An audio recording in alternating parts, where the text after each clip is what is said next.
Dreamscape presents You Can Trust Me by Miranda Rikes, narrated by Hannah Curtis and Harry Dobby.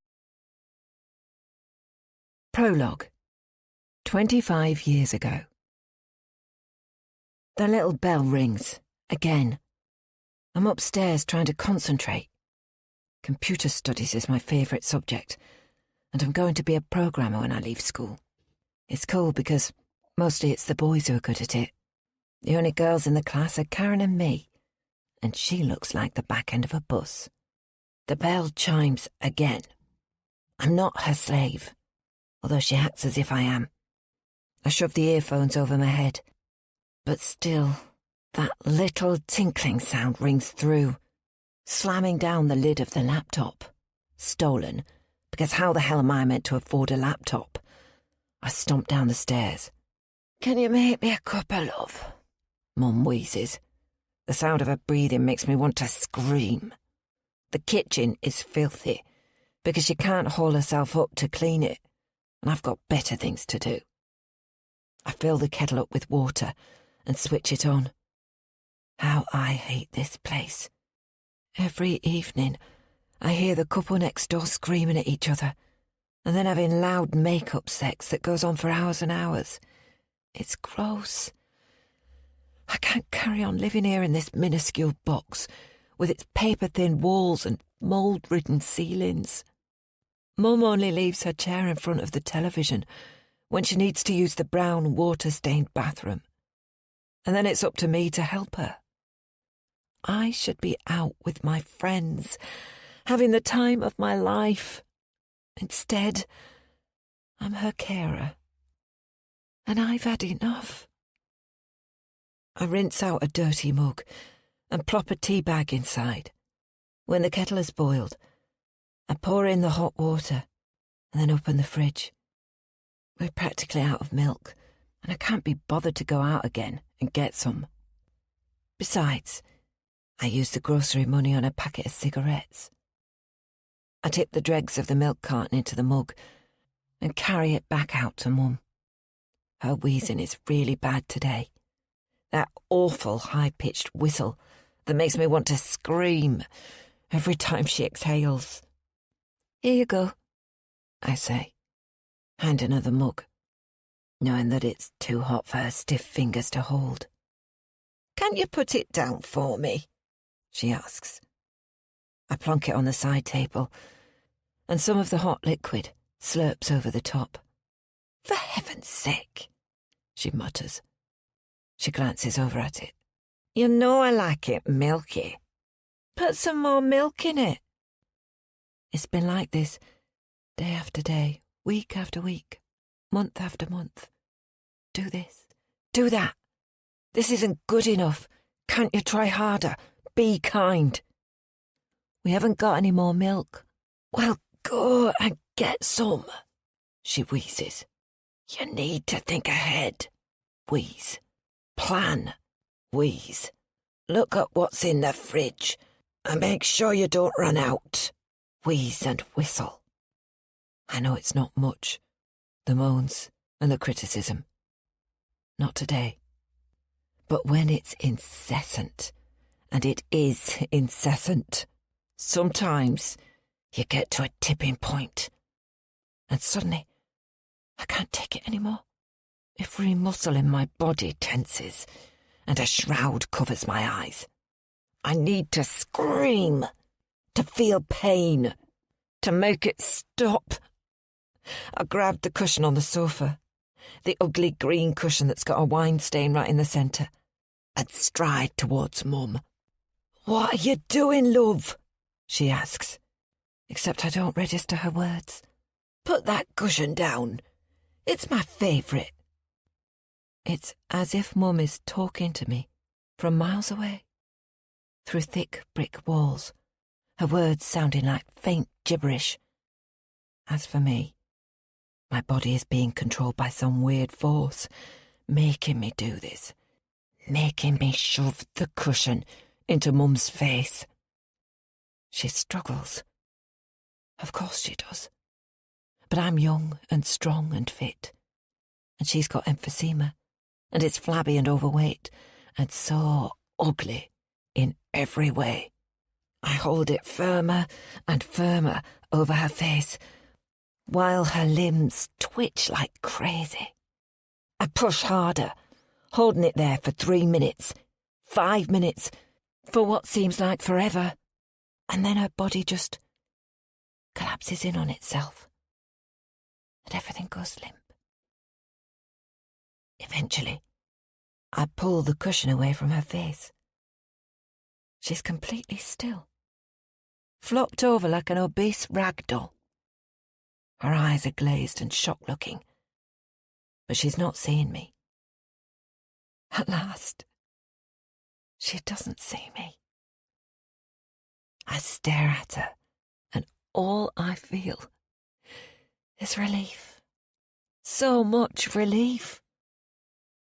As I gather up my things and leave the pokey flat, there is a sense of euphoria. I'm free. I don't have to answer to anyone, to be nagged at, to be ground down day after day. My life is my own, to do whatever I want. Now I know how easy it is to kill. I feel an overwhelming confidence that my future will be full of great things. I close the front door to this horrible flat, locking it behind me. And then I dance down the stairs, do a fist pump, and step outside into the bright sunlight, into my golden future. Chapter 1. Amelia. I look around the room at the women lying flat on their yoga mats, eyes closed, breathing deeply. This is my favourite moment, the time when I appreciate the stillness. I feel euphoric, knowing I've enabled them to make a profound difference to their health and well-being. I would like to stay in this moment of tranquility, except I can already see the shadows of people congregating on the other side of the opaque glass door. Our time is up. Thank you for being part of this practice today. Remember, you can call upon this sensation of calm, even in the busiest moments, and peace is always within reach. I bring my hands up to my chest in the prayer pose and bow my head. Namaste. The ladies in my class are always in a hurry to leave, despite the peacefulness of the meditation they've just experienced.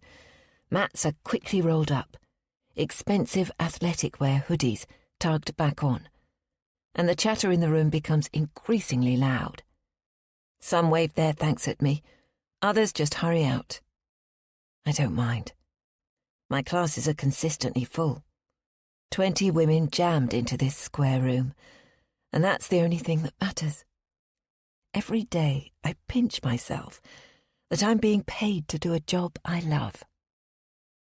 I think back to my humble beginnings, the bedroom I shared with my sister in our tiny terraced house, where Mum and Dad worked all hours to pay for our school uniforms and one big present a year. A house where there wouldn't have been enough space to roll out a yoga mat. I worked hard at school, in the hope that I could live somewhere bigger when I grew up. When I completed my yoga teacher training last year and told Mum, she fell silent and then asked, "Why on earth would you be doing some happy clappy thing like that?" I didn't even try to explain. Mum understood the jobs I had in my 20s and 30s. Achieving good grades in the sciences, I trained in pharmacy and worked my way up the ranks until I became a senior hospital pharmacist, responsible for managing drug distribution and getting involved with medication safety initiatives. Weird as it sounds to some people, I enjoyed the mountains of paperwork and compliance, and in the latter years spent much time attending conferences all over the world. Mum never told me to my face that she was proud of my single-minded ambition, that she secretly applauded my rapid promotions. But before he died, my dad let it slip from time to time. I earned enough money to pay for my parents to renovate their house and even expand it, except they declined, of course. And then I met Hudson, and everything changed. My money became his money became mine.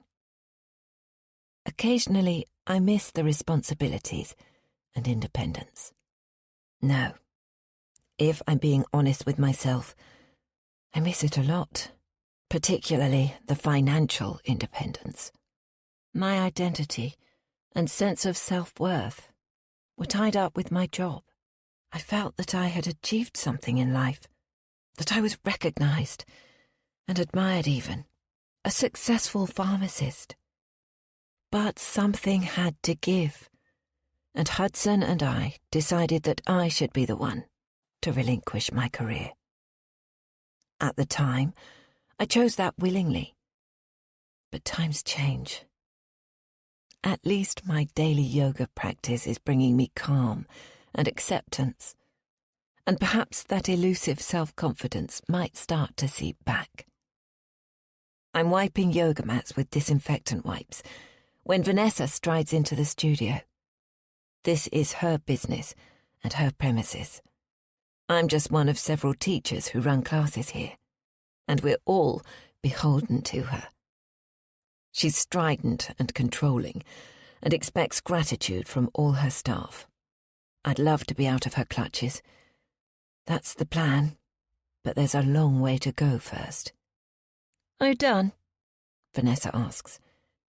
She's about to lead a rebounder class, and is wheeling out loads of little trampolines.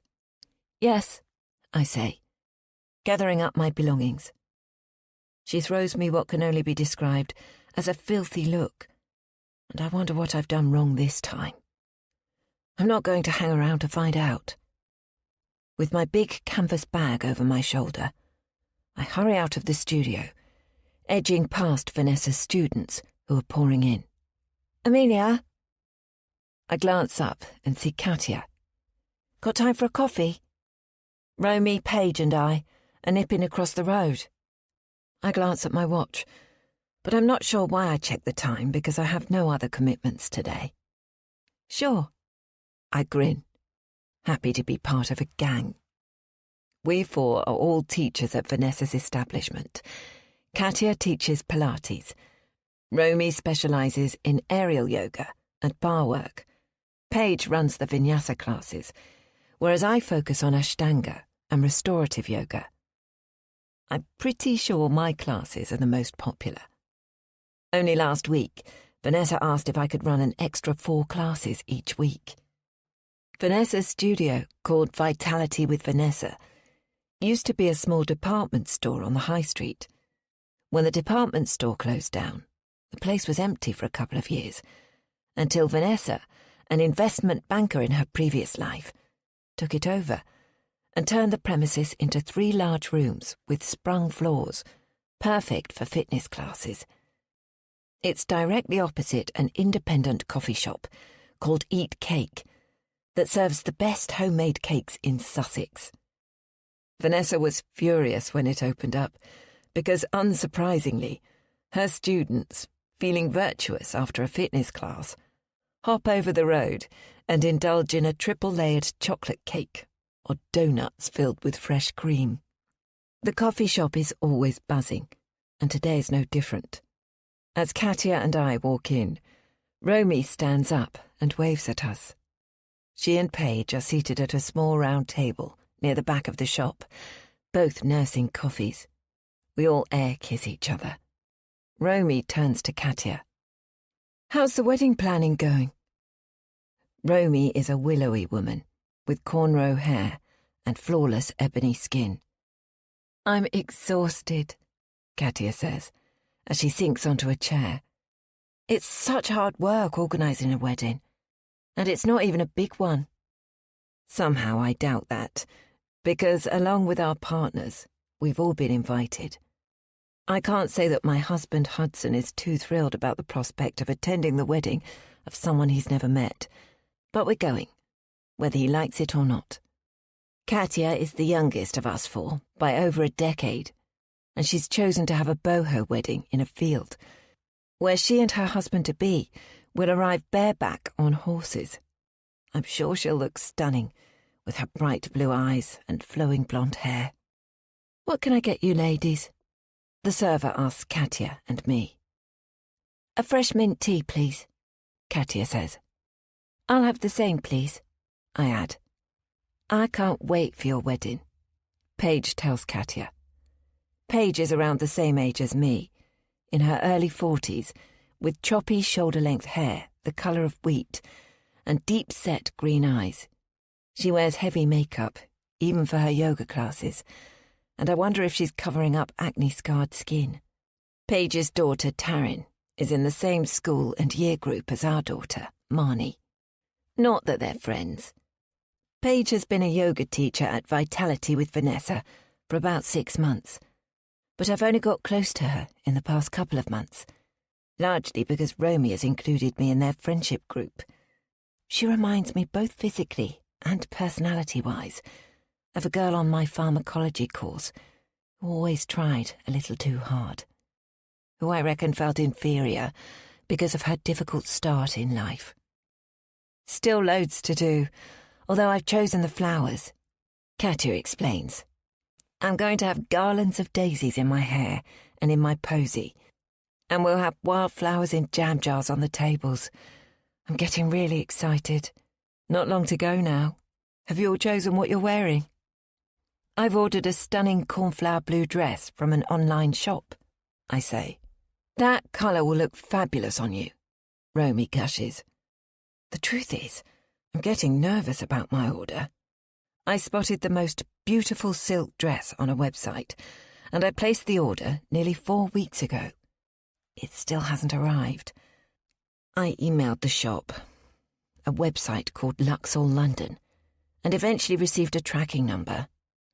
I'm concerned because the tracking number is from China, yet the shop's website states they're based in London. I've got a suspicion I might have been scammed, and zone out as the others talk about the dresses they'll be wearing. I wonder if I'm going to have to raid the back of my wardrobe. How are your grand plans going? Romy asks me. What grand plans? Paige quips. Amelia is hoping to turn her barn into a wellness retreat, aren't you? Oh, wow.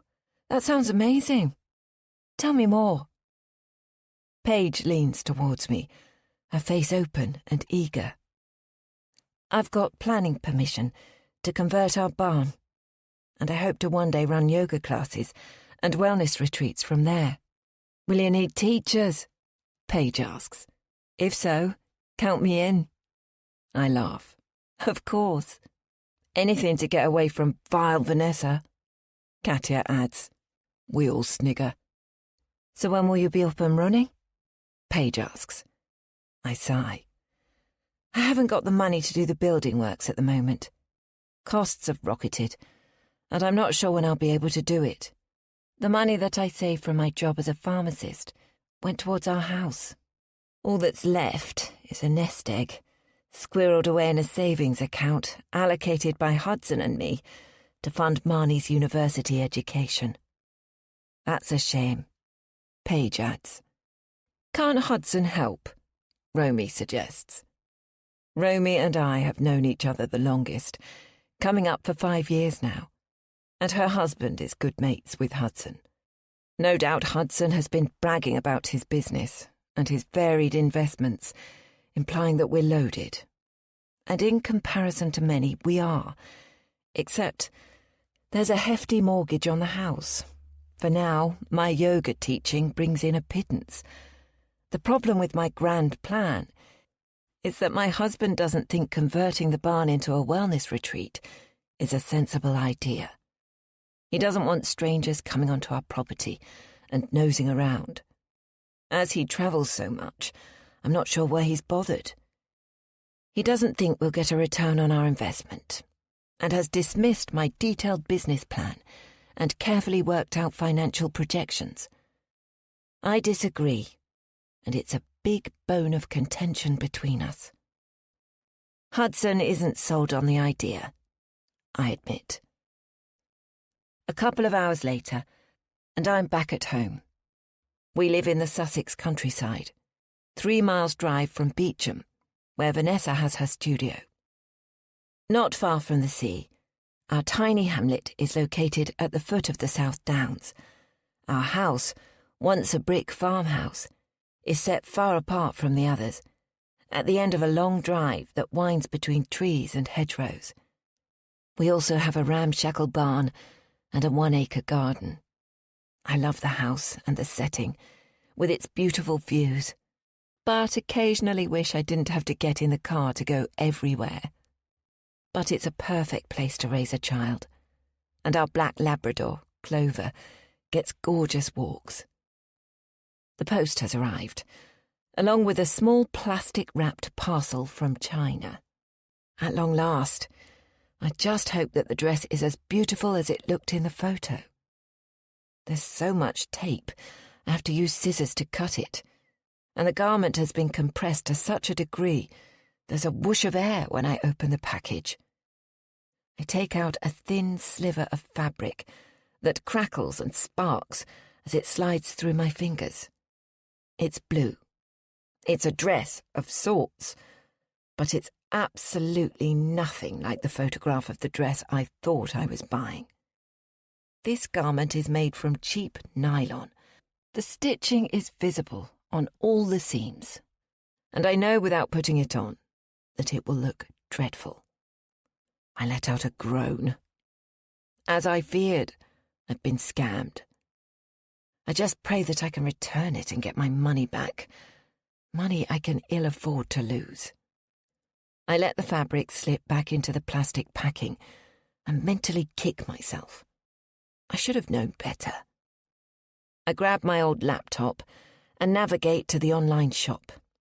It's still there, Luxall London, with a photograph of 2 older women standing in front of the window of a smart-looking clothes shop.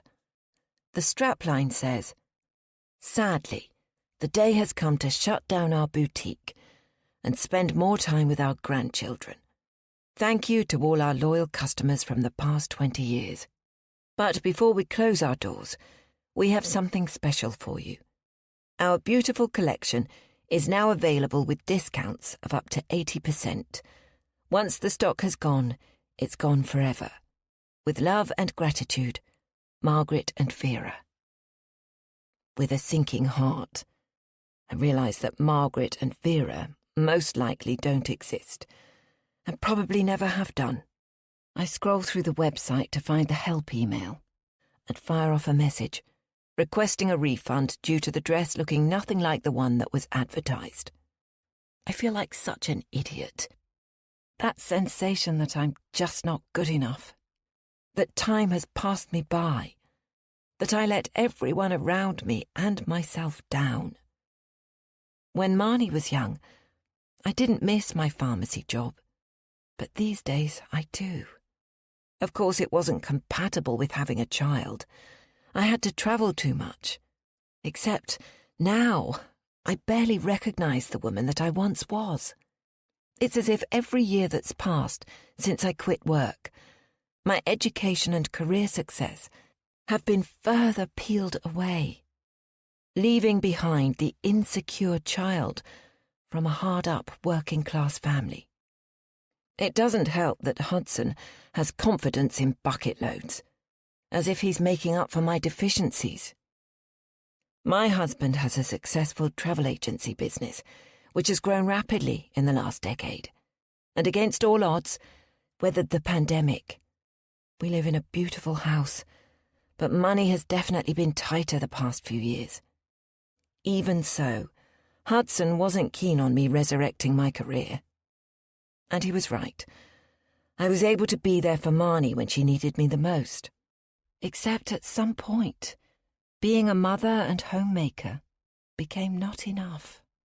Gut-churning panic ate away at my days, along with the sense that I had no legacy and no independence. With hindsight, I needed to be needed. I still do. And then I was introduced to yoga, and it became my salvation. It saved my sanity, improved my physical health, and now it's a source of income, albeit modest. At long last, I feel like I'm doing something worthwhile. Except perhaps I'm more fragile than I realised. I've been scammed. And those feelings of being small and worthless hit me all over again. And it's accompanied by a strange fear that my comfortable little world might come tumbling down at any moment. Chapter 2. Page. I stand in the mirror and do a twirl. Yes, I look good. The dress and bag might be borrowed. Well, actually, stolen. Except I'll be taking them back, so that makes it borrowed, right? I've tucked the tag carefully inside the fabric, and I bought one of those magnet devices from Amazon that removes the security tags from garments. When I take the dress and bag back to the shop, I'll explain that my husband bought the garments for me and didn't give me the receipt. I'm believable, and if necessary, I'll turn on the tears. It works every time. No one knows about my borrowing skill. Not Dean, my partner, nor Taryn, my daughter. The dress is a pale blush pink that looks great with my blonde hair and skims over my curves. There are heavy footsteps behind me and a whistle. "You look $1 million, love," Dean says. "Thanks," I say, turning to pick up the matching handbag off the bed. I glance at Dean. I wish I could say the same about him, but despite the rented suit and silver tie, he still looks rumpled and dishevelled. What is it with him? Most men look 1,000,000 times better in smart clothes, but not our Dean. I sigh. Come on, we'd better get a move on. I have to say, I was surprised to be invited to Katya's wedding. It's not like we know each other well, but I guess if she was inviting Amelia and Romy, she could hardly leave me out. To be fair, we haven't been invited to the wedding ceremony, which, according to Katya, is for family only. But we have been invited to the big celebration afterwards, and so here we are, parked up in a field, watching the other guests trot along a freshly mown path, stiletto heels digging into the earth, making it hard for the women to walk elegantly. To hell with that. I take off the rented shoes that I can't afford to sully. Rented because even I would struggle to shoplift shoes, and walk barefoot towards the marquee. As I glance back, I note a few other women following my lead, carrying their shoes in one hand, glittery clutches in the other. That's the thing with me. I'm a leader. "Hold on," Dean says breathlessly, trying to keep up. I'd rather he didn't. The other male guests look so suave and sophisticated, in sharply tailored suits, and some men are even wearing morning dress, long line jackets. Can't decide whether they make them look like penguins or really dapper. I spot Katya and her new husband frolicking in a field, a photographer directing them as they pout and contort in various Instagram-worthy poses. A huddle of people stop to stare. There's no doubting that Katya looks $1 million. She's wearing a white silk slip of a dress and has a garland of wild flowers woven into her hair, which she's wearing down in big flowing curls. Her skin is bronzed and her muscles well defined. She's staring up lovingly into the eyes of her husband. What the heck is his name? I can't remember. We get swept up with the fast-flowing stream of people and walk into a huge white marquee, its ceiling filled with balloons in pale pinks and beige. I tut. I thought Katya was eco-friendly. There's nothing ecological about several hundred latex balloons. I can make out about 20 tables dressed with white tablecloths, decorated with numerous jam jars in differing sizes, filled with grasses and what look like wildflowers, but have probably been cultivated in a greenhouse. The look is countryside bohemian, but I'm not sure it quite hits the mark. I'm walking towards a huge stand with a table plan on it, when I come face to face with Amelia. "I'm so glad to see you," she gushes. "I don't know anyone here, do you? We've only just arrived, so I'm not sure." The chances of me knowing anyone other than Amelia, Romy and Katya are almost zero. I've checked out the table plan, and fortunately, we're all sitting together. She may think that's fortunate. I'm not so sure.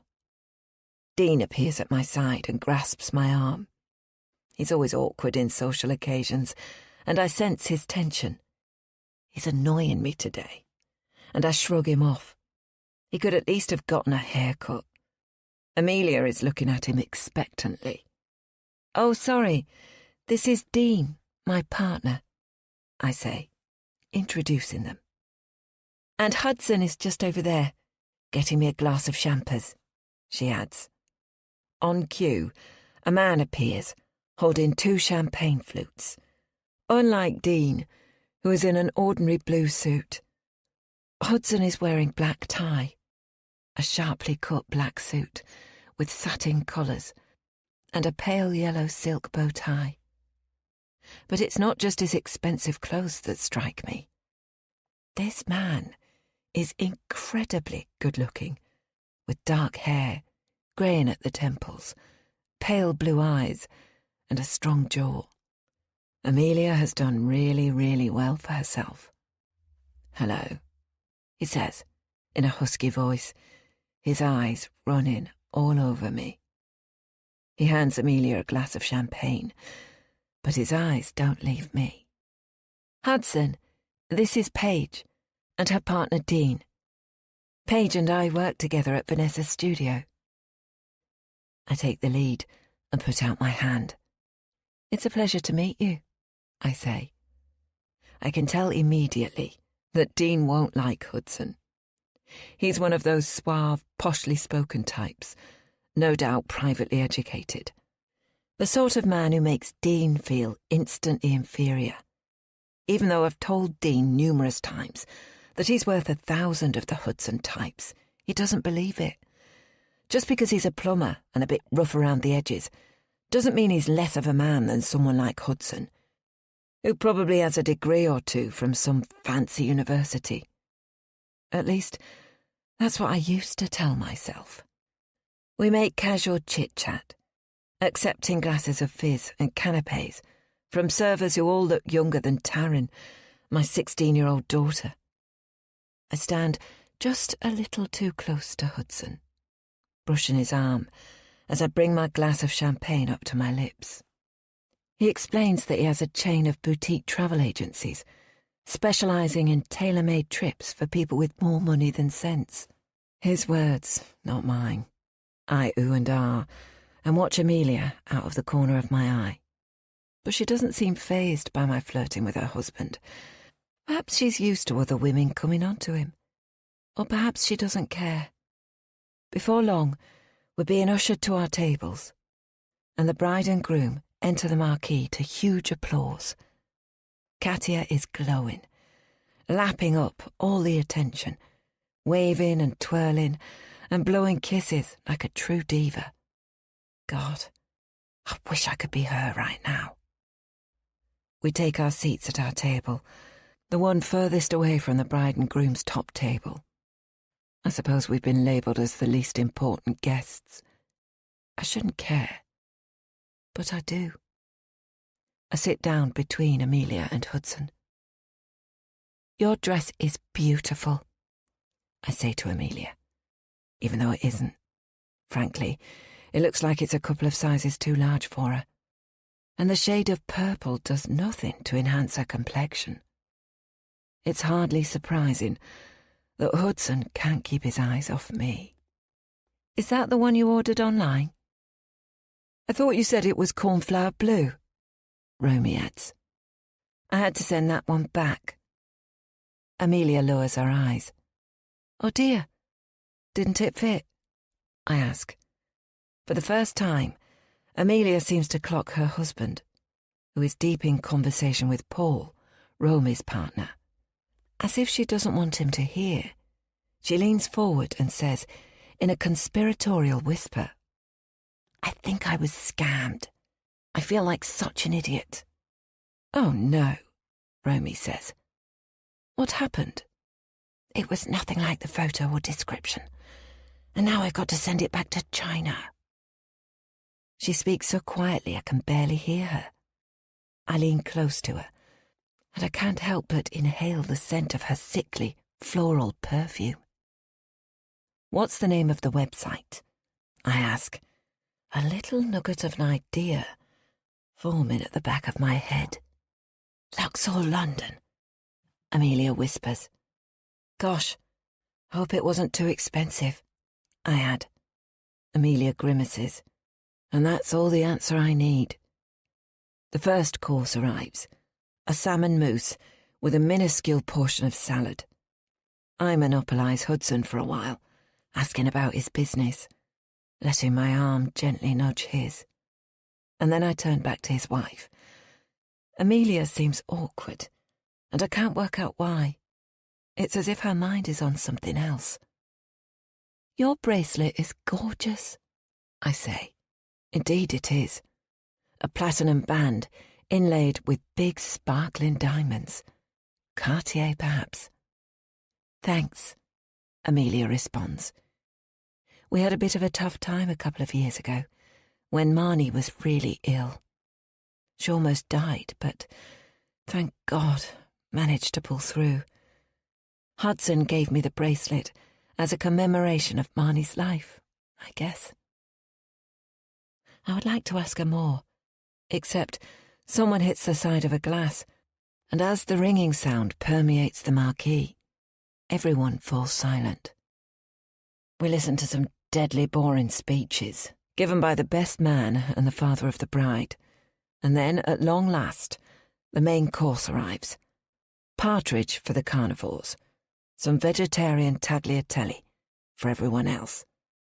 The partridge is largely bone and, frankly, a bit ridiculous. Tell me more about your ideas for your yoga retreat, I ask Amelia, knowing that this question will get her talking. She witters on about the classes she'd like to give and the holistic remedies she wants to offer, and her ideas for marketing it far and wide. I zone out, just adding in supportive platitudes, telling her that I think it's a brilliant idea and that she absolutely must do it, even if she has to remortgage their house. When she gets up to go to the toilet, I turn towards her hunky husband. We're deep into a chat again, largely about his extensive travels, with me pretending I've visited countries that I haven't even heard of. He spends a lot of the time staring at my cleavage and letting his leg graze against mine. So, what do you think of Amelia's new project? I ask, my eyes wide and head tilted to one side. He frowns. The yoga retreat in your barn, I add.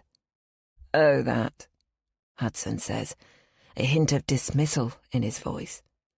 A pipe dream. I can't see it taking off.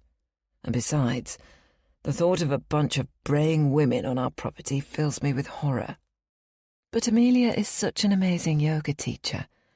Her classes are always full. I pause for a moment, gently biting my lower lip.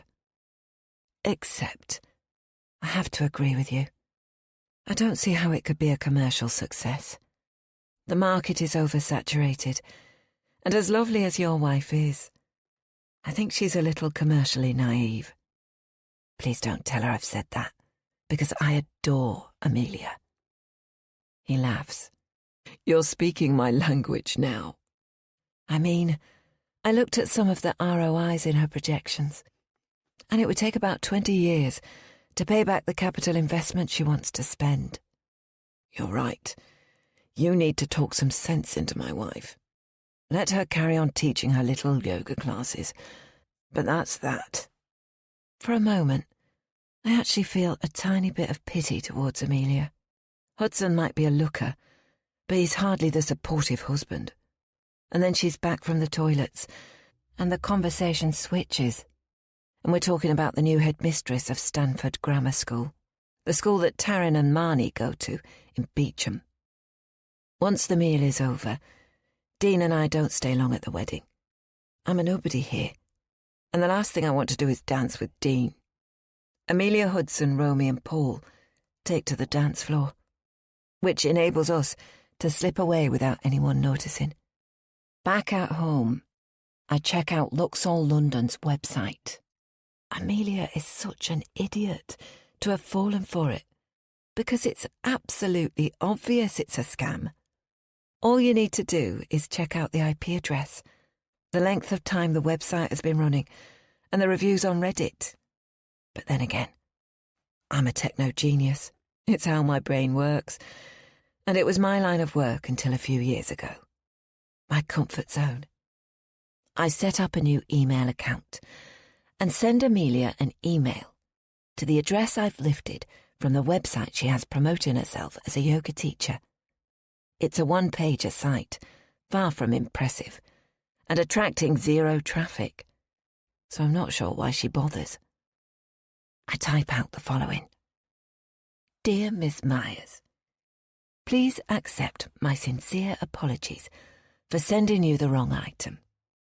Your dress should have been sent from our boutique in London, but unfortunately was sent from our wholesaler in China, who dispatched the wrong item.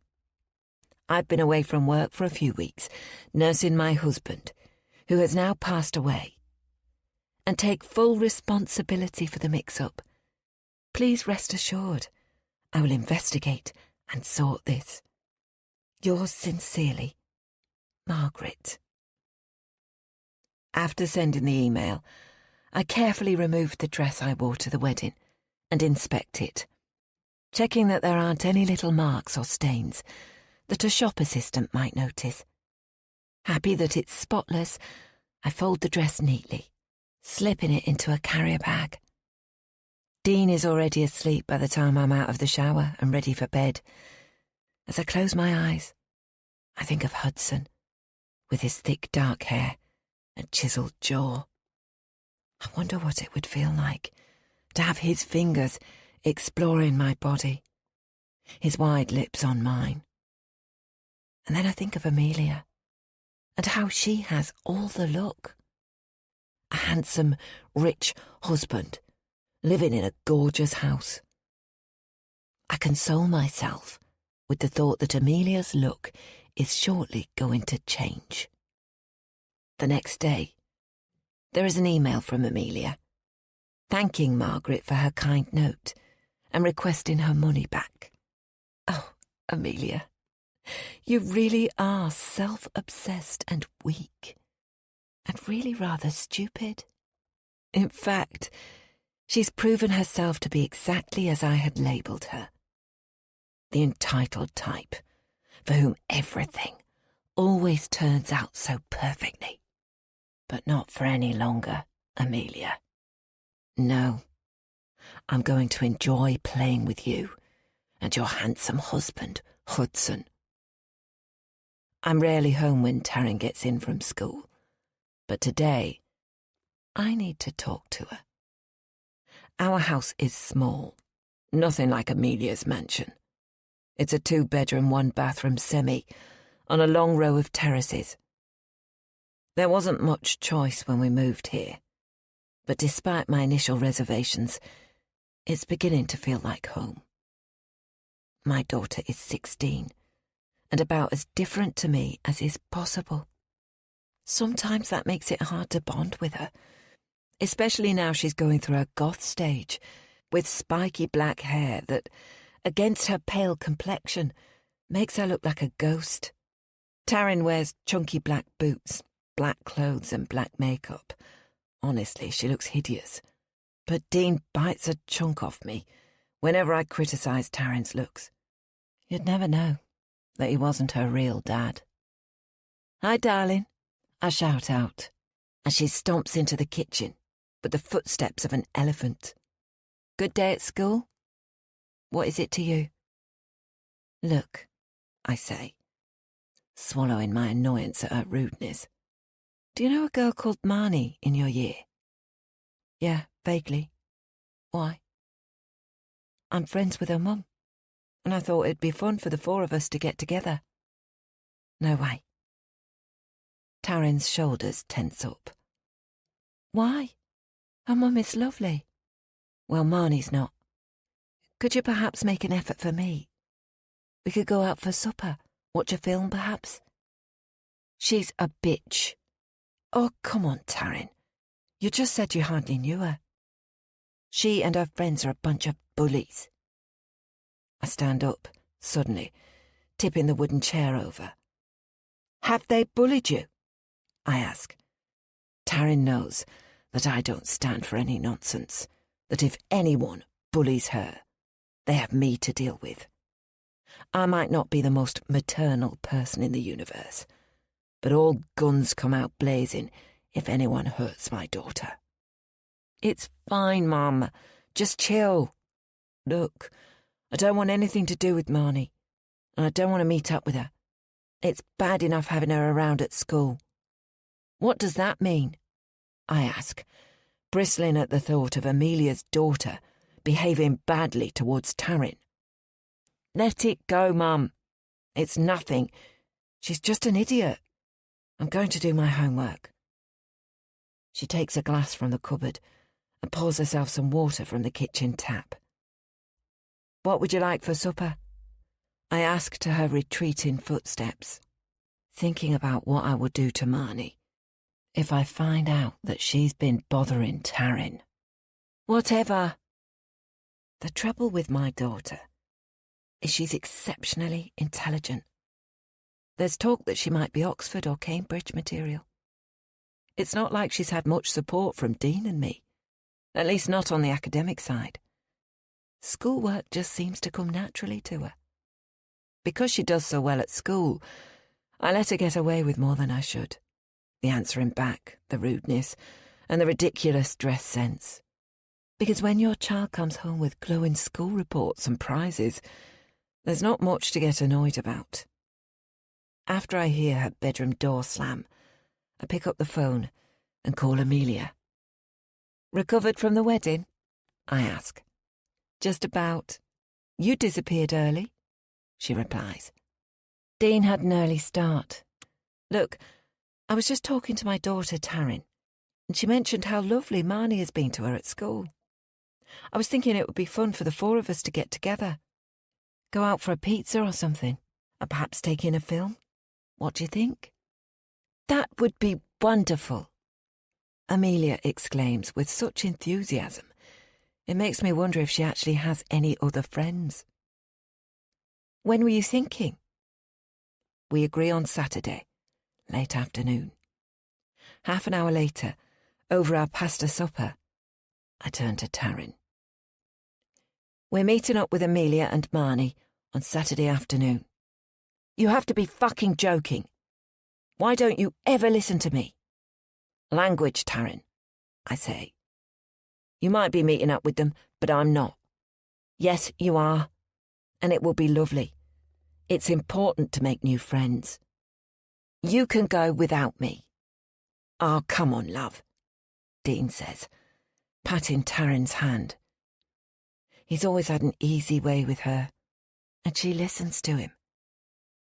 We stand up to bullies in this household, Taryn, I say. If she's being a bitch to you, then let's charm her with kindness. Dean laughs, knowing that isn't my normal way. Taryn stares at me as if I've lost my marbles, and perhaps I have. You wait and see, I say. We'll have a lovely time. Chapter 3. Marnie. We're meeting Paige and her daughter Taryn in Beecham this afternoon, Mum says. When she first mentioned the get-together, I'd gone apoplectic.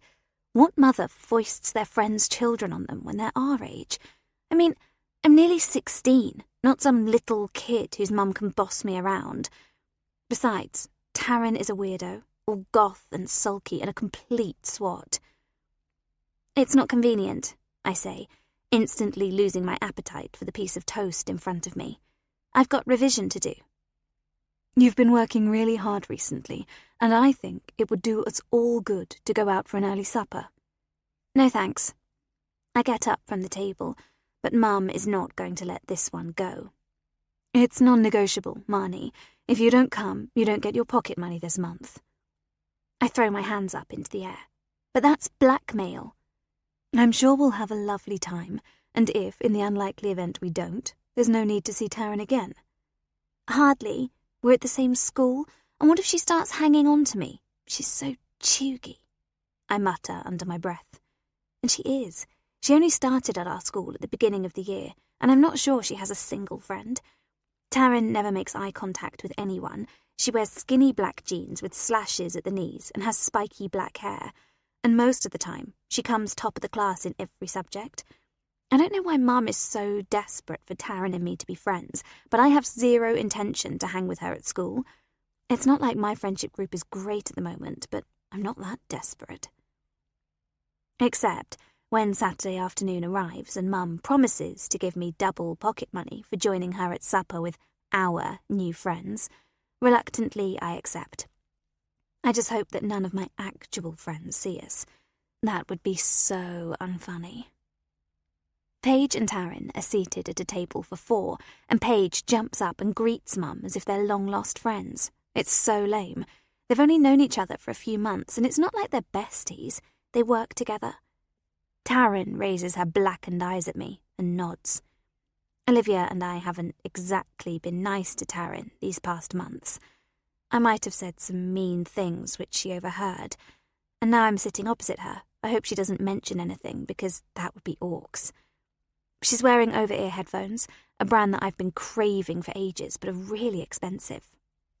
"Take those bloody things off," Paige says, trying to make a grab for the headphones. Taryn ducks and rolls her eyes at me. That's the second time she's looked at me in less than a minute, and I wonder if the keeping eyes to the ground thing is something she affects at school to avoid everyone. "Marnie is addicted to music too," Mum says as she settles into the chair next to me. "Hardly addicted," I mutter. Taryn throws me a brief grin. "What sort of music do you like listening to?" Mum asks Taryn. "You won't have heard of it, so why do you bother asking?" I interject. And then we're interrupted by a server who takes our drinks order. White wine for Mum and Paige, Coke for me, and a green tea for Taryn. A green tea! When the server's gone, Mum and Paige are deep in conversation, and Taryn and I are just sitting there, not saying a word, avoiding eye contact with each other. I've got literally no idea what to say to her, so I repeat Mum's question. "What sort of music do you listen to, then?" "Bands such as Groan the Growl and Pretenser Beats. You've probably never heard of them." "You have to be joking," I exclaim, leaning across the table and almost toppling over my empty glass. "I love them. I'm saving up to see Pretenser Beats when they come to London in July, but no one wants to go with me." "Oh well," Taryn says. "I've literally never met anyone who likes that kind of music. All my friends think I'm weird." And that's true. They all listen to Billie Eilish or Kendrick Lamar, so boringly mainstream. Taryn laughs. "I'd say we're just ahead of the curve. I'll bet you anything that Groan heads Reading Festival in the next couple of years." God, I hope you're right. And then we're off, talking about our favourite bands for the rest of the meal, all my preconceived ideas about Taryn banished. We agreed to share our Spotify lists on Monday at school and exchange socials so we can stay in touch. I want to hate Mum for being right, but actually it's a relief. Taryn may be a bit weird, but we've got a lot in common. The next day, as I'm walking into school, I see Olivia and Lola up ahead of me. I sprint to catch up with them and nearly run into Ryan. "Oi, watch out," he says. I slow down to walk alongside him, but he turns away from me, talking in a low whisper to a couple of his mates. My heart sinks. Ryan is hot. He's got floppy, dirty blonde hair that he keeps gelled back from his forehead and dazzling blue eyes. He's one of the most popular boys in school, with loads of friends, and he swaggers rather than walks. I fancied him for ages, and 2 weeks ago he actually talked to me. It was a proper conversation, and when the bell rang, he placed his hand on my arm and said, "We need to hang sometime." Except, ever since then, Ryan has been ignoring me, like he is now. I pretend not to be bothered and catch up with Olivia and Lola. Ryan just spoke to me, I say breathlessly. We're talking, Olivia says in a sarcastic voice. Don't interrupt us. It's been like this with Olivia and Lola for a few days now. They've been snubbing me and I don't know why. Why are you being like this? I ask. Why are you being like this? Olivia repeats in a sing-song voice, and Lola just laughs. I slink away, my shoulders rounded, dreading another whole day at school and not knowing why my friends have turned on me. At the lockers, I catch sight of Taryn. Before, I might have been embarrassed to have Taryn as a friend, but now I reckon it's not such a bad thing. But she disappears before I can catch up with her. Taryn and I aren't in the same classes because she's cleverer than I am and in the top grades for every subject. But when the bell rings at the end of the school day, she materialises in front of me, and I don't mind. Do you want to hang after school? She says. What, today? Why not? Okay, I reply, and then think that Mum will go apeshit if I don't come home on time. But she was the one pushing for Taryn and me to be friends, so I ask if Taryn wants to come back to my house. Her face lights up as she says yes. I wish I could get the bus home, except I can't. We live in the middle of nowhere, and there's no public transport, so Mum has to pick me up every day. It's embarrassing. As soon as I turn 17, I'm getting my own car. At least Mum's agreed to park a couple of streets away so no one sees me get into her Volvo. How very dull and middle class. Hello, Mrs. Myers, Taryn says as I open the rear passenger door for her. Is it okay if Taryn comes home for supper? I ask. Of course it is. Mum looks really pleased, but then she ruins it by saying, I hope you're going to do your homework and not just listen to music. Taryn is top of the class in every subject, I say. She's going to be helping me out. We haven't discussed that, and I turn in my seat and mouth, sorry, to Taryn. She just shrugs. An hour later, and we're in my bedroom, Pretensa beats playing at full volume, making the house shudder. Mum appears and asks me to turn the music down. I do a bit. Taryn is lying on the floor, and I'm on my stomach on the bed. Where did you go to school before you came to Stamford Grammar? I ask. Different schools, Taryn says. We moved a lot, mainly for my dad's job. What about you? Have you always lived here? Your house is so big and beautiful. Thanks, I say, wondering where Taryn lives if she thinks this place is so lovely. I'm glad our mums work together, otherwise we'd never have become friends. Taryn glows with the compliment. Has your mum always been a yoga teacher? I ask. No, she retrained quite recently. Mine too, and thank goodness she's got something else to focus on. What do you mean? I sigh. I got meningitis a couple of years ago and nearly died. I was in hospital for 3 weeks and off school for 3 months. After that, it was like Mum wrapped me up in cotton wool. She was breathing down my neck literally all the time. Talk about a helicopter mother. She was in my face 24/7. She didn't even want me to go to school. She's got a little bit better recently, but she still treats me like I'm a baby. Hospitals freak me out, Taryn says, before edging forward, opening her rucksack and pulling out a couple of books. My brother was in hospital. Do you want me to help you with your maths homework? She asks.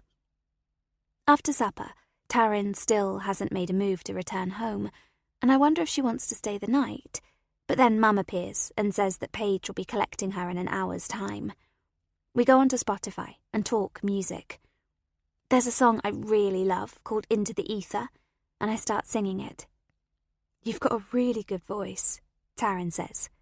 She switches the music off. Sing it again. And so I do. I stand in the middle of my bedroom, grab my hairbrush and pretend that I'm some cool pop star bellowing out a hit, and then I collapse on the floor laughing. Seriously, Marnie, you've got a brilliant voice. You're every bit as good as most of the artists making it big. I'm not sure I believe her. I think Taryn is just being nice. It's true that I used to be in the school choir until I dropped it because there were better things to do. Sing it again. She switches on the track, quite quietly, so my voice booms over the top. and then Taryn takes out her phone and records me. I prance around the room, flicking my hair backwards and pretending that I'm in an arena performing to thousands of adoring fans, and then I'm laughing all over again. That was so good. You should upload it to Insta and tag Pretensa Beats. I sink onto the end of the bed. You're not just saying that? I ask. Trust me, I'm dead serious. What's the worst that could happen? Everyone taking the piss out of me at school, I say. If you get crap comments, then just remove the video, but I really don't think you will. Or if you want, I can post it on my account. She's fiddling with her phone. You've got way more followers than me, so hardly anyone will see it if I post it. I don't like that idea, so I agreed to post it myself. And I do as she suggests and tag Pretensa Beats. 10 minutes after I've posted it, Mum shouts up the stairs that Paige is here and Taryn has to leave. And 10 minutes after she's gone, I've got more likes on my new post than I've ever had before, and even Ryan liked it and posted 2 flame emojis. I do a jig around my bedroom. The next day, I'm checking the gram before school, and OMG, I've got 227 likes and 42 comments. I've never had that before. Perhaps that silly little dream I had of becoming a pop star might turn into reality. Perhaps Taryn is right, and I really do have talent. And then I see I've got a DM. I click on it, and it's from someone called Jax James. I click on his profile, and double OMG. He's in A&R, working for a talent agency. The message reads, "Great rendition, Marnie. You should enter our online competition. Here's the link." I click on the link, and it takes me to a website where you have to pay 20 quid to enter a singing competition, but the prize is the possibility of being signed. It's worth every single penny. At school, I make a beeline for Taryn and throw my arms around her. She looks quite shocked. "What's that for?" she asks. "There's an A&R that suggested I enter a singing competition. You were right. I think I might be quite good." "I'm always right." Taryn laughs. "Of course you should enter, but if you win, remember me." I need to record myself singing the song and then upload it to the website. "Why don't you do that at lunch? You can use one of the practice rooms in the music department." "Will you come with me?" I ask. "Of course I'll help." I slide my arm into Taryn's, and we walk together to the geography department. Olivia and her posse throw me quizzical looks, and one of her friends sticks her finger down her throat. I know they don't understand why I've become friends with weird Taryn, but that's because they don't know her. Well, I suppose I don't really know her yet either, but so far she's nothing like I thought she was going to be, and I think we could become close. The morning passes by so slowly, but eventually Taryn and I meet up at the cafeteria, wolf down our lunches, and head to the music department. The small practice room is perfect because it's soundproofed. Taryn records me singing on my phone, and when we listen back, she's really supportive, telling me I sound great. I hope she's right because I upload it to the competition website, pay the 20 quid, and press send. Mum gave me double pocket money this week, so at least I still have £20 left over. Later that night, back at home, I'm in bed, double-checking my social media, and decide to send Jax a message. With a pounding heart, I type, "I uploaded my entry this afternoon. Thanks so much for the opportunity." He replies almost instantly. "Cool, I'll make sure I listen to it." I find it hard to sleep as I imagine Jax being blown away by my voice and Mum telling the school that I've landed a record deal and that I'll have to be homeschooled because I'm going to be on the road, travelling the world, singing in sold-out arenas. And then I snort aloud because I'm getting carried away, and I know deep down that that will never actually happen. But it's nice to dream. The next day, there's nothing from Jax, and my hopes are dashed. I'm so stupid for believing I could make it big. It isn't until I'm in bed that evening, scrolling mindlessly on my phone, when I notice a message request. It's from Jax James Personal. My heart nearly thuds out of my chest as I click on it. "Hi, Amani. Your submission is great. I've passed it on to my manager. I'm messaging you from my personal account because the other account is for business only. Hope you don't mind. I just wanted to say that you're hot, and I hope we can meet up someday. Jax. P.S. I don't use this account much, but if you want to contact me, do it here. I let out a yelp. James fancies me. I accept his request and flip back to his account. He's only got 5 posts on his account and 15 followers. A bit weird, but he did say that he doesn't use his personal account much. He's really hot, too, with short black hair and dark eyes. I can't believe someone so much older and gorgeous likes me. I study his photos on both his personal and business accounts and reckon he must be late 20s. Most of his pictures and reels are of musicians, and there are only 2 or 3 photos of him, his arm around people I don't recognise, a bottle of beer in his hand. He's wearing a cool bomber jacket and slouchy jeans, and he's got the best smile, wide, with sparkling white teeth. There's a gold stud earring in one ear, a chunky gold chain around his neck, and a tattoo on his right arm, which I think spells out something, but despite trying to enlarge the photo, I can't make out what it says. I wonder what he'd think if he knew I was only 15. It takes me ages to decide what to say to him. In the end, I text, "You're really good looking too. Thanks for the message." A moment later, he messages again. "Tell me about yourself." "Nothing much to say. You've got the coolest job." "Yep, I think so too. Thought your audition was Riz." "Wow, thanks, really?" "Really. You're so gorge, not Delulu at all. Have you got a boyfriend?" My heart hammers when I read that message. I reply, "No." "Or a girlfriend?" "Not into girls." "What, not at all? Thought everyone was bi these days." "Not me. Really don't fancy girls, and the dyke-like ones with short hair and butch clothes give me the jeebies." The dots start and then stop, and there's no reply. Immediately I wish I could delete that comment without it looking weird, because I'm not that sort of person, and I wish I hadn't said that. It's just that I like boys, and Jax in particular. Oh God, I'm an idiot. I wait for ages, but he doesn't message. But just as I'm dropping off to sleep, my phone pings. "Sorry, got waylaid with work. I'm stoked we're connected. Sleep tight, gorgeous, and let's chat again in the morning. We'll be dreaming of you." He signs off with a winking emoji and a red chili pepper, and I think I'm going to explode. Chapter 4. Amelia. I'm thrilled that Marnie and Taryn have become such close friends. When I first met Taryn, I was rather wary. She dresses in an odd way, but she's clearly a very bright girl, and I'm hoping that will rub off on Marnie, who doesn't find academic work easy. Before she got sick, I made Marnie take all kinds of extracurricular activities, as well as getting her extra coaching in maths and English. But when you think your child is going to die, that changes your perspective. Now I just want her to be happy and healthy. I'm confident she'll find her way in life. As Taryn is around our house most days after school, I'm seeing a lot more of Paige too, who has to drive over to collect her daughter. I like Paige.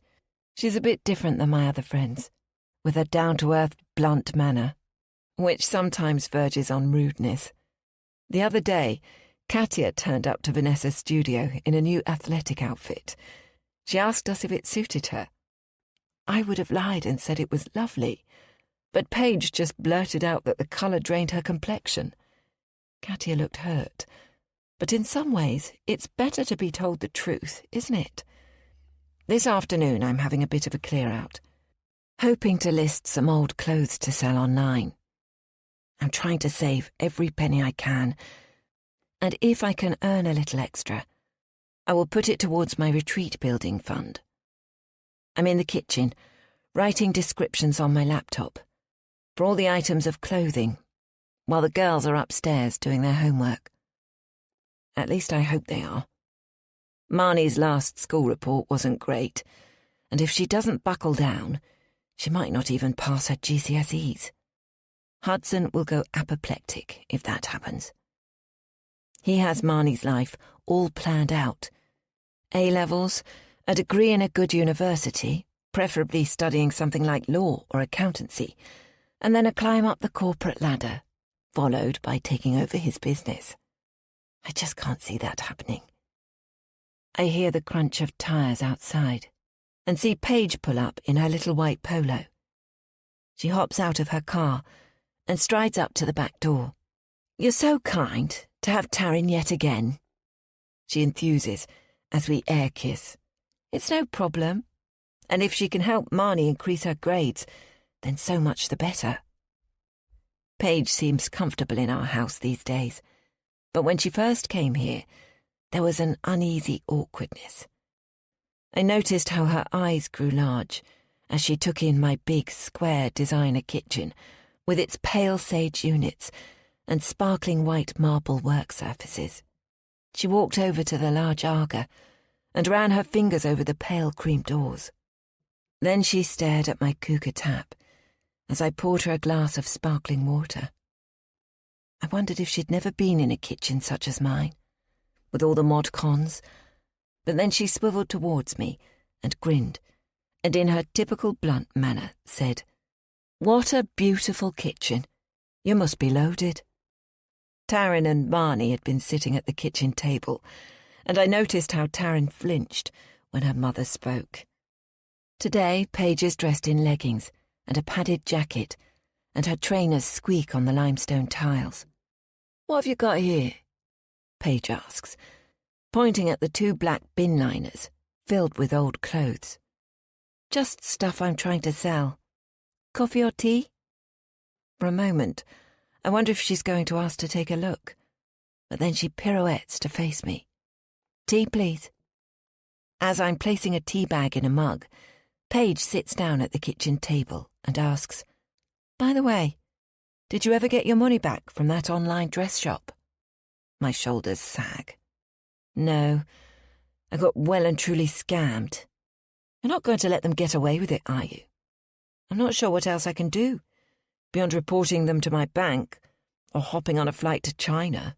Frustratingly, I've heard nothing from Margaret since I responded to her lovely email. I've got a bit of experience in this. I got well and truly scammed too a couple of years back, but I was damned if I was going to let them get away with it. Do you want me to help you write another email?" I'm surprised. Paige seems to be a good enough yoga teacher, with lots of energy, but I don't get the opinion she's particularly educated. Her texts are littered with emojis, and she uses abbreviations that the kids use. Last week, when she posted a note on the door to her class, her handwriting was large and spiky and almost illegible. I accept her offer and place my laptop on the kitchen table. She dictates an email which I type, and it's punchy and to the point, threatening legal action and promising to mar the reputation of the shop. I'm impressed and wonder if I've misjudged her. I don't hit send straight away, because I'm a little nervous of the repercussions of the strong words. And then I tell myself, grow a backbone, woman. I've never liked confrontation, or managing people for that matter.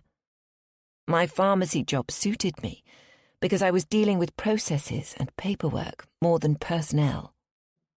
These days, Hudson takes over contentious bills or unexpected parking fines. He likes dealing with disputes and does a fine job of it. Does that make me seem pathetic? A bit, I suppose, but it makes for an easier life. So how's the plans for your new yoga studio and retreat coming along? Paige asks, as she leans back in her chair, both hands clasped around the mug of tea. I let out a puff of air. It's all stalled. I just don't have enough money. Building costs have gone crazily high. I was thinking, why don't you rent a room at a local hotel and run a weekend retreat as a proof of concept? Sure, you're not going to make as much money as if you were running them from your premises, but it'll be a start. Show that there's a need for what you're doing, and then you can go to Hudson or the bank, and they might loan you the money. It's a great idea, I say. In fact, I've already mapped out how I would run a weekend retreat. It's just, I haven't actioned it yet.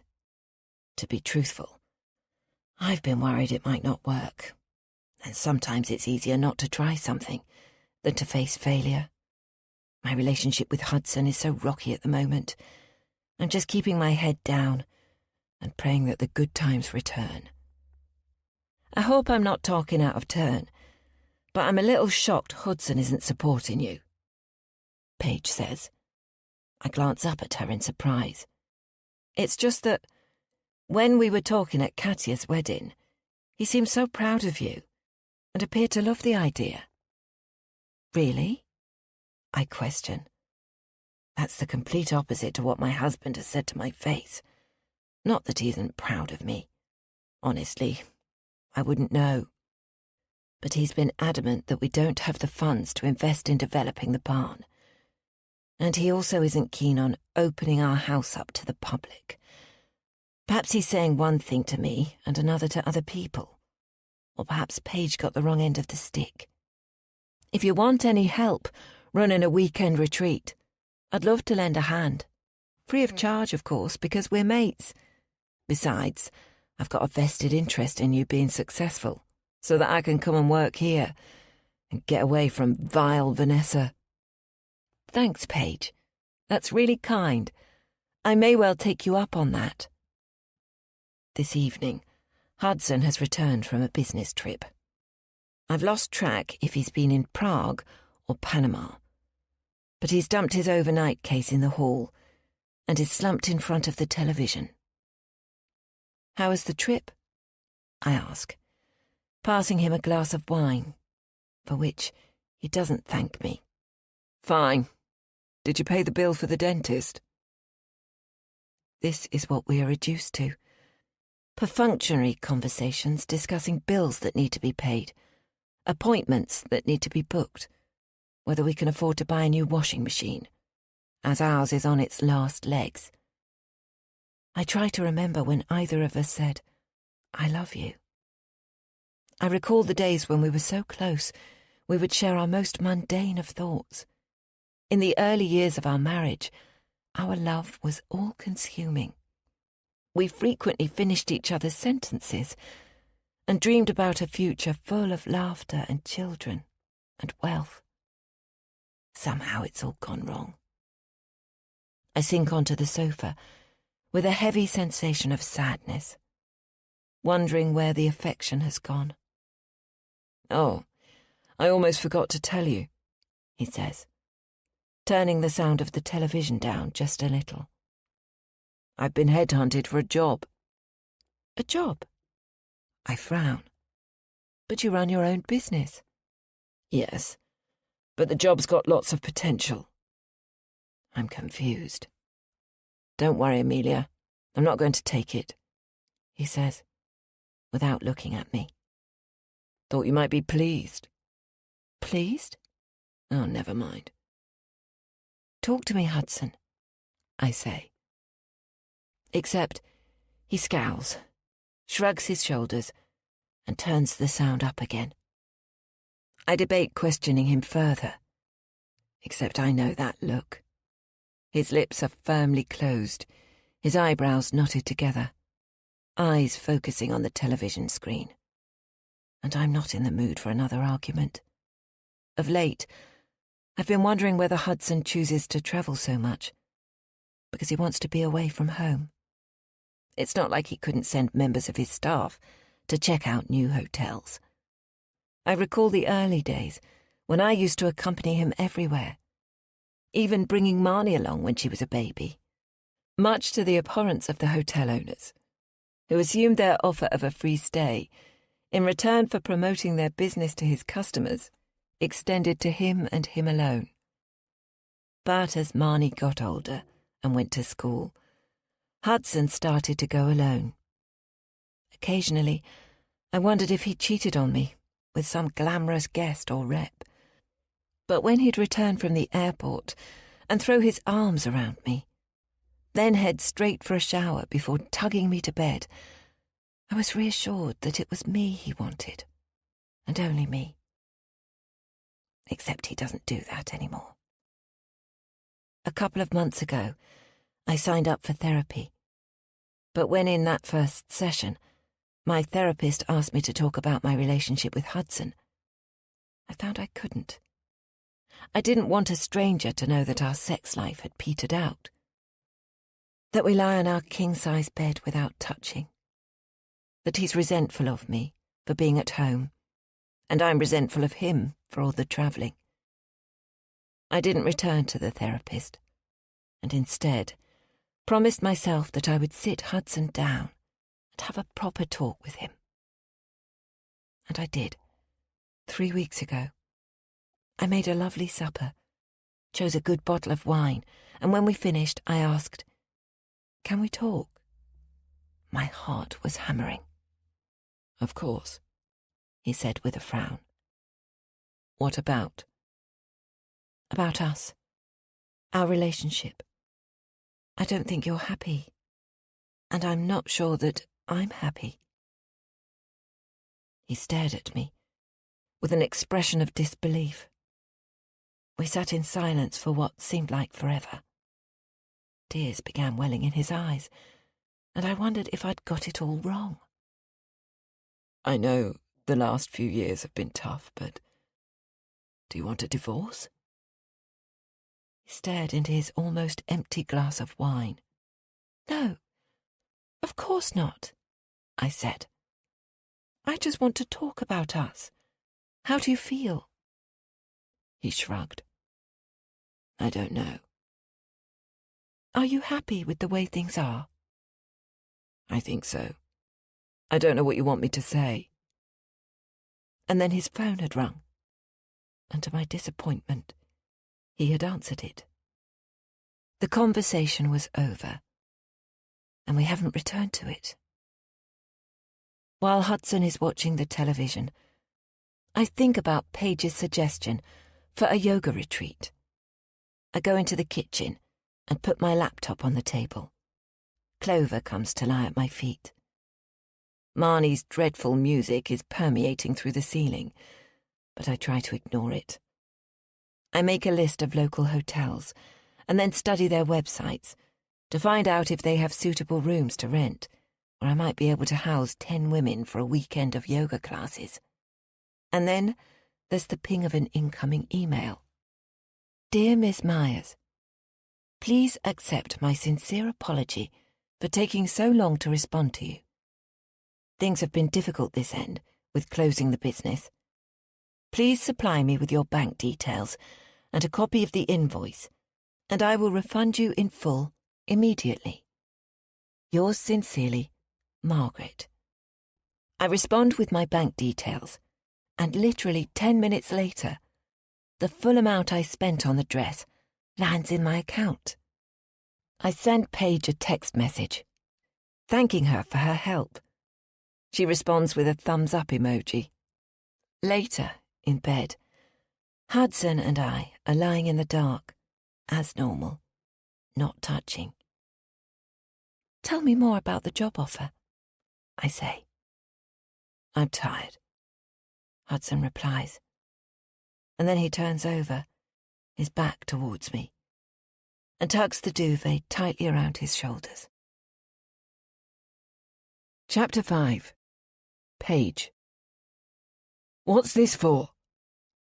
Dean is holding out our credit card statement, shaking the piece of paper in front of my face. "And this," he says, stabbing his finger at various lines of text. "And this." "Calm down," I exclaim.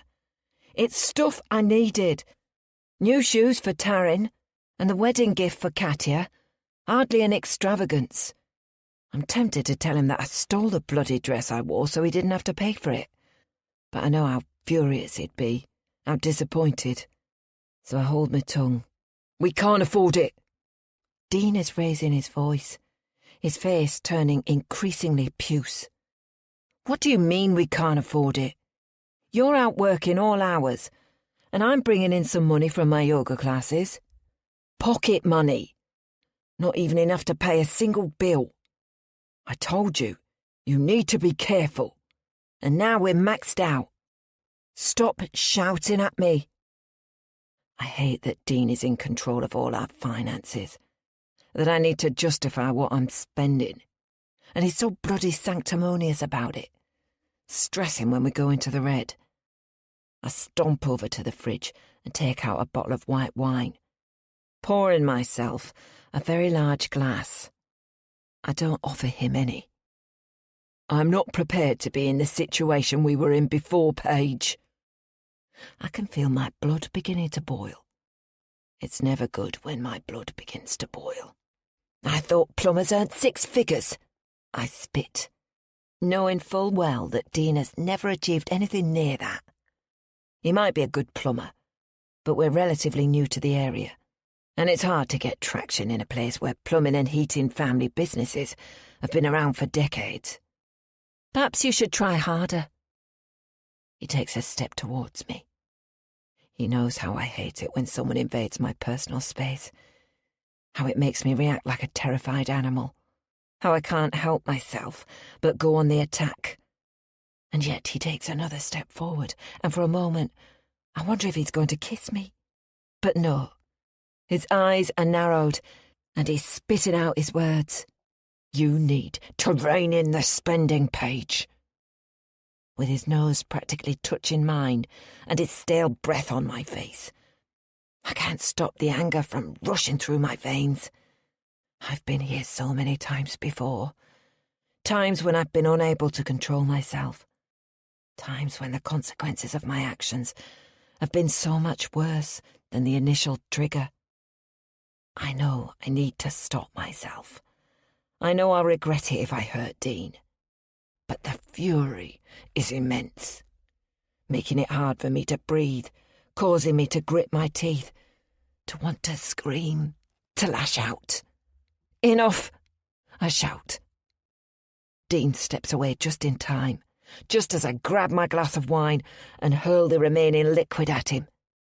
I don't wait for his reaction and storm out of the kitchen, through the back door, into the garden, clutching the now empty glass. Breathe. I hear the therapist's voice in my ears. Take several deep breaths. Except the fury is too strong, and instead I squeeze the wine glass so hard it splinters in my hand. Shards of glass clattering to the paving stones. Other pieces digging into the soft palm of my right hand. The pain calms me instantly. It's so much more effective than any stupid deep breathing. I watch my blood seep to the surface of my skin and drip down my wrist. It's been a long while since I hurt myself in a visible place, and I wonder if this will hamper my ability to teach yoga. But I had no choice. If I hadn't stepped out in that moment, I would have hurt Dean. And I couldn't do that, because Taryn is upstairs. I leave the shards of glass on the ground and walk back to the kitchen. Dean has gone, and I can hear the low pitch of his voice as he talks to Taryn in her bedroom. I hold my hand under the cold tap in the kitchen sink and watch the blood disappear down the plug hole. There are footsteps behind me. Quickly, I switch off the tap and wrap a tea towel around my hand. "What have you done, Mum?" Taryn asks, that disapproving, sanctimonious look on her face. Thank goodness my anger is more tempered towards my daughter. To be honest, I was worried when she was born. Knowing myself, knowing my quick temper, I was terrified that the incessant mewling of a baby might send me over the edge, that I might hurt her. Except I never did. Somehow, maternal love mellowed my fury. Towards her, at least. Cut myself on the wine glass. The damn thing shattered in my hand. She throws me a look as if she doesn't believe me. Taryn is too damned clever. I've got brains, but not at Taryn's level. How I managed to produce a daughter like her, I've no idea. "Do you want me to bandage it up?" she asks. I accept her help.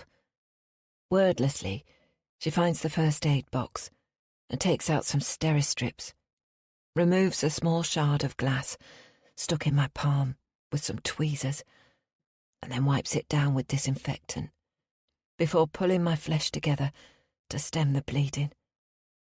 5 minutes later, my palm is throbbing, but clean, and the bleeding has stopped. Thanks, love, I say.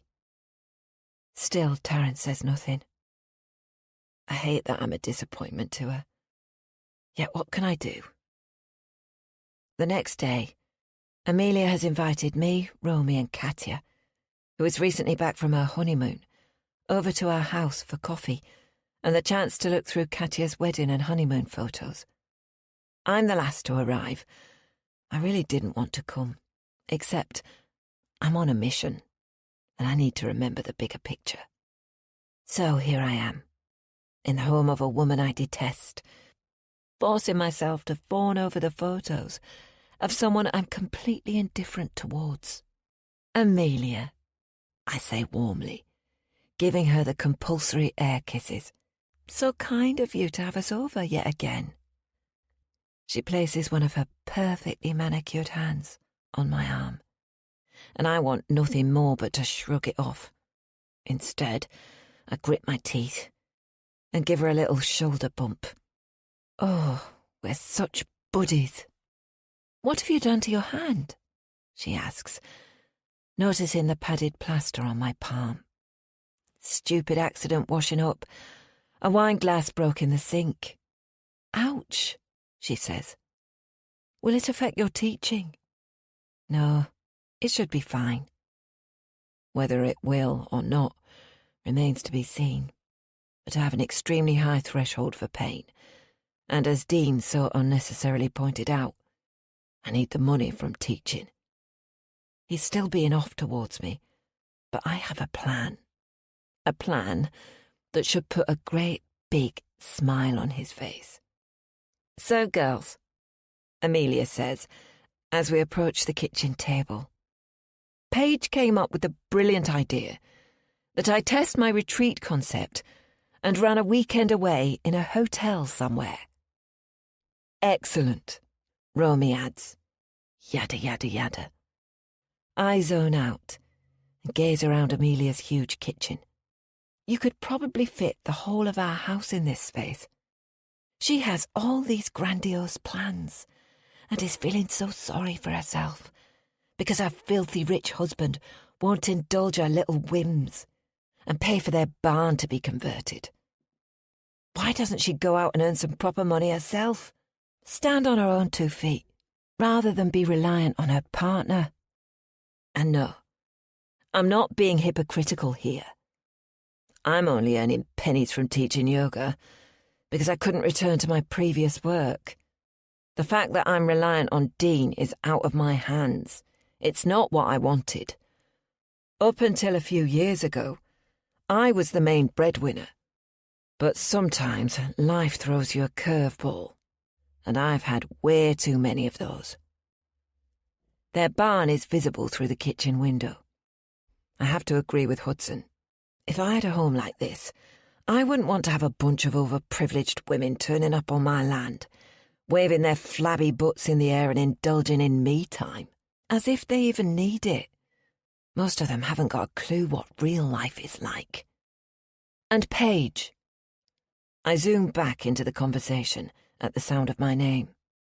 Good on you, girl, Romy says. I haven't got a clue what she's talking about, until Amelia mentions how chuffed she is that she's been reimbursed by Luxor London. It's beyond me why Amelia is so upset about a dress when she's got a whole wardrobe of them. If she's living in a place like this, she's hardly going to miss a couple of £100. Nevertheless, I have the bigger picture in mind, and it serves my purpose that she's been refunded the money for the rubbish gown. In fact, the more I think about it, the more the plan evolves in my mind. I butt into the conversation. There's a new wine bar in town that's just opened, called Chica's. I thought I'd try it out. Anyone free to join me tonight? I ask. Tonight? Amelia says, the tone of her voice suggesting that this is the most outrageous of suggestions. I backtrack, because I'm aware that I can be a bit over-enthusiastic from time to time. Well, maybe tonight is too soon, but another night this week. The others look at their phones, and the only night we're all free is tomorrow. Although Amelia makes a big fuss about trying to find a babysitter. Pathetic, considering Marnie is 15. Do they really not let her stay at home by herself? I suggest that Marnie spends the evening at our house with Taryn, and with some reluctance, Amelia agrees. A flicker of excitement rushes through me.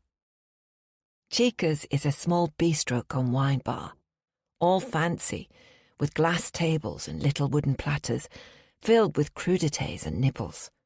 Large copper pendants hang from the ceilings, and the shelves behind the bar are made out of wood attached to the trunk of a tree to make it look like the tree has sprouted shelves. Spirits are served in copper mugs, and the wine glasses are tall and thin, looking more like champagne flutes. This afternoon, straight after school, Marnie and Taryn came over to our house, and I saw how overprivileged Marnie looked around our small home. Her eyes widening, her lips curled ever so slightly in disgust. Yes, it's small, an ex-council house, and nothing like the fancy place she's grown up in. But it's clean. It'll be good for Marnie to see how the other half live. Who knows, before long, she might be grateful to be living in a home such as ours. As planned, I'm the first to arrive at Chica's. I order a bottle of wine, plus a triple gin for Amelia. The cheapest wine and the cheapest gin on the extensive drinks menu. Amelia makes a big thing about how she can't digest wine, and that she has to stick to champagne or spirits. It makes me want to vomit, that she doesn't realise how pretentious that sounds.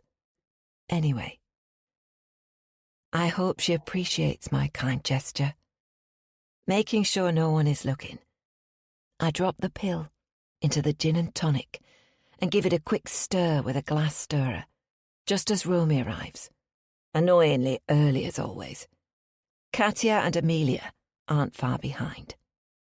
We greet each other as if we're best friends, which is ridiculous, since we've only met through our yoga teaching, and if you really think about it, we're all competitors.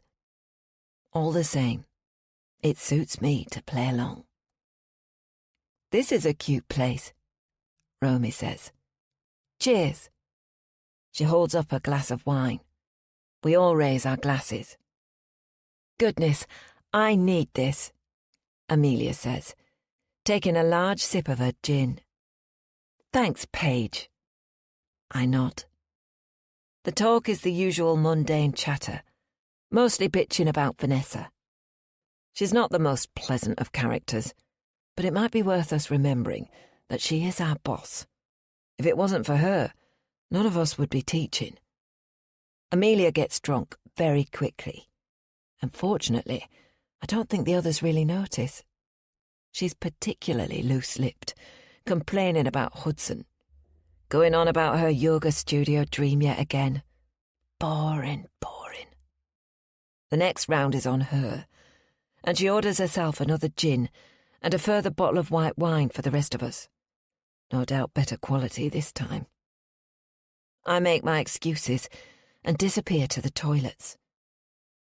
I wait for another woman to wash her hands, and then, when I'm alone, I lean against the door so that no one else can enter. I take the new burner phone with the new SIM from my handbag, block the number, and dial. It takes a while for her to answer. Good evening. Is this Amelia Myers?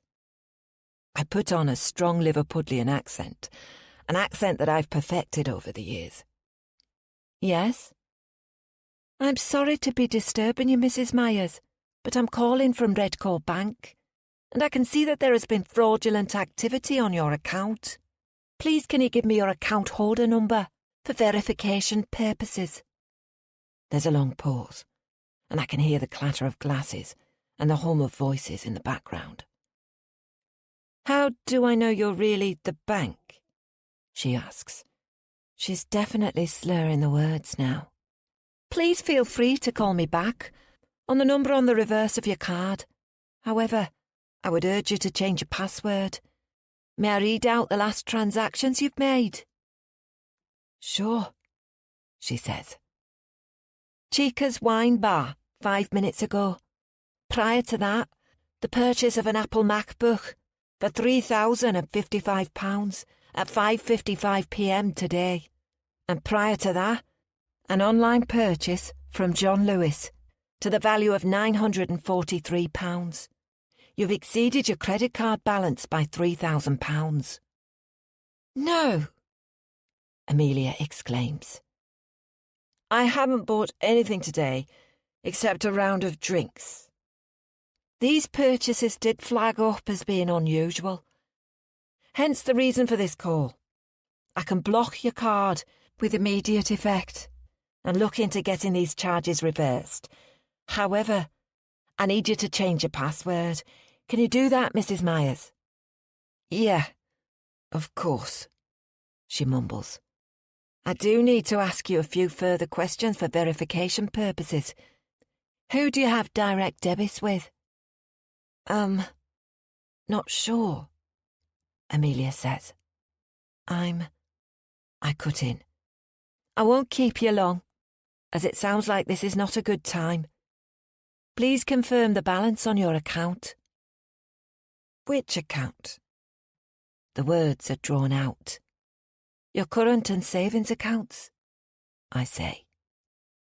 Dunno, but at least 20,000 in my savings account. Yes, I can confirm that that is correct. I will need you to change the password to your whole online banking account. Otherwise, we cannot guarantee that the thief won't access your other accounts. It's not just my credit card, she asks, every word slurring more than the last. No, it's affecting all your accounts. Have you clicked on any links that perhaps you shouldn't have done, or made any purchases that seemed dubious with hindsight? The dress I bought that came from China, from Luxor, London, might be them. That's very helpful, Mrs. Myers. I will put a block on your account, and once you've changed your password, everything should be back to normal. In the meantime, I wish you a very pleasant evening. I hang up and burst out laughing, only having to control myself when I hear footsteps. I move away from the door and let warm water pour over my hands as the door to the ladies' toilets swings open and a stranger walks in. A minute later, I'm back with my friends.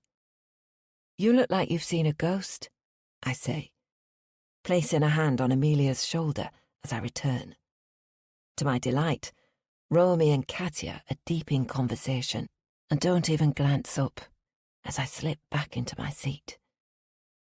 Just had a call from the bank saying there's fraudulent activity on my account. If I didn't know what she was saying, I'd be hard-pushed to make out the words. She's looking very pale, and I hope that she doesn't throw up. I'm going to have to get her home soon. You'll need to change your password, I say, picking up her phone. I hold it out to her, but she doesn't take it. Would you like me to help you? I ask. She nods. I hold the phone up to her face, and it opens up. Do you remember your customer number and password? I ask. I glance towards Romy and Katya, but they're looking at something on Katya's phone and paying us no attention. This is risky, but it will be so very worth it if I can pull it off. A flicker of excitement plays in my stomach. My customer number, she murmurs. It's obvious that there's something not right with her now, and I need to chivvy her along. Concentrate, Amelia, I say in a low voice. Where can I find your customer number? Notes. Redcore. I navigate to her notes and search for Redcore. And what an idiot. She's actually written down her customer number. I surreptitiously take a photograph of it and then input it into the banking app. And your PIN number? She recites it very slowly. Right, we're in, I say. You need to change your PIN number. What number can you remember? She looks at me, her eyes watery and her gaze unfocused. I'm going to need to get her out of here quickly. How about Marnie's birthday? I suggest. She nods. 14th of January. Are you feeling all right? I ask, talking a little louder this time. No, not really. She slurs. I think we'd better get you home. I turn to the others. Amelia is feeling sick. I'm going to take her home. Oh, goodness, Katya exclaims. Poor you. You don't look so good, Amelia. Do you need any help, Paige? No, you two stay here and enjoy yourselves. Our daughters are together, so I'll collect Marnie and take her and Amelia home. We'll see you soon. I help Amelia to her feet, pick up her bag and place her phone inside it. Then I link my arm through hers and support her as we walk out of the wine bar. Think I'm going to be sick, Amelia mutters, and a moment later she vomits onto the pavement. How disgusting. I'm livid. I was sold the drug by a mate I met in prison, and she promised me that there wouldn't be any side effects. Clearly, I was fed a lie. But no worries. I'll tell Amelia she must have got food poisoning. So perhaps this will work out for the best. I've got the information I need, and that's all that matters. Chapter 6. Marnie. I've been messaging Jax practically non-stop.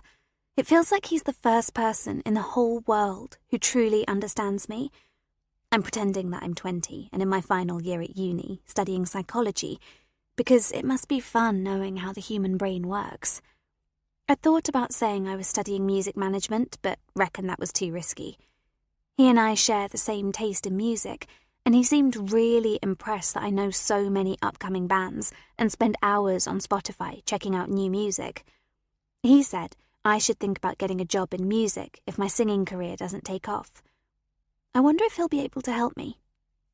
There's no way I'll really be studying psychology because I'm crap at science, but I'd love a job in music. I've been researching music colleges, and my first choice is Berklee College of Music in Boston, USA, where I can study music management. It would be so cool if I could go there, but the fees are ginormous. Hopefully Dad will be prepared to pay. I'm in a maths lesson, and I don't understand a word of what Miss Eisner is telling us. Everyone says she's the best maths teacher in the world, which just confirms that I must be really thick. She's super patient, so I'll go and talk to her after class. But then my phone buzzes on my lap and the screen lights up. It's Jax, again. Are you free next Saturday night to meet up at Coco in Camden? There's a band playing I want to check out. Would be great if you could join.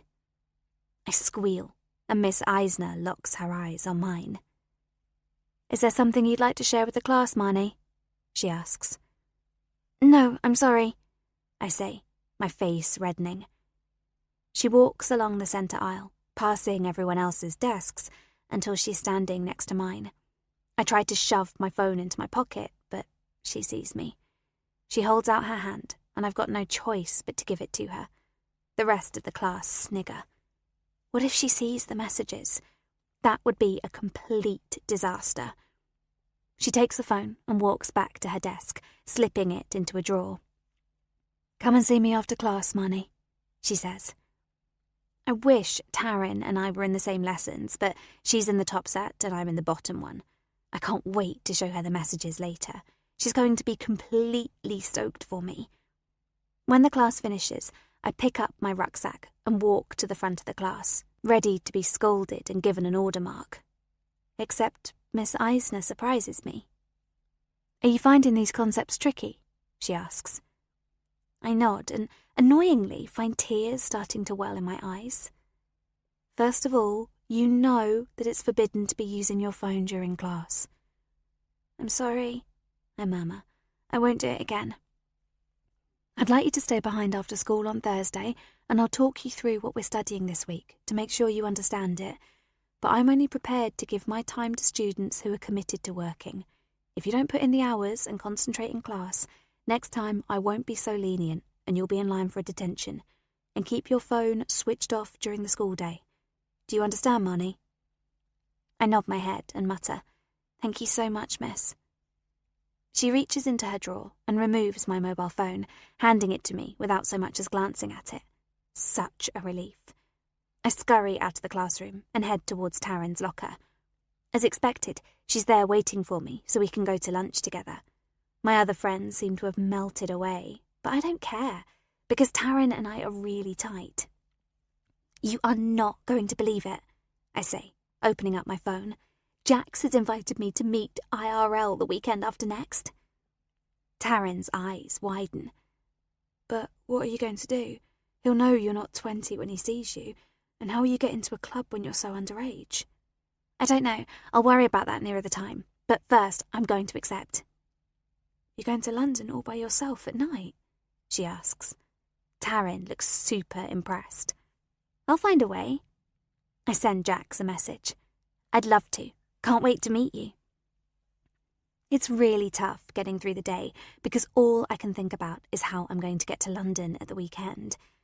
Dad's due home tomorrow night, and he's a softer touch than Mum. I'll see if I can persuade him to take me, pretending to be meeting up with some friends. I haven't seen much of Dad recently, and he and Mum have been arguing even more than normal. They think I don't notice, but I do. It's pretty bloody obvious. By the end of school, I'm disappointed that I haven't had a reply from Jax. But when I'm in the car with Mum, my phone starts pinging. Making sure that Mum has her eyes firmly on the road in front of us, I open a message from Jax, and I have to stop myself from screeching out aloud. He sent me some pics of himself. The first pic is him standing bare-chested in the mirror, just his chest and stomach on display, muscles well-defined, and the bottom of his jeans open so I can see the top of his boxer shorts. Oh my God, he's so sexy, like some model. When the next one arrives, I slam my hand over my face. I've just received my very first dick picture. "What's up, love?" Mum asks, glancing at me. She wasn't well last night after going out with her yoga teacher friends. She says it was food poisoning, but she seems fine today. I turn the phone over and shove it into my bag. I've never seen an actual willy before. Not having a brother, I suppose I've been a bit sheltered. Of course, us girls have giggled over porn videos, but mostly they're just embarrassing. And now I'm shaking because this is real. What am I going to do? Jax is so hot, and he obviously thinks I am too. Mum is wittering away about goodness knows what, and as soon as we're home, I run upstairs and lock myself in the bathroom. Another message has arrived. "You see me, now I want to see you. Can't wait." Oh God.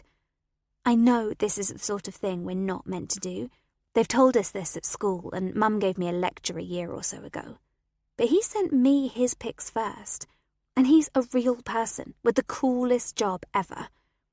I scroll back up to his photos and have a good look at his dick pic. It's a bit gross, actually, and I can't look at it for too long. What am I going to do? Jax is my first proper boyfriend, someone who likes me for me. I mean, he hasn't even seen me properly, only the video that I uploaded of me singing and then some pictures on my Insta feed. I take off my school shirt and stand in front of the mirror in my bra. Taryn's got much bigger tits than me, and I don't even have any decent underwear. I hike my breasts upwards and make my bra straps tighter. That looks a bit better. The lighting is quite good too, with the downlighters throwing shadows, so it looks like my cleavage is bigger than it is. I take a photo of myself in the mirror, cutting off my head like Jax did in his photos. I take several more and choose the best. I hesitate for a moment and then press send. I groan. I hope he likes what he sees. The response is immediate. My heart is pounding as I wait for the little dots to turn into words. "You're gorgeous." I let out a breath of relief. "Take off your bra. I want to see everything." I'm not sure what to do because there's one thing sending a photo of me in my bra, quite another sending a nude. "Please." I hesitate, and another photo comes through with a message. "I'm hard just thinking about you. I bet you're bussin'." OMG, it's a great big bulge in a pair of boxer shorts. Have I done that to him? It makes me feel so powerful and, for the first time, really excited. Without thinking anymore, I unstrap my bra and take another series of photos in the mirror, angling my body so my boobs look bigger. I press send. "Wow, how many peeps have you slept with?" How am I going to answer that? What will he think if I tell him I'm a virgin, that not only have I never slept with anyone, I haven't even kissed a guy? My cheeks flush with shame. "Marnie!" Mum is shouting for me, and I can hear her footsteps on the stairs. Shit. Hurriedly, I clip my bra back on and pull on my shirt, tucking it into my skirt. "What are you doing in there?" she asks. "Are you all right?" "Yeah, fine," I say, emerging from the bathroom with my phone hidden in my skirt waistband. "Dad's not going to be home for supper tonight, so I was wondering if you'd like a pizza?" She treats me like I'm some little kid getting all excited about choosing the topping on my pizza. "Don't care," I say, and trot into my bedroom. My phone pings again, and I can sense Mum right behind me. "Olivia's mum is taking her to London on Saturday and then to see a show afterwards, and she's invited me to go with her. Can I go?" I ask. It's easier for me to lie to her when she's not looking at my face. I lean down and take out some school books from my rucksack. I can sense the hesitation, and I really want her to say yes first time around. "It's not just any show," I say, still with my back to her. "It's a play we're studying for our English GCSE. "Oh, how lovely," Mum replies. She's in the doorway to my bedroom now. "Which one is that?" "Hamlet," I say. We are studying Hamlet, but I've no idea if it's being performed anywhere in London. What I do know is that Mum wouldn't recognise Olivia's mum if she was standing right in front of us. Olivia's mum is some high-flying lawyer, and she never does drop-off or collection. In fact, I've never met her, even when I've been around to her house. Olivia and her younger brother are looked after by a nanny called Hazel. "Let me think about it and have a word with Dad," Mum replies. "What's there to think about?" I turn now to look at her.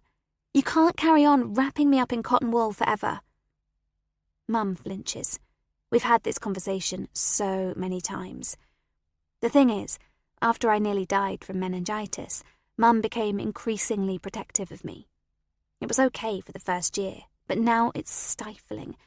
It's not my fault that I'm an only child. Mum needs to start chilling. "What time will you be back?" she asks. "Dunno. Late, I guess, because the show doesn't finish until about 11 p.m. "Perhaps I can have a chat with Olivia's mother," Mum suggests. "You're being ridiculous, Mum. I'd be going with her parents. It's safe. There's nothing to worry about. All I need is some cash to pay her back for the tickets." "How much is a ticket?" "Don't know yet, but I'll find out." I pause. "Does that mean I can go?" She sighs. "I'll think about it." Chapter 7. Amelia. It's Friday morning, and I think I'm going to throw up. I'm on my banking app, and it makes no sense whatsoever. I have £453 in my joint current account with Hudson, and zero balance in my savings account. I refresh the app, wondering if there's some glitch. I get the same balances every time I refresh. What the hell has happened? There should be nearly £22,000 in my savings account. It's money that I've been saving since Dad died. wondering if I should invest it to get a better rate of interest, but hopeful I can use at least some of it on the barn conversion. The rest, Hudson and I have allocated for Marnie's university studies. It doesn't make any sense that the balance is zero. With trembling fingers, I navigate to my transactions and see that 2 days ago, the whole sum was sent to Pay for You to You. That name sounds familiar. I gasp when it hits me. I made the payment to the Chinese clothing company through Pay for You to You, a PayPal-like website. Except I didn't transfer any funds from our savings account. I never touched that account. Never. I tried contacting Pay for You to You, but of course there's no telephone number, just an online chat function. I click on it and pace the kitchen as I wait for someone to respond. Eventually I see the name Preeti light up and a message that says, "How can I help you today?" I explain that the balance of my savings account was withdrawn and sent to Pay for You to You, and that it must have been fraud. I demand to know where the money has gone. Except Preeti is clearly reading off a script, and my increasing frustration gets me nowhere. "I'm sorry, Mum, but we can't tell you where the money has gone. The payment looks as if it was made legitimately, so I suggest you contact your bank. I wish you a good day." And then she's gone. I swallow bile and call my bank. At least I get to speak to a real person this time. I explain the situation to the operator. "I can see that you made a payment for £21,798, but it was made to your account at Pay for You to You, using your banking app. I don't see any fraudulent activity, Mrs. Myers. I will forward this to our senior fraud team, who will investigate further." "Will you refund me the money?" I ask. There's a pause. "I'm afraid you'll only be reimbursed if we believe that fraud has taken place." "But it has!" I exclaim. "We'll be back in touch within 28 working days," she says. 28 days? "That's our expedited process," she explains. "Normally it's 6 to 8 weeks. I slump on the chair. "Is there anything else I can do for you today, Mrs. Myers?" "No, thanks," I say, and then hang up. I tug my hair into a tight bun as I pace the kitchen, and then I glance at the clock. I'm late. Grabbing my handbag and yoga bag, I apologise to Clover, our black Labrador, for only giving her a short walk this morning, and hurry to the car. I can't think of anything other than the lost money. What if I never get it back? It's not only my dreams that will be out of the window, but Marnie's too.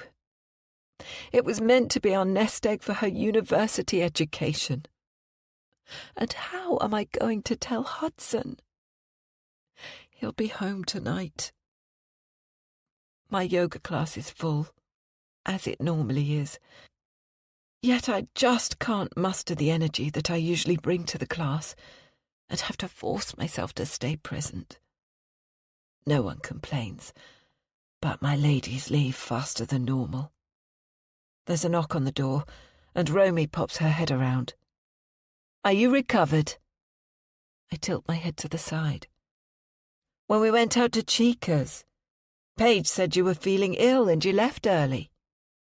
"Oh, that," I say, my cheeks reddening. I can't remember the last time I was actually drunk, and I don't think I drank that much, so I must have had some sort of food poisoning. The whole evening is a blurry haze, and yet, apparently, I transferred the full amount in my savings account to Pay for You to You. Even if I'd been completely drunk, I wouldn't have done anything as stupid as that. It must have been fraud. I felt terrible at the time, but Was fine in the morning. No, it's not that. I've got other stuff going on. Oh? She says, padding into the studio. Are you all right? It's not the best of days, I say. What's up? I've been scammed. I've lost every penny in our savings account. Oh my God, Romy exclaims. What happened? I don't know, I sigh. They're investigating, but all the money is gone, and I've no idea how I'm going to tell Hudson. That's terrible. Is it anything to do with the bank calling you the other night? What? I ask. You got a call from your bank telling you there was some fraudulent activity on your account, and you changed your PIN code. I stare at Romy.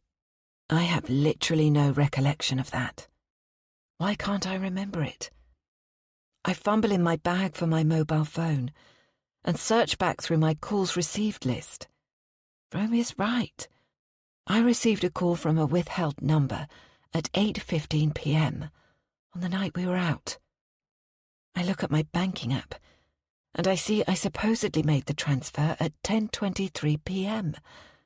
Was I so drunk that I did something stupid? I try to recall the evening, and all I remember is Paige leaving me at my front door and waving goodbye, and me clambering up the staircase apologising to Marnie, telling her I must have food poisoning. I threw up in the toilet, went to bed and slept the whole night through. But now, all I can think about is how disappointed Hudson will be, and whether I did something really stupid. Hudson doesn't make it home for supper. I should be annoyed, because I made his favourite coq au vin, and when he eventually walks through the door, 3 hours later than he'd said he'd be home, it is overcooked and dry. I remember how not so long ago I'd be all knotted up with worry if he was late home, catastrophising about a terrible accident, a plane falling out of the sky, or a dreadful car crash on the way home from the airport. I wonder when I began to accept his tardiness, when it stopped to matter so much. He opens the front door and shouts a generic hello. Then he strides into the living room, where I'm pretending to watch television, and leans down to give me a perfunctory kiss on the cheek.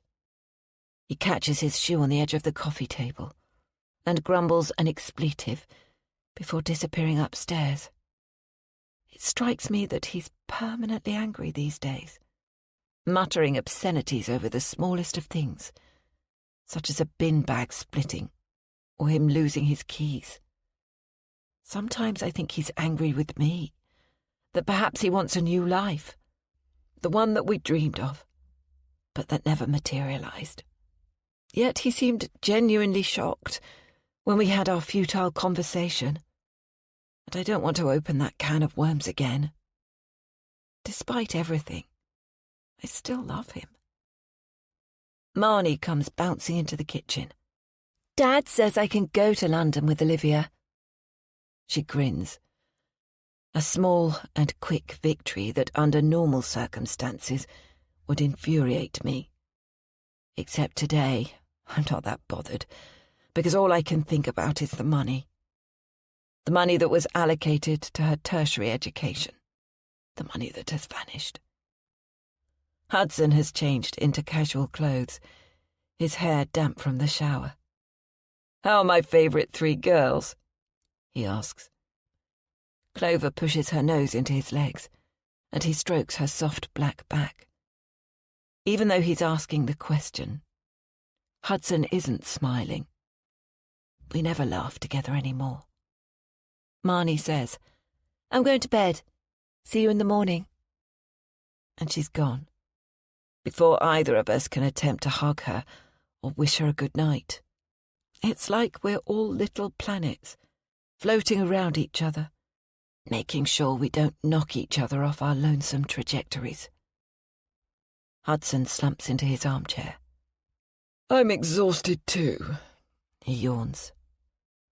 "So you said yes to Marnie going to London?" I say. I wanted to discuss it with you. She's nearly 16, Amelia. She needs to spread her wings. I've heard this refrain a lot recently. Except she's playing us off against each other. Stop worrying about her. Stop smothering her. He grabs the television remote off the coffee table and changes the channel to the news, then turns the sound off. I may worry about our daughter, but it's not surprising that I do. Not considering what we went through, how we so nearly lost her. And it's easy for Hudson to be critical when he's never home. I feel a knot tighten in my chest, and I stand up. I'm going to take a bath, I say. He nods without looking at me. If it wasn't for my guilt over the missing money, I'd switch the television off and pull Hudson to his feet. Then I'd either slap him or pull his face down to mine, kissing him deeply. But of course I do neither. Instead, I promise myself that I will tell him about the missing funds. Soon. Chapter 8. Paige. I've got an appointment with a surgeon called Dr. Harrison on London's Harley Street. I did my research and he's the best of the best.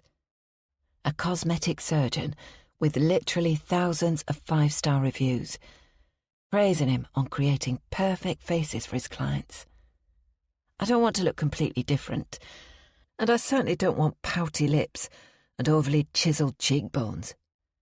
But I do want a straighter nose, and ears that don't protrude like ridiculous flaps at the side of my face. I promised myself that as soon as I came into money, I'd get my face fixed.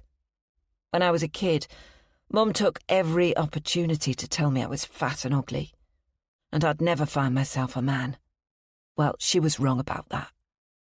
I may not have the most beautiful face, but my body is good, lean, with medium to big tits, and a shapely bum and legs. After falling in love with Frank, and then hooking up with Dean, I wasn't too bothered about my ears and nose, until I landed in prison. Those bitches were brutal. They called me Jumbo because of my long snout and sticky-out ears, and a name like that sticks in your head.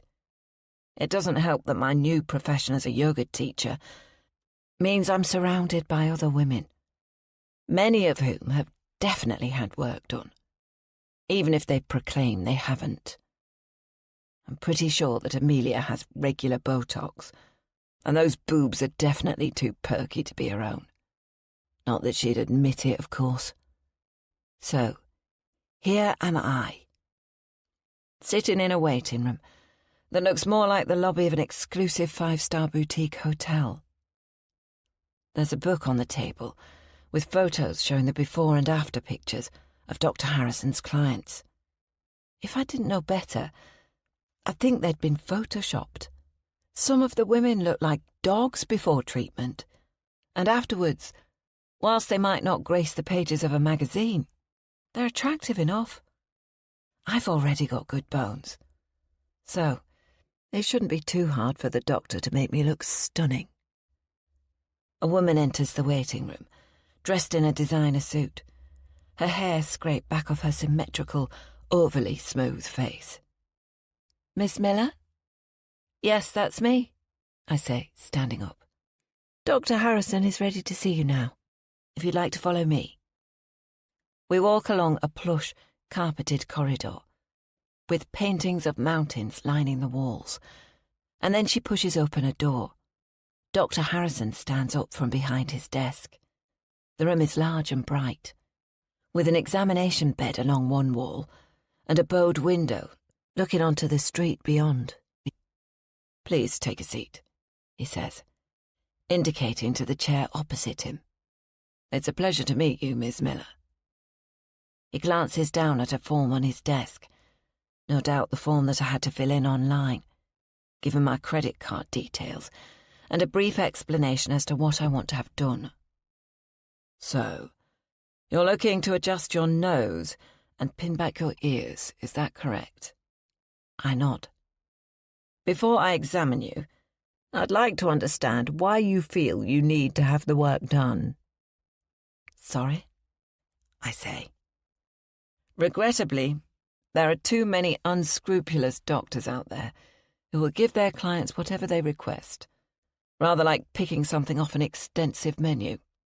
I don't work like that. I want to make sure that my clients have fully understood the emotional and physical implications of any work we do, and to ensure that the raison d'etre for cosmetic surgery is sound. I've given this a lot of thought, I say hurriedly. I'm sure you have, Miss Miller. May I call you Paige? Of course. So, Paige, if I may, I'd like to do a little probe into your state of mind. Why is it that you are seeking this surgery? Because my nose is too big for my face, and my ears stick out. I shift uncomfortably in the armchair. Have you had any psychiatric or psychological treatment at any time in your life? I'm not sure what this has to do with me being here. My dear, there are no trick questions. I just want to ensure that you understand the emotional implications of cosmetic surgery. I bristle. This man is patronizing me. Tell me a little about your background, starting with your childhood.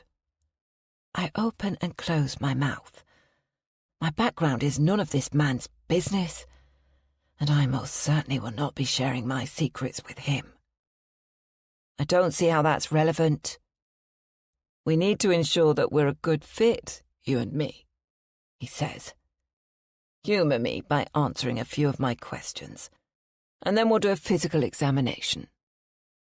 I pick up my handbag and stand up. I don't think so, Dr. Harrison. I can feel the anger beginning to boil. How dare this man probe into my past, or into my psyche? I just want a bit of a chisel and a few stitches. I don't need to justify myself to you, or anyone else. Before he can respond, I turn around and stride to the door, pulling it open and slamming it behind me. What a complete jerk. To hell with Dr. Harrison. He won't be getting my business.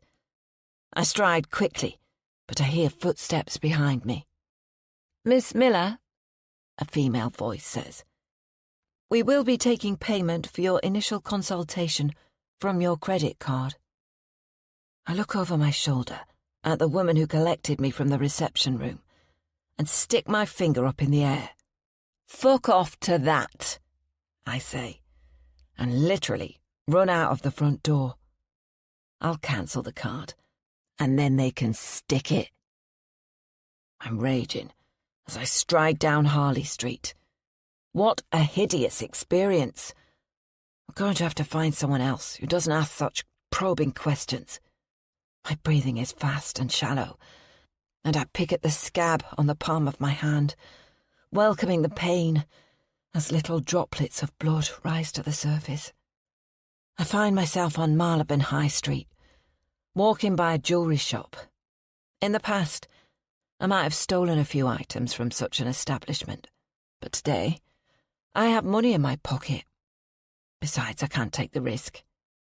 I open the door and step towards a wall of jewels. My eyes fall on a pair of diamond earrings that glitter. Yes, they have my name all over them. I get a buzz of excitement as I imagine wearing them to our next yoga teacher's get-together. They're the sort of thing that Amelia might wear. A little blingy, but largely classy. I'd like to try those, I say, pointing them out to the shop assistant. 5 minutes later, they're in my ears, and I'm heading back towards the station. There's nothing like a little shopping to make a woman feel better about herself. On the train home, I take out my phone and type out an anonymous review about Dr. Harrison. It takes me a while to perfect it, but when I do, I'm pleased with myself. Avoid Dr. Harrison, cosmetic surgeon, like the plague. He touched me inappropriately, refused my request to have a female nurse in attendance, and made hurtful comments about my appearance. He wanted to do way more work than I'd requested. When I complained, he sent me a bill, even though I didn't have any work carried out.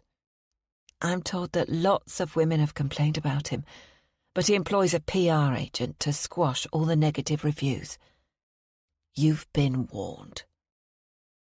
Using a fake name, I post the review everywhere online, on search engines, across social media, and anywhere I can find that mentions cosmetic surgery or Dr. Harrison. By the time the train pulls into the station, I've got a huge smile on my face. That evening, Dean is home for 6 p.m, as he always is. He looks tired and heads straight to the fridge to remove a beer. The thing with Dean is he's really observant. It never fails to surprise me because largely I've found men to be utterly unobservant. "What's those sparkles in your ears?" he asks, peering at me. "New earrings. Do you like them?" "What the hell, Paige? We can't afford—" I cut him off. "They're fake, you idiot. But they look good, don't they?" He nods, then takes his beer can and walks upstairs. A couple of minutes later, I hear the sound of the shower. I never wanted to take on the traditional roles in a relationship, but as Dean works longer hours than I do, I accept that most nights I prepare our supper. I don't mind cooking, so long as Dean or Taryn clears up. I like the precision of following recipes, juggling lots of things at once. 20 minutes or so later, Dean stomps down the stairs into the kitchen, no doubt in search of another beer. "Why have you got £1,000 in your purse?" He stands there with his hands on his hips. "What were you doing rifling in my handbag?" I snap back, slamming a lid onto a saucepan. "It was perched on the edge of the bed, and I knocked it off onto the floor by mistake. Why have you got so much money in cash? You're not up to your old tricks again, are you, Paige?" "No," I exclaim. "I got it from Vanessa for working overtime." He gives me that look, the one that suggests he doesn't believe what I'm saying. But I stare back at him, and as normal, Dean backs down. He knows that if we get into an argument, it always ends badly. And he probably remembers our last fight, when I chucked the wine at him. He knew perfectly well that the wound on my palm was a result of my temper, and not an accident from washing up, but he didn't say a word. And he definitely knows that a repeat performance is more likely to result in him being hurt than me. Dean turns away from me, and as predicted, gets another beer out of the fridge, but this time he sits down at the kitchen table. He pulls the tab off the can and drops it onto the table. "Paige, love, I don't believe you. Let's not fight. But the thing is, no one is going to give you £1,000 in cash for teaching a few yoga lessons." He's right, of course. You shouldn't be complaining about me having cash. It helps pay the bills. I'm not complaining. I'm worried. We've been here before, haven't we, love? And last time it didn't work out so well. I haven't done anything illegal, I exclaim, mentally crossing my fingers because, of course, that's a blatant lie. "Do you really think I'd take the risk of being sent back to prison?" He shakes his head unconvincingly and clearly doesn't believe me. The anger starts bubbling up, just like the water for the pasta on the hob. I can feel my face flushing, my fingers starting to twitch. "Take a breath," Dean says. But it's no good. I've had enough of phony psychological treatment for one day, and I can't stop myself from exploding. Don't fucking tell me what I should or shouldn't do. I'm just worried, that's all. Don't you trust me, Dean? Because you should. If we don't have trust, what the hell do we have? I'm shouting now. I trust and I love you, Dean says, trying to placate things. Let's not fight, Paige. But I do want you to tell me the truth. I am, I exclaim, lifting the lid off the saucepan and chucking a spoon into the boiling pan of water. A splash of water rises up and strikes my wrist, and I let out a squeal of pain. You did this, I say, realising I sound like a petulant child. I'm burned because of you. I'm just worried, that's all, Dean says with a sigh. He looks up at the ceiling and takes a swig of beer from the can. I wonder for a moment, what would happen if Dean walked out? I've pushed him really far, so many times, yet he always seems to forgive me. Perhaps he stays because I'm good at sex, or because he knows he's punching above his weight with me. Or perhaps it's because he genuinely loves Taryn. Occasionally, I wonder if he stays due to pity and worry, that I'll go completely off the rails without him. Of course, I don't ask. I'm sure I'd be absolutely fine without Dean, but for now, it suits both Taryn and me to have him around. The burn on my wrist stings like crazy, and I find myself lifting up the pan. I can see the boiling water flying through the air, cascading over Dean's face, and I hear his scream piercing my eardrums. What's for supper? Taryn asks as she saunters into the kitchen. I put the pan back down on the hob and let out a loud breath. Thank goodness for Taryn. It's what always happens when she's around. The fury of the moment is diffused. Mum's making some delicious-smelling pasta sauce, Dean says. There's such warmth in his eyes as he looks at Taryn. I turn away from both of them and bite down hard on the skin on the inside of my mouth. Saved for now, Dean, I think. But in my gut, I know time is running out. Next time, he might not be so lucky. Chapter 9. Amelia.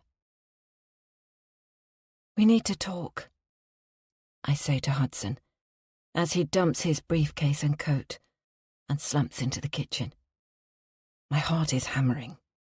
I'm dreading his fury, or worse, his disappointment. Paige is bringing Marnie home from school, and I suppose now is as good a time as any. He walks to the fridge and removes a beer, popping open the tab and pouring it into a glass. What about? Hudson sits down in his normal chair. I decide to tell him without any preamble. I've been scammed. I've lost the money in my savings account. You what? He turns to stare at me, his nose wrinkled with confusion. I'm sorry, but it's all gone, and I don't know if I'll get it back. The bank is disputing it. You are bloody joking, right? It's not a joke. I can't bring myself to look at him. Well, then you need to sort it, Amelia. Fucking sort it. He stands up then, kicking his chair back, picking up his glass of beer and storming out of the room. I don't know what I was expecting, but not this. His perpetual avoidance. I slump into the chair he's just vacated and lower my head into my hands. I know I need to sort it, but I was hoping Hudson might show an iota of sympathy, or have some ideas to help me sort it. Instead, he's walked out. After 10 minutes of not knowing what to do, I haul myself up and walk out of the kitchen into the hall. I can hear Hudson on the phone in his study. I decide to leave him to it, and I make supper. Half an hour later, Hudson is back in the kitchen, and I brace myself for his anger. Except his expression is strangely unreadable. He sits again. I'm taking the job offer from Globus Planet. They'll be purchasing the travel agency. I stare at him, feeling confused and dismayed. How come he hasn't discussed this with me? Besides, he only told me the other day that he wasn't accepting the job offer. They want me to stay working for the company and to move to the head office in Manchester. Manchester? Manchester is 250 miles away. The shock makes me grab the seat of my chair. Yes. I'll have to be there full time. I can start next week. It might be good for you and me to have a bit of distance for a while. Distance? There's a stab in my chest. I thought Hudson and I were meant to be trying to improve our marriage, not distance ourselves further. You, Marnie and Clover can join me in a few weeks, once we found a new school for Marnie. We can rent the house out or put it on the market. I've already spoken to a couple of estate agents, and they reckon we can get good money for this place. What? I exclaim. You're moving next week, and you expect us to up sticks and go too, just like that? That's pretty normal, when the main breadwinner has to relocate, isn't it? No, Hudson. I stand up and start pacing the kitchen. A marriage doesn't work like that. You're meant to discuss major life decisions with me, not just sell your business and take a job on the other side of the country and present it as a fait accompli. And what about our life here? Marnie is sitting her GCSEs this year, and I've got a business. He scoffs. Hardly a business. We cannot take Marnie out of school. Are you out of your mind? I pick up a tea towel, scrunch it up, and let it drop onto the countertop. Well, what do you propose? His voice has an edge of sarcasm. I can't believe you've just dumped this on me. Why haven't you told me about this before? Surely it's been months in the planning. Well, I did mention it. Besides, I've had offers before that have come to nothing. And what's the point in getting your hopes up unnecessarily? I don't think you should take the offer. It's too much of a disruption. What? Hudson throws his hands up into the air. You don't understand, Amelia. It's a done deal, and I have no choice. I have to do this for the continuation of the business. Besides, it will be good for all of us. Eventually I'll have more time to spend with you. And Manchester is an edgy town. A great place for a teenager to grow up. I've looked into schools and colleges, and there are several that are really highly rated. I'm literally speechless. A few days ago, Hudson said in passing that he'd been offered a job. But the truth is, he must have been planning this behind my back for months, just assuming that we can up sticks and relocate several hundred miles away, with little interruption to our lives. I don't want to go. I have no desire to live in a big city, far away from my friends and family. And the last thing Marnie needs is the disruption of moving schools right before her exams. What about Mum? She's coming over tomorrow. She's arthritic and she needs me. My yoga students need me. I stare at Hudson and once again wonder when it was that we grew so far apart. It's one thing not talking about our feelings. It's quite another planning a relocation to the other side of the country without discussing it with your spouse. Well, just think about it, he says, getting up and walking towards the door. I'm going to take a shower. I listen, stunned, as he stomps upstairs. This is not acceptable. He can't just walk away when we haven't finished the conversation. I race upstairs after him. Hudson, wait. He's standing in our bedroom, his shirt removed. I notice that he's put on weight around his midriff. The beginnings of a middle-aged paunch.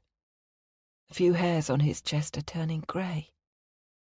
He's getting old, and I hadn't even noticed. I can't go, and Marnie can't either. At least not until the next academic year. In which case I'll go alone. I'll come home at the weekends as often as I can. So that's it? I ask. Decision made, unilaterally. As I've already told you, Amelia, there is no choice. And you expect me to have to do everything, do you? The childcare, the dog care, managing the house, paying all the bills, and working. Essentially being a single mum. You're hardly paying the bills, aren't you? Sure, you might write out the checks, but the money that's in our account is thanks to me. I'm working my guts out so you can live this life of luxury. And then you announce that you've lost our money. You've actually lost it. It's the height of irresponsibility, Amelia. He waves his hands around. I'm stunned. Is that what he thinks? That I enjoy being financially reliant on him? Doesn't he realise that's why I trained as a yoga teacher? Why I have ambitions to open my own studio? So I can contribute too. And how do you think our marriage is going to work? With you being away all week, every week. It's been bad enough as it is. He shrugs his shoulders, almost as if he doesn't care, and that makes me furious. Do you want our marriage to break down? Is that what all this is about? An easy way out of being married to me? Don't be melodramatic, Amelia.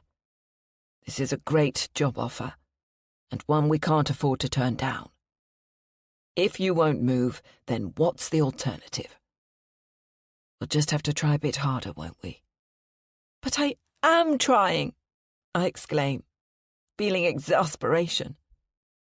And that's when we both hear a creak from outside our bedroom. I walk to the door, fling it open, and glance down the stairs, just in time to see Marnie's back disappearing out of the open front door. Wait, Marnie, I shout, worried how much of this conversation she's heard. Upset that I'd forgotten that Paige was bringing her home. I run down the stairs and out of the front door. Paige's white polo is pulling away, but Marnie runs after it, waving her arms, and the car comes to a halt. Marnie's feet are pounding the gravel, and she races up to the car, pulls open the rear door, and flings herself inside. I watch with dismay as I realise Marnie has fled with Paige. Chapter 10. Paige. Poor Marnie is in quite the state. Apparently she overheard her parents having a massive argument. Something about Hudson moving to Manchester. And now she thinks her parents are getting divorced. I wonder if there's any truth in that. I find it hard to hide my smirk at the thought of Amelia's distress. There I was thinking she was living in paradise. My phone rings as I turn onto the main road. Amelia, no doubt. So I let the call go to voicemail. I'll ring her back in due course and let her sweat for a bit. Mum and Dean argue all the time, Taryn says from the back seat, as if that's going to console Marnie. It's just banter, I add. Keeps the relationship on its toes. Gross, Mum, Taryn says. Anyway, if your parents move to Manchester, you can stay with us. Right, I think to myself, and how's that going to work? Will Taryn really want to share a bedroom with Marnie? And will the Myers pay me to feed and clothe their daughter? Nope, that is not going to happen. But I won't burst the girl's bubble quite yet. When we're back home, I glance at myself in the hall mirror, pleased with my new look. I haven't had any surgery, but I did treat myself to a new hairstyle, thanks to a very expensive colourist, and, of course, the sparkling new diamond earrings. I can't wait to see Amelia's face when she sees me. I stick a ready-made lasagna into the oven and tell the girls to get on with their homework. I wait another 30 minutes and then call Amelia. I've had 3 missed calls from her. Sorry, I say, pretending to be breathless. I hope you weren't worried, but Marnie was really distressed, so we calmed her down, did a quick shop, and now I'm making them a lovely homemade supper. I'll drop her back to your house later on. Oh, Amelia says, that's really kind of you, but I can't ask you to come over here twice in one evening. I'll happily collect her from yours. To date, I've succeeded in keeping Amelia away from our house. I don't want her condescending pity when she sees how small our place is in comparison to hers, how run down our street is. As our lives increasingly intertwine, I'm not sure how much longer I'll be able to keep her away, but I'm going to try. I absolutely insist on bringing Marnie back, I say. You've got enough on your plate, and besides, I need to do a quick shop at Tesco's for stuff I couldn't get earlier, so it's barely out of my way. And I don't want you to worry about Marnie. You know what it's like. When we adults have a little tiff, the kids get all uptight about it. I've reassured Marnie that you and Hudson are as tight as ever. I am right, aren't I? Yes. It was just unfortunate that Marnie overheard us. Hudson is having to take a job in Manchester, which is far from ideal. Oh, really? Well, I shouldn't worry. Distance makes the heart grow fonder and all of that, I say. Think of the fun you could have without him being around. You could even get that yoga studio off the ground, and he wouldn't be any the wiser. Anyway, I'll drop Marnie back a bit later, and in the meantime, you put your feet up and make up with that lovely husband of yours. Thanks, Paige. You're really kind. Yes, I think to myself, I am really kind. Yes, Amelia dear.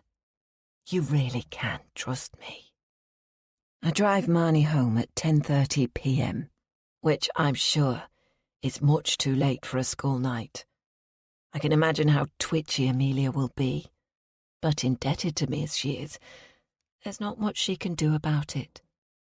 Marnie is silent around me, which is rather frustrating, but I remind myself, one step at a time.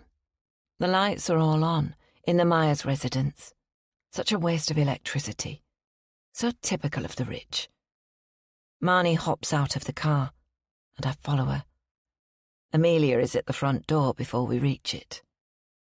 Thank you so much for bringing Marnie back, Amelia gushes. I step up to the front door, so I'm bathed in artificial light.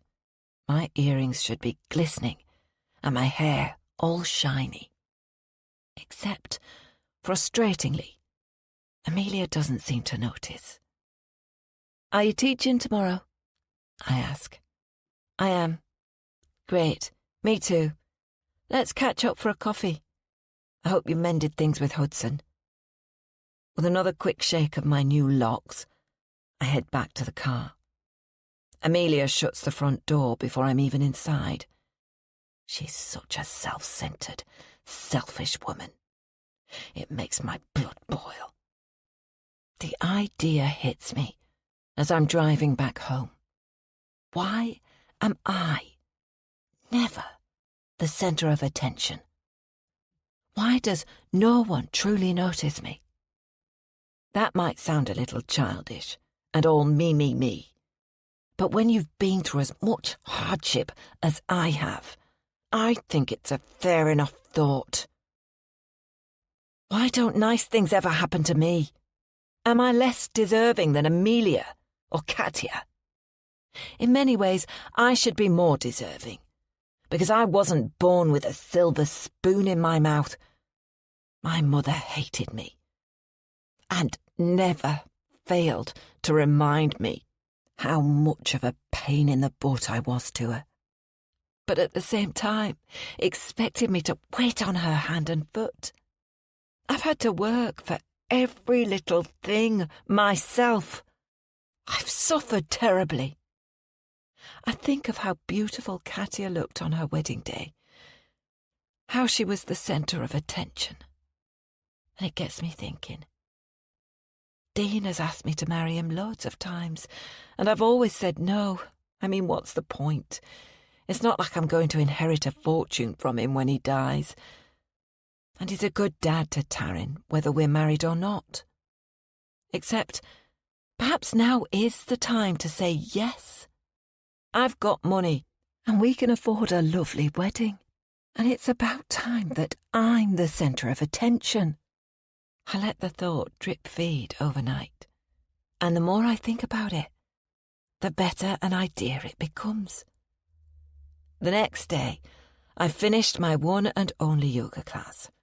Why is it that I've only been asked to lead one class, whereas Amelia gets to run several every day? I really need to talk to Vanessa.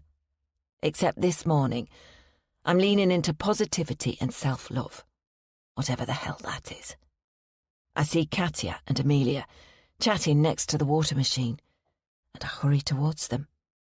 "Hi, Paige," Amelia says, before returning to her conversation with Katia. Neither of them notice my new hairstyle. In fact, they barely glance at me. The bitches. "I've got some exciting news," I say. They both stop talking and turn towards me. Katia's thin eyebrows rise up. "I'm getting married," I exclaim.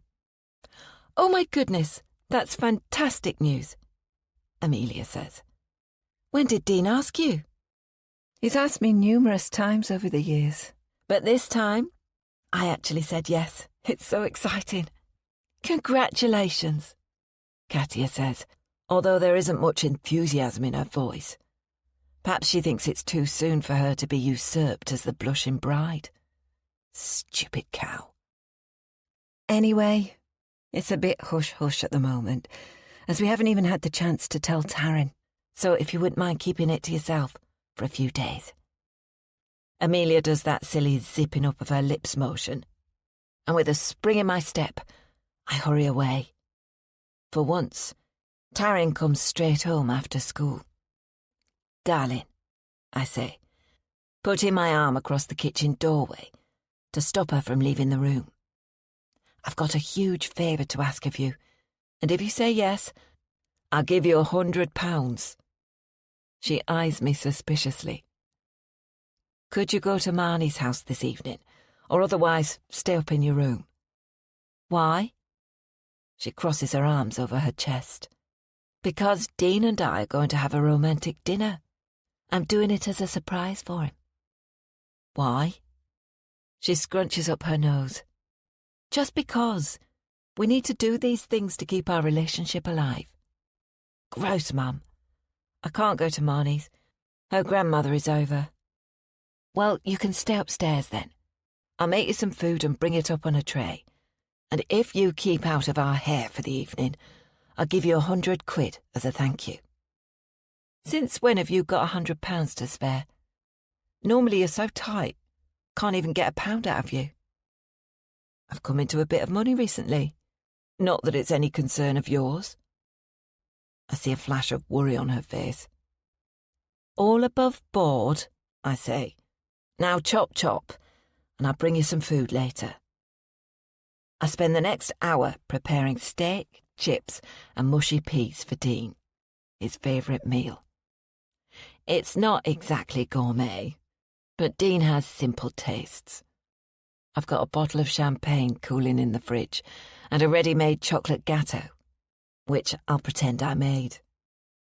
I lay the table with the only tablecloth we own and light a few candles. Then I hurry upstairs and change into a slinky dress. I survey myself in the mirror, and I'm pleased with what I see.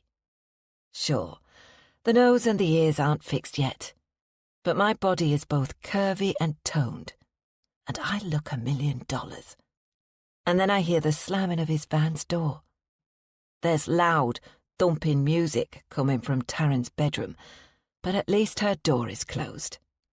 I hurry downstairs, just as Dean walks into the hallway. "Wow, you look good," he exclaims.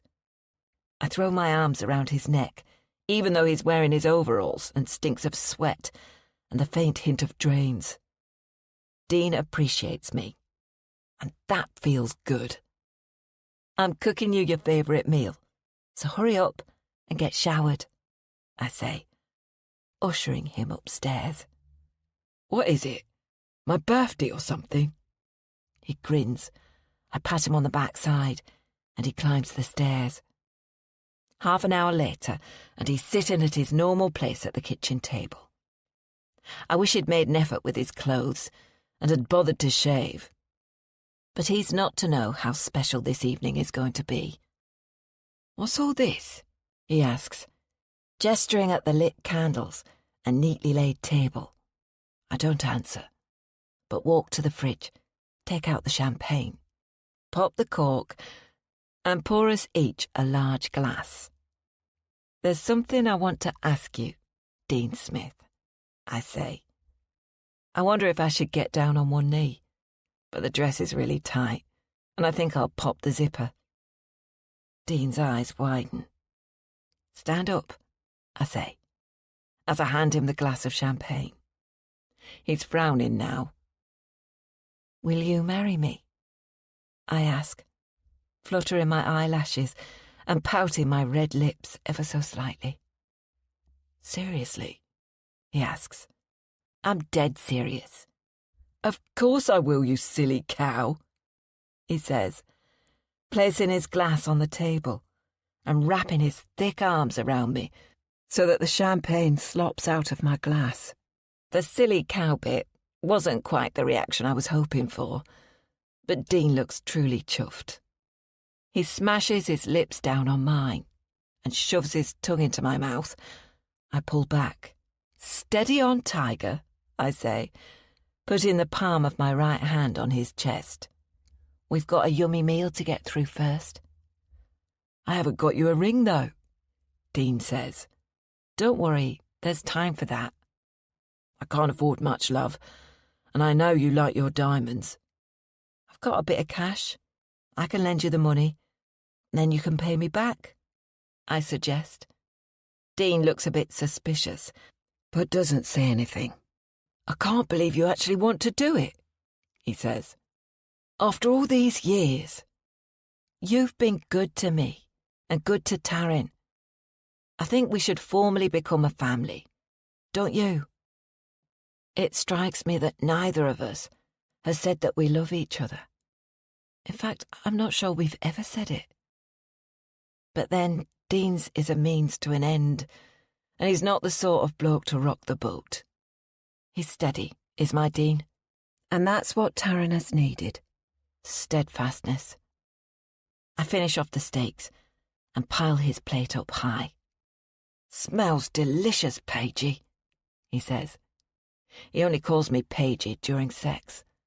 Of course, we'll have to have sex tonight, which is annoying, as Dean is a wham-bam thank-you kind of man, despite me trying to teach him otherwise. He takes a big mouthful of steak and chews it loudly. "I've been thinking this for a while, love, but now you've suggested we get married, why don't we take this opportunity to start again? We can move somewhere up north and have a small holding, be self-sufficient, live off the land. I've always dreamed of having my own pigs and chickens. And if you want to still do a bit of yoga, you can do that by Zoom. The north of Scotland is so beautiful and rugged, and we wouldn't need much money to live a good, healthy existence. What do you think?" What do I think? Is he off his bloody rocker? How well does Dean actually know me? I'm a city girl. I need the bright lights and the buzz of people and nice material things. There is not a hope in hell that I'm going to be living in some shack in the middle of nowhere in the remote freezing cold of North Scotland. Let's think about it, I say, throwing him a wide and very fake smile. We've got a wedding to plan first. Nothing too extravagant, Paige, Dean says, bringing the tone of the evening right down. Just a registry office wedding and a nice meal down the pub for you, me and Taryn. No, Dean. I haven't waited my whole life to get married, to have a meal down the pub. I want the full shebang.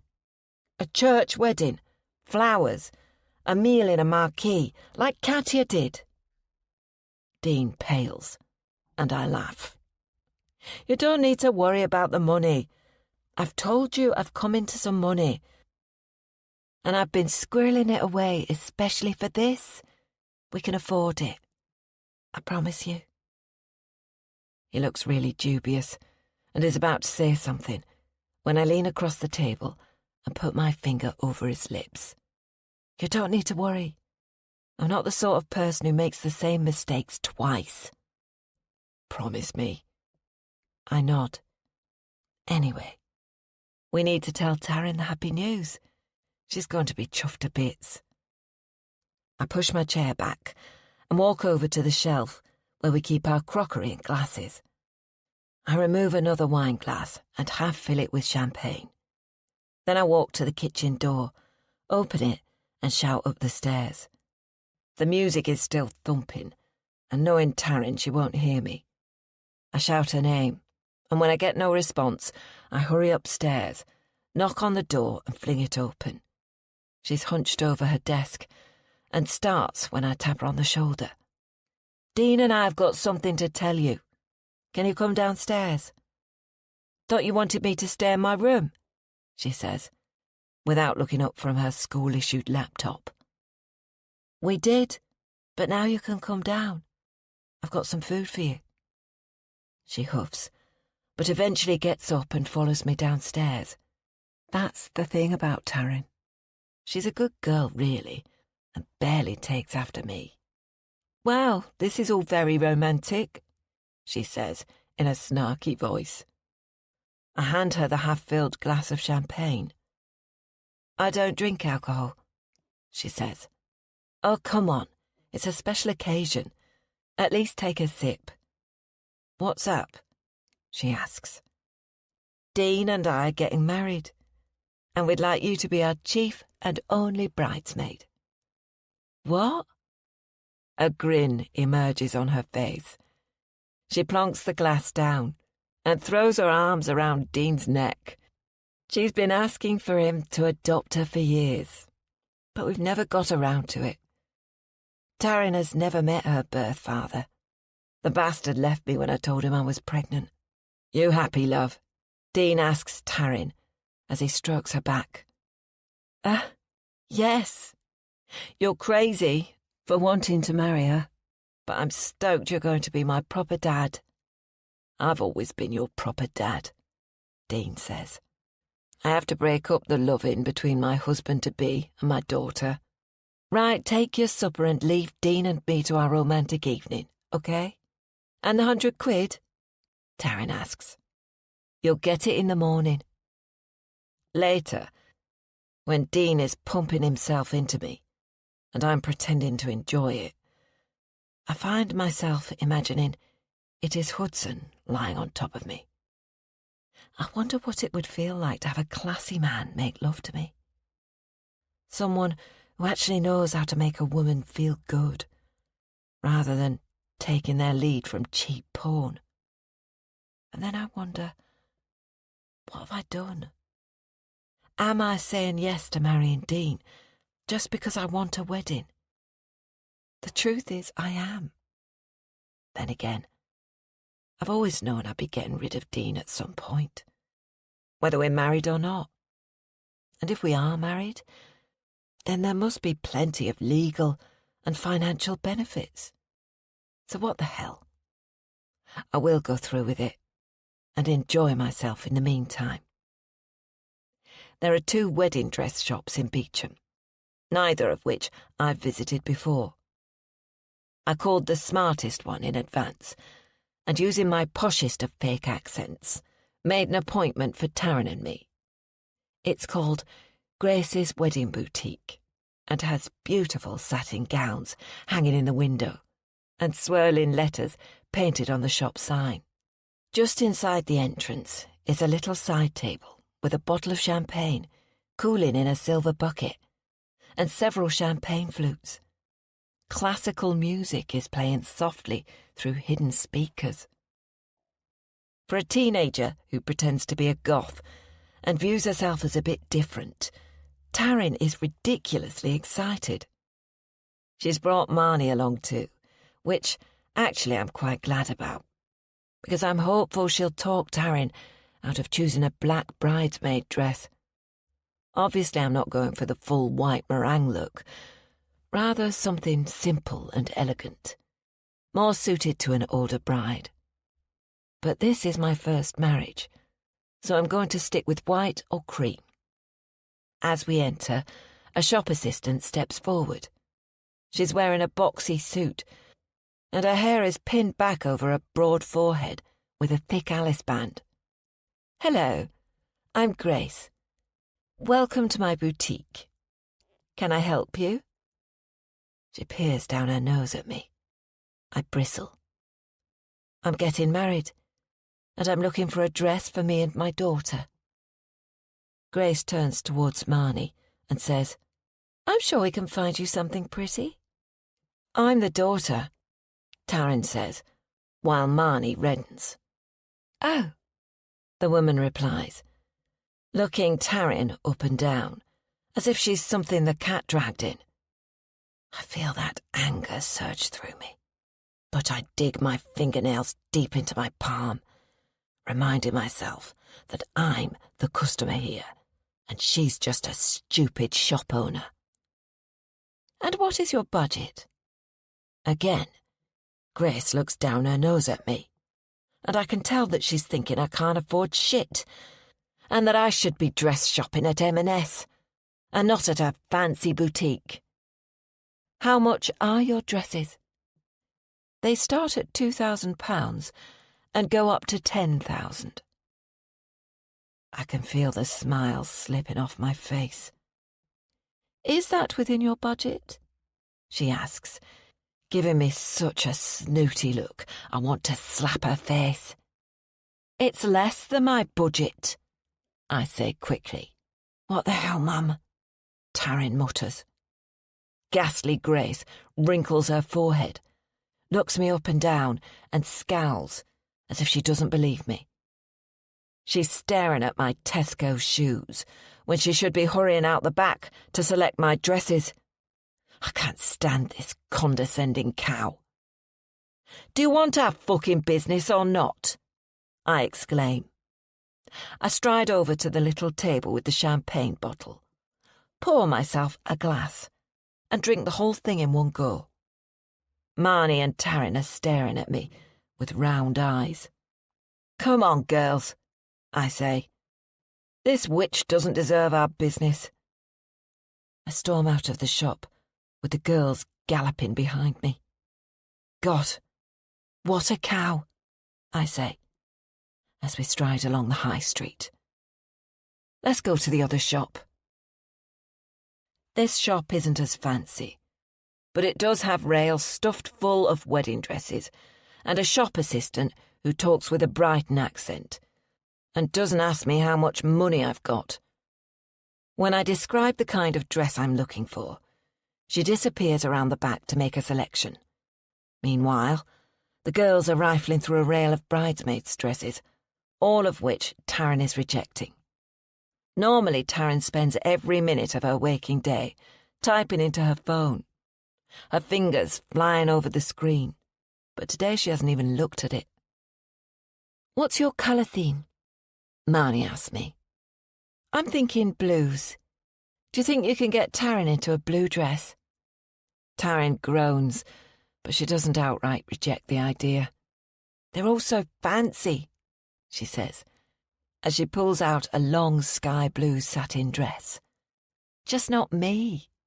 It could be, Marnie suggests, and for a moment I'm rooting for the daughter of my enemy. A few minutes later, and I'm in a large changing room, trying on 5 dresses.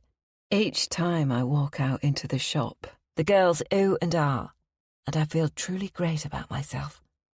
But it's the 5th dress that is the one. It's a pale cream colour, silky satin with a cowl neck and simple spaghetti straps, and it makes me feel like a model. This is it, I say, as I twirl in front of the girls. Do you agree? They both nod, and very sweetly, I notice tears in Taryn's eyes. Right, your turn now. I'm going to select some dresses for you to try on. Must I? Taryn groans. Yes, Marnie and I reply in unison. Clutching a handful of dresses, Marnie accompanies Taryn into the changing room, while I sit in the boutique on a luxuriously padded chair. I'm thinking about the price tag of my chosen dress. Just over £3,000. It's a crazy amount of money for a dress that I'll wear once. But I remind myself of that cliché. I'm worth it. And I have all that money, thanks to lovely Amelia. As I'm sipping from a glass of champagne, not as nice as in the other shop, but served to me willingly, I notice that Marnie has left her handbag and coat on the chair. It's a Michael Kors bag, open at the top. It's rather disgusting that a 15-year-old girl has a designer handbag, and it looks new. Not even like one of Amelia's cast-offs. I can hear the girls chatting and giggling, so I pull the bag towards me and look inside. She has the normal rubbish, a purse with 20 quid in it, some cheap makeup and a plastic hairbrush. And then I notice a set of keys. Her house keys, I assume. Without too much thought, I grab the bunch of keys, drop them into the zippered section of my handbag, a designer knockoff that I bought at a market stall for a tenner, and then push her bag back to where I found it. Who knows? Those keys might just come in handy. Dress choices made, I suggest to the girls that we go for a drink before returning home. We're not far from Eat Cake, the coffee shop opposite the yoga studio. They each choose a cake and a drink, and I send them off to find us a table. Having paid for it all, I'm just about to sit down with the girls when I see someone I recognise striding along the pavement. It takes me a second to place her, but then I realise it's Snooty Grace. I jump up. Just popping out to get some money from the cash point, I say. Don't eat my cake. Taryn throws me a confused look, but I ignore her, scoot through the coffee shop, and hurry out of the door. The bitch is ahead of me, walking purposefully. But just as I catch up with her, she stops at the traffic lights, obviously intending to cross the road. There's quite a little crowd gathered, and she, of course, is at the front, her pointy shoes sticking out over the edge of the pavement. There's a rubbish truck approaching, driving a little slower than I would have liked, but just as it approaches us, I step right up behind Grace and shove her really hard in the back. She stumbles and falls into the road. There's a scream, and then more screams, but I've edged away from the little crowd, and I'm striding back towards Eat Cake. I don't look back once. I don't hesitate. I don't glance over my shoulder. I just walk purposefully, pushing the door open and march into the girls and sitting down at their table. I dig my fork into a piece of chocolate cake. Yum, I say. This is really delicious. When I drop Marnie back at her house, Amelia invites me in for a cup of tea. Did you choose a dress? What's it like? She asks eagerly. I show her the photograph on my phone that Taryn took of me modelling my wedding dress. "Oh my goodness, you look absolutely stunning," Amelia gushes. "That's the most beautiful dress. So very elegant. I can't wait to see you walk down the aisle in it." I pause for a moment. Amelia has made the massive assumption that she's going to be invited to my wedding. I control a snort. What if I didn't invite her? What if I invite Romy and Katya and even Vanessa, but not Amelia? How would she react then? The thought is tempting. Amelia would feel so left out, humiliated even. Except, no. I don't want to show my hand this early and let Amelia know that we're only pretend friends. I need to do something way worse. Something that will truly hurt her. I've been wanting Amelia to pay for too long. So no, I'm going to do something that really makes her suffer. Chapter 11. Marnie. Mum is completely overreacting. I've lost my house keys, probably when I was out with Paige and Taryn wedding dress shopping, and I've had to tell her. "You need to be responsible, Marnie." "It was a mistake," I say. "We all make mistakes." "But what if someone finds it and realises whose keys they are? We're going to have to change the locks." "That's ridiculous. The keys have got no identification on them. How is anyone going to know who they belong to?" "Have you asked all your friends? Did you leave them at Taryn's house?" She's the first person I asked, and no, she hasn't seen them. They've probably been dumped in a rubbish bin somewhere. I don't know why Mum is making such a fuss about it, but she makes a fuss about everything these days. It's like she's strung out, and goodness knows why. She's pissed that Dad is moving to Manchester, but really she's got nothing to be so tense about. He's not around much anyway. Meanwhile, things are going pretty well for me. I mean, really well. I was super worried about telling Mum about the lost keys because she's actually agreed for me to go to London on Saturday. Well, more like Dad said I could go and she had to agree. She thinks I'm going with Olivia and her mum, but actually I'm going alone. It's a risk, I know, but so worth it. The thing is, I need my keys to let myself back into the house when I come home late at night, so that's why I had to fess up. I've got it all planned out. Mum will drop me off at the station in the afternoon. I'll take a bag and get changed in the train toilet. Then I'll get the tube to the nightclub and hang around somewhere near there until it's time to meet Jax. I have to make sure I don't miss the last train home, which is a pain, because it means I've got to catch the 11:05 p.m. train from Victoria, which is way too early, but I've got no choice in that. Then I'll take a taxi from the station back home. At least I'll get a few hours with my boyfriend. I'm trying to focus on my French homework, but the words are all a jumble. Jax has messaged me a bit less the last few days, but we're still sending each other loads of messages and cheeky photos. He's got the most beautiful body, and although I still like Ryan, Jax is a real man, whereas Ryan is still a boy.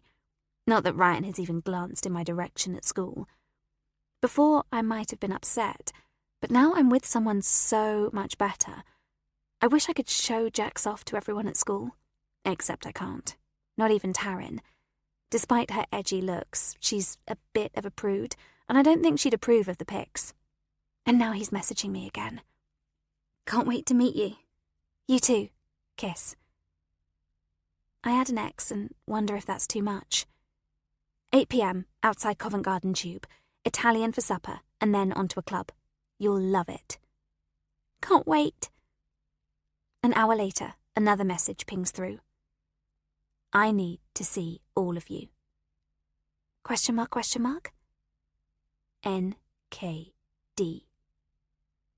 So far, I've only sent him photos of my boobs, and I'm not sure about this. And then he sends me a photo of himself.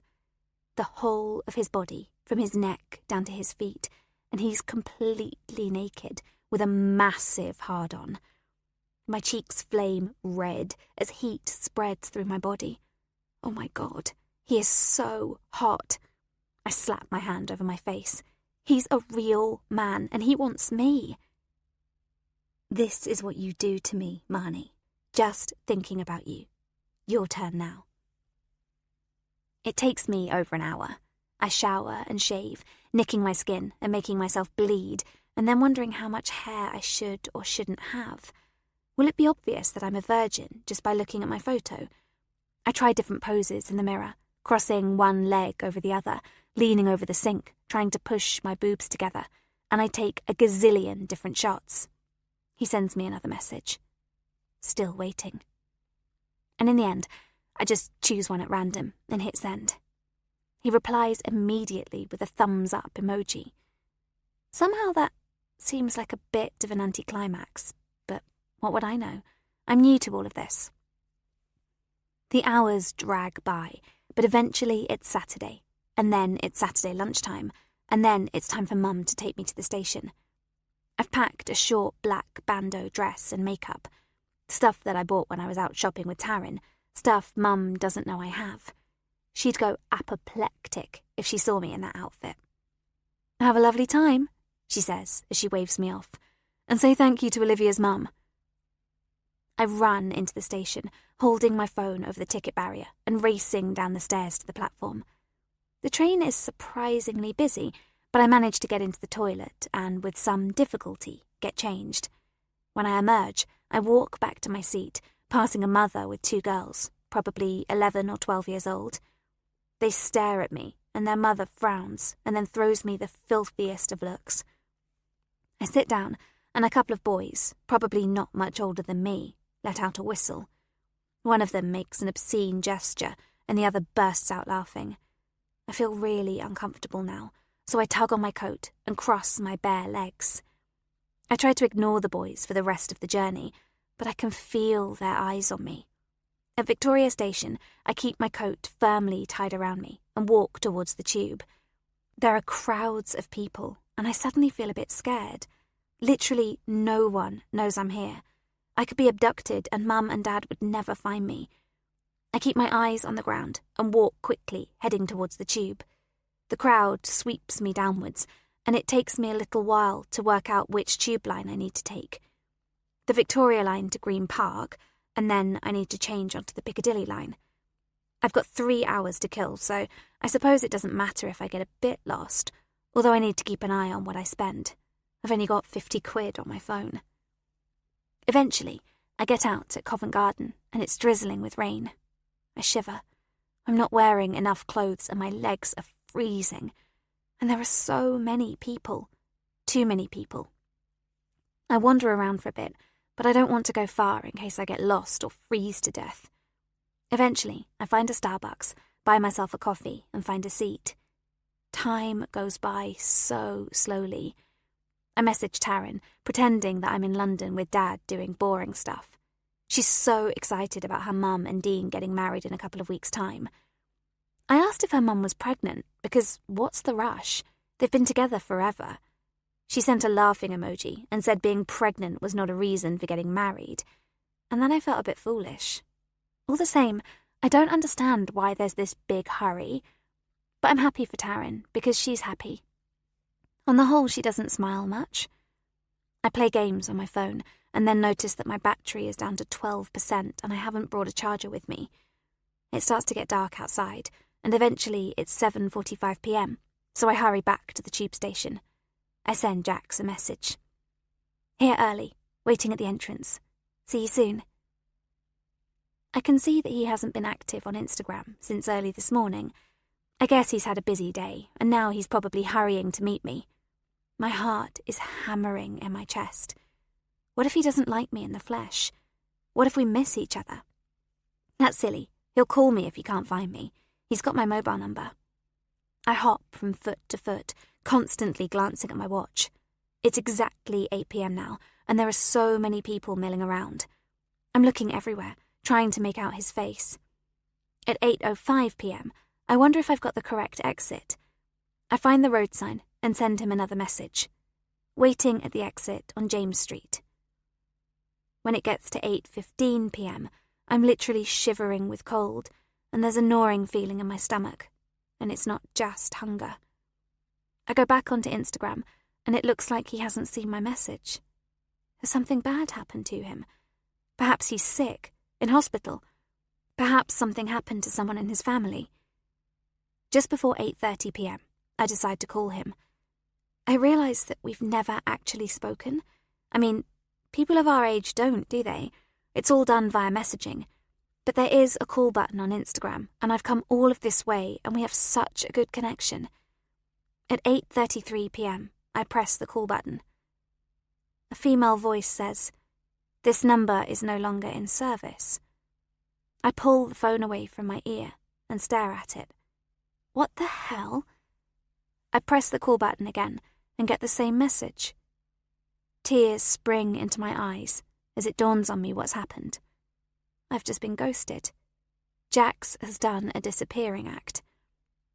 I look back through my messages and realise the last one I got was that thumbs up emoji when I sent him the nude photo. I swallow as I realise what's happened. He didn't like what he saw. He didn't like what I look like, and now he's ghosted me. I can't help but burst into tears.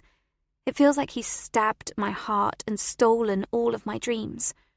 I'm sobbing now, running my hand over my nose to wipe away the snot, not caring that people are staring at me. "Are you all right, dear?" An old woman is peering at me. Her face is completely wrinkled, and she's holding 2 plastic bags full of bottles that jangle as she moves. Her breath stinks. "Yeah," I mutter. "Thanks." I turn and run down the steps into Covent Garden Tube Station. My phone is ringing, and for a moment, happiness floods through me. But then I see that the caller is Taryn. I want to speak to her, to tell her what a fool I've been, to ask if I can come over to her house. Except I don't. I send her call to voicemail. I go into the toilets at Victoria Station and change into the clothes that I wore when I left home. I feel more like me now and not so self-conscious. It crosses my mind that Jax might have turned up, but when he caught sight of me, he didn't like what he saw. Perhaps it wasn't just the nude photos, or perhaps he didn't come at all. Whatever. I just want to sob. I take the next train home and a taxi from the station. I get the taxi to drop me off at the bottom of the drive because, if she's still awake, I don't want Mum to see that I've come home in a taxi. She's expecting me to be dropped off by Olivia's mum in some fancy car, no doubt. The lights are on upstairs when I let myself in through the back door with the new key that Mum gave me. Clover wags her tail so much when she sees me, it's as if her backside is going to fly off. I sink onto the floor and bury my face in her soft fur, crying softly. "Hey, Marnie, you're home early." I jump. Mum is standing in the doorway in her dressing gown. "What's up?" She crouches down and peers at me. "Why are you crying?" "I had a massive argument with Olivia. Just stupid stuff." "Oh, darling." She tries to put her arms around me, but I push away. I know she means well, but I wish she'd stop treating me like a little kid. "How was the play?" "Going to bed," I say, and edge out of the room before running upstairs. I get the first text message 2 days later. I've started leaving my phone in my locker, as Miss Eisner insisted, and it's probably just as well, because if this had arrived during a lesson, it would have been a disaster. "Send me £200, otherwise I'll share the photos. Send the money via Monzo. Details here. By the end of today." I drop the phone onto the floor and have to scramble to pick it up. I stare at the phone. The message has come from a number I don't recognise. My fingers are trembling as I message back. "Who's this?" A laughing emoji. "Have you been sending nude photos to other people too?" I let out a strangled sob. This is Jax. Jax, who I thought liked me. "Why are you doing this?" There's no answer. I try calling the number, but it goes straight to voicemail and I don't leave a message. I feel sick. Really sick. I shove my locker closed and rush towards the toilets, brushing past Ryan. "Hey, Marnie, what's the hurry?" He grins at me, this boy whom I used to really, really like, but I don't hang around. I make it to the toilets and dry heave. I don't have £200. I don't even have £20 after my trip to London, where I wasted all my pocket money. And who will Jax send the photos to if I don't pay up? What if he puts them on the internet and attaches my name? My whole life will be ruined. Everyone will laugh at me. I'll have to leave school. I'll never get a job. And I can just see the disappointment on Mum and Dad's faces. What will Ryan think? He and his mates will never stop laughing at me. And worst of all, I can't tell anyone because I've been such an idiot. I send another message. I don't have the money. The school bell rings and I've got to get to a science lesson. I return to my locker and shove my phone inside as if it's toxic. I can't concentrate for the rest of the day. I avoid Taryn at lunchtime, worried that if I see her, I'll blurt out the truth. And then, when I pick up my belongings at the end of the day, I see I've got another message. Steal it from your parents, or sell something. That evening, Dad is home, and I can hear my parents in the living room, bickering, which is all they seem to do these days. I tiptoe upstairs and into their bedroom. Mum leaves her handbag on a chair in the corner of the room. I open it, search inside for her wallet. She's only got £30 in cash. But then it hits me. Cash is no good. Jax wants me to wire him the money, but how am I going to do that if I haven't got it? I could ask Mum for an advance on my pocket money, but I only get £20 a week, so that's not going to work. I leave the £30 and wander despondently into my bedroom. I message. I can't get you the money today. Surprisingly, an answer comes back quite quickly. Feeling very generous, you've got till 10 p.m. Friday. Then I'll put the photos online, but it's gone up to £250. I bury my face in my pillow. How the hell am I going to get so much money? I debate telling Mum the truth, but the look of disgust I know I'm going to see on her face is too much to bear. Besides, she'll probably drag me off to the police and then things would get really bad. I don't know how to get £250. Steal stuff, sell it in town, or send it to my P.O. box. Let me know. Time is running out. Chapter 12. Amelia. It's Paige's wedding in a week's time. I'm so happy for her. It's as if she's floating on air, going around with a permanent smile on her face, with her new gorgeous hairdo. I have to say that I was surprised she and Dean have organised the wedding so quickly. But I suppose at this point in our lives, if you've made a decision, you might as well get on with it. I'm rifling through my wardrobe, trying to work out what to wear tonight, trying not to think about the dress from China and all the missing money in our savings account. Hudson has gone to Manchester this week, and we didn't part on good terms. He doesn't seem to get it, that he can't just spring a relocation on me with no notice and expect it to be all right. Marnie was absolutely horrified when I told her we might move north, and frankly, after overhearing our fight, I didn't blame her for running off to Taryn's house. I then had to backtrack and say that it wouldn't be until she'd finished her exams, and if she really didn't want to go, then we wouldn't. The missing money is permanently on my mind. I contacted the police, and they were completely disinterested, as was the bank. Because I supposedly made the transfer myself. They're saying they're not liable. But of course, they are still investigating, and I'm just praying that I will be reimbursed. I took Paige's advice and have started planning a yoga retreat weekend. I've booked a lovely reception room at Northgate Lodge, our local hotel, for a weekend, and have secured a reduced room rate for my retreat clients. I created a little leaflet and handed copies to all of my clients at the end of my classes.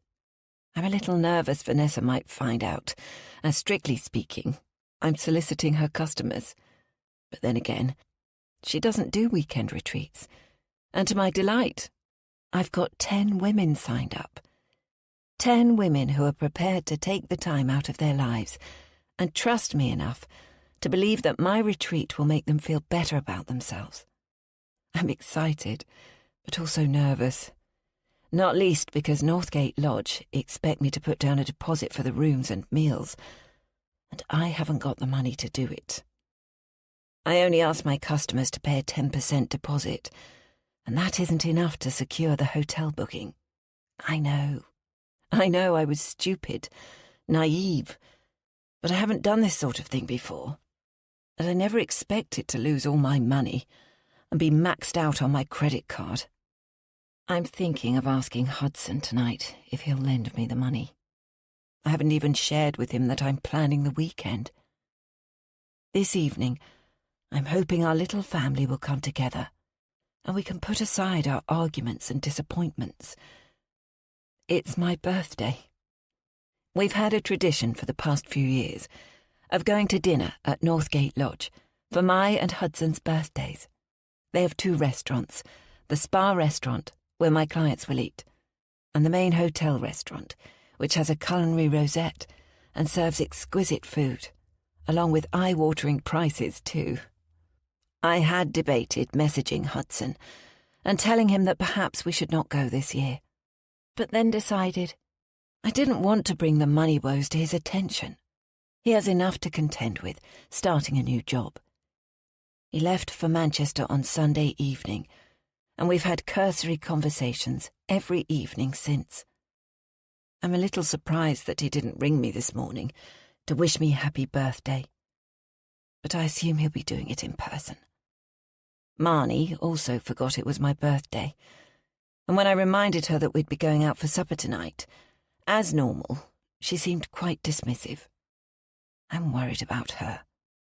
She's been acting strangely the past few days, even less communicative than normal.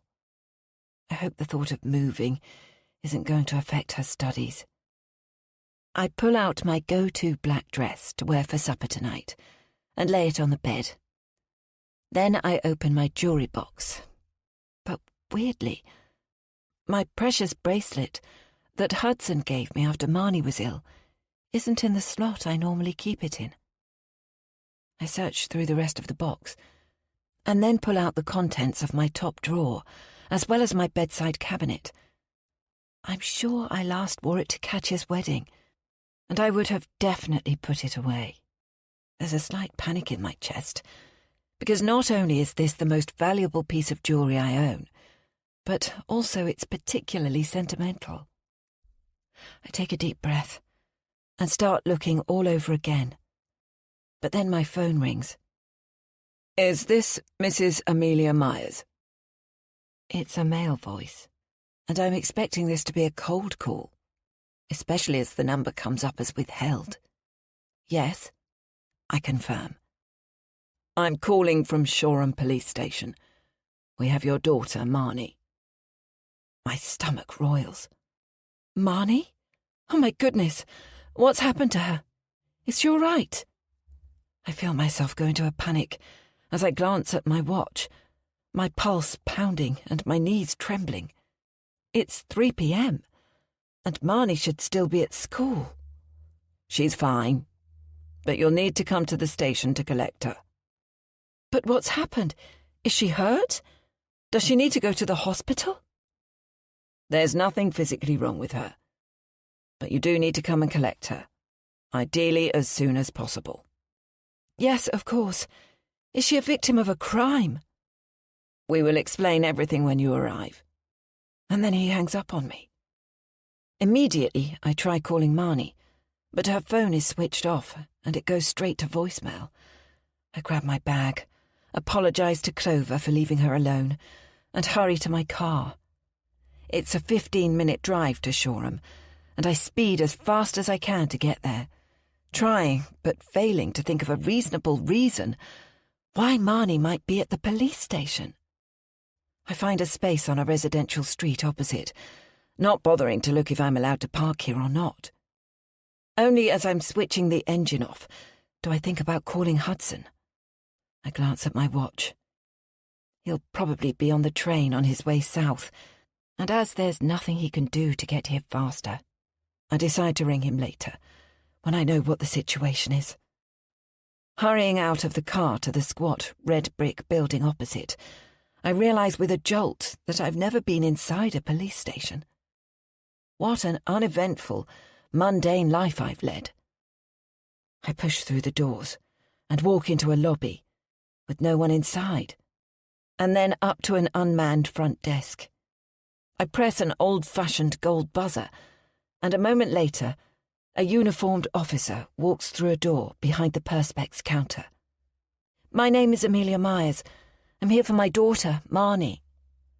He nods at me slowly, as if trying to evaluate me, and it does nothing to ease the knot in my stomach. "Wait there," he says. A couple of seconds later, a door opens to the side of the desk, and he beckons me to follow him. We walk down a short corridor, and then he pushes open the door to a small room, more like a cubicle, really. Marnie is sitting on a grey plastic chair. She looks up at the sound of us, her face red, blotchy and tear-stained. I move as if to rush towards her, to sweep her up in a hug, but the police officer says in a firm voice, "Please take a seat, Mrs. Myers," pointing at the chair next to Marnie. He's a portly man, whose uniform stretches over his barrel chest. His face is lined and weary, as if he's seen too much and is fed up with it all. "Marnie was caught shoplifting in Samuel's Jewellers this afternoon," he says, as he settles into the chair behind the desk opposite us. As he shifts, the chair creaks. "No, that can't be right," I exclaim. "I'm sorry, Mrs. Myers, but she was caught red-handed and has admitted it." "Marnie?" I turn to look at her, my voice sharp with shock. Marnie keeps her eyes on the floor and visibly shrinks away from me. "We're letting her off with a caution this time, because it's a first offence. But if she is caught again, then she will be prosecuted. Do you both understand?" I nod vigorously, trying to comprehend what Marnie was doing out of school, and how she could have shoplifted when we'd tried so hard to instill in her right and wrong. The officer slaps his palms on the table. "All right. We don't ever want to see you again, Marnie. Understood?" She nods and mutters, "Sorry." Her eyes still down, her face shrouded by her hair. The officer stands up and shows us out of the police station. Marnie and I walk in silence across the road to the car. But when we're inside, I turn to her. "What the hell? What on earth were you doing?" "Don't shout at me," she says, shifting towards the passenger window and away from me. I take a deep breath, because losing my temper isn't going to help, even though I'd like to. "Start at the beginning and tell me exactly what happened." "I've said I'm sorry," she murmurs. "Not good enough. Why were you out of school?" "Because everything is going to shit, and I didn't want to be in school. And you won't understand, Mum, so just let it go." She's sobbing now, and I'm at a loss as to what to say. I start the car engine. "If you're having problems at school, you need to share them with me, and together we can try to work things out. We can talk to Mrs. Chase." Marnie doesn't say anything, so I continue. "Have some other kids set you up to this, love? Because I know it's not in your nature to commit a crime. What was it they wanted you to steal? Jewellery for a friend?" Marnie hides her face in the crook of her arm and swivels so that her back is facing me. I sigh. If she's not going to talk to me, then we might as well go home. Perhaps Hudson can talk some sense into her later. We're both silent on the short journey home. The second I open the front door, Marnie rushes past me, up to her bedroom, and slams the door shut.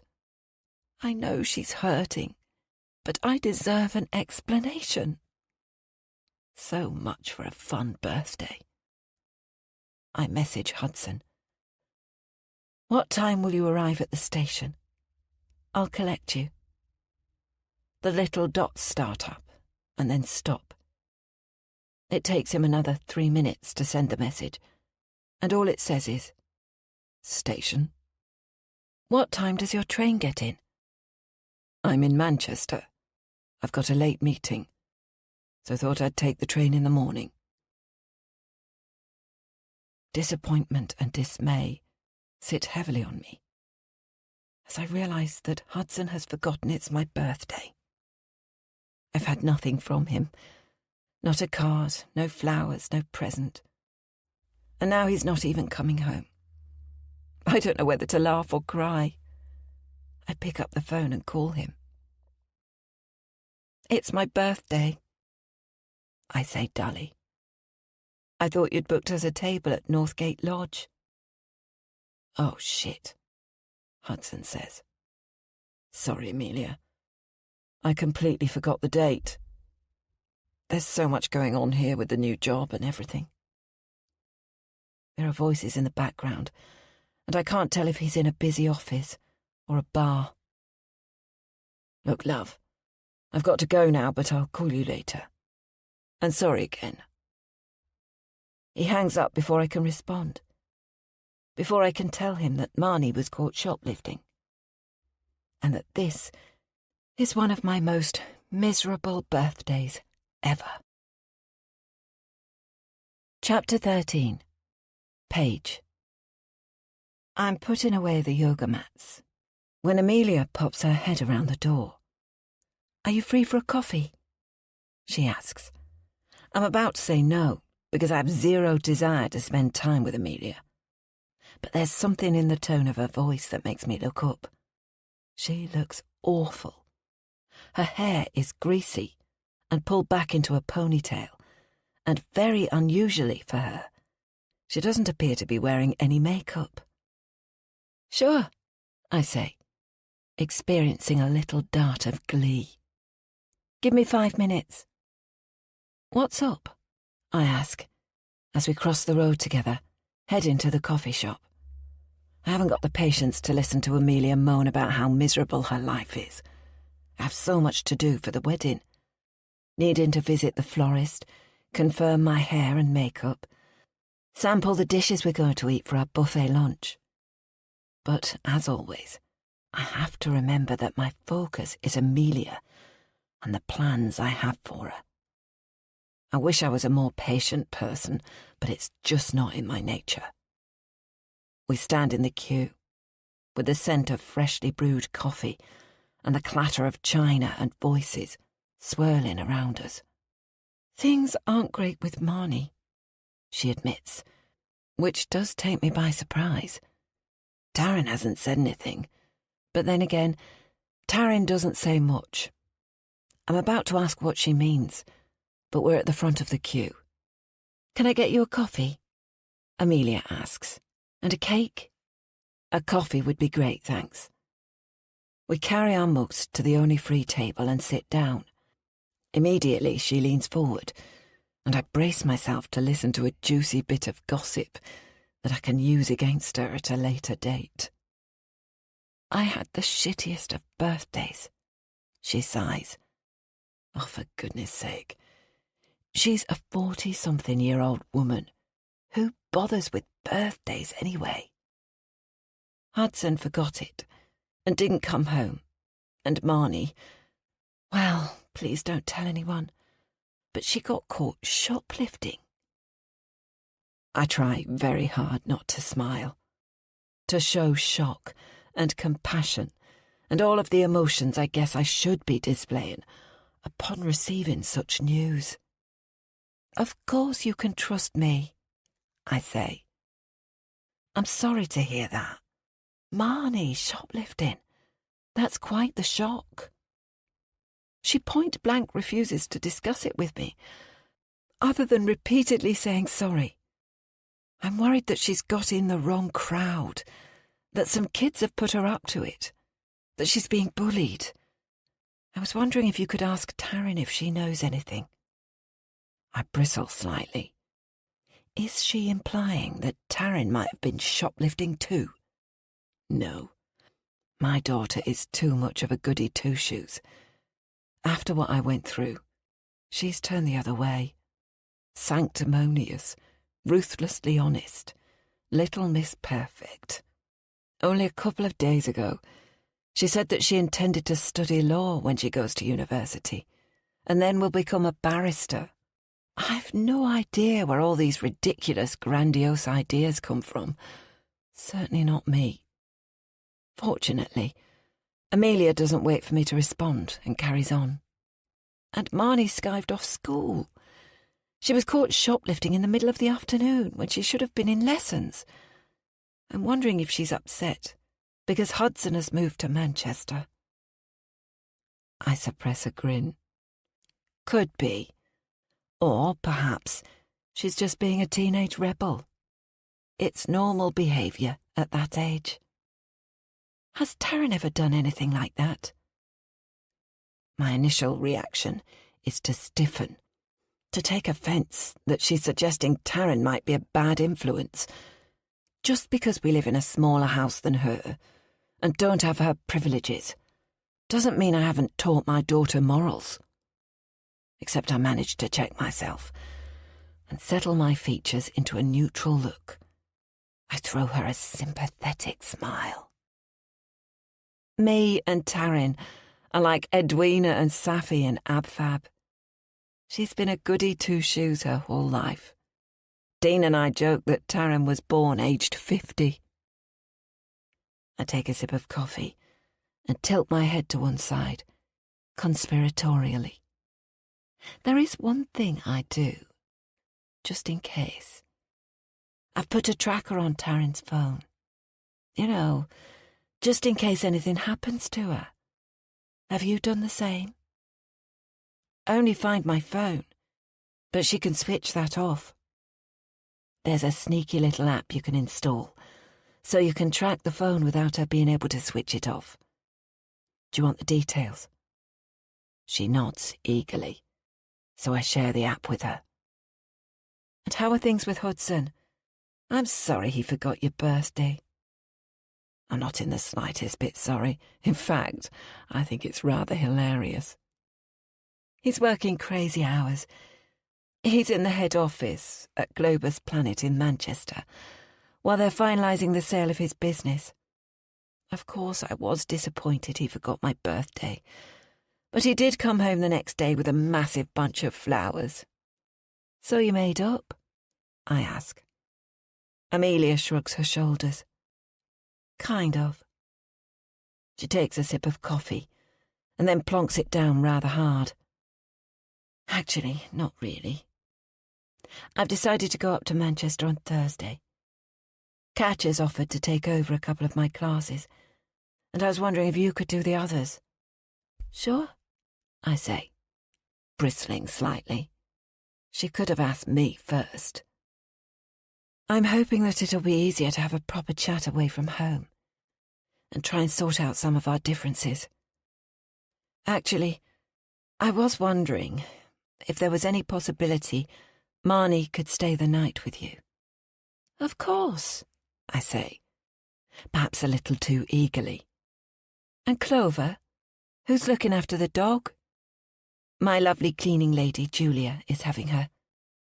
Of course, Amelia would have a cleaner. Women like her are much too posh to lower themselves to clean up their own mess. We chat a little more, but my mind is on other things, and before long, I excuse myself, saying I've got some important wedding planning business to attend to.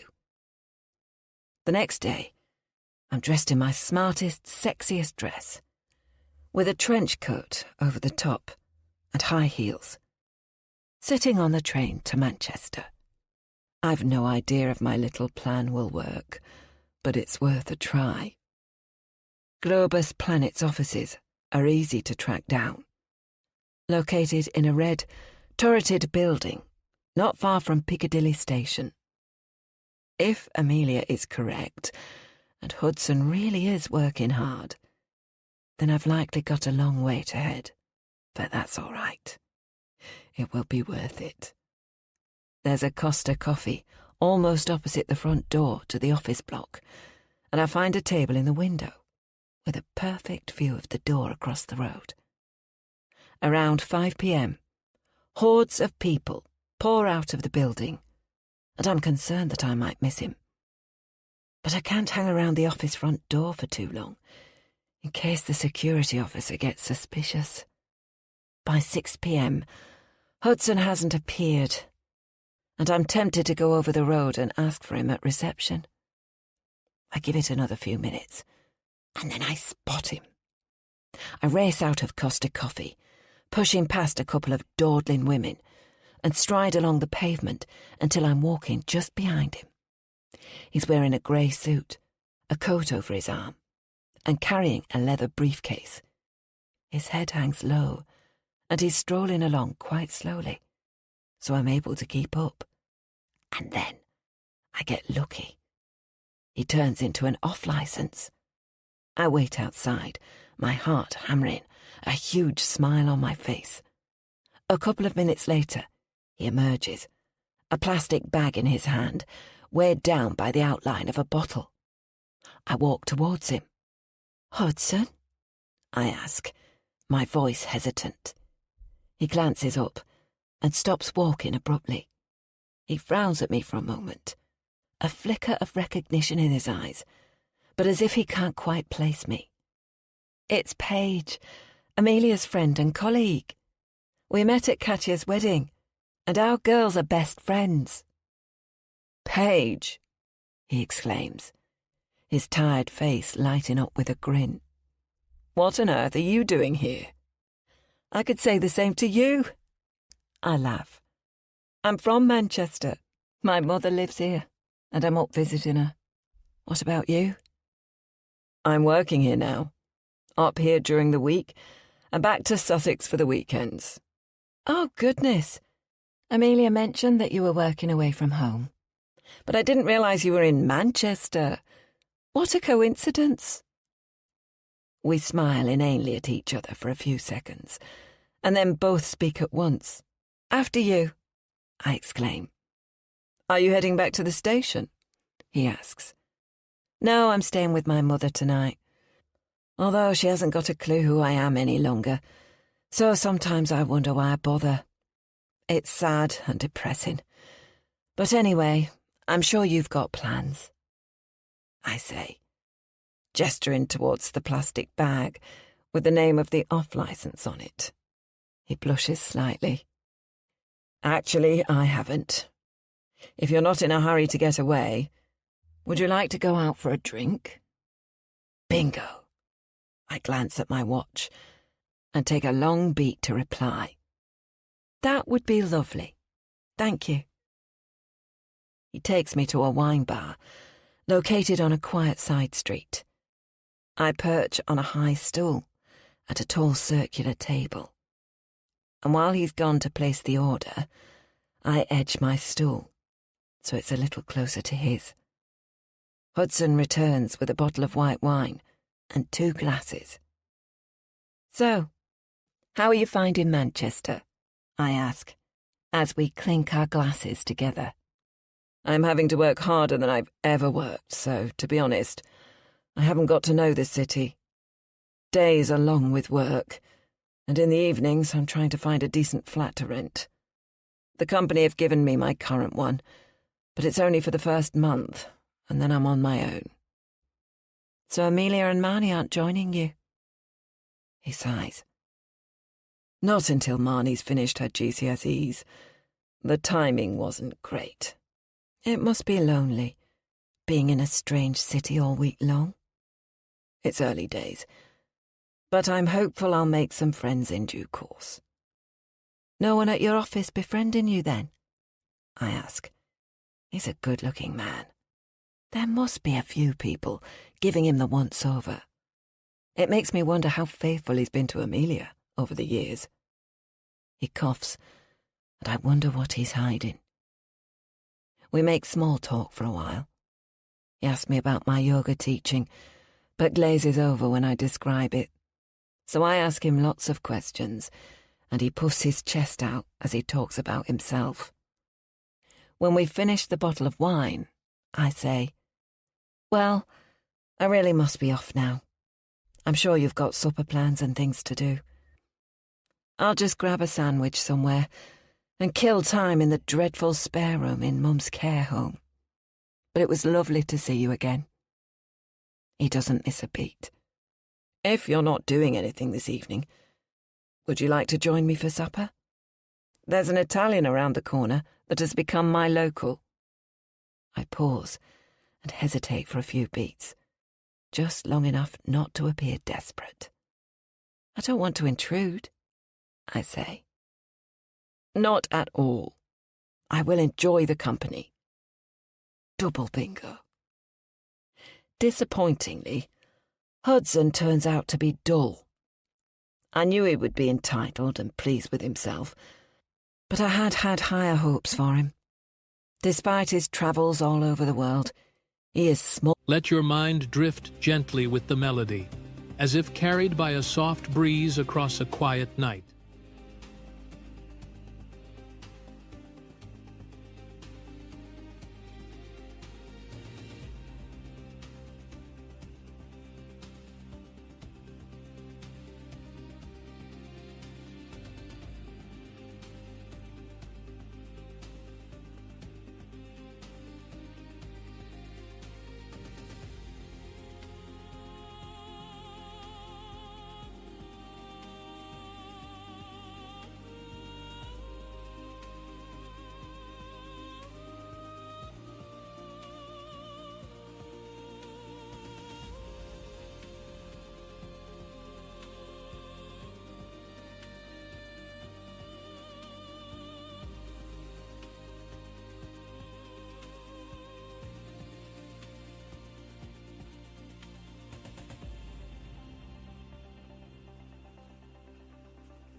Minded and ever so conservative in his views.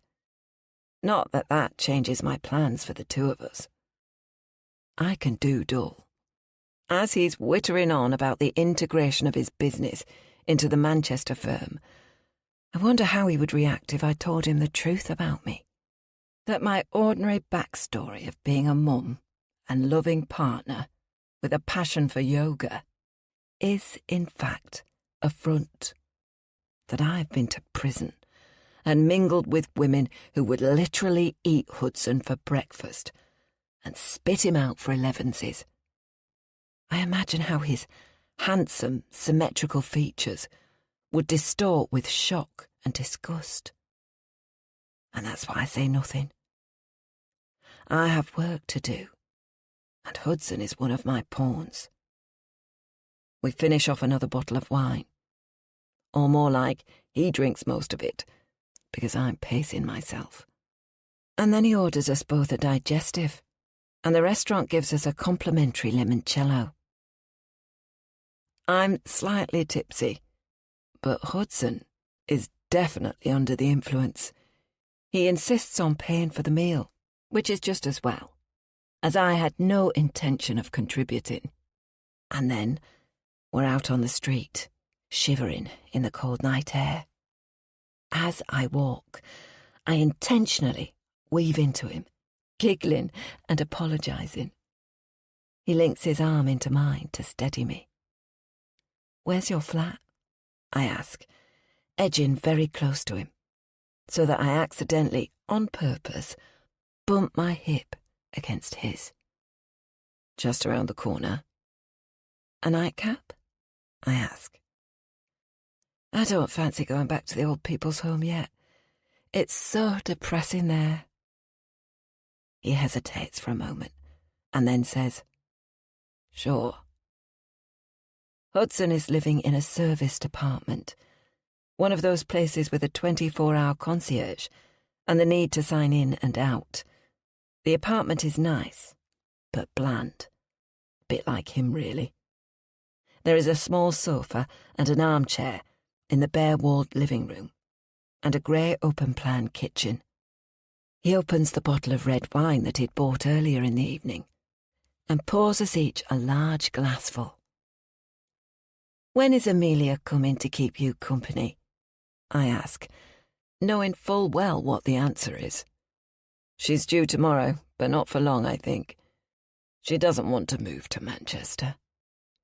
If you were my husband, I wouldn't let you out of my sight, I say, fluttering my eyelashes. You must be very lonely here. I gaze around the small apartment. When do you have to be out of here? And have you found somewhere else to stay long term?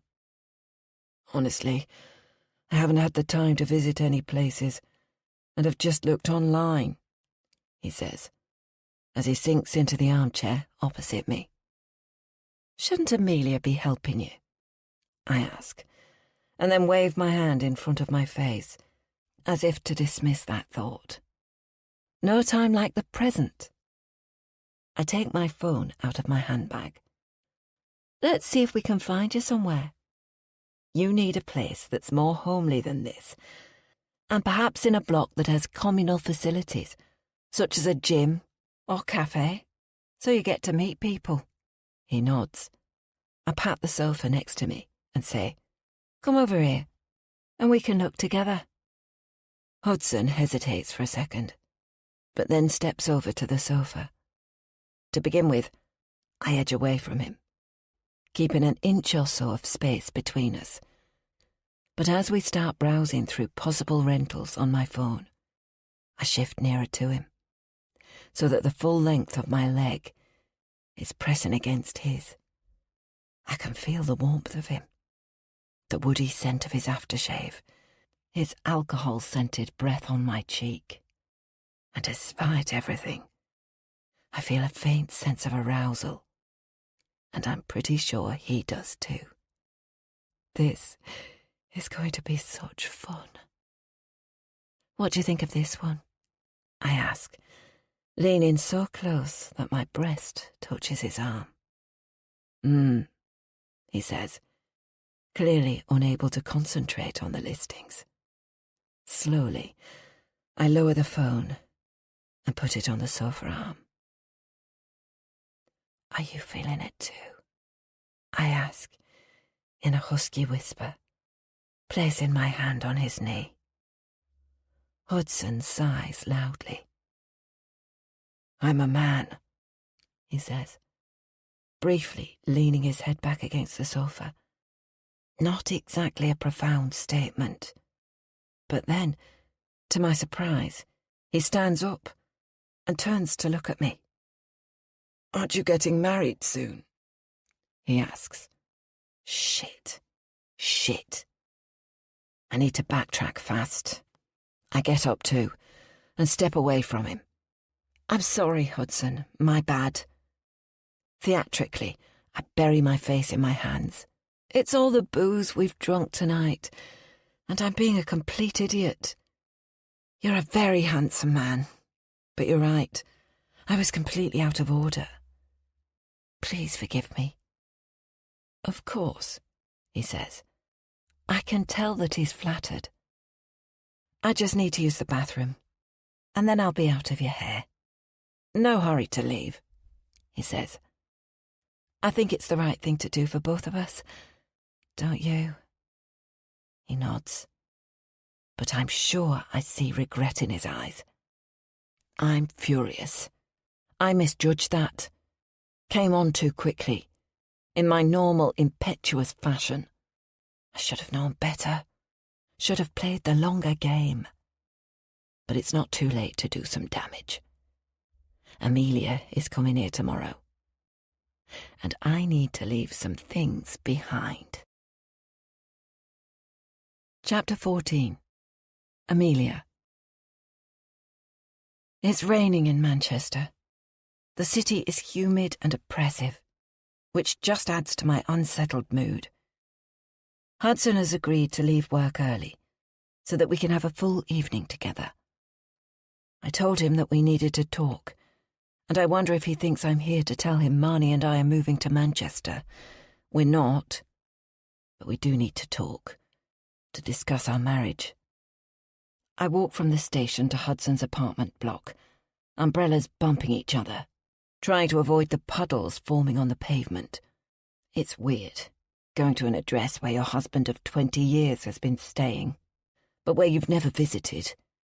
It's an unattractive apartment block with a concierge, and apparently he's expecting me. "Good afternoon," I say. "I'm here to collect the key to my husband's apartment. Hudson Myers, in number 41. "Ah, yes," he says, opening a key safe behind him and removing a key with a fob. "If you wouldn't mind signing the visitor's book, Mrs. Myers." He pushes a folder towards me and hands me a pen.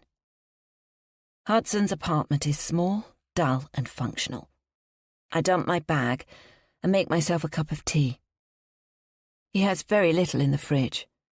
Just a carton of milk, a pot of jam, some old bread and a couple of carrots. I wonder what he's been living off. Hudson is able to cook, but he chooses not to, except if we're having people over for dinner. Then he will select a complicated ottolenghi recipe designed to impress our guests. On a day-to-day basis, he never cooks. Cradling a mug, I sit on the sofa and glance around. It must be rather depressing living here. There's a view onto a brick wall out of the window, and literally no colour in this open-plan kitchen living area. I hope we can find somewhere more homely for him to move to, and perhaps we should rent a van and bring up some furniture and paintings from home. When I finish my tea, I carry the mug over to the dishwasher and open it up. As I'm placing the mug inside, I notice there are 2 wine glasses stacked on the upper section.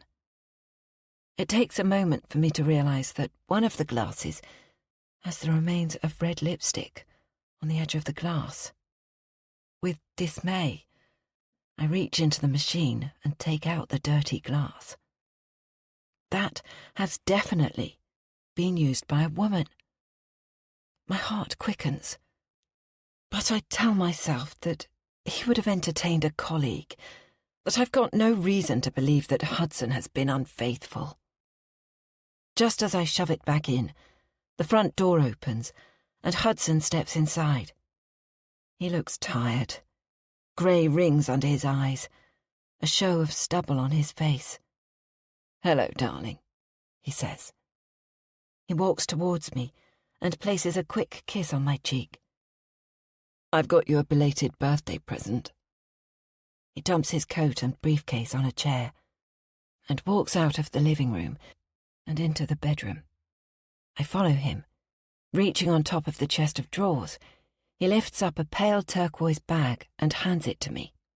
I follow him back into the living room and open the beautifully wrapped gift. It's a pair of diamond earrings, small, understated, pretty. But they're not special like the bracelet he gave me.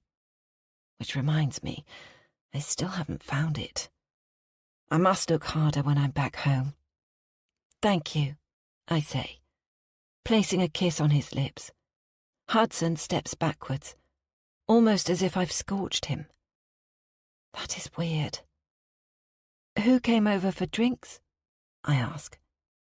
"What?" He frowns. "You had a woman here for drinks?" A flash of anger passes over his face. "Have you been checking up on me?" "No. I saw the lipstick marks on the glass in the dishwasher." "For fuck's sake, Amelia! The first thing you do is check out my dishwasher." He's gone from 0 to 100 in a millisecond, and I know in that instant that he's hiding something. "I didn't check it out. I just saw the glasses." "So who is she?" "Nobody," he retorts too quickly. "Well, obviously it's somebody," I reply, my chest constricting. "Unless you've taken to wearing lipstick." "If you must know, my boss and his wife came over." I know he's lying. It's the way he turns away from me when he talks, how the vein throbs in the side of his neck, how he touches his nose with his right hand. Besides, there were only 2 glasses in the dishwasher. Not 3.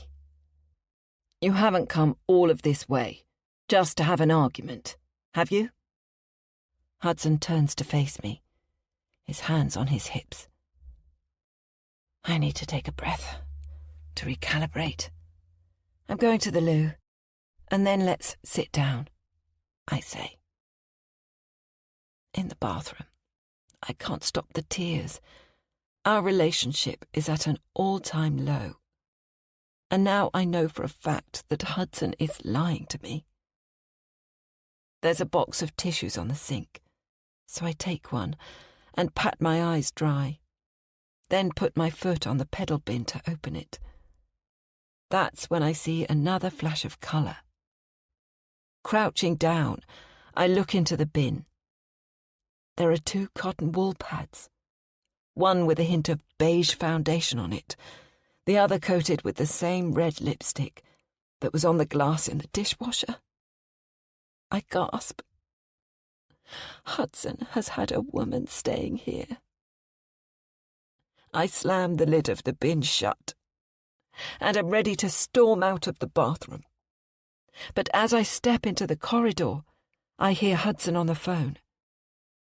I pause for a moment, wondering if he's talking to her. Except he's reeling off some numbers and says something about a balance sheet. Tiptoeing, I pad into the bedroom and stand at the foot of the bed, looking around. He's pulled the duvet up over the pillows, and the room is scrupulously tidy. I walk to the head of the bed and pull the duvet off, looking for any telltale signs on the sheets and sniffing the pillows. I see and smell nothing. But he could have changed the sheets before I arrived. In fact, he probably did. Then I lower myself to the floor, and under the bed, right near the edge of the mattress, is an earring. It's a gold hoop, with a little red-coloured stone hanging off the loop. I scoop it up and stare at it. It looks cheap, but perhaps I'm wrong. And now I'm livid. Clasping it in my palm, I storm back into the living room. We need to talk, I say. Hudson holds up a finger to me, and that makes me even more furious. Now! I don't care whom he's talking to, whether that person hears me. Sorry, Sam, Hudson says. Can I pick this up with you in the morning? Something urgent has just come up. What's this? I ask, holding the earring out towards Hudson. He frowns. An earring?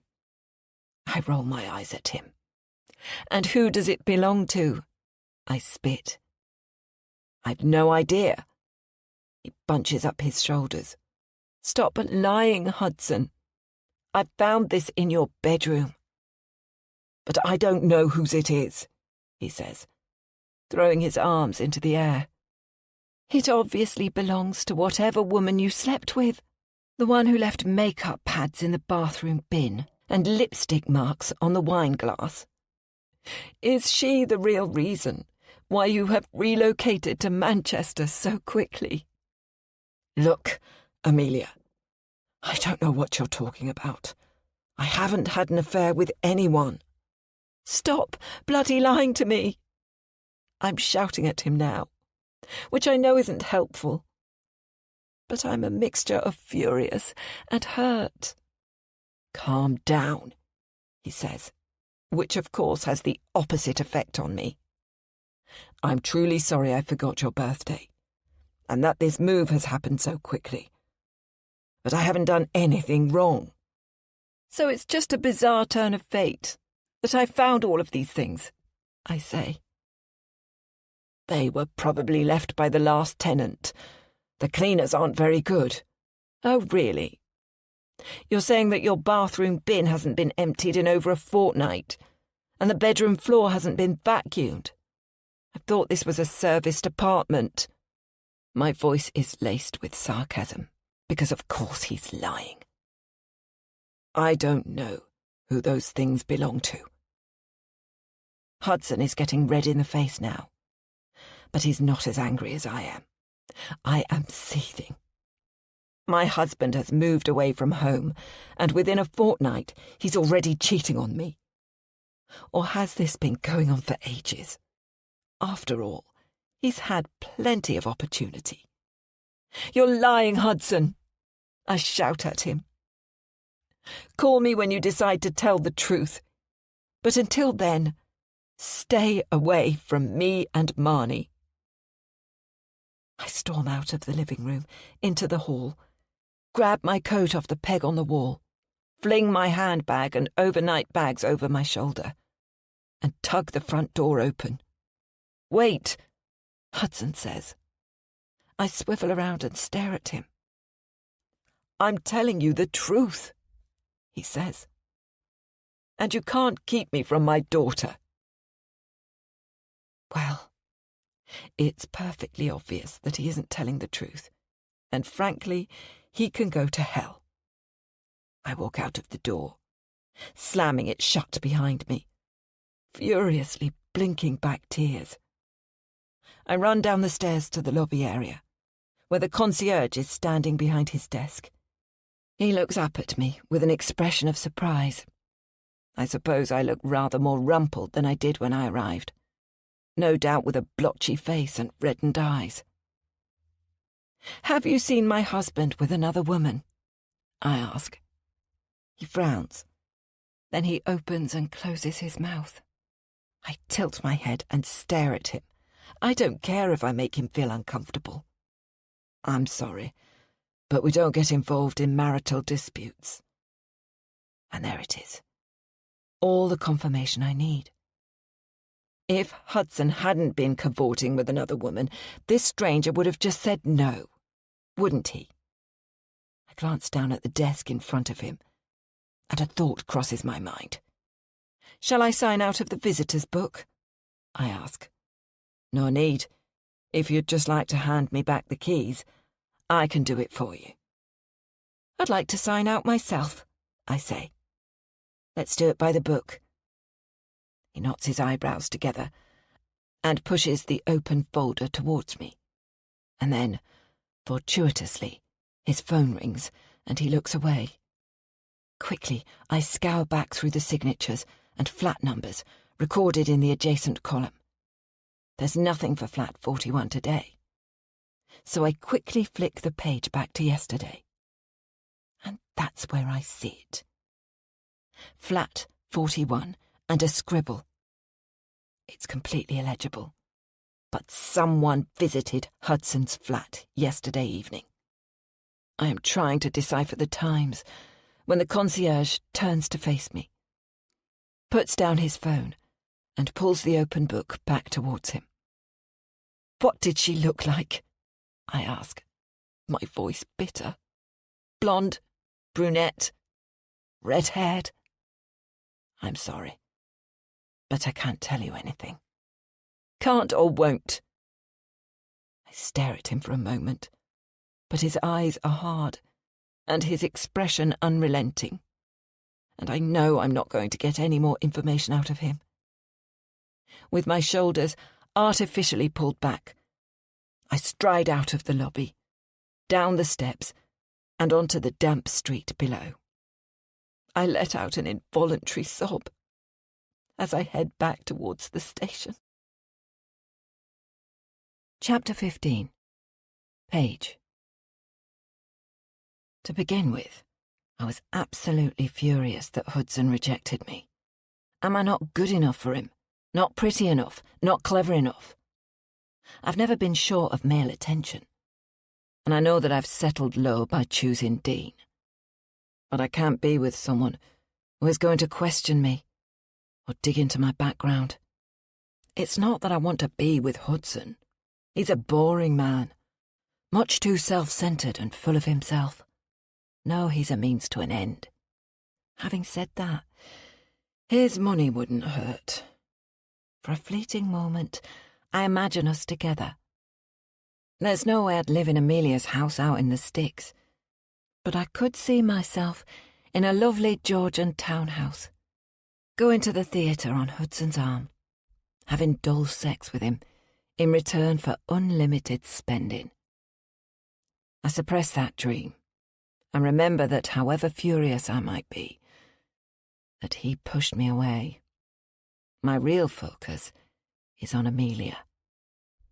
I'm hopeful she will have found the little gifts I left behind in Hudson's flat. I wonder how she got on with telling him about the lost money. I can't imagine someone like Hudson taking that well. As I don't have any classes today, I telephone Amelia, just to say that all was fine with having Marnie to stay. I dropped the girls off at school this morning, and they couldn't stop chattering. That, at least, is true. How was your trip to Manchester? I came home early. Her voice sounds glum, as if all the energy has been extracted out of her. Oh, no. There's a long pause, during which I realise she's crying. I do an arm pump. Yes. I'm sorry, Paige, but I really don't want to talk about it. Well, that's a shame. But inside, I'm dancing, because it's extremely likely that my ploys have worked. I'm here, if you ever want to talk, I say. Oh, yes, Amelia dear, you can really trust me. That evening, Dean, Taryn and I are having a TV supper, as we regularly do. We're watching The One Show, which is featuring some footballer I've never heard of. Taryn seems lost in her own little world as normal, writing on her phone in between eating. I can't be bothered to tell her off. And then suddenly, she puts her phone down, grabs the remote, and turns down the sound. Oh, what are you doing that for? Dean asks. I've got something I want to tell you both. This doesn't sound very Taryn-like, so we both put down our cutlery. Her face is white, but she's got 2 little pink blotches on her cheeks. What is it then? I ask, because she seems to be struggling to spit out her words. I'm gay, she says. I snort. That's hardly a surprise. You only need to look at how you dress like a dyke to work that one out. That's really bigoted, Mum, Taryn says. You can't tell someone's gender or sexuality by their clothes. Dean is staring at Taryn, his lower jaw hanging open. I don't know why he looks so shocked, because it's no big deal in today's day and age. Besides, deep down I already knew. Say something, Dean, Taryn says. Her eyes look watery. It's just a bit of a shock, that's all. So you like girls, then? You don't want to be with a boy? That's generally what it means. I let out a short laugh. Are you upset? Taryn asks, with a quiver in her voice. It's just a surprise. Taryn grabs the television remote and turns the volume back on. A moment later, she leaves the table, and I listen to her heavy footsteps running up the stairs. She slams her bedroom door shut. You didn't handle that well, I say to Dean. How was I meant to handle it? He asks, a look of genuine surprise on his face. She wanted you to approve. He nods slowly, and then gets up from the table. He also disappears upstairs, and I can hear Taryn and Dean talking in her bedroom. I leave them to it. The days whiz past, and before I know it, there's just 24 hours until my wedding to Dean. I've got serious doubts, although I would love to be the centre of attention, and I've planned a glorious day. It is only one day. The more I think about being married to Dean, the less appealing the idea is. Dean and I are in the kitchen, while Taryn is still clopping around upstairs. Are you going to come off the pill? Dean asks, as he slurps his morning tea. What? Let's have another baby. I mean, I love Taryn, don't get me wrong, but we need to have another child that's ours. And what better place to raise them than Scotland? What do you think, Paige? A new family, a new life.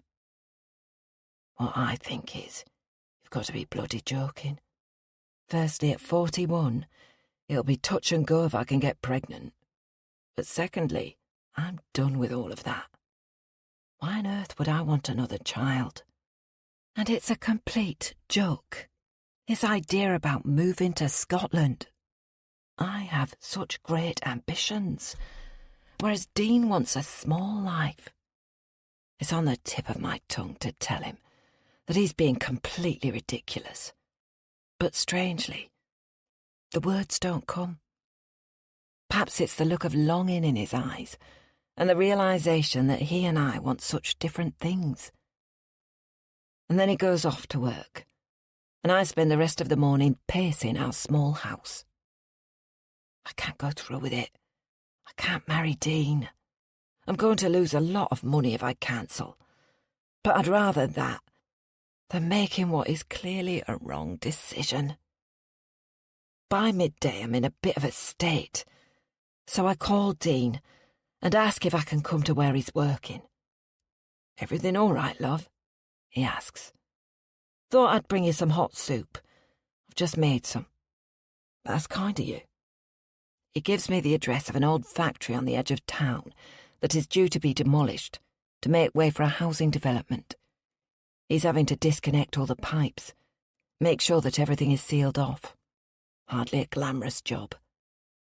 I've driven past the site a number of times, but never paid it much attention.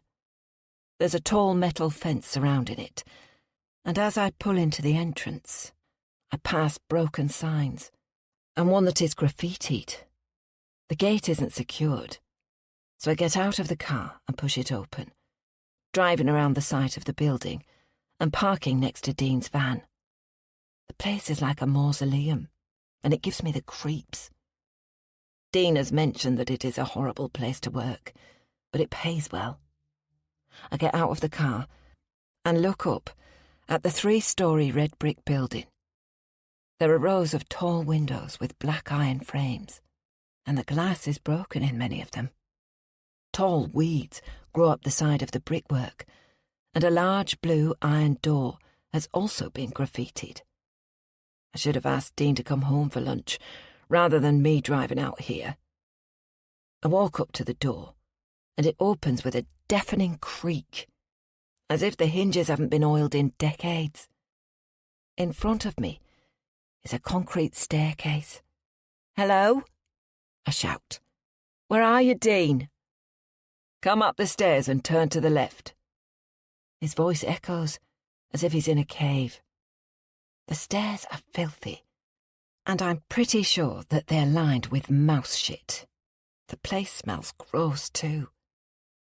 Nimbly, I climb the stairs and push open a swing door at the top. I'm in a huge room that I assume was once filled with machinery, but goodness knows what sort. I can hear hammering, so I turn to the left and follow the sound. And then I see Dean, dressed in his grey overalls, crouching down on the ground, surrounded by pipes in different stages of decay. "This is a shithole," I say, as I approach him. "I get the most glamorous of jobs," he says, standing up and wiping his dirty hands on his trouser legs. "Brought me some lunch, have you?" I haven't.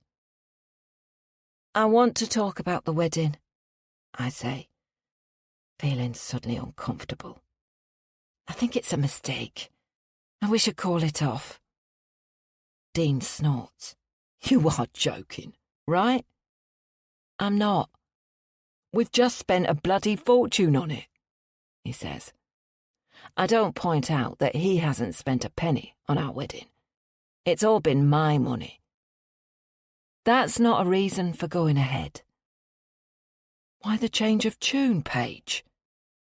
He scratches the top of his head. "It's normal to get cold feet, even when we've been together as long as we have." I stare at this man, and I shudder. What did I actually see in him? I deserve to be with someone debonair like Hudson, rich and good-looking. And Dean is none of those things. The only thing he's good at is being a stable stepdad to Taryn. And now she's nearly grown up. She barely needs him. I've got money now too. And I'm sure I can get some more from where my windfall came from. So, it's not like I even need Dean's paltry earnings. It's as if I'm seeing him for the first time. A slightly slobbish-looking man, standing in an environment that I shouldn't be seen dead in. I don't belong with Dean. I've made up my mind, and I'm calling the wedding off, I say.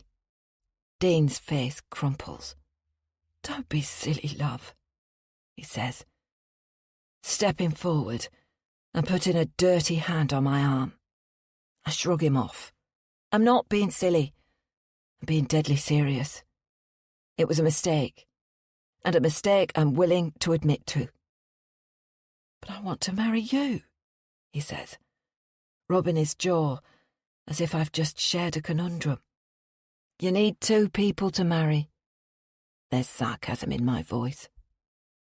Are you splitting up with me? No, I just don't think we should get married. If something isn't broken, why change it? Dean takes a step towards me. But you were the one who wanted to get married. You asked me, in case you don't remember. Of course I remember, but I've changed my mind. And then something snaps in Dean. He's generally a mellow man, but occasionally, if he's pushed really far, he'll throw a hissy fit. You can't do this, Paige. You'll make us look like bloody idiots. And think of all the money we've wasted. You won't get it back, not at this late stage. What about Taryn? Think about your daughter for once. She is so looking forward to it. Happy to have a stable family at long last. You never think about Taryn, do you? How dare you? I shout, pushing my face up towards his. She's my daughter, which you never fail to remind me about, except you want me to bring her up. Who was it that looked after her when you were in prison? Who does she come to when she's got a problem? It's not you. You're so bloody selfish, Paige. Everything is all about you. And yet, you still want to marry me, I retort. Because for better or worse, I love you, and I love Taryn. I want to do what's best for her. And you're saying I don't? Mostly no. You're fundamentally selfish. You're the one who wants to take us away to some godforsaken place in the north of Scotland, to rip us away from our lives. And you're the one who ruined our lives, Paige, in case you've forgotten.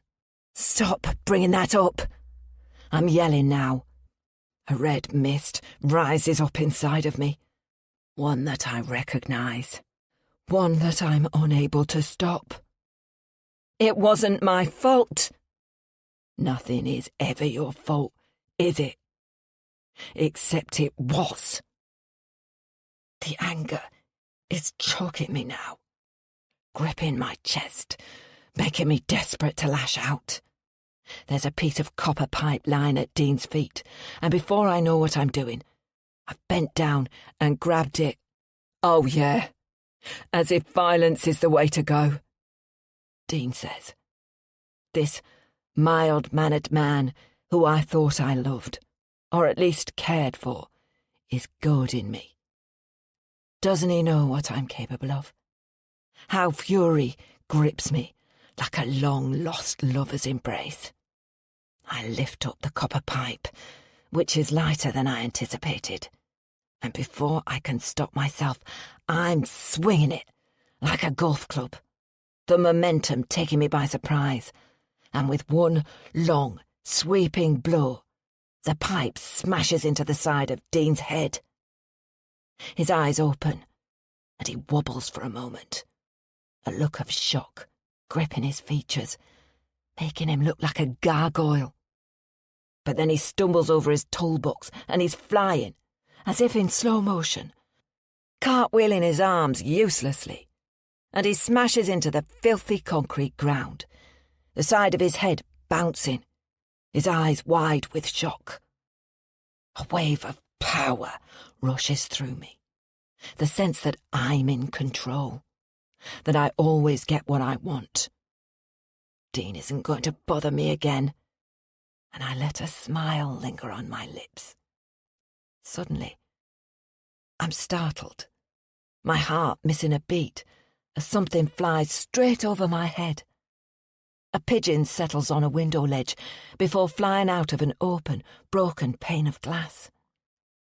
I let out a little gasp and turn my eyes back to Dean, and that feeling of power vanishes. Shit. What have I done? But no, I didn't do this. Dean goaded me. He asked for it. And it's not my fault that he stumbled over his equipment. He's sprawled on the ground, eyes closed, blood seeping from the side of his head. I swallow hard, bile taking me by surprise. Have I killed him? Dean? I say, crouching down to look at him. I can't tell if he's dead or alive. My head is spinning, and I feel dizzy. Dean, wake up. I don't touch him, just in case. The bloody idiot. Why did he provoke me? I stand up and step backwards. Oh, God, I've killed him. I wanted to stop him, of course I did. But I've actually killed him. We're meant to be getting married tomorrow, but that won't be happening. As I stare at his motionless body, I realise that this might be my salvation. No one knows where Dean is. No one knows what I've done. And I didn't really want to marry Dean. I'm going to be stood up at the altar. I'll go through with the wedding, and we'll be waiting there for Dean, who won't turn up. It's not ideal being the jilted bride, but it'll still mean I'm the centre of attention. I'll get to wear the dress, get to have my day, just without my husband-to-be. And it's the perfect cover for Dean's unexpected disappearance. He'll have gotten cold feet and done a runner, and no one will be out looking for him, because they'll think he's a coward and a mean piece of shit for dumping me in such a heartless manner. I run my fingers through my hair and let out a puff of air. Yes, this has worked out rather beautifully. Before I fully know what I'm doing, I've grabbed his van keys from his pocket, turned around, and I'm walking back the way I came, down the filthy concrete stairs. A sense of relief, putting a little spring into my steps. Chapter 16. Marnie. I haven't been to a wedding since I was a kid and was bridesmaid to my uncle. I don't remember much of it, so I'm excited for today and happy for Taryn, who is literally over the moon that her mum is marrying Dean. She loves him as if he's her dad, and I suppose in most ways he actually is. Dad is home for the weekend, but the tension between Mum and Dad is just horrible. I don't know what the hell is going on, but I wish they'd get their acts together and make up. I asked Mum what the argument is about, and she refused to tell me, which is really pathetic. Anyway, I'm going to ignore them both and be there for Taryn. Dressed in smart clothes, Dad drives us into Beecham, parks the car, and we walk to the registry office, which is some ordinary-looking building in the middle of town. There's a group of people standing on the steps when we get there. Mum recognises them, so I assume they're some of her yoga groupies. And then a black limousine arrives with a ribbon attached to its bonnet, and Taryn and Paige get out. Paige looks like a film star in her beautiful dress with her hair pinned up. She's carrying a posy of flowers wrapped with a blue ribbon, the same shade as Taryn's dress. I almost don't recognise her.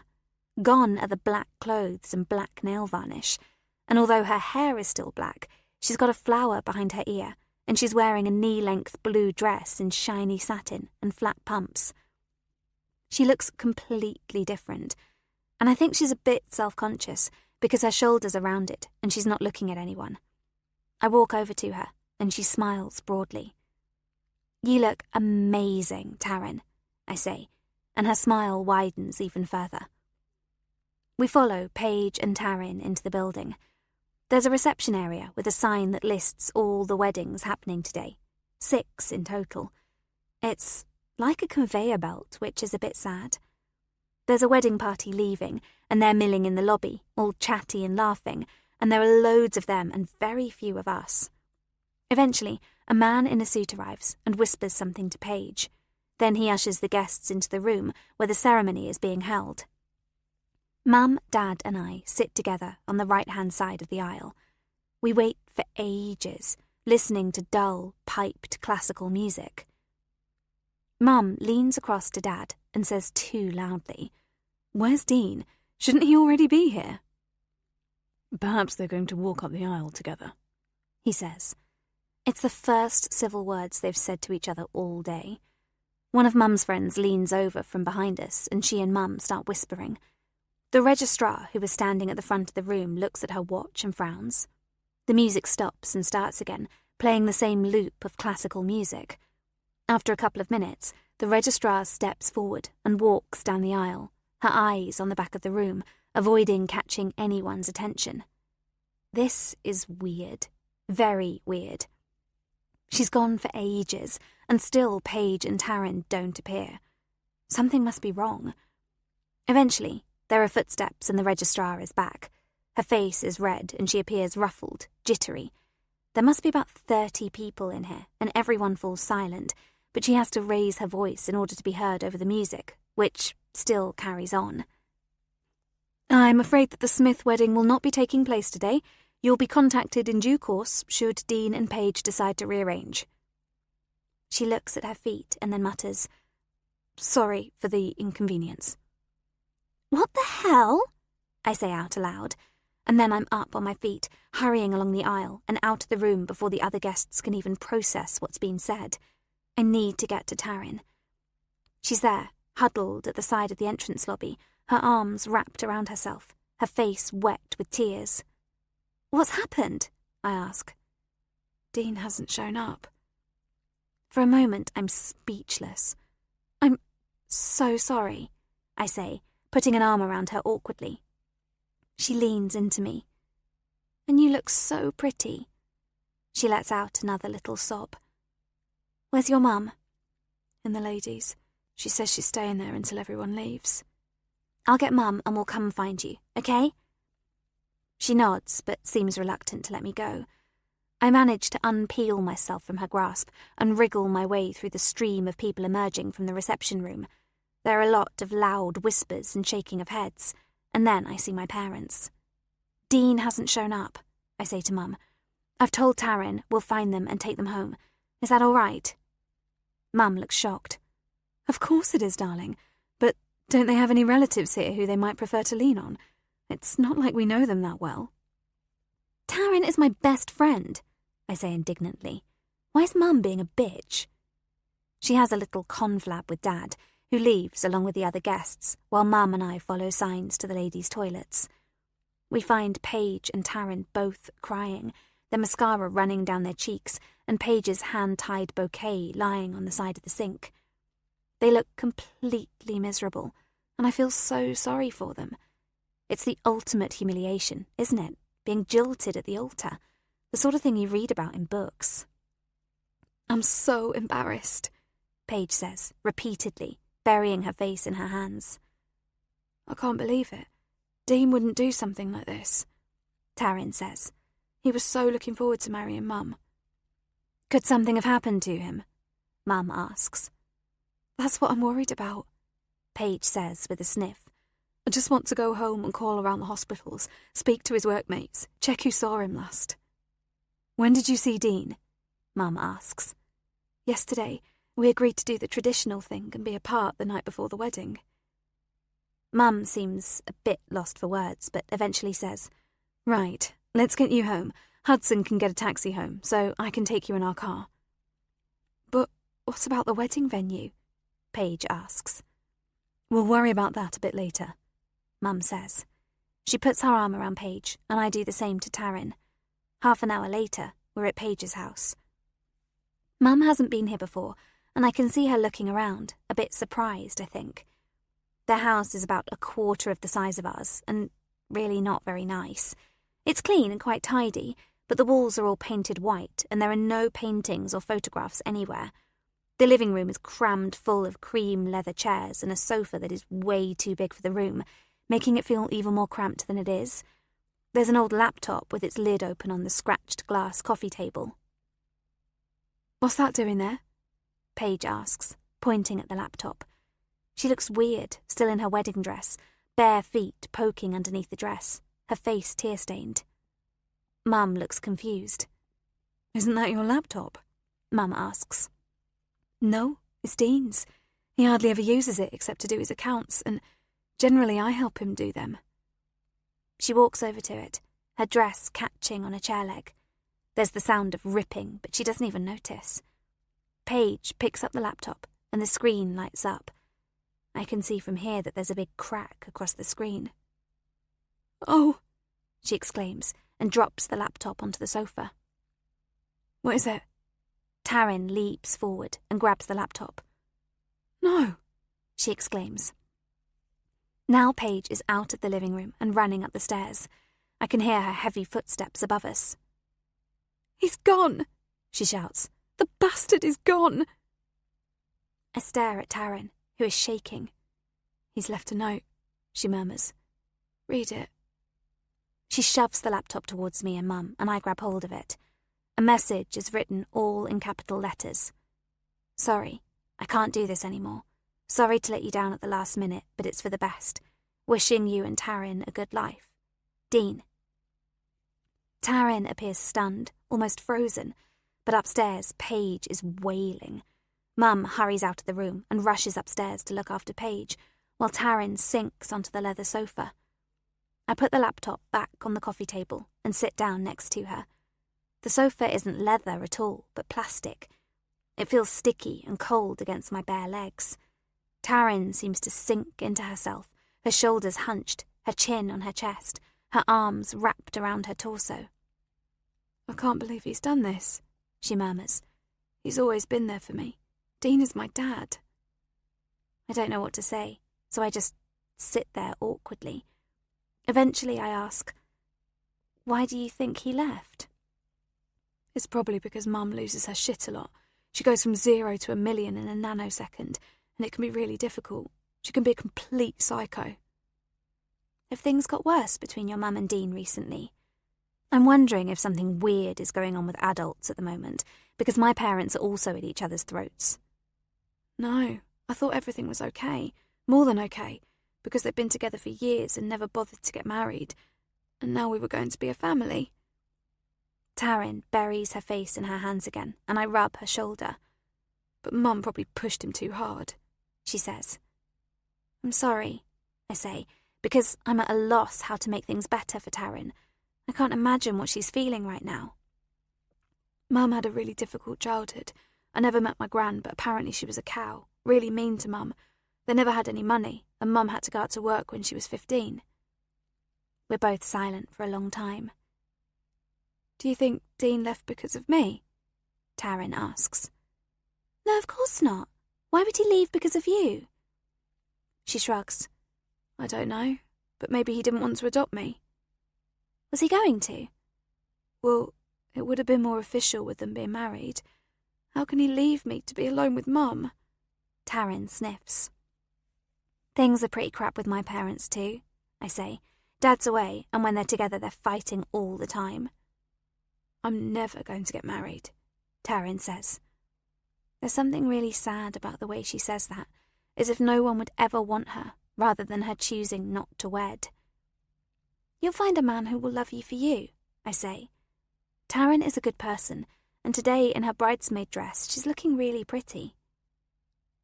There's a long silence, And although I know now probably isn't the best time to say it, I just blurt out what's been on my mind. I did something bad, I admit. Taryn looks up at me. Her eyes are dry now. I stole my mum's favourite bracelet and mailed it to Jax. Jax? Taryn frowns, her head bobbing back with surprise. As in, the A&R Jax? Yes, I thought he was my boyfriend. You know how friendly he was on Insta, and then we arranged to meet up IRL? God, Marnie, you didn't actually go to meet him, did you? Yeah, I went. But why didn't you tell me? Because, I don't know. I thought you might try to talk me out of it, him being so much older than me. Anyway, he didn't show, so I don't know why I bothered. Okay, no harm done then. Except I'd sent him a load of photos. I glance away, shame reddening my cheeks. There's a long beat before Taryn twigs what I mean. Oh, shit. You mean you sent him nude selfies? I nod. And then he started blackmailing me, asking for money or for me to steal stuff. And that's when you got caught and taken to the police? Yeah, I know it was stupid. I finger the satiny fabric of my dress between my fingers. Stupid? Taryn cries. I can't believe you did that. I thought you were cleverer than that, Marnie. What the fuck were you thinking? And now I wish more than anything that I hadn't told Taryn. I suppose I hoped she'd be supportive, understanding. But no, it seems she's judging me and that I'm a great disappointment to her, and it makes me feel even worse if that's possible. I know I was an idiot and I don't need my best friend rubbing it in. I stand up. I'm going to go now, I say. Taryn's hand darts forward and she grabs my wrist. Please don't. I pull away and hover at the door to the living room. What are you going to do? Did you send him money? She asks. I sent him Mum's bracelet so he can sell it. You've got his address then? You can report him. I sigh. No, it was a P.O. box. He isn't that stupid. It's worth a fortune, that bracelet, I say. And Mum thinks she's mislaid it when, in fact, I gave it away.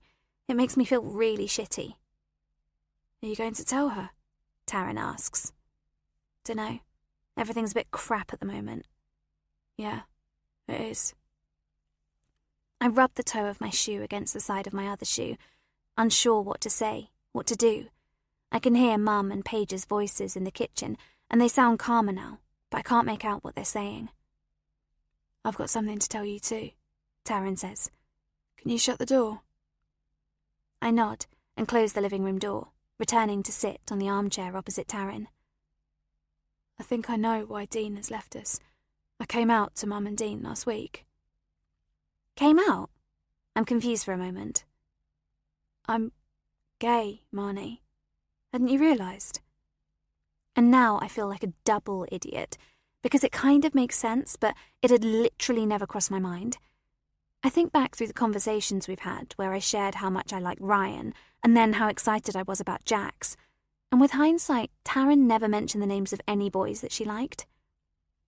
Sorry I hadn't realised. Not that it matters, I say hurriedly. You can still be my bestie, can't you? Taryn rolls her eyes. But anyway, that'll be the reason Dean has vanished. Don't be ridiculous, Taryn, I say, edging towards her. He's been like your dad since you were how old? 6. That's pretty much the whole of your life. He's not going to suddenly not love you because you prefer women to men. He was kind of disappointed. And what did your mum say? That it made sense why I dressed like a dyke. God, that's horrible. Yeah, but that's Mum for you. I'd expect it from her, but not from Dean. Isn't it more likely that Dean has gone because of your mum? After all, he left that note on his laptop. Taryn shakes her head slowly in agreement, but I'm not sure she genuinely believes it. We're a right pair of idiots, aren't we? She says, for the first time a little smile edging at her lips. What are you going to do if Jax comes back for more? I can feel myself paling, because I'd convinced myself that now he has the bracelet, he won't bother me again. But the truth is, he's got those photos, and I guess he could blackmail me again at any time in the future. I could post something about him online, expose him for being the bastard that he is, but that's really dangerous, as he might feel he's got nothing to lose and post the photos anyway. It's like I'm stuck between a rock and a hard place, and it's all of my own making. Chapter 17. Amelia. Poor Paige. I can't imagine how humiliating it must be to be stood up at the altar. And how devastating that what is meant to be the best day of her life has turned into the worst. I hate to think how much money she's wasted as well. And looking around her modest house, I very much doubt she can afford it. She's being remarkably stoic, all things considered. If I were her, I would be ranting about what a bastard Dean is. How cowardly he has behaved. Paige isn't the only one with money worries. Every day Hudson asks me if I've got the money back yet, and every day I have to say no. It leaves me with a constant sense of dread in my stomach. Hudson and I still need to thrash things out, particularly about him having an affair. And I'd hoped to have a proper chat with him after the wedding, when he would be mellowed from the alcohol and the bonhomie of love and hope, following Paige and Dean's commitment to each other. Instead, he's gone home alone, and the day has disintegrated. After plying Paige with several cups of tea, she tells me that she would rather be alone with Taryn now. And would it be possible for me and Marnie to leave? The way she says it is curt and a little rude. But she must be hurting, and I don't blame her for taking it out on the person closest to her, which at this moment is me. To be honest, I was surprised that she has turned to me for support today. I assumed she'd have parents, siblings, or old friends rallying around her in light of today's events. But neither the doorbell nor her phone have rung. That makes me feel even more sad for her. Back at our home, the door is locked. Marnie is being monosyllabic, and I'm in need of a strong drink. Clover greets us joyously, nudging her favourite soft toy, a battered chicken, into my legs. Then she's whimpering, hovering around her food bowl as if she hasn't eaten. I wonder why Hudson hasn't fed her. Until, that is, I see a note on the kitchen table. Return to Manchester early. Got loads of work. Speak later. I'm absolutely livid. On what level is it right that he's pissed off to Manchester? He's leaving me high and dry in the middle of a drama, uncaring and utterly selfish. It makes me think, has Hudson always been so selfish? When Marnie was sick, he couldn't have been more attentive, choosing to sleep on the floor next to her bed, giving me that bracelet. Hudson has always worked long hours, and it pays for my life, so I've never begrudged him when he wanted to go out for a drink after work with his mates. Perhaps I've been too easy on him. But more recently, he's been so distant, unwilling to talk to me. And when we do, we're ducking and diving, not confronting the real issues. If he's having an affair and has returned to Manchester to be with his lover, I just need him to tell me, to be honest. Perhaps I'm not enough for him. Perhaps he wants out of the marriage. But if so, why not tell me? And then I wonder why he didn't send me a text message. Probably because he's avoiding direct confrontation. It strikes me that he's behaved a bit like Dean, leaving a note rather than facing issues head-on. Are they both cowards? And what about Marnie? She's barely seen her dad these last weeks. Talking of Marnie, she disappeared to her room the moment we got home, citing the need to revise. I don't have the energy to ask further questions. Pouring myself a much-needed glass of Pinot Noir, I open my laptop, intending to work on the program for the yoga retreat weekend, which is now just 3 weeks away. I sent out emails to all 10 of the ladies who have reserved places, requesting their 50% deposits. My credit card is completely maxed out, and I'm in desperate need of the money. I see that I've received emails from 3 of them. I open the first, from a woman called Maxine Thompson. She's been a regular in my classes since I started teaching. Dear Amelia, I'm very sorry, but I'm not going to be able to make your yoga retreat weekend. Any chance I could have my 10% deposit back? If not, I understand. Best, Maxine. I feel a nugget of disquiet in my stomach.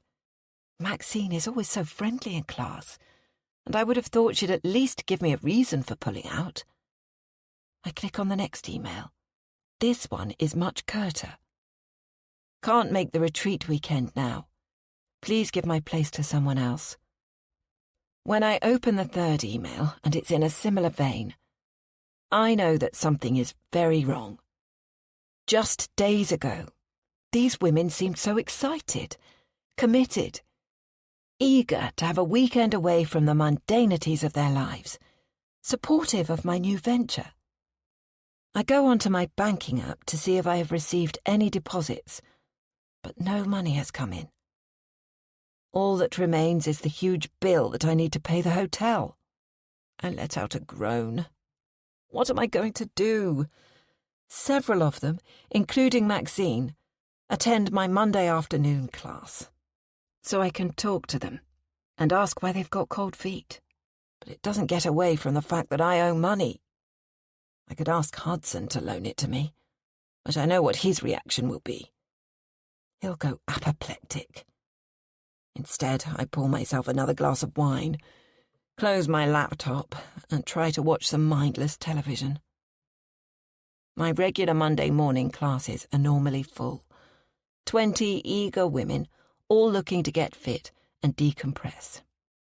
Except today, 10 a.m. comes and goes, and I only have 2 attendees. Both ladies new to the area, and new to my classes. This doesn't make any sense. Normally this room is bustling with low chatter. I wait for almost 10 minutes, wondering if Vanessa accidentally cancelled the class. I check my phone, but I haven't received any messages or emails, so I have no choice but to start.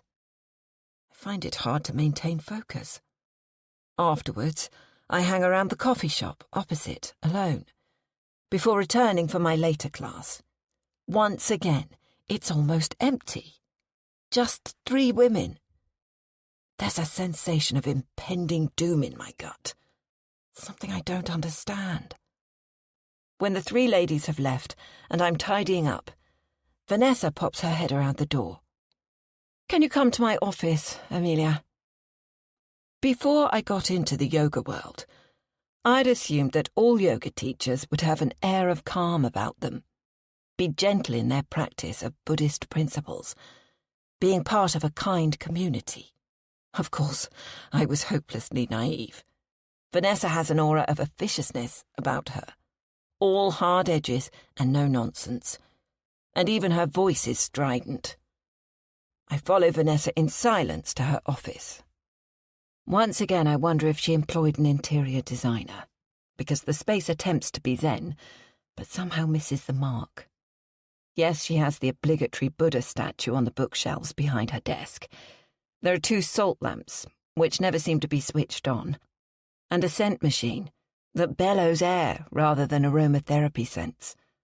The faux wooden floor is covered with a jute carpet, and she has 2 futon-type chairs to the side of her pale wood desk. On the few times I've been summoned into her office, we've sat on the futon chairs, but today Vanessa is behind her desk, and she motions to me to sit on the wooden chair opposite. I'm going to come straight to the point, she says, as if she never does. I can't have you working here anymore. What? I exclaim. As I hope you know, I'm not the sort of person to be influenced by rumours and gossip, but this is affecting my business. So, whether it's true or not, I can't be associated with you."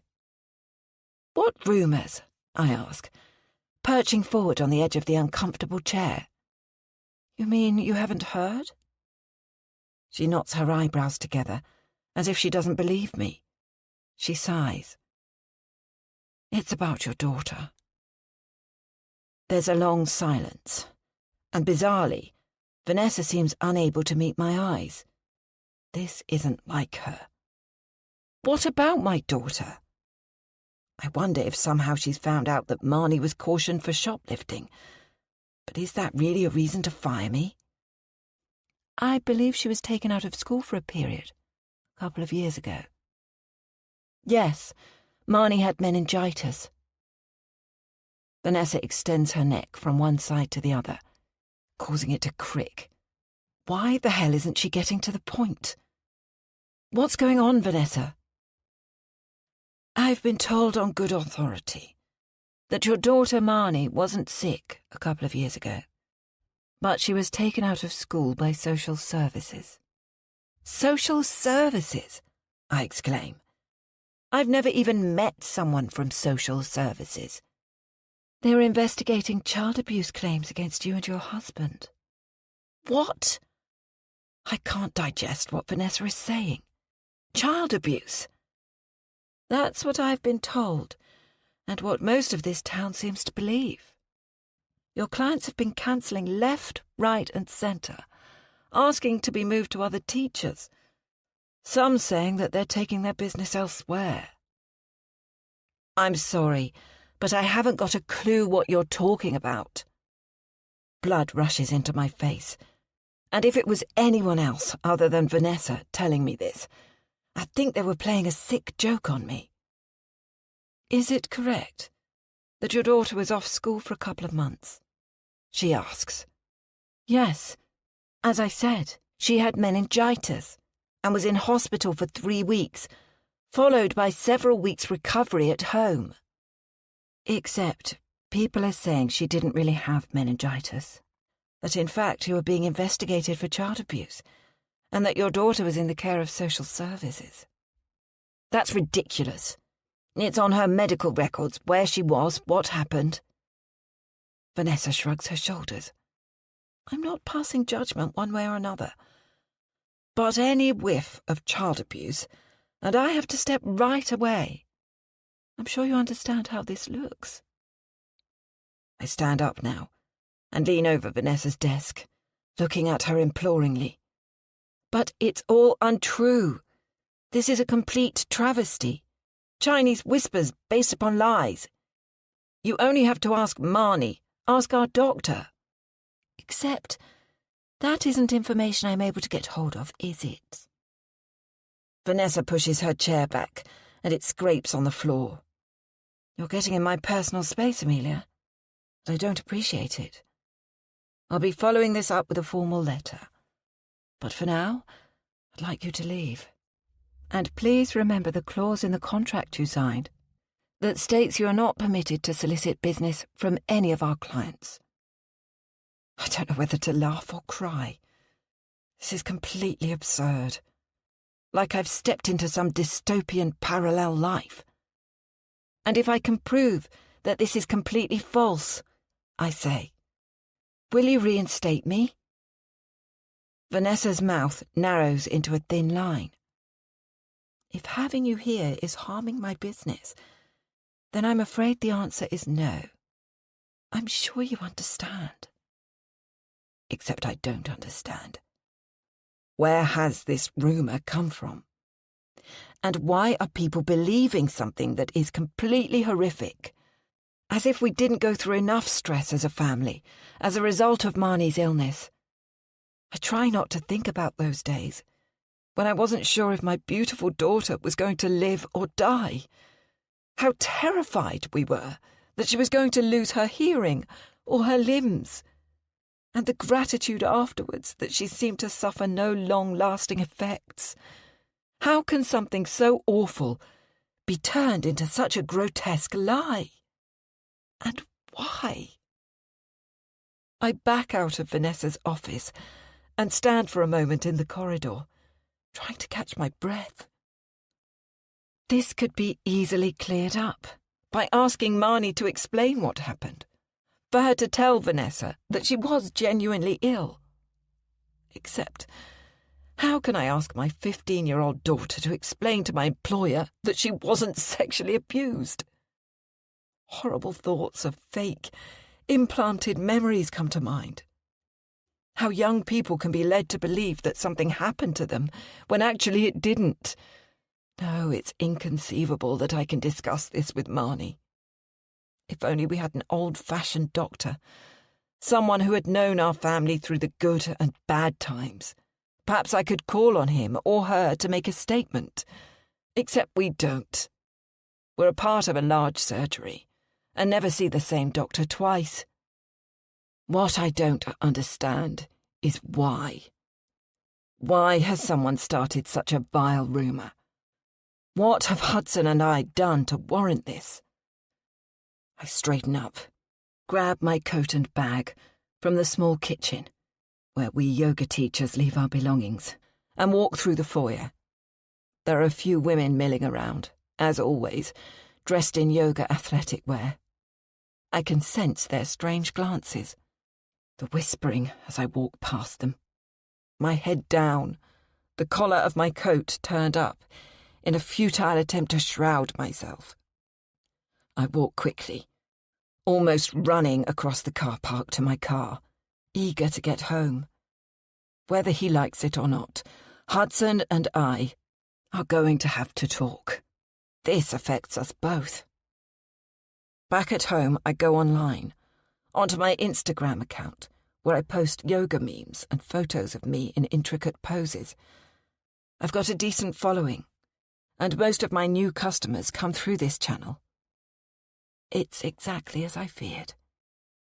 There are comments from strangers, and even a few direct messages from people I know, asking if the rumours are true.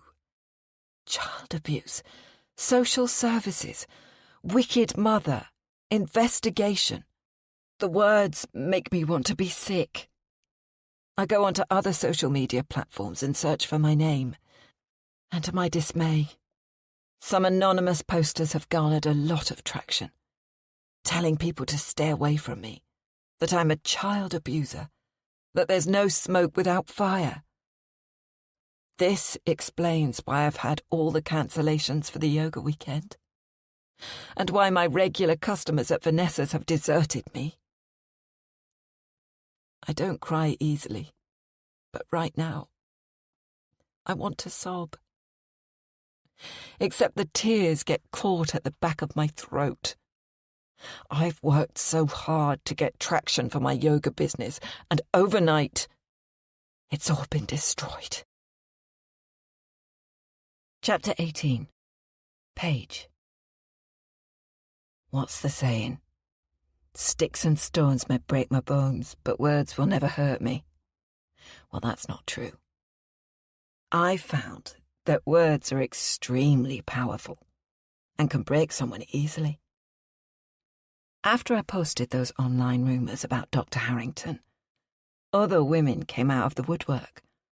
I had no idea that my allegations were true, but they really got traction. A few times I've been described as brave for speaking out. It's made me feel so strong and powerful. And yesterday, I read in the Daily Mail that he's been suspended from practicing as a doctor while the allegations are being investigated. How cool is that? One of the many benefits of social media is that it's super easy to start a rumour, and for the rumour to take on a life of its own. You just need to know where to post, how to optimise posts, and whoosh, it's like starting a fire and letting someone else pour on the petrol. So when it came to starting the child abuse rumour, it was really easy. I'm absolutely thrilled. A little post here, a whisper in a couple of clients' ears, and off it went. And now it's the talk of the studio that Vanessa has fired Amelia. I'm hopeful that her plans for the yoga retreat weekend will also be up in flames now.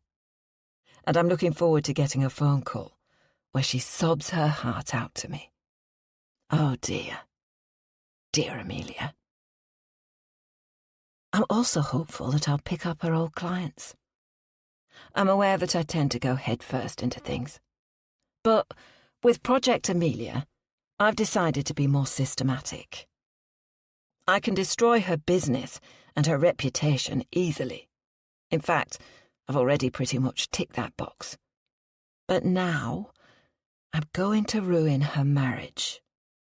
I've been thinking a lot about marriage the last few days, and the ultimate humiliation I suffered. But my goodness, it was worth it. No one has suspected that I killed Dean. No one considered that it was me who left the note on his computer, that it was me who hid his van, or that it was me who chucked away some of his belongings, making it look like he'd upped sticks and left. My day in the spotlight wasn't exactly what I'd dreamed of, but I enjoyed turning on the waterworks, lapping up all that sympathy, particularly from Amelia. Am I sad that Dean has gone forever? Not really. I knew it would happen at some point, that he would push me so far that I wouldn't be able to restrain myself. A bit like what happened with Mum. And I'm just relieved that I have the best cover story in the world. The reality is that men are weak, and I can't count on them. I'm stronger alone. I don't want Hudson either, but he is a bit of eye candy, and I intend to take a big bite before letting him go. If I can't have a happy ever after, then why the hell should Amelia? We didn't part on the easiest of terms, Hudson and me, but I think I've got a measure of the man.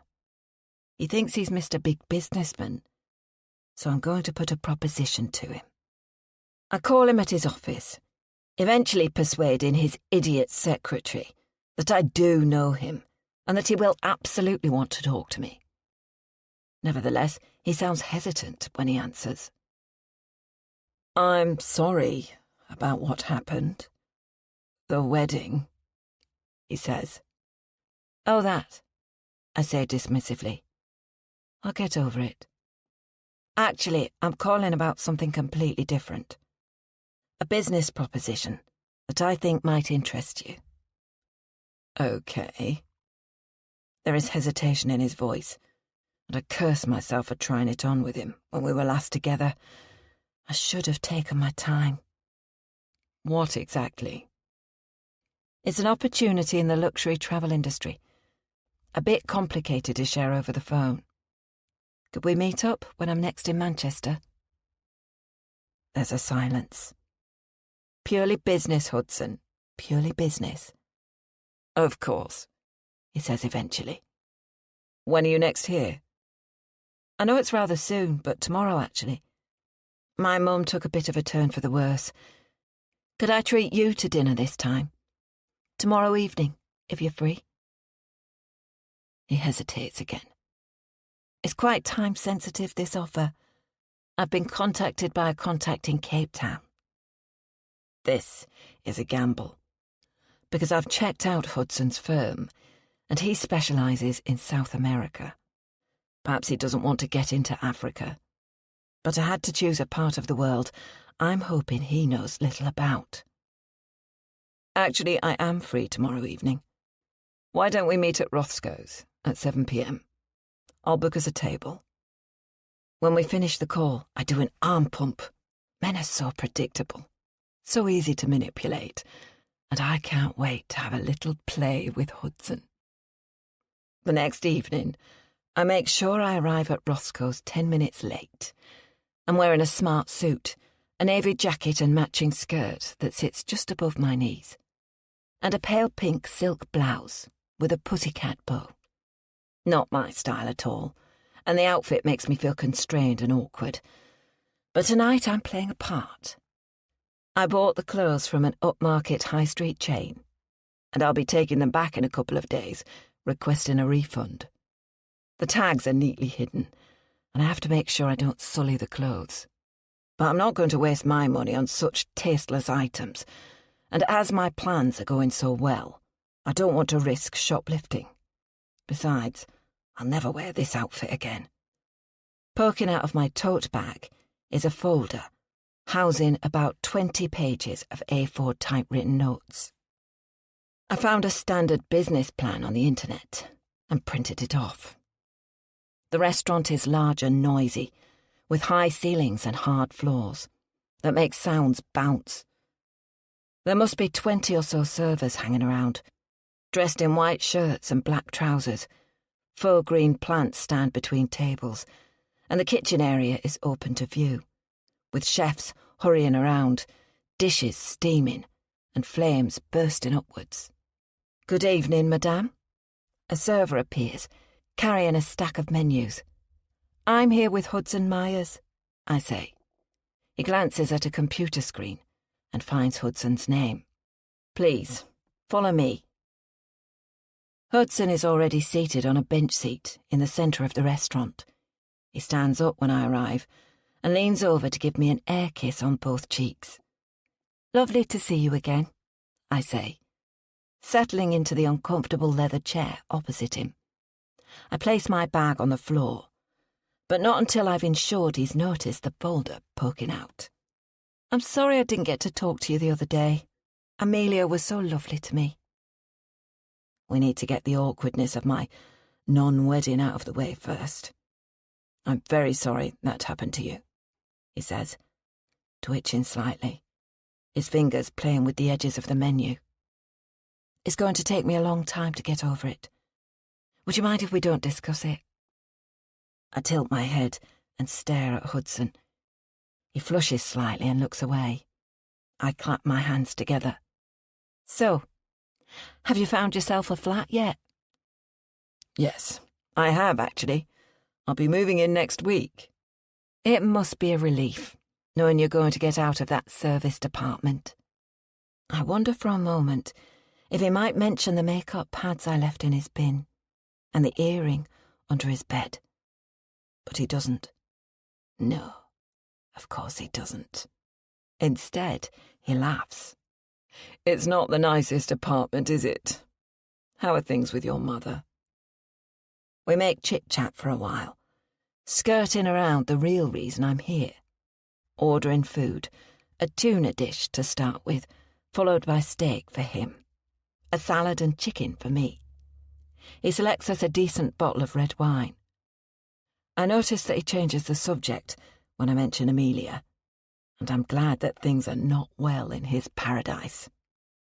We're halfway through our main courses when he brings up the reason for our meeting. "I'm curious about the business proposition you want to put to me." "Ah, yes. I think you'll like it." I lean down to my back and remove the folder, very quickly flicking through the pages of the supposed proposal. Pie charts and spreadsheets briefly visible. Then I shove it back in my bag. "But not over dinner. Let's enjoy our food first, shall we?" I hold his eyes with mine. "You're not even going to hint at what it's about?" He wriggles slightly, as if he's too hot in his starched white shirt, pulling the collar away from his neckline. "It's a proposition in Cape Town," I say. He looks disappointed. "We specialise in South American holidays."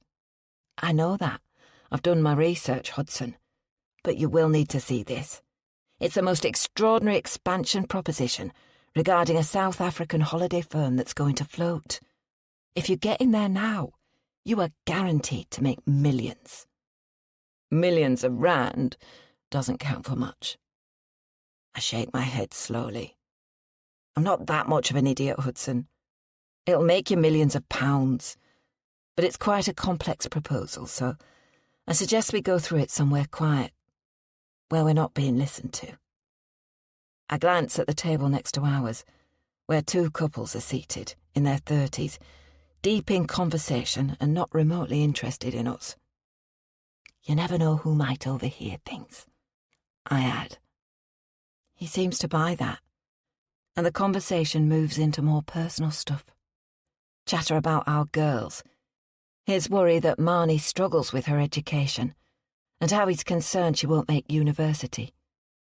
I share the truth, that Taryn is ridiculously bright, and I've no idea where her brains have come from. Hudson suggests from me, and I laugh raucously. He's right, of course. I didn't have a proper education, but I'm certainly intelligent.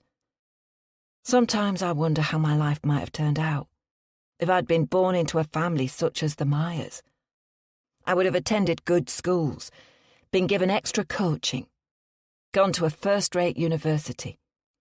And then my parents would have contacted their friends to help me onto the careers ladder. I'd probably be the CEO of a multinational by now, or Prime Minister even. We both decline a dessert, but Hudson orders coffee, so I do the same. I just need him to leave the table for a bit. And I'm working out how to make that happen when he says, "Would you excuse me for a moment? Just need to visit the bathroom." Since when did British people start calling the bog the bathroom? I smile at him and say, "Perhaps I'll order us both a nightcap. Are you a whiskey drinker?" "I am, actually, but it is a weeknight." "And how often does a lady treat you to dinner?" He holds his hands up in defeat and laughs. "Thank you," he adds. I watch Hudson as he weaves between the tables. Our coffees arrive, and I order a double whiskey on the rocks for Hudson and a non-alcoholic cocktail for myself. And then I grab my handbag, placing it on my lap, remove the 2 pills that I've hidden in the pocket, and drop them into Hudson's coffee. I give it a little stir, and then sit back and wait. He returns quickly, and when our drinks arrive, he doesn't comment that he's got a double. He takes a sip and purrs with appreciation. "It's the Glenfiddich 21 years, I say. His eyes widen, and he licks his lips. "Really?" he murmurs. "That's very generous of you." I didn't order the 21 years.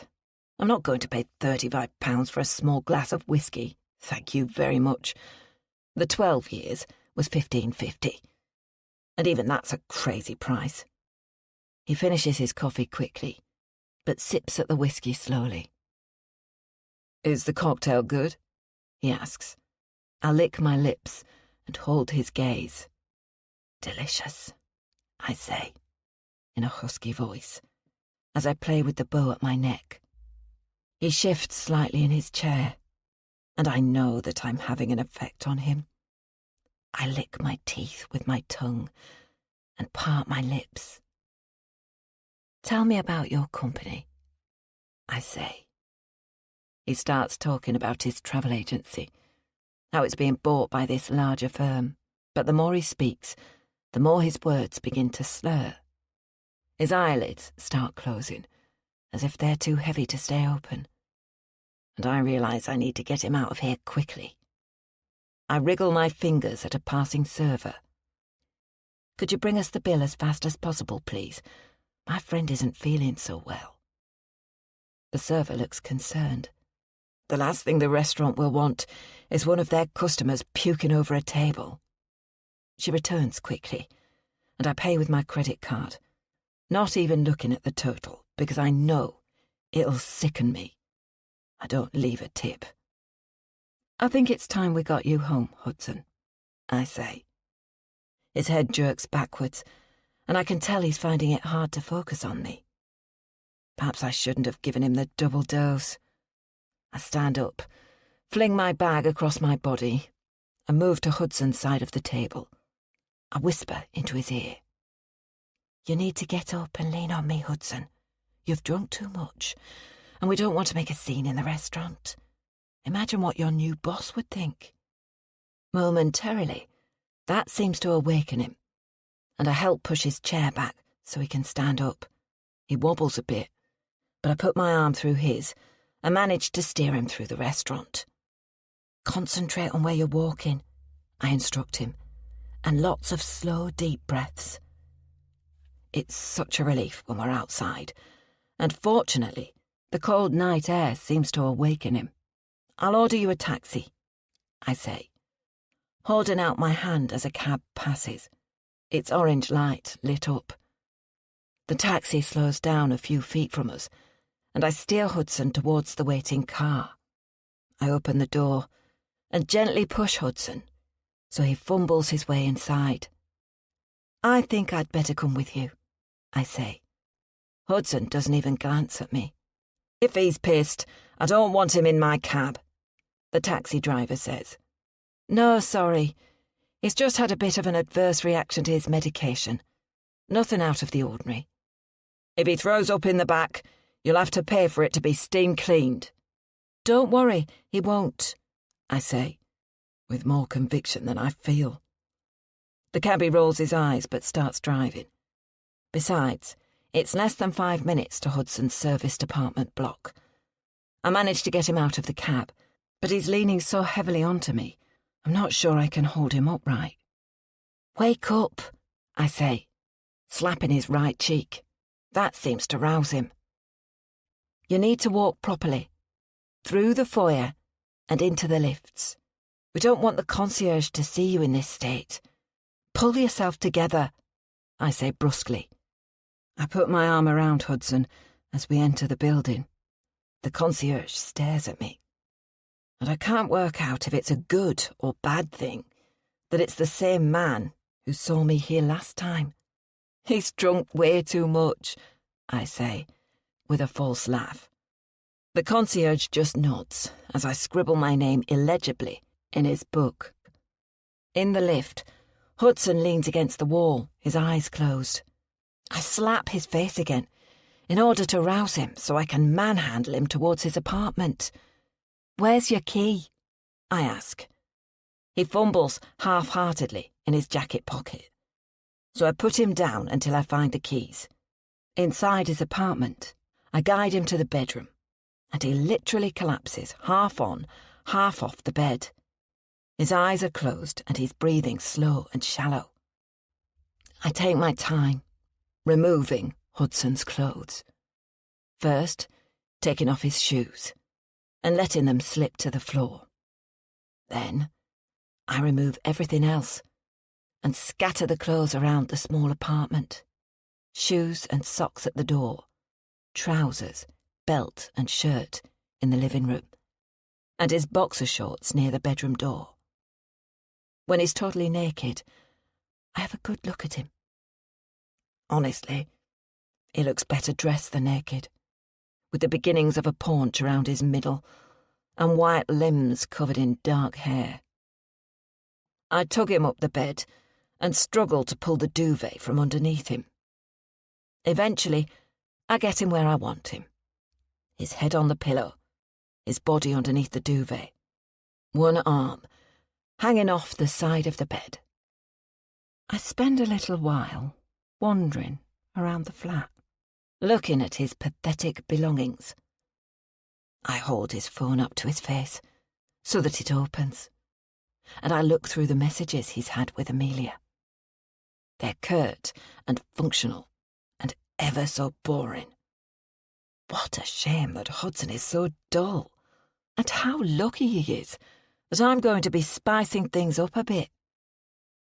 I open his fridge, but there's little inside. I ignore the food and remove 3 cans of beer and a bottle of wine. I open them all and pour them down the sink, leaving the empty cans and bottle on the living room table. I then remove some cushions from the sofa and scatter them on the floor. It looks suitably messy in here. Eventually, I wander back into the bedroom. Hudson is still fast asleep, snoring slightly. I use the bathroom, then strip off my clothes, scattering them across the flat alongside Hudson's discarded items. Finally, completely naked, I slip into bed beside Hudson. I run my fingers along his body, which feels so different to Dean's, Softer. Less enticing somehow, despite his better looks. But manhandling an unconscious person doesn't do it for me, so I turn over, and eventually drift off to sleep. When I wake up, the soft morning light is drifting into the small bedroom, and Hudson is sitting upright in bed, rubbing his eyes. "Hello, gorgeous," I say, in a husky voice. I also sit up and let the duvet fall away from my body so that my breasts are on show. "Oh, God," he murmurs, looking at me and then glancing away. "Hey." I run my hand along his arm. That was quite the night. "I'm sorry. I'm just..." I move my hand so it's pressed against his chest, and I can feel his heart hammering. "It's all right, Hudson. You were really drunk, but it was still amazing. You're quite the Lothario, aren't you? Performing like that, after drinking so much." He buries his face into his hands. "I'm sorry, Paige, but I can't remember anything." "Well, that's a shame," I say, "because you are one hell of a lover. Do you remember how many times you made me come?" He glances at me, his face deathly pale, eyes wide. "Don't look so shocked. I was a lucky girl. Fancy doing it all over again." I let my fingers trail gently down his chest towards his stomach, but Hudson pushes me away and swings his legs out of the bed, his back towards me. "Hey, babe, what's up?" I edge across the bed, so my breasts are pushed up against his back, my arms circling his chest. "I can't," he says. He removes my arms and stands up, his back to me. "I don't remember anything, Paige. It was a mistake. I'm sorry. In fact, I feel terrible." "Hey, look at me." He does as he's told, his hands in front of his genitals, and he looks so very pathetic. "I'm married," he says forlornly. "Except your wife is cheating on you." "What? No." He walks across the room, finds his boxer shorts and tugs them on. I lean back on the pillows, my arms above my head, my hair splayed out. "Why do you think Amelia refused to move to Manchester with you?" I ask. He swivels to stare at me, and this time I'm sure I can see longing in his eyes. I push the duvet down so that I'm fully exposed, my body ready for him. "No," he says, shaking his head vigorously. "Please, Paige, cover yourself up." "Why?" I let out a sharp laugh. "Because you can't restrain yourself." "Because I'm riddled with guilt, that's why. I've never been unfaithful to Amelia." "We can't say the same about her. She's been seeing this guy for a few months now." And then, to my dismay, Hudson bursts into snivelling tears. This grown man, who no doubt prides himself on being strong and masculine, is a feeble wreck. He sinks onto the bedroom chair, cradling his head with his arms, and sobs. I'm not sure what to do. To comfort him? To ignore him?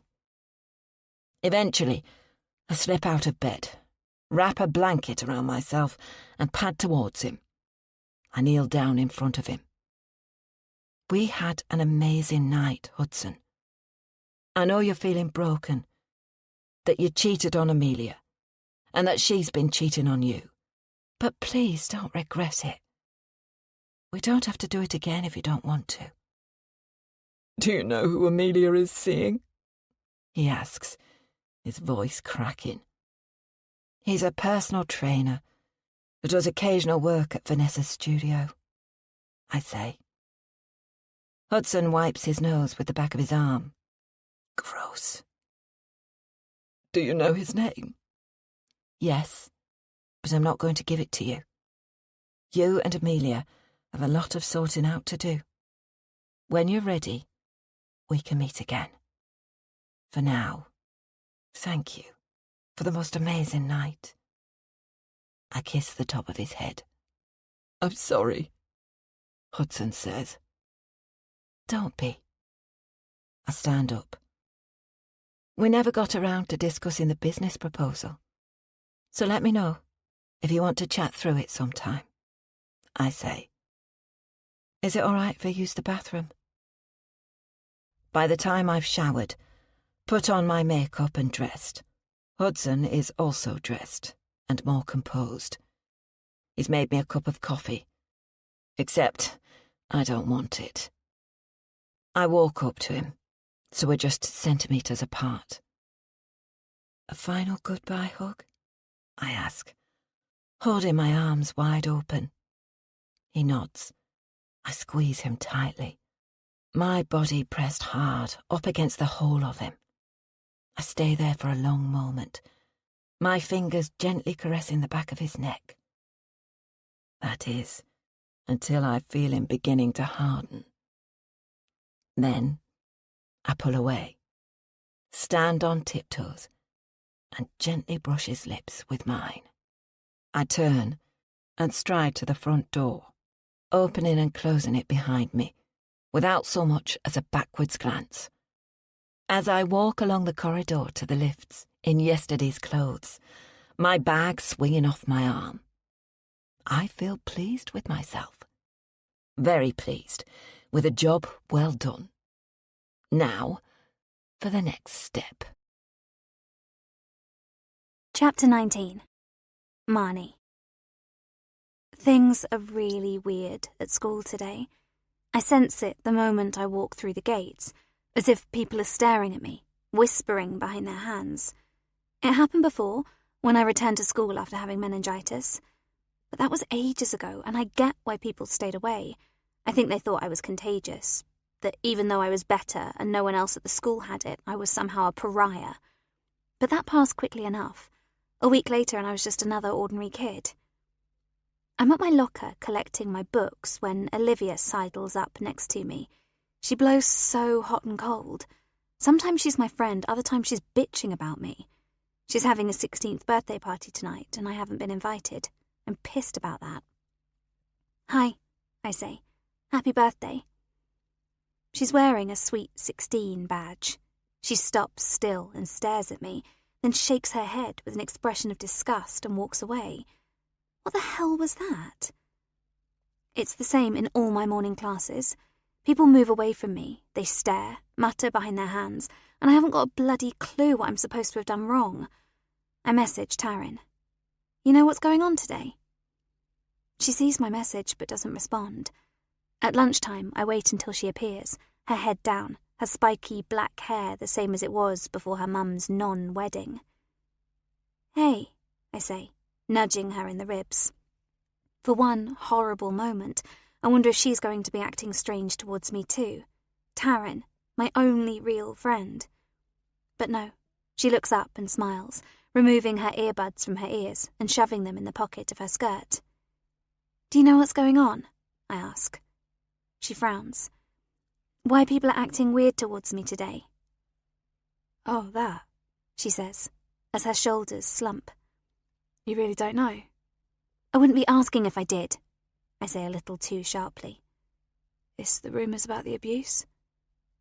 I stop still in the corridor, and a boy from the year below slams into me, cursing under his breath. What rumours about abuse? I ask, hurrying to catch up with Taryn, who was galloping towards the cafeteria. People are saying you weren't really ill, but your parents were suspected of abusing you, and they were reported to social services and you were put into care for a couple of weeks. What? I exclaim. I've never heard such nonsense. But I did have meningitis. I was in hospital. I didn't go into social services. You don't go into social services, Marnie. You're under their care. Taryn corrects me.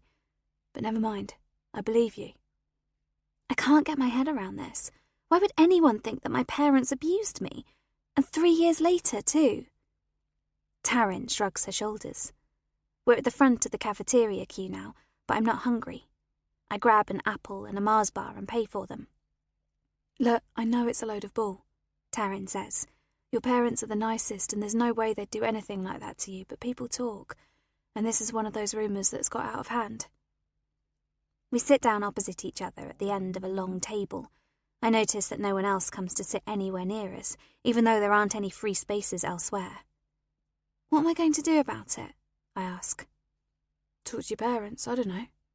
She takes a mouthful of baked potato. At least you've still got parents, she mutters. I'm sorry, I say. Any news on Dean? None. I'm so worried about him. She talks with her mouth full. It's one thing walking away from Mum, but I really thought that he'd be in touch with me. Dean has always been there for me, even when he and Mum were at each other's throats. He'd come up to my room before bedtime, sit on the bed and apologise for their fighting.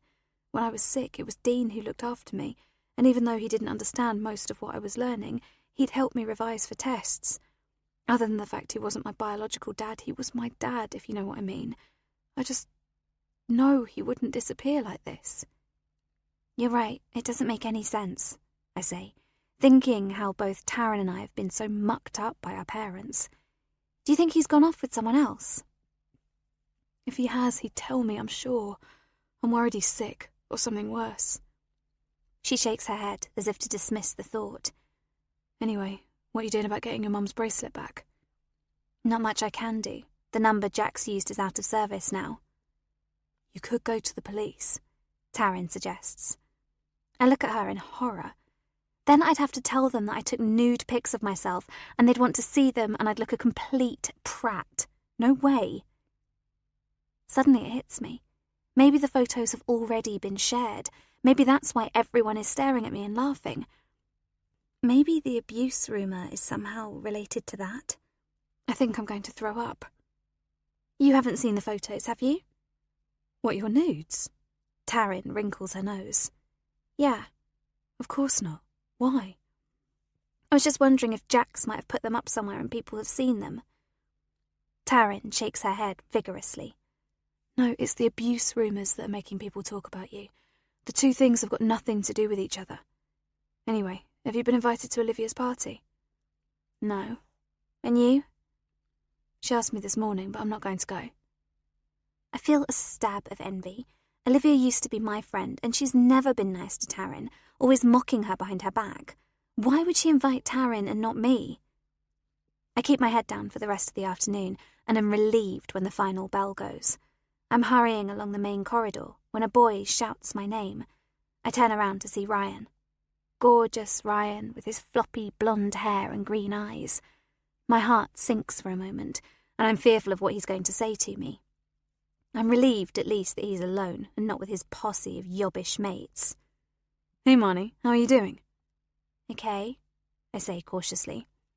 You going to Olivia's party tonight? I shake my head. That's a shame. I was hoping you'd come with me. With you? I ask, unable to keep the surprise from my voice. Yeah, why not?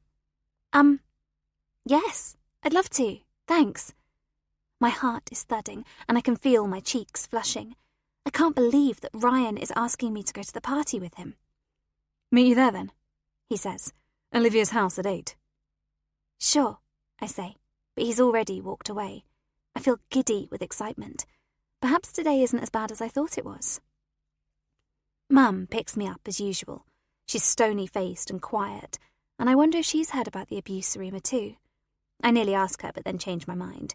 If she knows about it, she definitely won't let me go to the party. I've been invited to Olivia's birthday party tonight, I say, as casually as I can. Can you drop me off?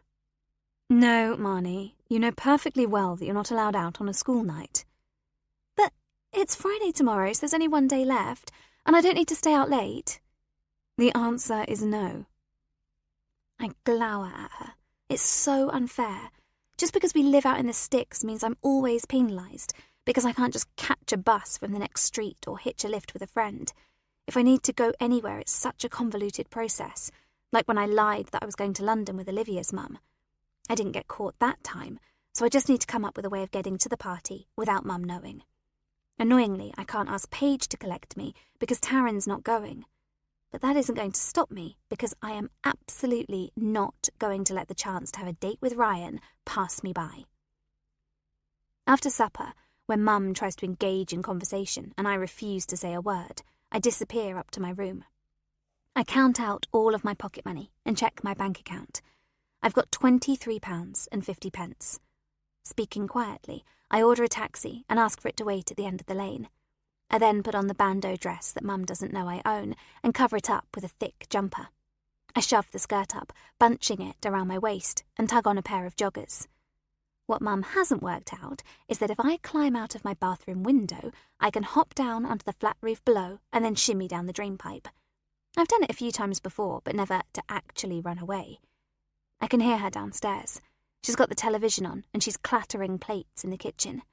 Quickly, I climb out, jump onto the flat roof, but then Clover starts barking. I almost slip coming down the drainpipe and land heavily on my right ankle. It hurts, but I haven't got time to recover. I can hear Mum talking to Clover, and then she opens the back door and the dog comes out, but I don't wait. I pelt along our drive, keeping close to the hedge on the right, trying to ignore the pain in my ankle, running as fast as I can. I emerge onto the lane at the bottom, just as a silver taxi indicates to the left. I wave maniacally. He winds down the window. "Are you Marnie?" "Yes," I pant and climb in. He eyes me suspiciously, but doesn't say anything. 15 minutes later, I've tugged off my joggers, pulled down the skirt, which was awkward on the back seat, trying to do it without the taxi driver seeing in his rearview mirror. I remove my sweater and stuff my clothes into a canvas bag, and then we're pulling up outside Olivia's house. I've never been here before. She lives on a small estate of executive homes, big houses with small gardens, lots of cars parked everywhere. There are balloons hanging on the fence and on the porch of her house, and a big banner that says Sweet 16. I pay the taxi driver, although I've got literally no change, and I haven't got a clue how I meant to get home. As he's 17, perhaps Ryan has a car and will drop me off. With a pounding heart, I walk up the path and push open the front door. The noise is deafening. Kids shouting, laughing, loud music blaring. I pass several of my classmates who are gathered in small groups of 3s and 4s, drinking from plastic glasses. A lot of them glance up and stare at me. I know they're whispering about me, making jibes, but I ignore them. I'm just focused on finding Ryan. "What are you doing here?" Olivia stands in front of me, flanked by Rosie and Emily. They used to be my good friends, until they dropped me for no obvious reason. "Ryan invited me?" "Actually, it's my party and I didn't invite you," Olivia says. She puts her hands on her hips. She's wearing a silver sequined miniskirt and black figure-hugging top. Her skin is really bronzed, and it looks like she's had a fake tan. I'm not sure what to say, and just look around, desperately trying to seek out Ryan. "Did you hear me?" Olivia asks, stepping aggressively towards me. "Yes, I heard you," I say. "And what are you going to do about it?" A surge of anger passes through me, and I cross my arms over my chest. "Are you going to get one of your bouncers to chuck me out? Anyway, why are you being such a bitch towards me? I've done nothing wrong. Other than the fact you're gross and disgusting." I stare at her, my mouth slack, not understanding. "Come on," Emily says, grabbing Olivia's arm. "Don't let her ruin your party. Let's get some more drinks." She tugs Olivia away from me, and I've never been so relieved to see anyone go. What the hell does she mean? You're disgusting. "So you came?" Ryan appears in front of me. He looks me up and down, and I hope he likes what he sees. I smile inanely at him, thoughts of Olivia already banished. "You haven't got a drink. Come on, let's get you one." A couple of his friends appear, boys from the year above whose names I don't know. "Get Marnie a drink, will you?" he asks one of his mates. He runs his eyes up and down me. "You're looking very, dressed up," Ryan says. I'm not sure whether that's a compliment or not. We stand in the hallway awkwardly. He takes a swig from a beer bottle. I'm surprised that people seem to be drinking alcohol and wonder if perhaps Olivia's parents aren't here. His friend arrives and hands me a white plastic cup. I can't tell what the drink is, so I take a quick sip. It's disgusting, really strong, like drinking diesel. I grimace. "I've got something I want to show you," Ryan says. He grabs my left wrist, and for a moment I hesitate. "Don't you want to see?" he asks. His eyes sparkle, and his pupils are wide and dark. A flutter of nerves batter my chest as he pulls me towards the staircase. I can see a few kids upstairs, mingling in the corridor, chatting in excited little groups, so I should be all right. We run up the wide, curving staircase that leads to a hallway of white doors. He hesitates in front of one of them. "Drink up," he says, looking at the plastic cup in my hand. He takes another swig of beer and I follow suit, but the drink is really gross. He pushes the door open with his back, and then we're inside. It's a large bedroom, with a giant bed neatly made up with plump cushions and a pale, floral duvet cover. The curtains are drawn, and they're in a matching floral design. "What are we doing up here?" I ask, nerves flickering, but at the same time, I can already feel the alcohol warming my veins. This isn't right. Ryan places his bottle on a chest of drawers and steps towards me. He takes my left wrist and grabs the plastic cup from my hand, placing it on the chest of drawers next to his beer bottle. I think he's going to kiss me, but then he pushes me in the centre of my chest. The backs of my knees give way against the bed, and I can't stop myself from falling. Before I know it, Ryan is on top of me, his hands under my top, kneading my breast so hard it hurts. "Stop!" I shout, but he's so much stronger than me, and then his hot, wet lips are on mine, a strong tongue trying to probe them apart. I hear male voices behind him, and they're chanting, "Go, Ryan! Go, Ryan!" I summon all the strength I can to push him away. "No!" I yell. He pulls back briefly, giving me just enough time to knee him in the balls. He gasps, and I manage to wriggle out of his grip, tumbling to the floor. His mates are laughing now, one of them doubled over as if this is the funniest thing he's ever seen. "Leave me alone," I say, using the duvet to pull myself upwards. "You're such a fucking tease." Ryan spits, sitting up now, his hand clasped around his balls. What the hell? I've done nothing to provoke him, literally nothing. And then with a horrible thought, I realise he must have seen the nude photos. Jax must have circulated them. "We know you've done it," Ryan says. "Yeah, you did it with your dad," his friend says from behind me. "Fucking little daddy's girl, that's what you are," Ryan snarls. I don't wait a second longer. I dart between the laughing boys and race out of the bedroom, literally falling down the stairs, my ankles screaming in pain, tears pouring down my cheeks, tugging at my dress, which I wish with all my heart that I'd never worn. The words they said are ringing in my ears. Do they really think I did it with Dad? How can they say such disgusting things, especially when they're not true? Dad's the best dad. He really is. Somehow, I find myself downstairs and in the hallway, rummaging through a pile of bags and coats to find mine. When I do, I pelt out of the front door into the cool, dark night, tears blinding me, not caring that my ankle feels like it's broken. Because that's not the only thing that broke tonight. My heart feels like it's shattered into a million pieces. I slow down as I turn around the corner at the bottom of the close, now not sure which way to turn. And then there are blinding headlights, and a car pulls up alongside me. I cower against the hedge, terrified. "Marnie!" "Mum!" I exclaim, never, ever so happy to see her, but at the same time completely horrified that she's here. "Get in the car, now," she says, her voice taut with anger. I don't need asking twice. I open the rear passenger door. "In the front," she says, and I realise that she's going to see what I'm wearing, and she's going to be so angry. I do as she says and hurry to the front passenger door, opening it and climbing inside, trying very hard to tug my dress downwards, holding the bag over my lap. I glance at her, but she's not looking at me. Her jaw is set and her knuckles are white in the dark as she grips the steering wheel. She puts her foot on the accelerator and drives forward, slowly. I expect her to say something, to shout, to do her normal, "I'm so disappointed in you, Marnie." Except she says nothing, and somehow that's even worse. The words that Ryan said, "fucking little daddy's girl," go around and around in my head, and I let the tears trickle down my cheeks. At home, Clover welcomes us as she normally does, except even my favourite being in the whole world doesn't make me feel better. I make for the staircase. "Oh, no, you don't," Mum says. I pause with my back to her.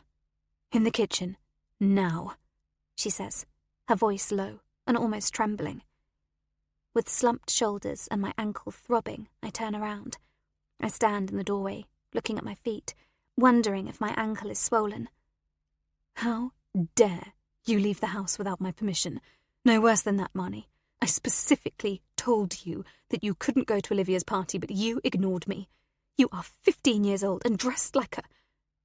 She clearly can't bring herself to say the word slut. "We brought you up better than that, didn't we?" "Do you know what they're saying?" I snap back at her. "The rumours about Dad and me and you." She goes very white and clutches the back of a chair. So she knows. "Do you know what all the kids at school are saying about me? What a boy tried to do to me tonight?" And still Mum doesn't say anything. "They're saying that you and Dad sexually abused me. This rumour is about you. It's because of you." "What did a boy try to do to you tonight?" she asks eventually. "That's not the point, Mum. It's the rumour that's so terrible, and that's on you." "I'm sorry," she says, but I interrupt her again. "Why aren't you protecting me, Mum? What are you doing about it?" An expression of deep sadness crosses her face, and I think she's going to step towards me, try to take me into an embrace, when that's the very last thing I want. I turn on my heels, slam the kitchen door behind me, and haul myself up the stairs.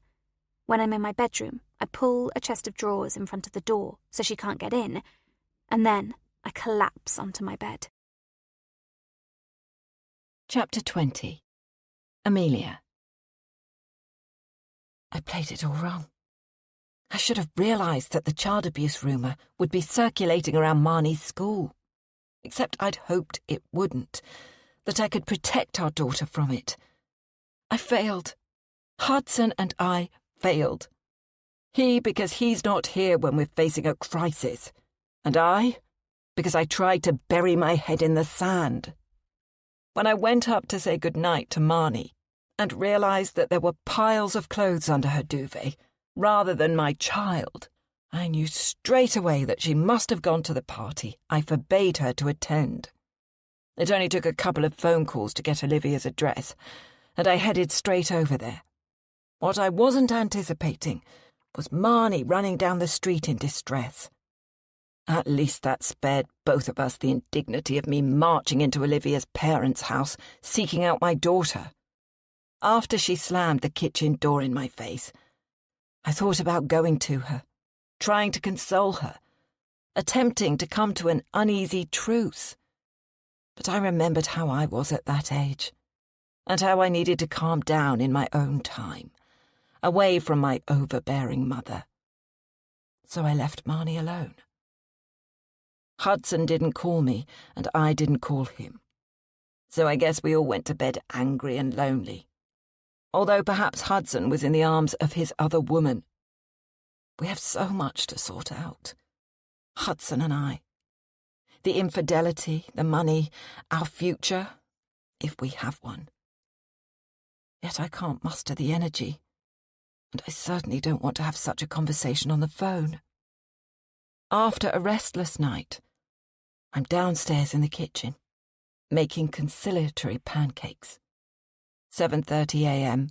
comes and goes, and Marnie doesn't appear. I shout up the stairs for her, but there are no creaking footsteps, or the sound of water running in the taps. I head upstairs and knock on her door. When there's no answer, I turn the handle, except the door doesn't budge. Feeling a tightening in my stomach, I push against the door with my shoulder and realise that she's moved a piece of furniture up against it to stop me from easily entering. "Come on, Marnie," I say. We need to talk. I'm met with silence. I give a huge shove, and the door opens. Marnie isn't there. And this time she hasn't even pretended to be in bed. I stride into her ensuite bathroom and glance around, noticing that the window is half open, the cold air causing me to shiver. Marnie has gone again. Except this morning, I feel a knot of terror in my sternum. Last night I knew where she was, who she was with. Today I have absolutely no idea where she's gone. I try to stay calm, except my hand is gripping my throat, and dread mounts as every second ticks by. I glance around and notice that her rucksack isn't here. In the bathroom, her toothbrush and toothpaste aren't in the cup holder, and her lipstick, that I constantly deride her for wearing, is also missing. Marnie hasn't gone to school early. She's run away. I hurry out of her room and back downstairs, grabbing my phone. I try calling her mobile, except it goes straight to voicemail. I leave a message. Darling, I'm not angry. I'm just worried about you. Please call me. I promise I won't tell you off. I just need you to be safe. I stalk the kitchen with Clover at my feet, who stays so close. I practically fall over her. She must be picking up on my nervous energy.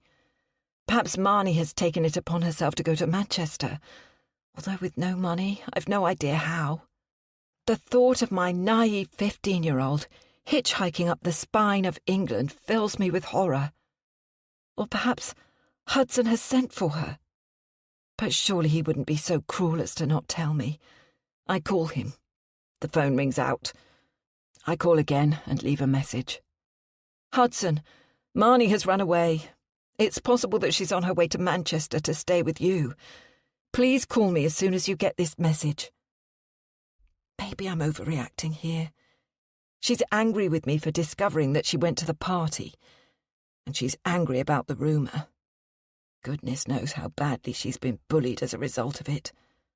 And I wish I'd pushed her for an explanation when she made that throwaway remark about what a boy did to her.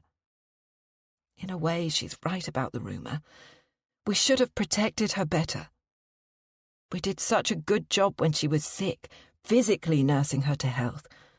But have Hudson and I been such good parents from an emotional and psychological perspective? Perhaps not. Marnie's only 15, and so vulnerable. The next person I call is Paige. I'm hopeful that Taryn will know where Marnie is. Good morning, she says chirpily, as if it's completely normal for me to call her before 8 a.m. How are things? I think Marnie has run away. Can you ask Taryn if she knows where she is? There's a long pause. Goodness, how awful. Hold on 2 ticks and I'll ask her. I hear her put the phone down. But then there's silence, and I wonder if she's muted the phone. It seems like ages before she's back on the line. I'm afraid not. She hasn't heard from Marnie since they talked at school, yesterday lunchtime. If she hears from Marnie, or she tips up, please can you ask Taryn to give me a call? I'm so worried. Of course, Amelia. What's happened? Have you heard the rumour? There's another long silence, and I can imagine Paige searching for something appropriate to say. Yes, I have. Look, I need to go as I'm teaching this morning, but let me know if I can do anything. I'll leave my phone on so that it buzzes. Neither of us articulates what we're no doubt both thinking. Paige has taken over my morning classes.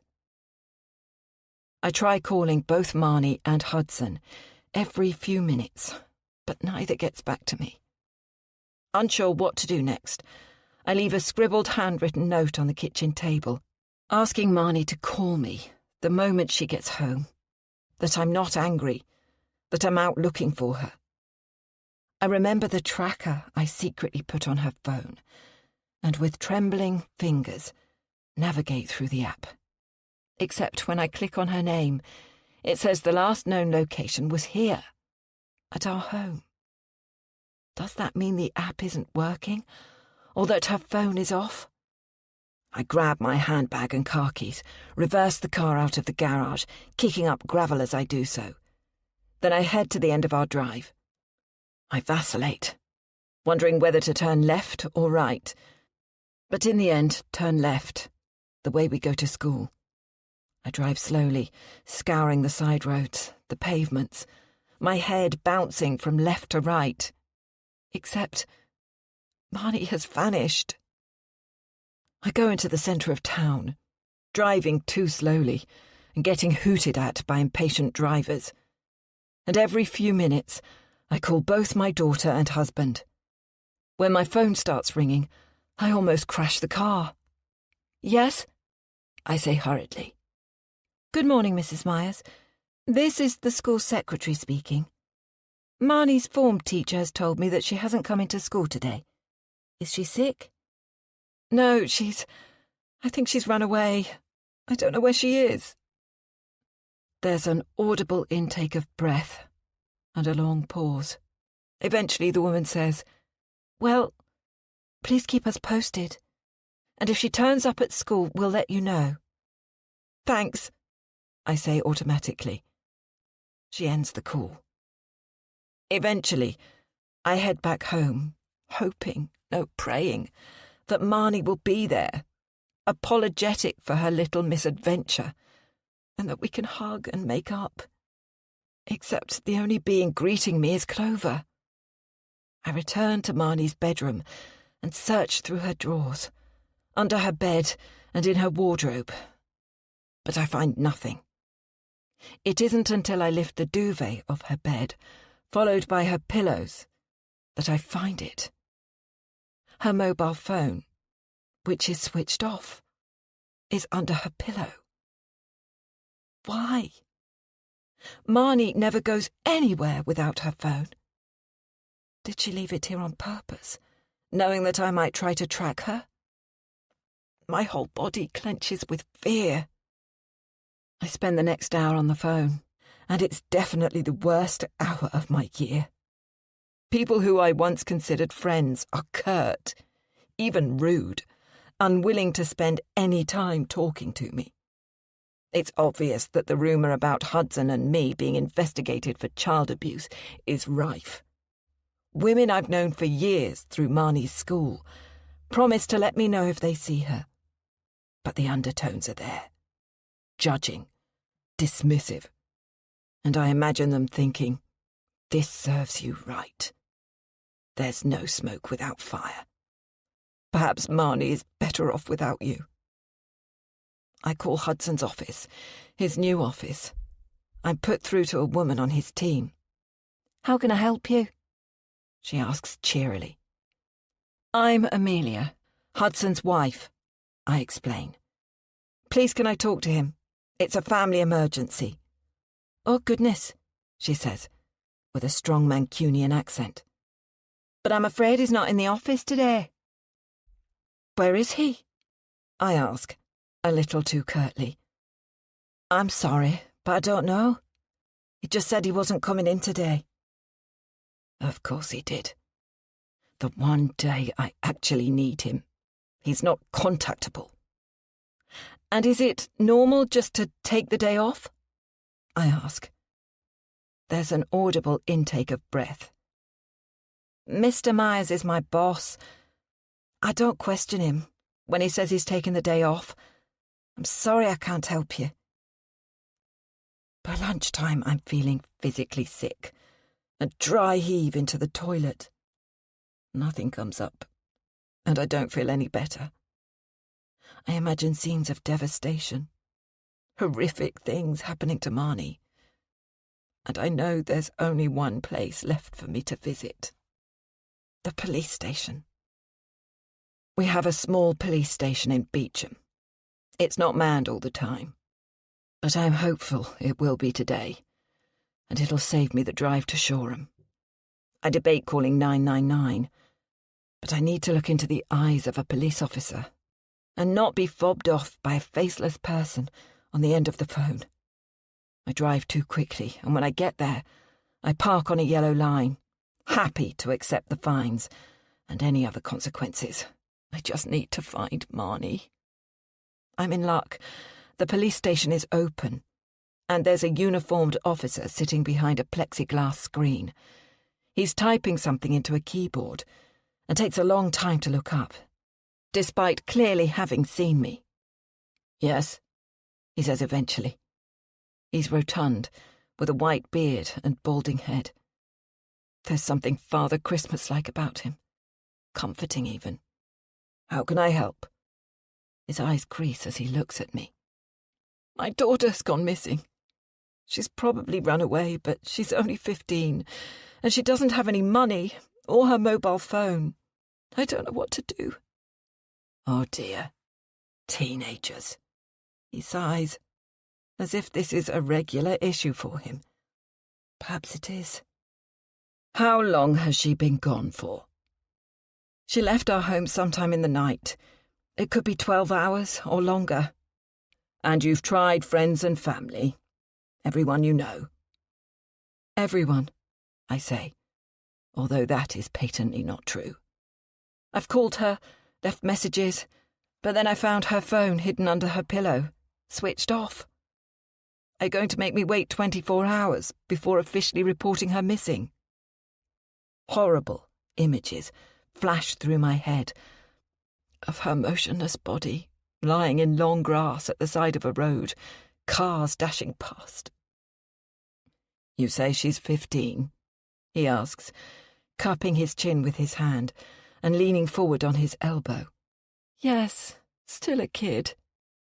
"No need to wait. She's a vulnerable young person.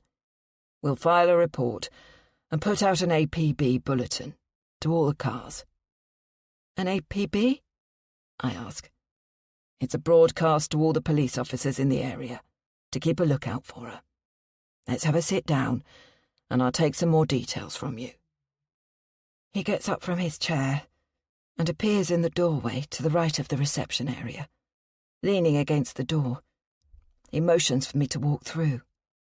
The building is small, and he takes me straight through to a room with a view onto the street.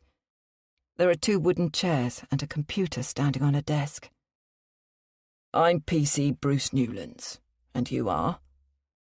He places a notebook and biro on the desk. "Amelia Myers, and my daughter is called Marnie." "Has she been in trouble before?" he asks. "No," I say, before remembering the shoplifting caution just a couple of weeks ago. "She was cautioned for shoplifting in Shoreham, but it's very out of character." "Things been going on at school lately, have they?" he asks. I wonder how many children he has. He gives the air of having seen it all.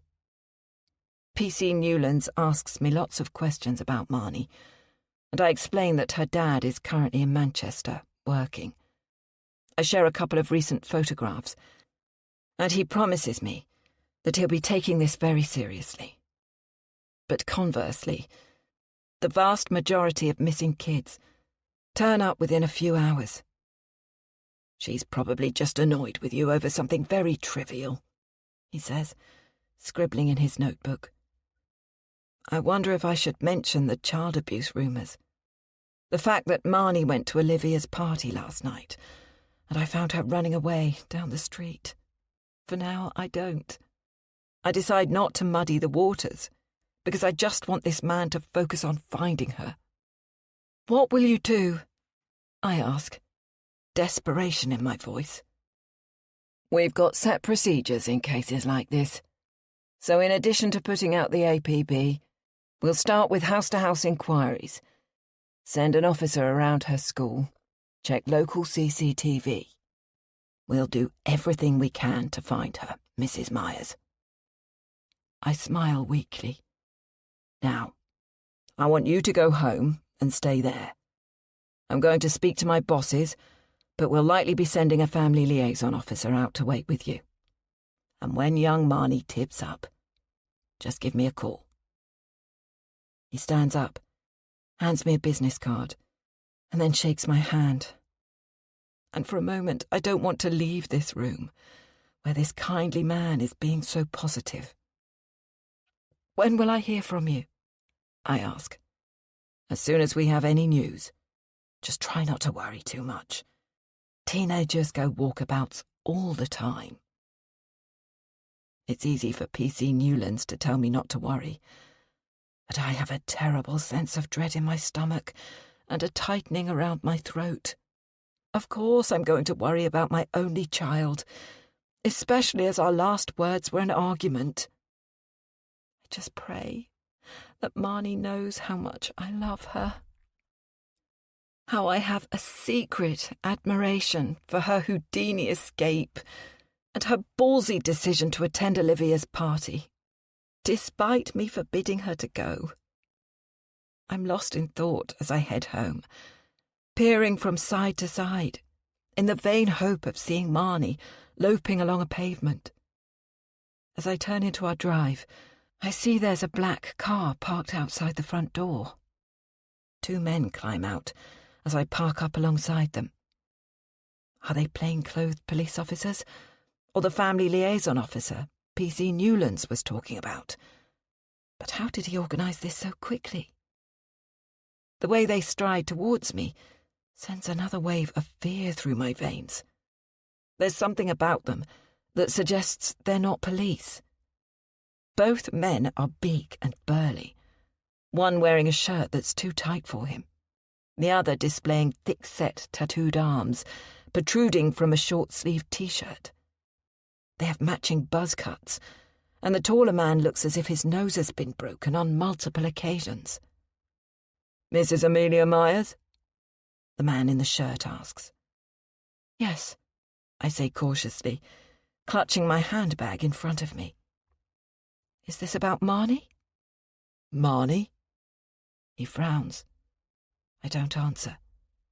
"We're bailiffs," he says, producing some pieces of paper and waving them in front of me. What?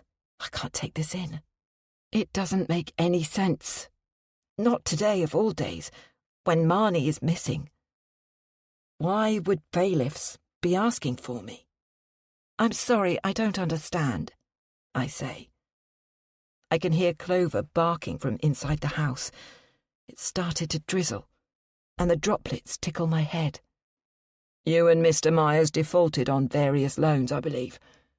We're High Court enforcement officers, otherwise known as private bailiffs. The paperwork's all here." "That can't be right," I say. "I don't understand."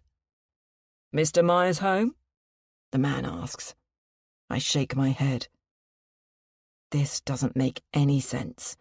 I've never owed money, never defaulted on a debt. I've paid off my credit card dutifully every month. Until, that is, this last month, after my account was drained. Has all this come about because of the Chinese scan? But what has Hudson got to do with it? With a sinking feeling, I wonder what he's been keeping from me. As he pays the mortgage and settles our utility bills, I wouldn't actually know if he's defaulted. "You better take these and let us in." He hands me these sheets of paper, and I glance down at them. They look official, with stamps and dates, but the words are swimming and I can't concentrate. "I need to talk to my husband," I say. Hoping, desperately hoping, that Hudson will actually answer his phone.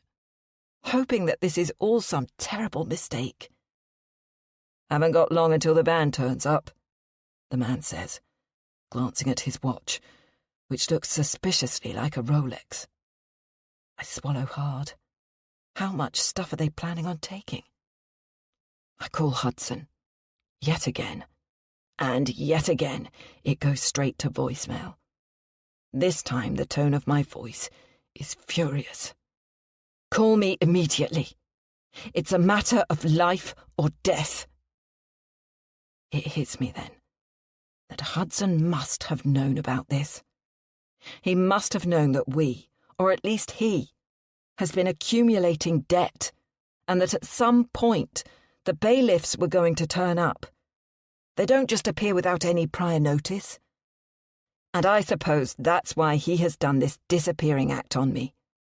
A huge sense of injustice and anger sears through me. The bastard! Why didn't he talk to me? And then I wonder, did Hudson take the money out of my savings account? Have I been erroneously assuming that I've been scammed? Has my husband been accumulating debts and using my money to pay them off without letting me know? As I'm trying to process all of this, I hear the low rumble of an engine.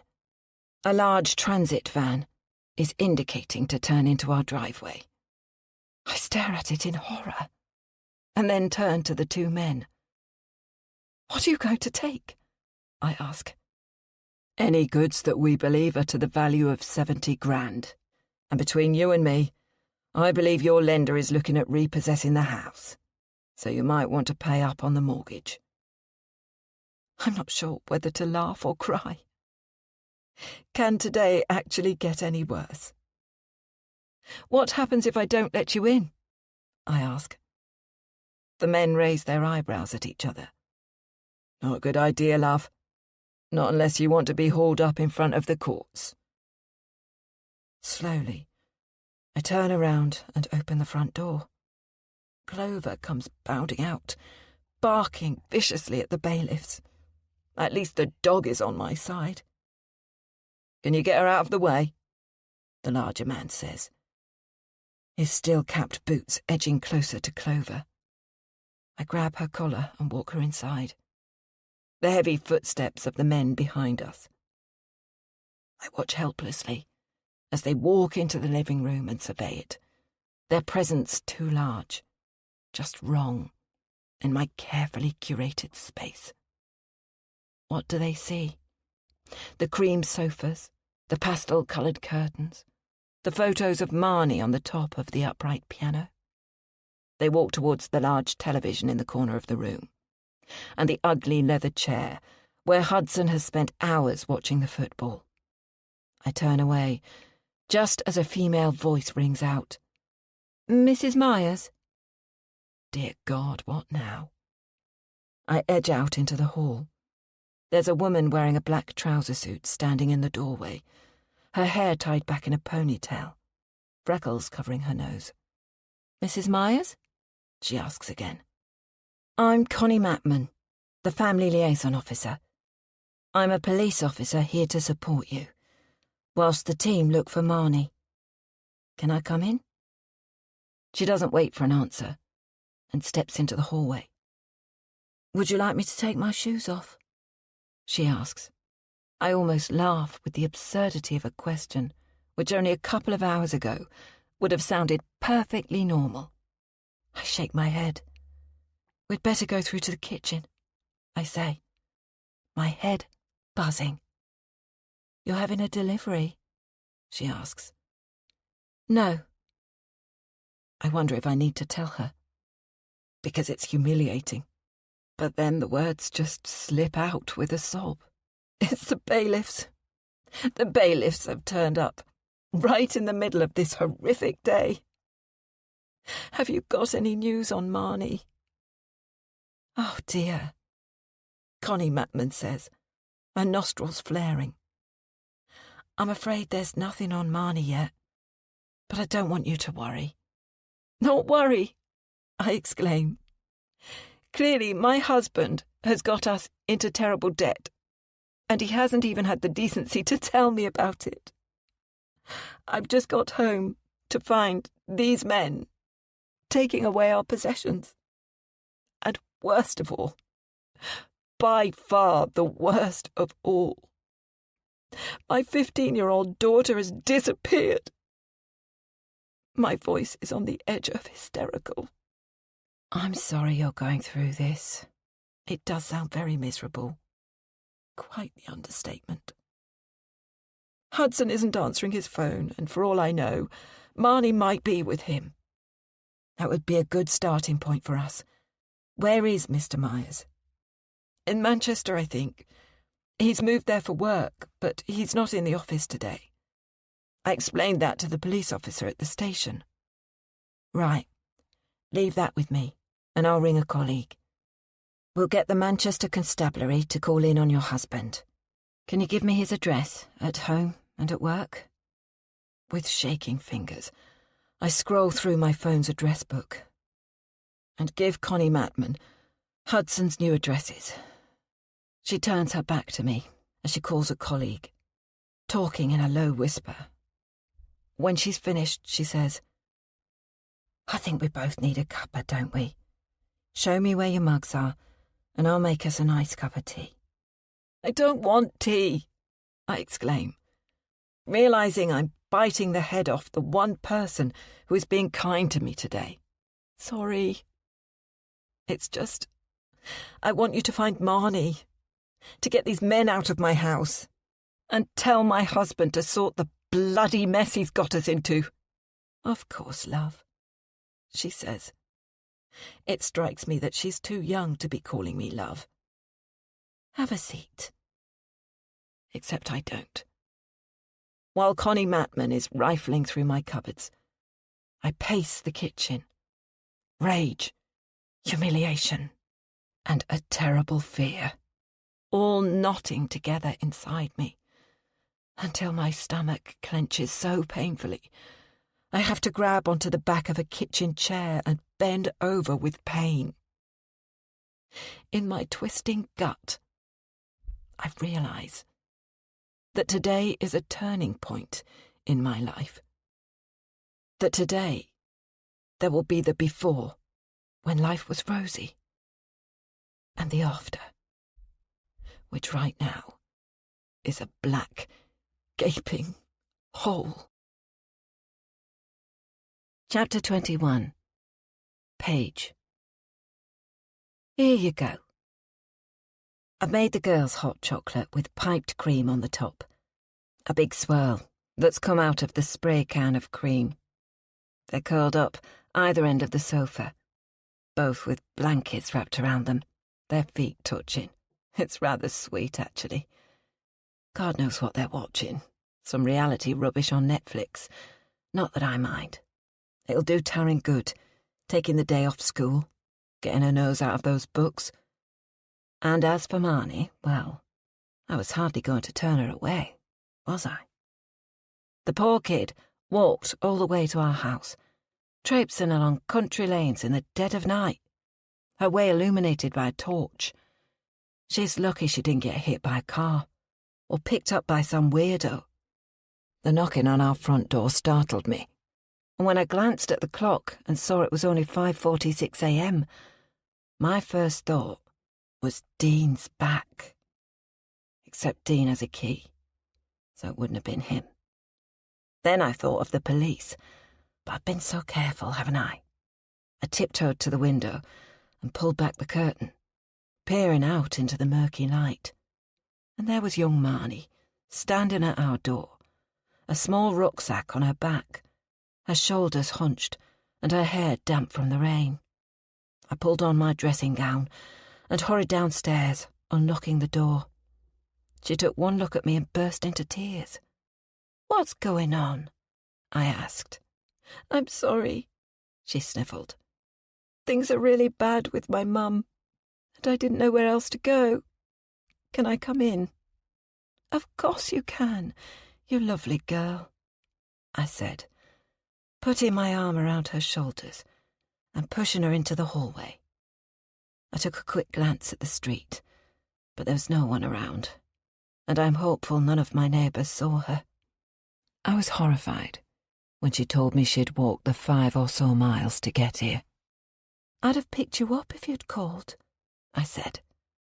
"I tried Taryn, but her phone is off, and I've left mine at home in case Mum tries to track me."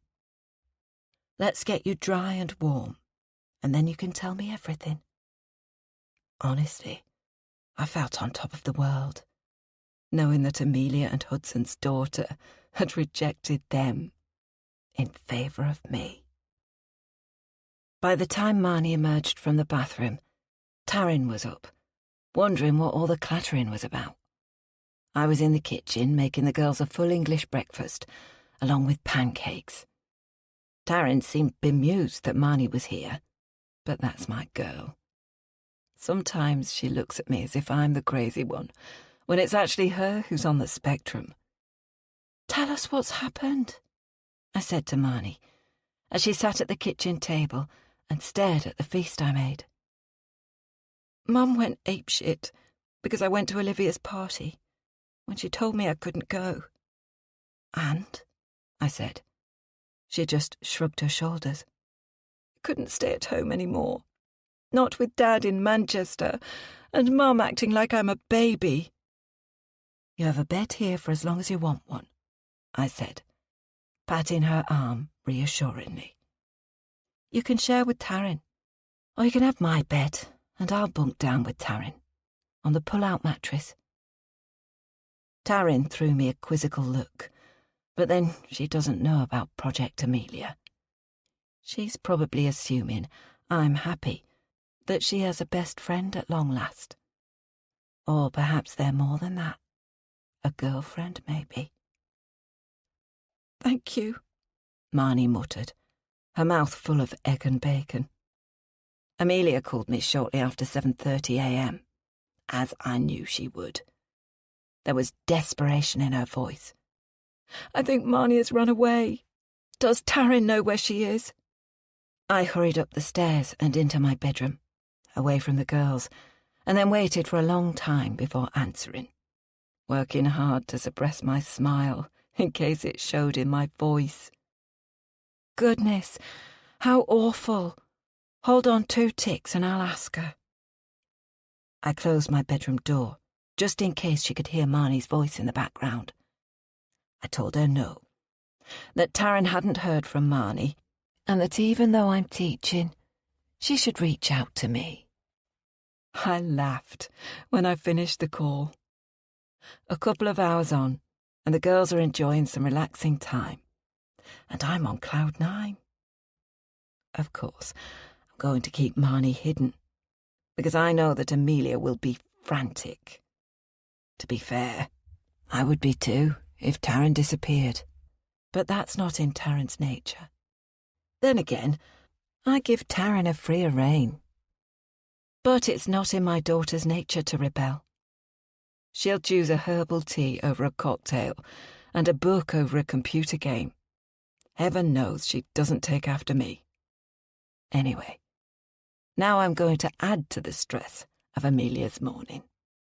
While the girls are watching the TV, I'm at the kitchen table, flicking through the photos I took of Hudson and me in his bed. I select my favourite, a photo of him splayed out on the mattress, his arm flung over my bare breasts, his penis flaccid and legs apart, the duvet crumpled to the side of the bed. You can see my torso, but nothing more. I crop the photo so my hair isn't visible, and when I'm happy with it, I send it to my burner phone. Then I input Amelia's phone number. I take a while to decide on the perfect message to accompany the photo, and eventually just say, "Hudson having fun in Manchester. Doubt he'll be home any time soon." As soon as I press send, I turn the phone off and remove the SIM card. And then I burst out laughing. "What's up with you?" Taryn asks, as she pads barefoot into the kitchen, carrying the 2 empty mugs. "Just having a bit of fun," I say. "Hope you are too." She throws me a scowl and puts the mugs in the dishwasher before returning to the living room. I can hear her talking in a low voice to Marnie. I wonder what Amelia is doing, whether she's frantically scouring the streets, and at what point she will go to the police. Knowing her, she's probably already got a SWAT team out searching for precious Marnie.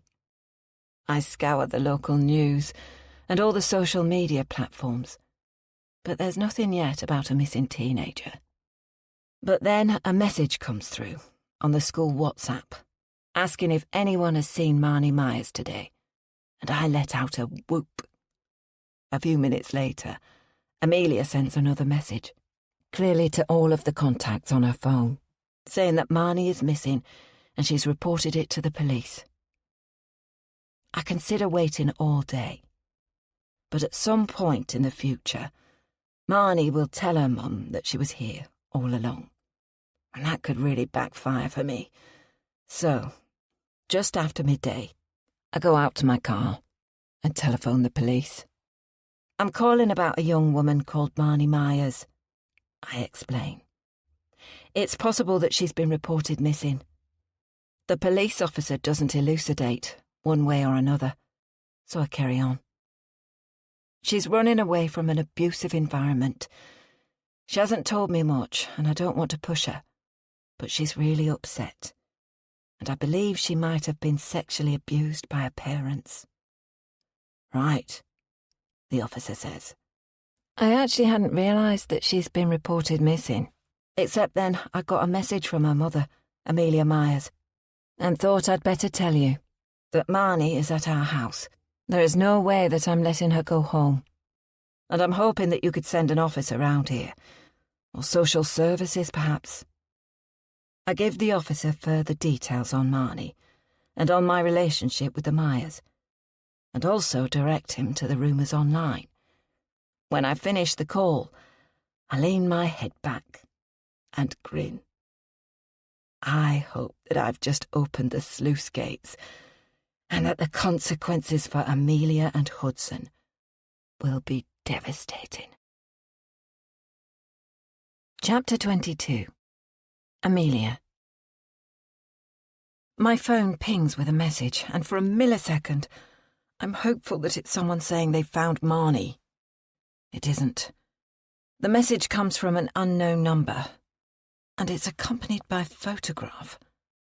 I snort out aloud when I see the photograph of Hudson, splayed across a bed naked, with a woman who most certainly isn't me. Hudson having fun in Manchester. Doubt he'll be home any time soon. So that's why my bastard of a husband is ignoring me. He's gone off with another woman and has frittered away all of our money. A surge of fury pounds through me, and I chuck my phone onto the table with such force, I wonder if I've broken it. I realise with dismay that Connie Matman is standing in the doorway and has just seen me do that. "Everything all right?" she asks. "No." I can't stop myself from letting out a little sob. I think today is the worst day of my life. I point to the phone, and she steps across the room to pick it up. Her thin eyebrows rise upwards as she looks at the photo and caption. "Things a bit rough with your husband?" she asks. "You could say that." I sink down into a kitchen chair. But the only thing that matters is finding Marnie. And I genuinely mean that. I couldn't care less whom Hudson is sleeping with, and I can live without all his fancy televisions and gadgets. Hudson has shown no support or interest in me or Marnie since he moved to Manchester. And now I'm thinking about it, he was pretty distant for months beforehand. He let the bailiffs turn up here without giving me any warning. So, if he's sleeping with some whore, then let him. I'm well rid of the man.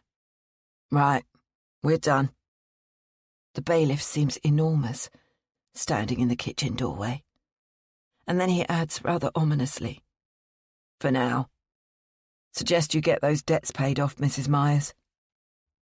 He produces a piece of paper on a clipboard that has a biro attached to it with a piece of string. "Sign here, please." I think about saying no, but what will that achieve? Perhaps Connie Matman would have to arrest me, and the police focus would be diverted from finding Marnie. Except the police don't get involved in such matters, or do they? My brain, which normally works well enough, seems to have seized up in a fog of confusion and panic. I can feel the bailiff and Connie's eyes on me. So I sign in the allocated box. "Thanks," the bailiff says. "We're off for now." I stay seated at the table, stroking Clover, listening as the vehicles leave our property, repeatedly making silent pleas to whatever higher being there is up there, begging them to bring Marnie home safely. My phone rings, and my heart pounds when I see Hudson's name pop up on the screen. Should I answer? I want to scream and shout at him, but the policewoman is still here, listening to every word I'm saying. What will she think of us, and the disaster that is our lives? I vacillate for too long, and my phone goes to voicemail. It pings with a new message. After a long few seconds, I listen to it. Hudson sounds frantic. "What's this about the bailiffs? About Marnie being missing? I'm on a train south. I was in London last night, so I'll be with you within the hour. Call me." Me call him? He's the one who has been ignoring my calls, who has been quietly unpicking my life, without so much as a hint of a warning. I don't want Hudson here. In fact, I don't think I ever want to see him again. I send him a message. "You should be in Manchester. What if Marnie turns up at your flat and you're not there?" He rings me again, and once more I let it go to voicemail. A couple of seconds later, another message arrives. The concierge will keep an eye out for her. If I was angry before, now I'm livid. How will darling Marnie feel if she makes it all the way to Manchester to discover that her father isn't there? He has completely let us both down. No, more than that. He's been knowingly evil towards us. And I don't think I can ever forgive him for it.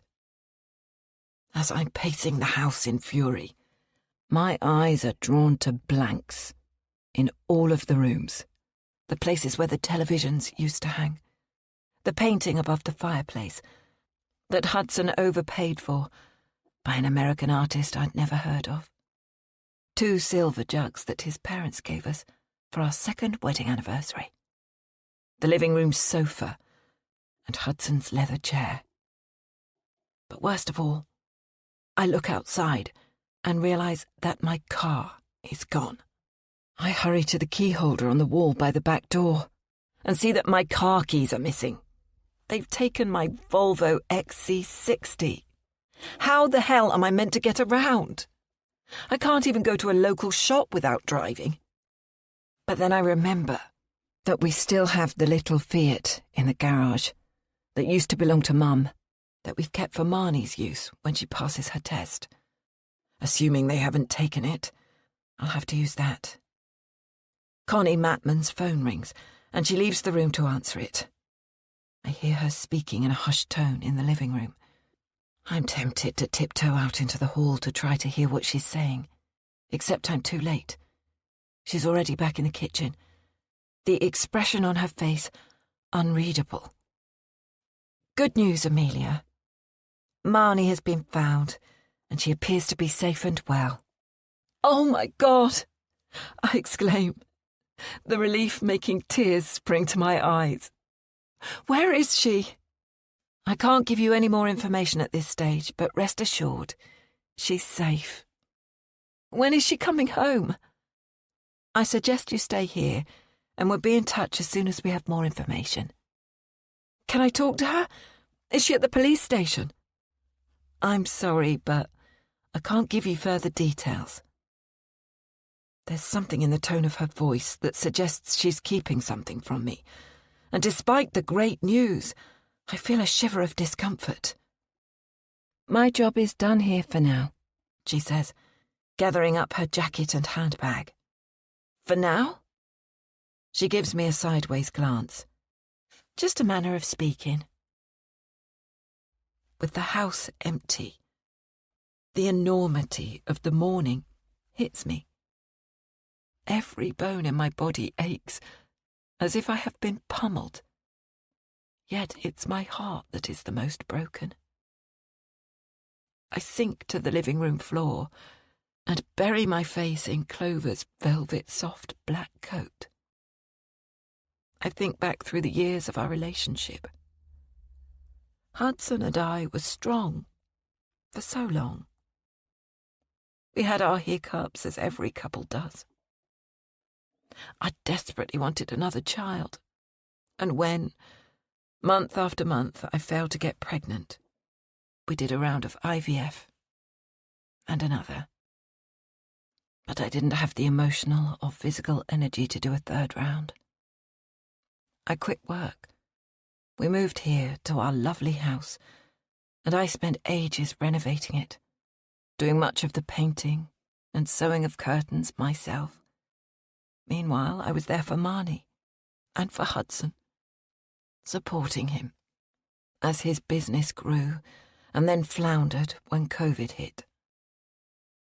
And I thought we got through the horror of Marnie's illness, even though we dealt with it in such different ways. I wanted to talk about it, to face the fear. Hudson refused. His way of dealing with difficult emotions is to bury them, repress them completely, in the hope that they'll never pop up again. I thought we had honesty in our relationship, except now I know we didn't. Hudson has betrayed me and Marnie in the worst possible way. There's the sound of wheels on the driveway, but this time I can't muster the energy to get up. Clover runs through the house and starts barking, and then I hear the sound of a key in the lock, and Hudson's low voice. His footsteps get louder, until I can sense he's in the living room, staring at me. "What's up?" he asks. And that triggers a tsunami of fury. I jump to my feet. "What's up?" I exclaim.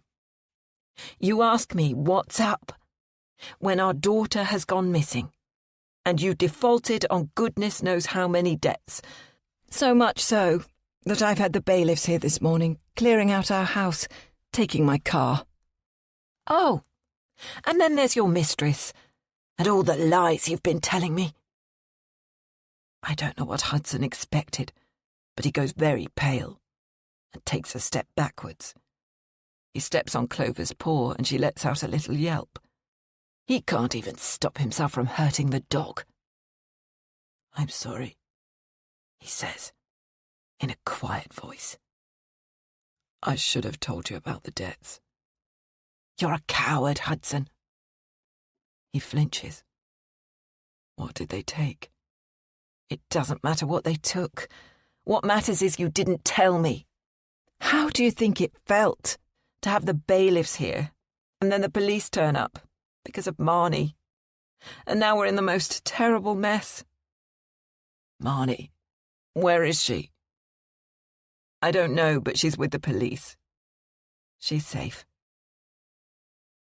There's a long silence before I say, "You've ruined us, Hudson." He nods, and seems so pathetic that I have this overwhelming urge to slap him around the face. Except I don't. I go to sit down on the sofa, but all that's left is a cushion lying discarded on the floor. I sink onto it, my hands underneath my buttocks, to stop them from shaking, from whipping up and slapping him. Hudson leans against the mantelpiece. The business never recovered. Not after all the hits with COVID. The economic downturn. Brexit. "Excuses, excuses," I say sarcastically. He ignores me. I tried really hard to fix things. To take out more loans, to get investment. Except it didn't work. I know I should have told you. But I didn't want to worry you, to disappoint you. And then Globus Planet offered to take over the business. So what's happened to the money for that? I ask. They haven't actually paid me anything. We've written off the debts, and after I've worked for them for a year, they'll start paying me a salary and commission. I stare at him, wondering if I've heard him properly. He's got debts and no income for a whole year. Why didn't you just put the business into voluntary liquidation? I ask. Because you're a director, and I wanted to keep it from you. I thought this was a better way out.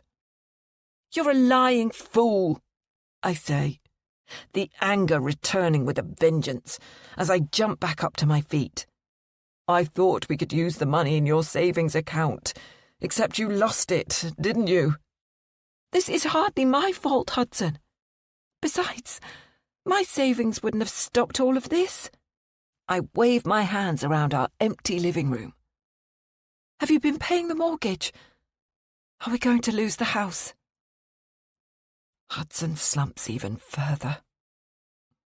I thought I could use your savings to pay off the mortgage arrears. I thought you wouldn't mind. You were just going to take the money. He can't bring himself to look at me. This pathetic man I've wasted the past 2 decades on. How has he withered to such foolishness? How could I have not seen him sinking in front of my eyes? So where is the money? He asks. Did you take it? His jaw falls open. Of course not. Do I believe him? Actually, yes. So here it is. I have to admit that he's not the only idiot in our relationship. I've fallen victim to fraud. But was that my fault, or something that could happen to anyone? At least I haven't consistently lied. You'll have to look for a job, Hudson says. A proper job, not just teaching yoga. I've lost my yoga teaching anyway, I say. I debate telling him about the deposit I lost on the hotel, where I was going to run a yoga retreat, and decide that it's a pittance in comparison to the debts that he's incurred. So, to get this straight, you've lost us the house and the business, and you're a lying, cheating coward, having an affair in the midst of all of this chaos. His head jerks upwards. What? I haven't been having an affair. Stop with the lies, Hudson. I pull my mobile phone out of my pocket and show him the photo I received of him lying on a bed, in the nude, with a female draped over him. The evidence is all here, Hudson, so stop with the bloody lies. And where have you been when Marnie needed you? In Manchester. Sleeping with your mistress. That's not fair. He's shouting now, too.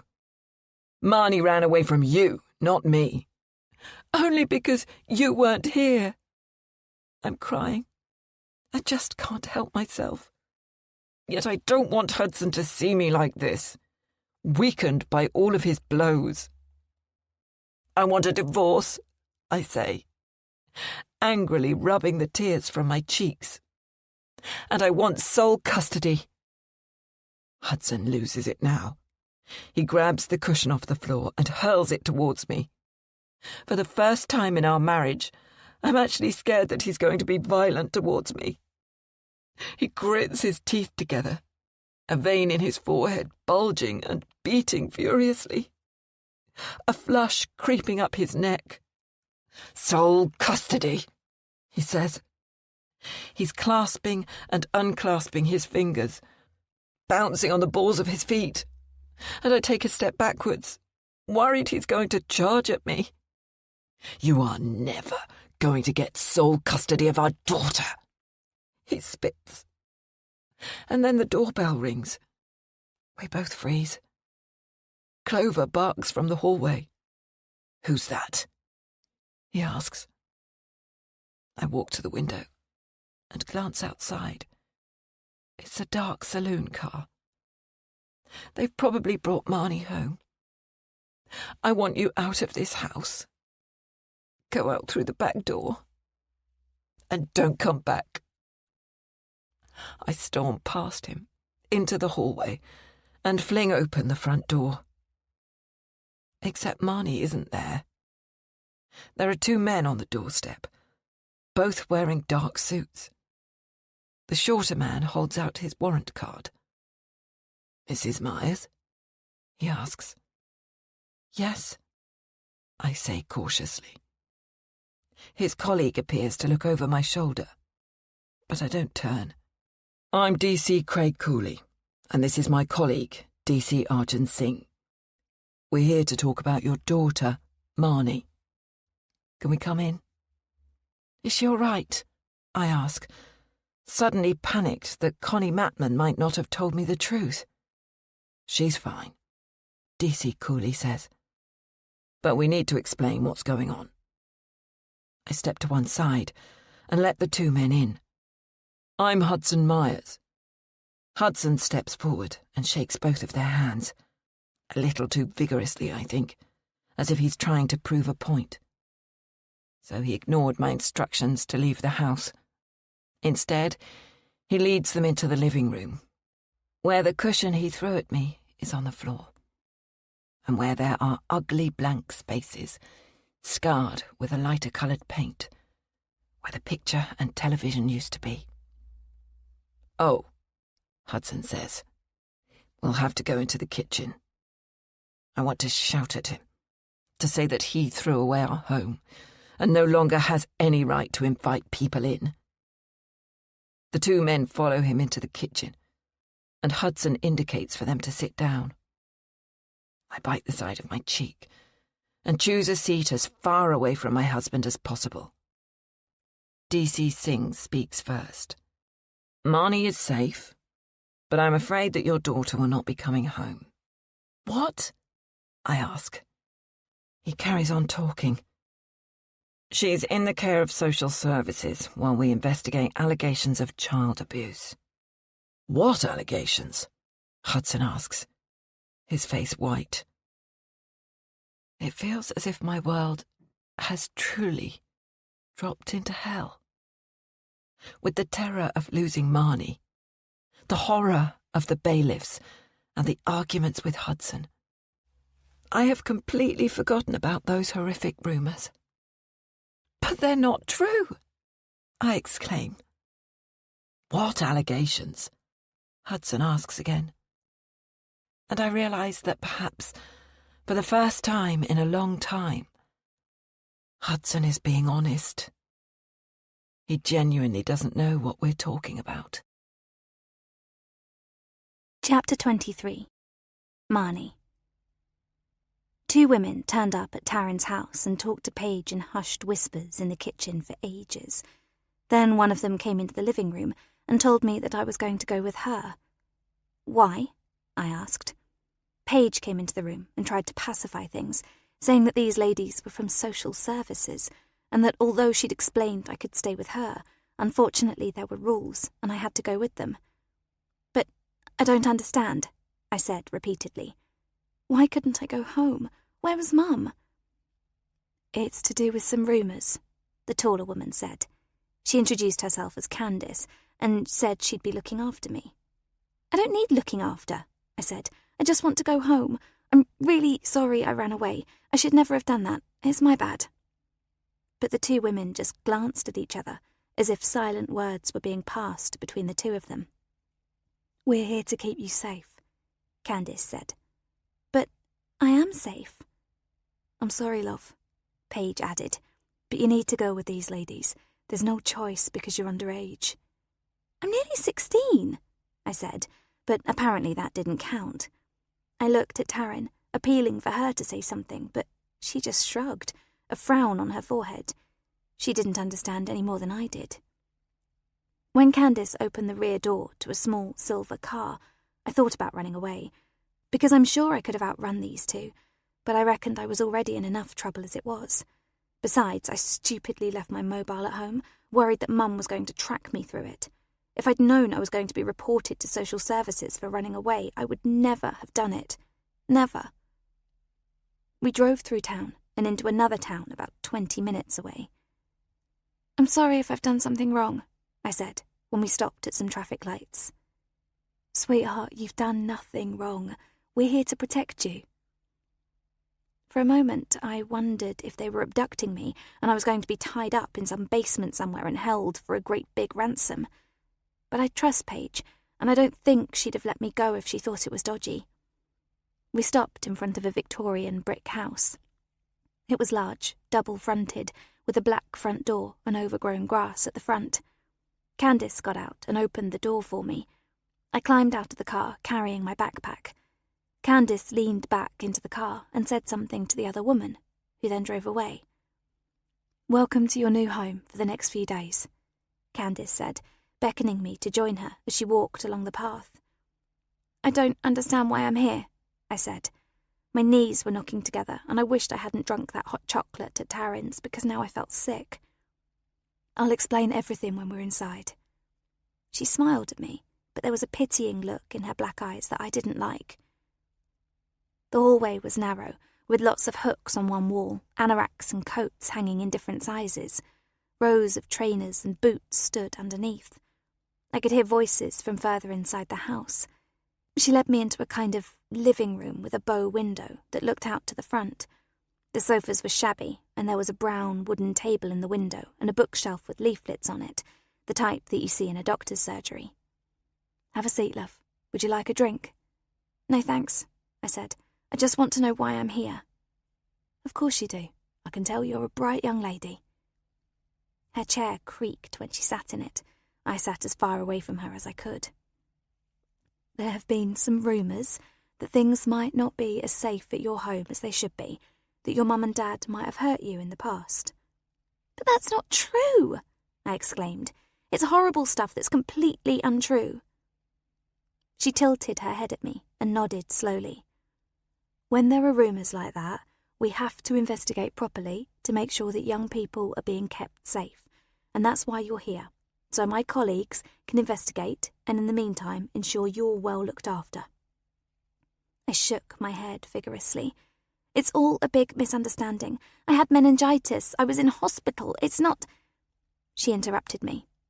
"Look, love, you'll have plenty of time to tell all of this to the police and the psychologist. I'm just your assigned social worker. Have you got a mobile phone?"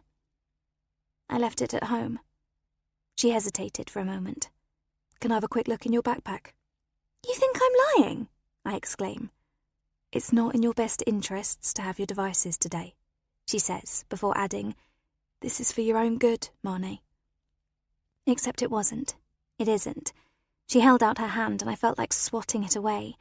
I stared at it, her big brown palm with deep lines, and I looked up at her and her kindly face. I remember once, years ago at junior school, when I got really angry with a friend who told me that our teacher wanted to see me.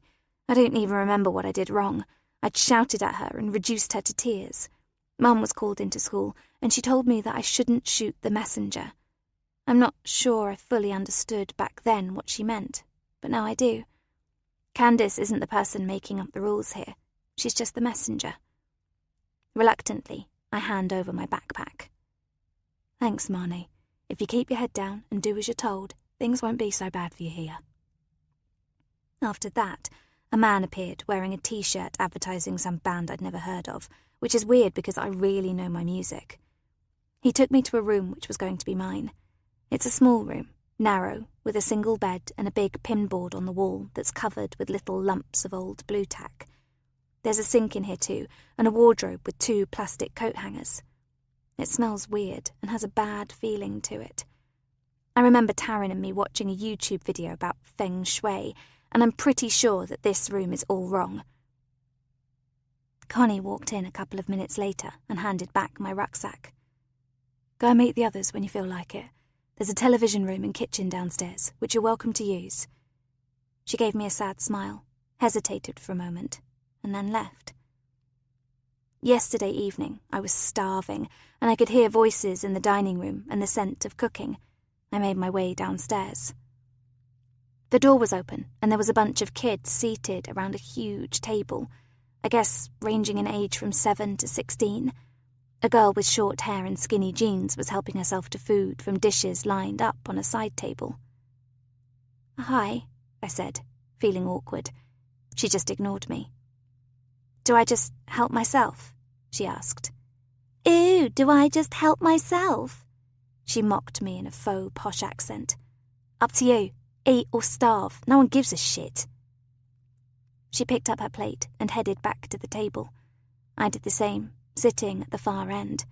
The stew was disgusting, and I barely touched it as I glanced up at them all whilst pretending not to look.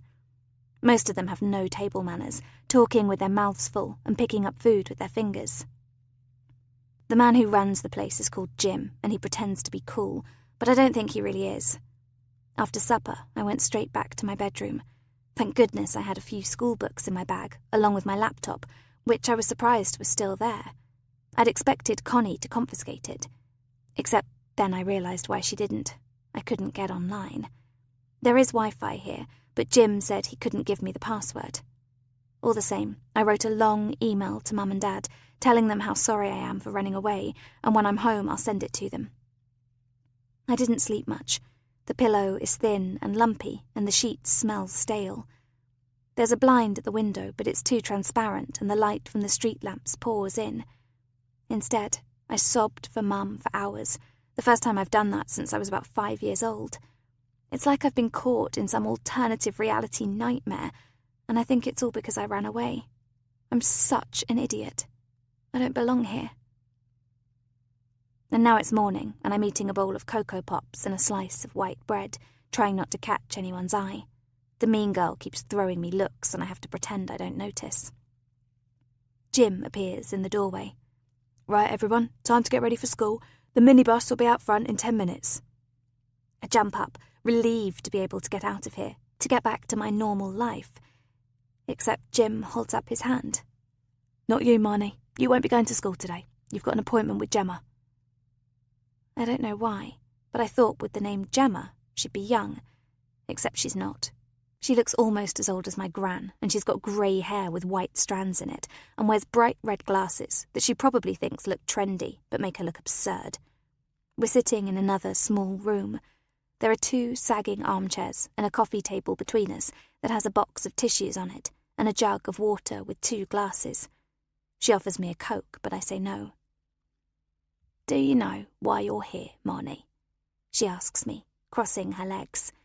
She's wearing really baggy trousers that look like a skirt and thick black boots that belong on the feet of someone half her age. Because there are some false rumours going around that Mum and Dad have abused me. It's not true. She stares at me through those glasses and scribbles something on a lined pad of paper. "I'm a psychologist, Marnie, and I've been appointed by social services and the police. I'll be reporting back to them after our chat today. I specialise in talking to young people. Tell me why you think you're here." "I've already told you. Someone at school has spread rumours that I was abused and that my parents were investigated, except that's not true. I had meningitis and was in hospital and then had to recover at home. That's why I missed so much school. Surely you can check that with my doctor, can't you?" "Yes, that's something we'll be double-checking. So, why do you think these rumours were started?" "I've no idea. This woman is a complete idiot, and she's really annoying me. You need to ask Mum or Dad that. It's nothing to do with me. I'm the victim here." I immediately wish I hadn't said that, because I'm not a victim. Not in the way she thinks I am. "Do you understand what abuse is? Sexual abuse in particular?" "I'm not an idiot," I exclaim. "I said I haven't been abused." Repression and denial are perfectly normal responses to trauma, Marnie. What we have to uncover is why you're reacting like this.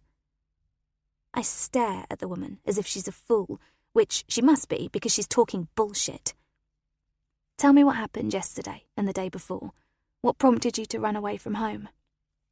"I had an argument with Mum, just a normal teenager argument because she didn't want me to go to a party and I went anyway. And then I discovered she'd known about the abuse rumours but hadn't told me, and I got really mad at her. We had a big argument, and that night I decided to go to my friend Taryn's house. Her mum Paige is really cool, and I knew she wouldn't sneak on me. You seem to have thought this through very carefully, Marnie. You're an articulate young lady. So, let's go back a bit further. What physical contact do you have with your parents? Are they the hugging types? I wonder if this is a trick question. Mum is, Dad less so. Anyway, Dad's been living in Manchester the last few weeks, so he hasn't been around. What's it been like having your dad living away? Honestly, crap. Dad's fun and it's better when he's at home. Better in what way? She's giving me a knowing look. I hesitate. Do you feel safe around your dad? And then I realise what she's asking me, and it makes me want to puke. Are you asking if he touches me inappropriately? Because if that is what you mean, then you've got it completely wrong. Dad is a good dad. He's never done anything disgusting. Never. I feel tears rising from the back of my throat. I'm glad to hear that, Marnie. And your mum? What's your relationship like with her? You're gross, I say, standing up now. How can you even think things like that? Mum and Dad are the best, and I just want to go home. Please sit down, Marnie. It's admirable that you want to protect your parents, but it's my job to make sure that your memories and feelings about your family are accurate. Sometimes, when bad things happen, we repress those memories and replace them with happy memories to protect our own brains. But that's not the case with me, I say. This woman isn't listening. She's trying to impose a narrative on me that suits her. She must think I'm really thick. Why won't you let me go home? She rubs her eyes and looks at me with an expression of pity. We need to fully understand what's been going on first. I hate it here, I say. My throat feels raw and I want to cry, but not in front of this woman. I understand that. You won't be here for much longer. My colleagues are trying to find you a foster place until things are sorted out. A foster place? Orphans are sent to foster homes, aren't they? Or kids with druggies or convicts as parents. Not people like me. Foster parents will look after you as an interim measure. They're lovely people who have been carefully vetted. But I just want to be with my parents, I say, quietly now, because what's the point of wasting my breath on this woman? She glances at her watch. It's plastic and white. Let's call it a day for now, Marnie, but we will talk again soon. Can I go back to school? I ask as I stand up. I'll have a word with my colleagues. She smiles at me, and it's such a fake, sickly sweet look, it makes me want to hit her. I scrunch my hands up into fists and turn away from her. On the second day of my incarceration, I'm allowed to go to school. I don't go in the minibus with the other kids. Instead, Candace picks me up and gives me a little pep talk in the car. Now, I don't want you to listen to the rumours, Marnie. Just keep your head down and get on with your lessons. I'm going to have a little chat with the head teacher and your form teacher to explain what's going on. Can you get my phone off, Mum? I hid it under my pillow. I'm afraid not. You might be tempted to borrow a friend's phone and call your parents, but I urge you not to. It would impede the investigation and mean that you're kept away from them for longer. I also suggest you don't go online. It's for your own benefit. Do you understand? I nodded, even though I didn't understand. Taryn will tell me what's going on anyway. She accompanies me up the school path, and I keep my head down because I know everyone is staring at me. At the entrance, I dart off in the opposite way to Candace and head for my locker. I pretend I don't hear the vile whispers, but I do. Ryan and his pals saunter past me, sniggering, saying words like slut and pedo and daddy whore. Hey! I jump as an arm snakes around my waist. It's only me.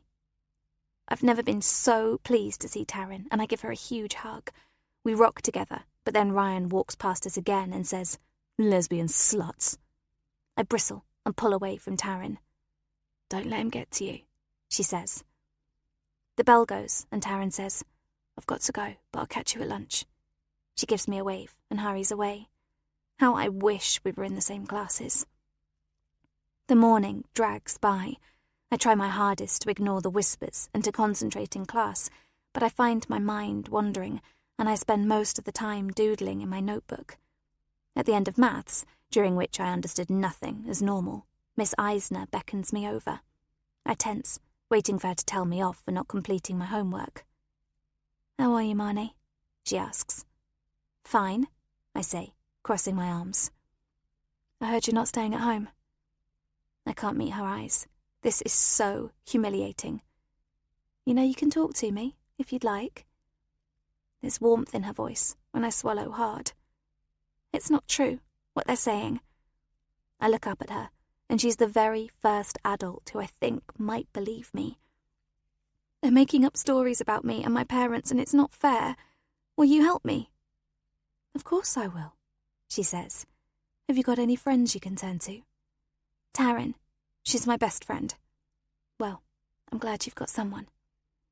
"Can you tell social services that they're making a huge mistake and that I think someone from school has been spreading false rumours about me? Or it might be Jax, a guy I met online, except I didn't tell the psychologist about him." "Why don't you come and see me after school, and I'll see what I can do to help." "Thank you," I say with a watery smile. If she wasn't a teacher and an adult, I'd throw my arms around her. At lunch, Taryn is waiting for me. She links her arm into mine and says in a low voice, "Don't catch anyone's eye and only look at me. You need to ignore what they're saying." "I don't know what I'd do without you," I murmur and nudge my head into hers. "Here come the lesbians." Ryan's best friend Matt is dancing in front of us. "Has your daddy turned you into a dyke, Marnie, or has Taryn's butchness rubbed off?" "Ignore him," Taryn says through gritted teeth. But I can't. "Fuck off, Matt," I say, but he just laughs and is joined by another few mates. My cheeks are flaming, and I'm upset not just for me, but for Taryn too. Eventually, we make it to the dining room and sit at a table as far away from anyone we know as possible. "I'm sorry," I say, "for dragging you into this too. Sorry they called you a dyke." Taryn shrugs her shoulders. "I don't mind. I'm gay and I don't care who knows." She pauses for a moment, a flush creeping up her neck. "You know that I like you." I'm about to put a forkful of potato in my mouth, and I let it hover mid-air. Taryn likes me that way. "Have I shocked you?" Taryn asks. "I mean, you're really pretty and you're my best friend." "I like you too," I say, because I do, but not in a sexual way. "The boys are all so horrible." "They're a bunch of pathetic dicks." There's a knowing grin on her face. Chapter 24. Amelia. It's been the 2 longest days of my life. After our blazing row, Hudson stormed out, and I'm assuming he's back in Manchester, in the arms of his lover. Or perhaps he's in a hotel somewhere local to here. I don't care. I want a divorce. How can I ever trust him again? He had to speak to the police, and probably social services too. Perhaps I shouldn't have told DC Singh that Hudson and I have split up. Perhaps we should have sat down after the police had left and hammered things out. But I was too angry. And I still am. I'm desperate to see Marnie, to listen to her loud music, to know that she's safe and happy. I simply can't fathom how these rumours have come about, and why the police are giving them any credence. I'm sure they must have checked Marnie's health records by now, and seen that she really did have meningitis, and that any school absences were due to genuine ill health. I feel completely futile, as if my life has disintegrated around me. My daughter has been taken. My marriage is over. This house will no doubt be repossessed. And I don't even have a job, due to my reputation being in tatters. I don't think I've eaten a morsel for nearly 3 days, and I'm only forcing myself to keep going because of Clover. But even the dog seems subdued. No doubt missing Marnie too, and sensing my misery. With our cream-coloured carpets in the upstairs hallway and throughout the bedrooms, she's not allowed upstairs. But the past 2 nights, I've brought her bed into my bedroom and have been woken up early by her cold, wet nose. When the doorbell rings, shortly before 5 p.m, I wonder if I should answer it. But Clover is barking ferociously, so after the second ring, I walk despondently through the house and swing open the front door. And there is Marnie. We literally throw ourselves at each other, hugging, wet tears mingling.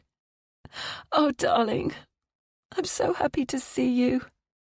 "You too, Mum," she says, eventually disentangling herself from me. "I'm sorry." "You've got nothing to be sorry for." I look her up and down, but she seems unchanged, except for the dark rings under her eyes. It's only then that I realise Connie Matman is standing next to her. "We found nothing to substantiate the claims of abuse," Connie says, a sheepish look on her face. I want to be angry with her, but Connie is only the spokesperson. "I'm sure you understand that allegations as serious as these need to be properly investigated. But on a personal level, I'm sorry for the upset that it's caused your family." "Can I go now?" Marnie asks. Connie nods, and Marnie slips past me into the hall, where I can hear her talking to Clover. "What are you going to do about finding out who started the false rumours?" I ask. "I'm not sure what we can do," Connie replies. "But that's your job, isn't it? Surely the police need to investigate this." She squirms slightly. "Regrettably, the police don't have the resources to investigate something like that. No actual crime has been committed." I stare at her in disbelief. Our lives have been decimated, yet nothing will be done about it. "I'm sorry, Amelia, but I'm just glad that Marnie is home with you as quickly as she is. Sometimes these investigations can go on for months." I nod at her, because what else is there to say? She throws me an awkward smile and turns to leave. I don't wait to watch her get back into her car, but shut the door and hurry into the kitchen, where Marnie and Clover are sitting on the floor. "Where's everything gone, Mum?" Marnie is frowning, her face contorted in confusion. "The sofa, the paintings. What's going on? Has Dad taken the stuff to Manchester?" "No. Dad has incurred a lot of debts and is close to bankruptcy. I'm afraid the bailiffs removed our belongings. We will probably have to move house too." I expect her to start crying, to be really upset, except she just shrugs. "I'll be going off to uni in a couple of years anyway." Considering all the shocks that Marnie has faced the past few days, she takes it remarkably well. After making Marnie her favourite supper, burgers and chips followed by ice cream, we talk through everything that has happened over the past couple of days. She tells me how she walked through the night to Taryn's house, how Paige lied to me when I called her to ask if she knew where Marnie was, and how she eventually notified the police that Marnie was at her house when she realised that the police were involved in the search for Marnie. We discussed the horrible time she spent in the children's home. When we're all talked out, Marnie disappears upstairs to do her homework. And there's a relief in hearing her playing her loud music. I'm clearing up from supper when Paige's white Polo pulls up on the drive. What the hell is she doing here? I debate ignoring her, but she'll be able to see the lights on in the windows, the old red Fiat parked to the side of the house. I open the door before she rings the bell. "Oh, Amelia," she exclaims, throwing her arms around me. "I've been so worried about Marnie and about you." I stiffen and take a step backwards. Paige stumbles slightly, reaching out for the door frame to right herself. "Taryn said that Marnie was at school today. Is she home yet?" she asks. "Yes," I say, crossing my arms in front of my chest. "Goodness, what a relief. Can I come in?" I widen my stance, so I'm blocking her way in, and Paige frowns. "Why did you hide Marnie? And then why did you call the police? If you told me the truth that Marnie was at your house, none of the hell of the past 2 days would have happened. You must have known that I was completely frantic with worry, not knowing where my daughter was."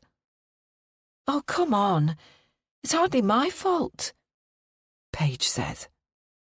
"I was doing what I thought was right." "But Marnie was taken into care," I exclaim. "It was complete hell." "Marnie wanted me to hide her," Paige says. There's a hardness to her face that I haven't seen before. "And there were all those rumours circulating about you having abused her. You lost your job after all. What was I meant to do? Hand her back to her abusers? Or make sure she was safely in the hands of the police? I did what I thought was best." I feel rage and injustice surging through me, making me narrow my eyes, wanting to lash out at the woman I thought was my friend. "Do you really think I'm a child abuser?" I spit.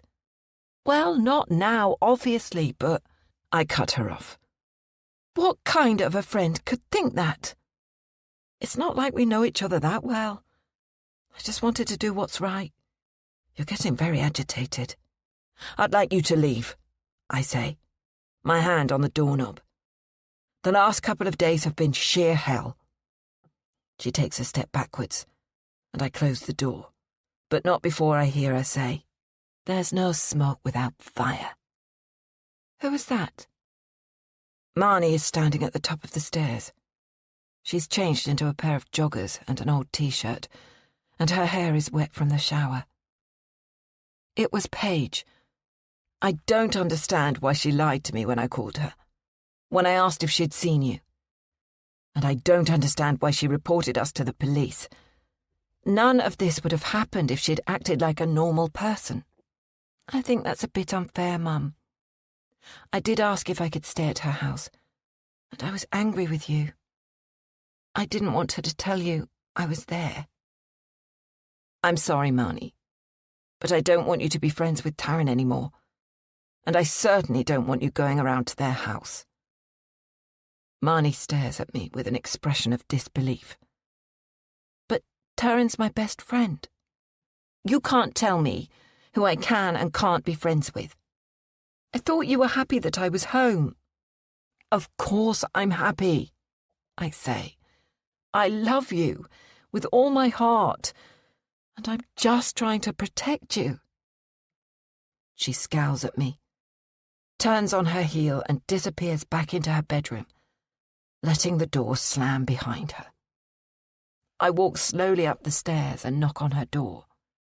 When she doesn't answer, I poke my head around the side of it.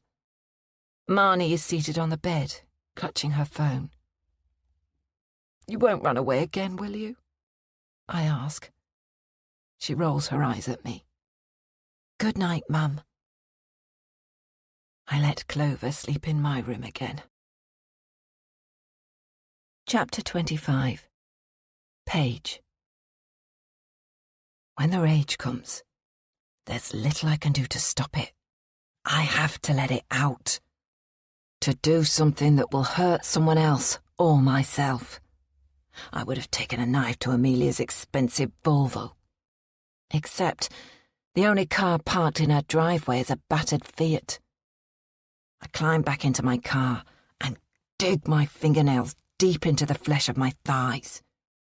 It hurts, but not enough. How dare Amelia talk to me like that? To chuck me out of her house when I've only been kind to Marnie. I've been patient for a long time.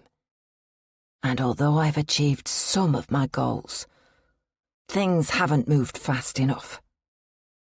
The gloves are coming off now. It's time for Amelia to suffer. Truly suffer. I look in my car mirror at their lovely big house, and I have a great idea. Tonight is going to be the night, and Amelia's last.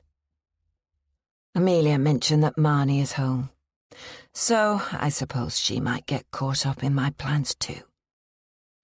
Taryn will be upset, but so be it. I'll be killing two birds with one stone, quite literally. I'm impatient for nightfall. Taryn goes to bed, but I'm much too wired. I change into all black leggings, black trainers, a black hoodie. I wait until 1 a.m. and then sneak out of our house, tiptoeing quietly so that Taryn doesn't hear me leave.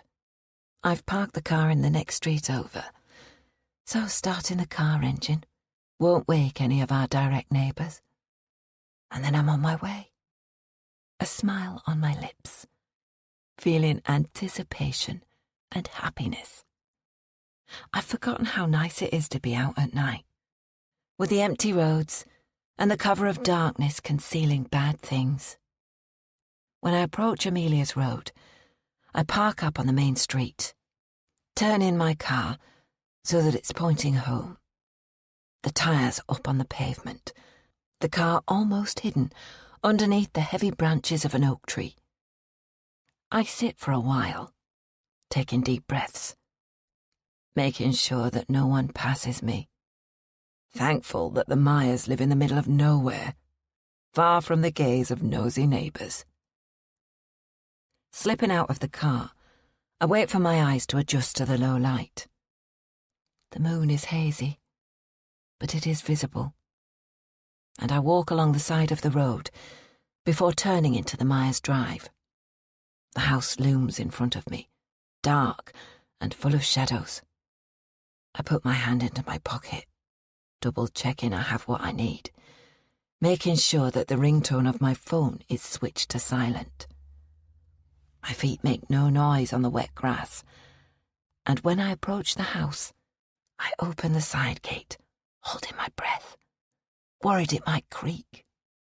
It doesn't. Of course it doesn't. Everything is perfect in Amelia's life. I pad around the side of the house, crouching down underneath the living room windows, darting quickly as I pass in front of the patio doors. A security light comes on, and I curse it under my breath. I stand completely still, barely breathing, waiting motionless until it switches off again.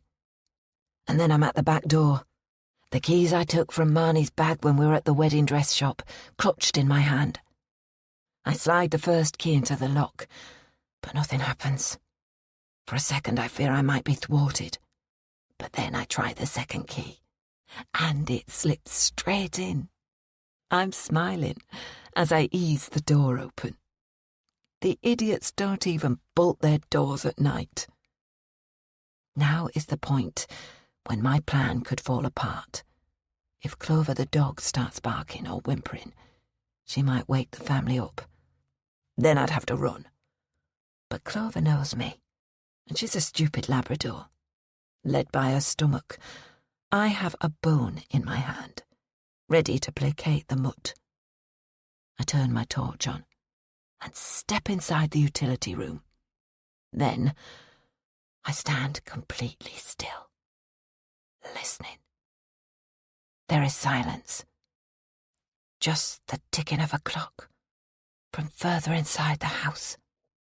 Clover, I whisper. There's nothing, no pitter-patter of paws. I swing the torch around and realise that her bed isn't in the corner of the utility room, where it normally is. That's a relief. I suppose Hudson has taken her to Manchester. I tiptoe through the utility room, into the kitchen. It's not as pristine as it normally is. There are dirty plates in the sink, and rings left by glasses on the wooden table. But I'm not interested in those. I turn the torch to the windows, making sure they're shut. I close all of the trickle vents, and then, very carefully, open the kitchen door, which leads into the hallway. Turning back to the oven, I marvel at Amelia's kitchen appliances. It's a big range oven with a 6-ring hob on the top. One by one, I turn the handle of each knob so that the gas is on full. Hissing noises coming from each. Then I step away and return the way I came. I'm glad that the dog isn't here. At least it won't get hurt when the house blows up. Very carefully and slowly, I close the back door and turn the key in the lock, making sure that it's properly closed and locked. With a wide smile, I walk back the way I came, this time ducking even lower, crouching almost to the ground to avoid setting off the security light. As I tiptoe back down their drive, I turn to look at the house again. I wonder how long it'll take for gas to fill the kitchen, to leak through into the hallway and upstairs. I would love to hang around here, to watch the devastating explosion as the house and everyone within it goes bang, and all their belongings shoot high into the night sky.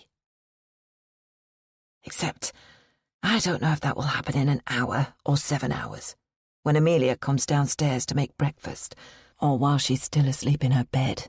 Besides, it would be catastrophic if I was seen anywhere near the Myers house. With regret, I stride back to my car, start the engine, and return home. I intend to check the local news every hour, so I doubt I'll be getting much sleep tonight. But that's a small price to pay. Chapter 26. Amelia. It feels like I have only just dropped off to sleep when something awakens me. There's a faint light coming through the curtains, but the birds aren't singing yet, so I assume it's shortly before dawn. I groan, and then I hear a weird scratching noise. I switch on my bedside light and realise it's Clover. She's at my bedroom door, pouring it. "What are you doing?" I ask. She turns her head around to look at me, but continues to pour at the door. "Stop that," I say, with a harsh note to my voice. I don't want scratch marks on the paintwork. Except Clover isn't giving up. I slide my legs from under the duvet and pull on a jumper over my pyjama top, slipping my feet into my sheepskin slippers. It's unlike Clover to need to go out in the middle of the night. She always impresses me with her excellent bladder control. Clover gives a little woof, as if to hurry me along. "Shush," I say, not wanting her to waken Marnie.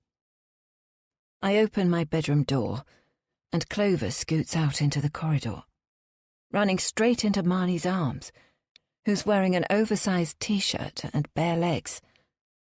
"What are you doing up?" I ask. "Clover woke me. She was scratching your bedroom door like crazy, and then she barked." "I'm sorry, love. I think I only drifted off about an hour ago, so I must have been in a deep sleep." "It's all right. I'll take her out." Marnie buries her face in Clover's soft neck. "Come on, you silly Billy. How come she's sleeping in your room anyway? You never let her sleep in mine." I laugh. I was feeling a bit lonely. I stand up and stretch, looking at my watch. It's only 5:40 a.m. Will you go back to sleep for a bit after you've let her out? "Yes. I'm just happy to be home." Marnie stands up and barefoot starts walking down the stairs, Clover right at her heels. It's only then that I notice a strange smell. I sniff harder.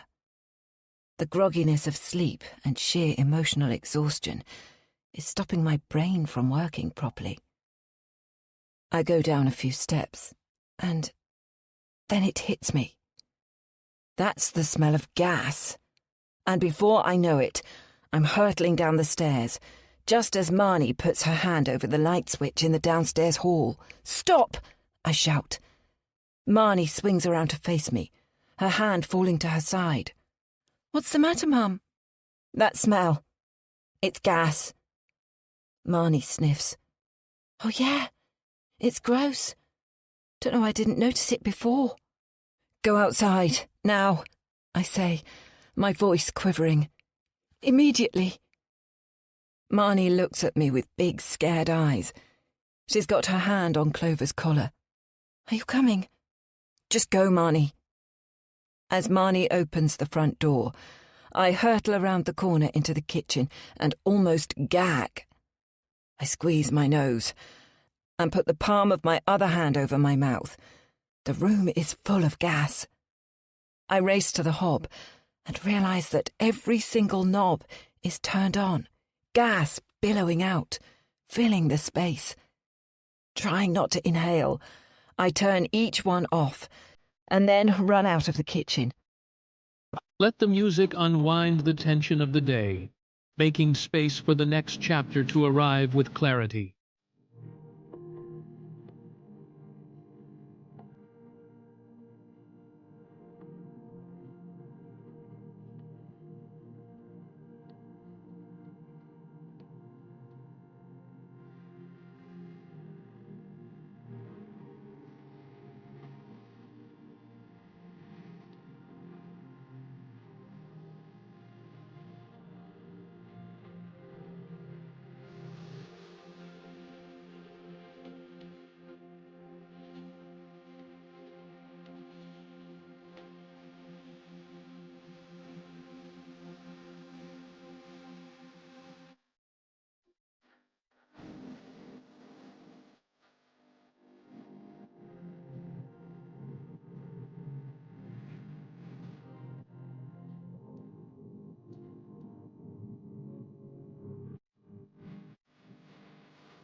My head feels like it's going to explode.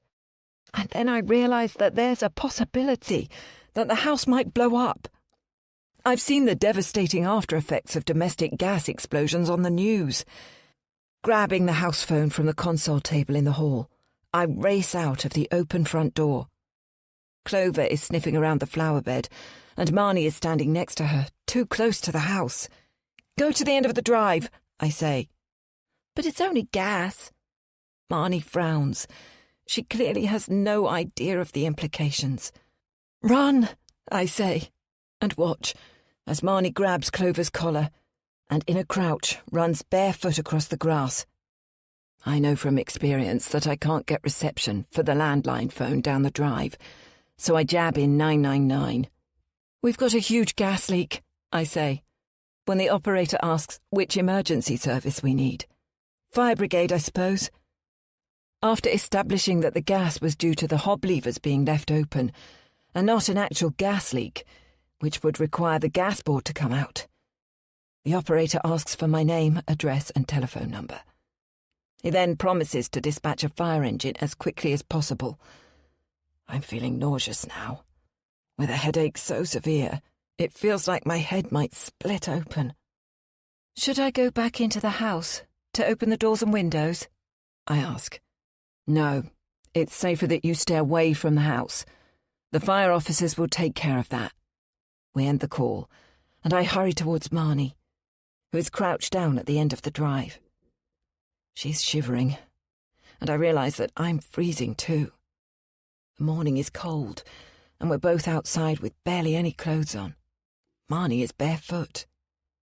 "Let's huddle together," I say, wrapping my arms around her. For once, she doesn't pull away. What happened?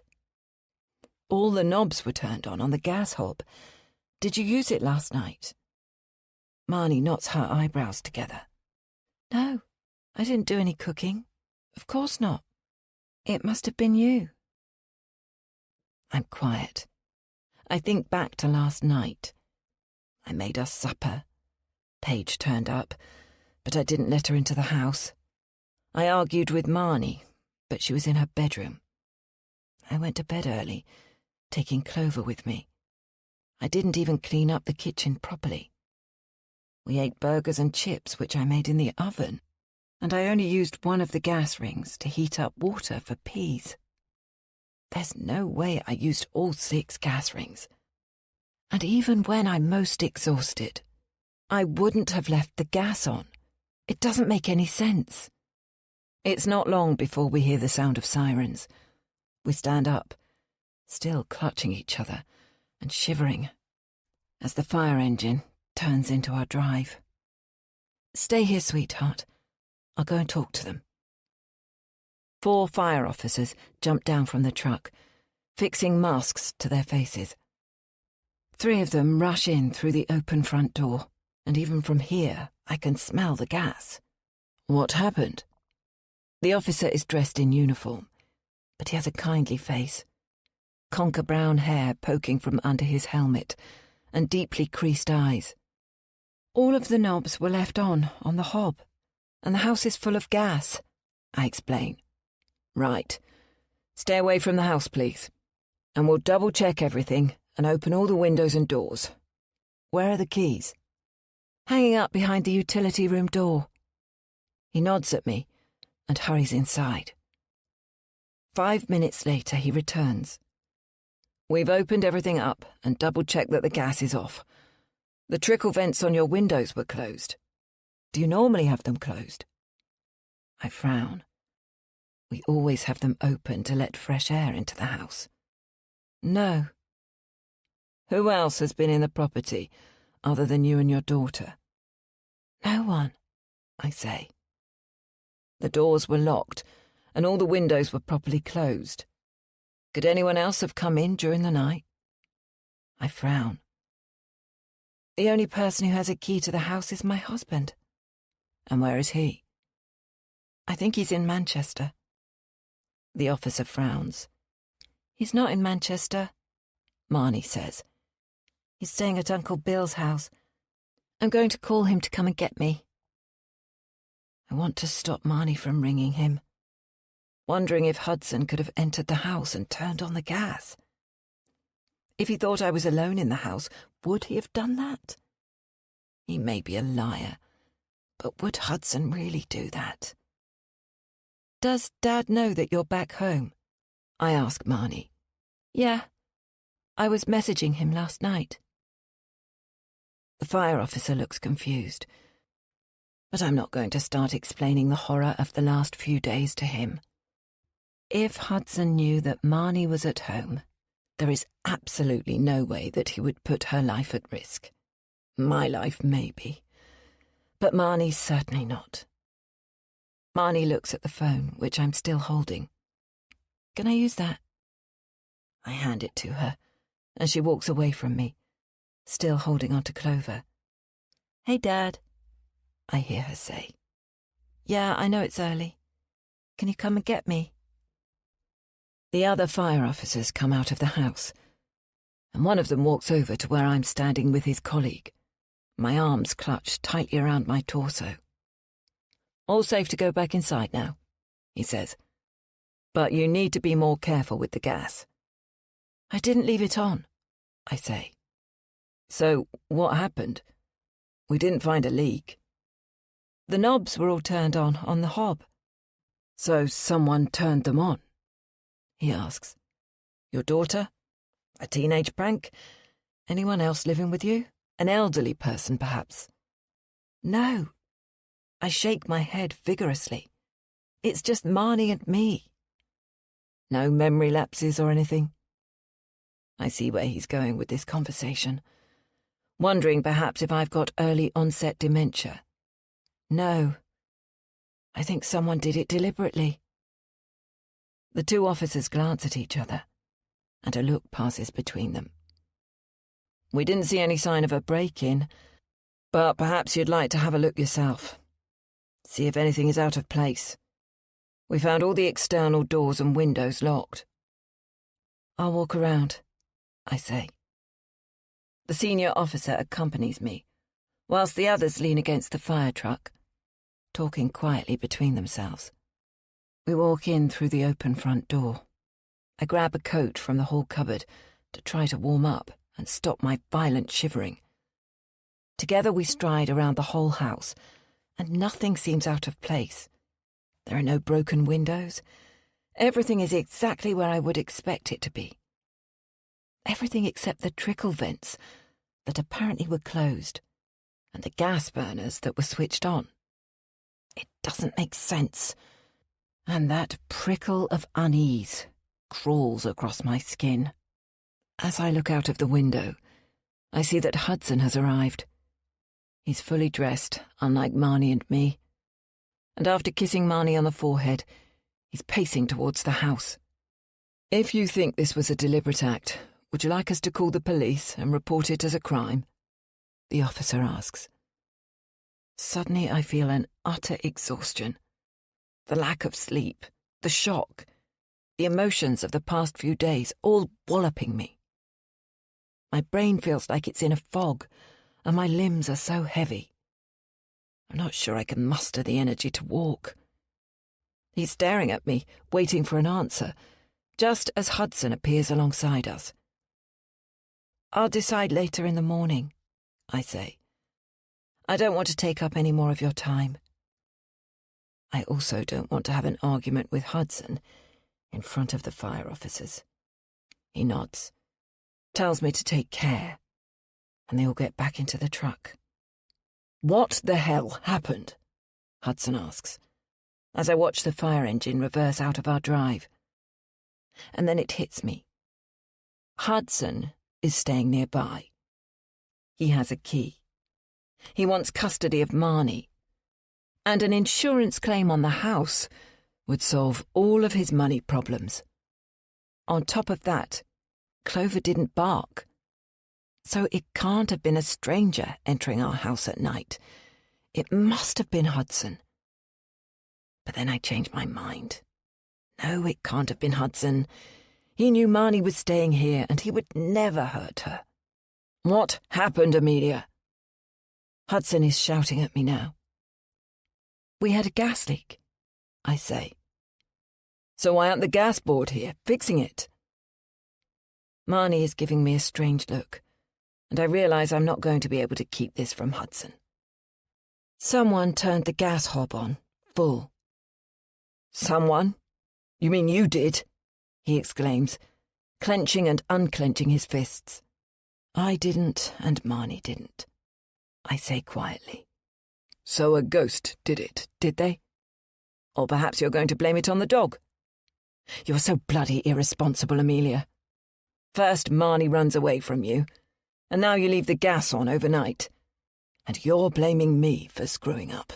Stop it, Marnie says. There are tears welling in her eyes. Please stop arguing, both of you. Hudson's jaw is sticking forward, his knuckles white at his sides. Go and get your stuff, Marnie. We're leaving. No, please, I say. Except Marnie is already running up the stairs, Clover at her heels. Hudson shakes his head at me, as if in exasperation, and stalks back to his car. He opens the driver's door, climbs inside, and slams the door shut.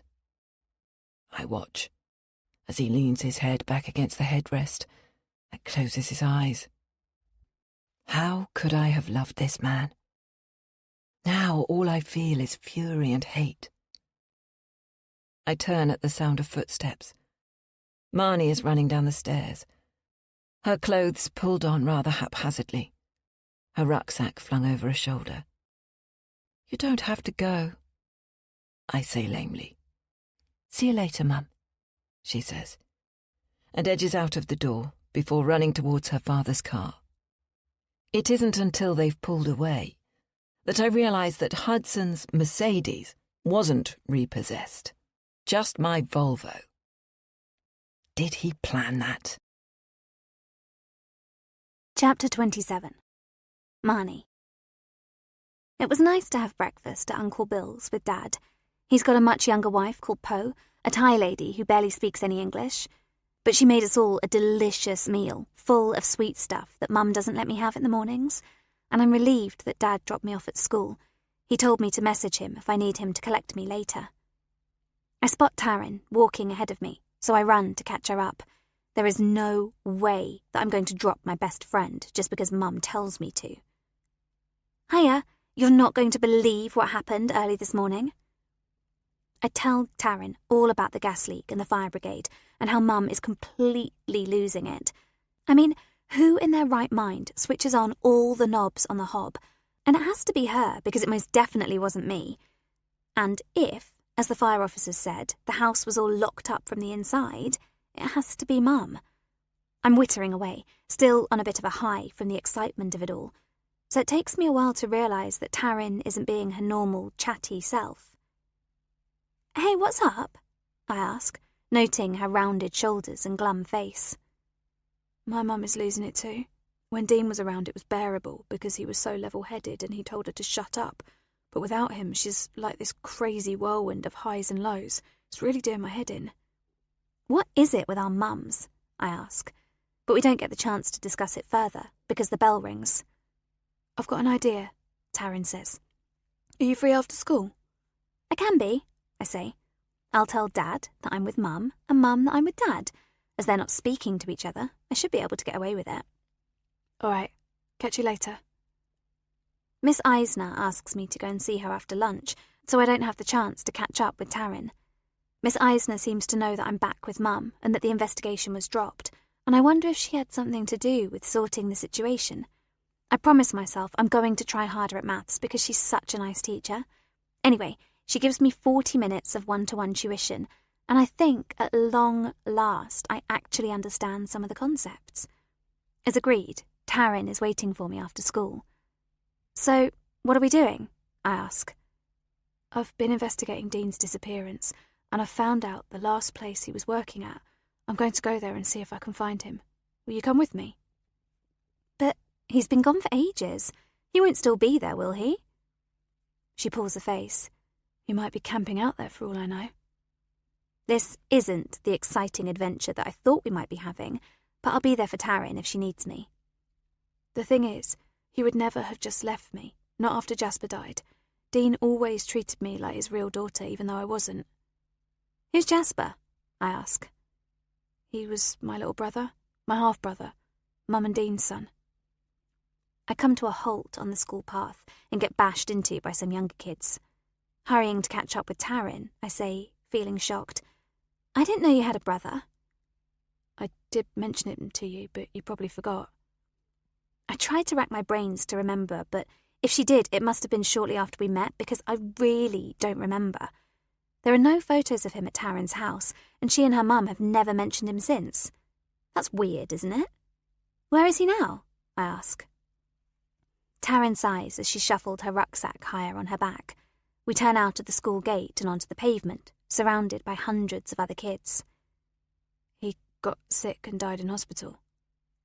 God, that's terrible, I say. The thing is, Dean was my dad, and even more so after Jasper died. I really can't believe he would have upped sticks and left me. If he was okay, Dean would make contact, even if he didn't want to be with Mum. I know it. And Jasper? How old was he when he died? 6. But I don't want to talk about it, all right? Okay, I say, although I really, really want to know more. Where are we going then? Dean was working in a derelict factory on the edge of town, a place that's going to be pulled down and rebuilt for houses. We'll need to take the bus. All right, I say, although I'm feeling a little bit uneasy. I've already sent Mum a message to say I'm with Dad, and I sent Dad a message that I'm with Mum. They both messaged back with acknowledgements, although Mum said, I hope he'll bring you home later. I didn't reply. We walk down the road to the nearest bus stop. Taryn has worked out which one we need to get. I'm not happy that there are a bunch of kids from school there, waiting too. I spot Ryan, who has his arm around Olivia. My heart sinks. "Here come the lesbos," he says. Olivia sniggers, and I hate her for it. And then Taryn reaches up and places her hand across the back of my head, bringing my head down to meet hers, and she actually kisses me, her lips smashing against mine. I'm in such shock that I don't pull away immediately, and, to my dismay, feel her tongue probing my closed lips. There are loud whoops, claps, and laughter, and I feel shame and disgust pass through me. I tug away from Taryn, wiping my mouth with the back of my hand. She turns around to Ryan and sticks a middle finger up at him, while I just want to disappear into the ground. To my huge relief, the bus arrives, noisy and belching fumes. I let the others climb onto it first, but Taryn grasps my hand and pulls me behind her. What was she thinking? I'm not gay. I like Taryn, but as a friend only.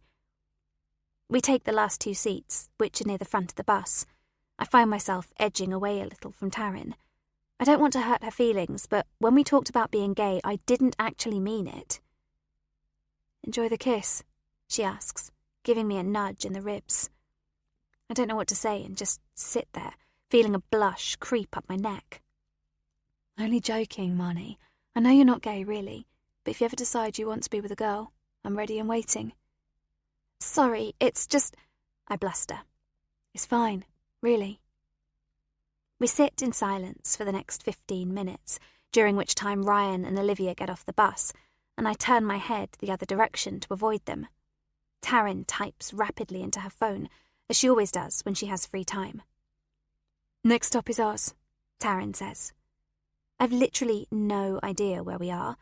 It's a part of Beecham I've never been to, full of industrial units, big metal buildings with articulated lorries parked up front. But Taryn seems confident, so I follow her off the bus. She's looking at her phone.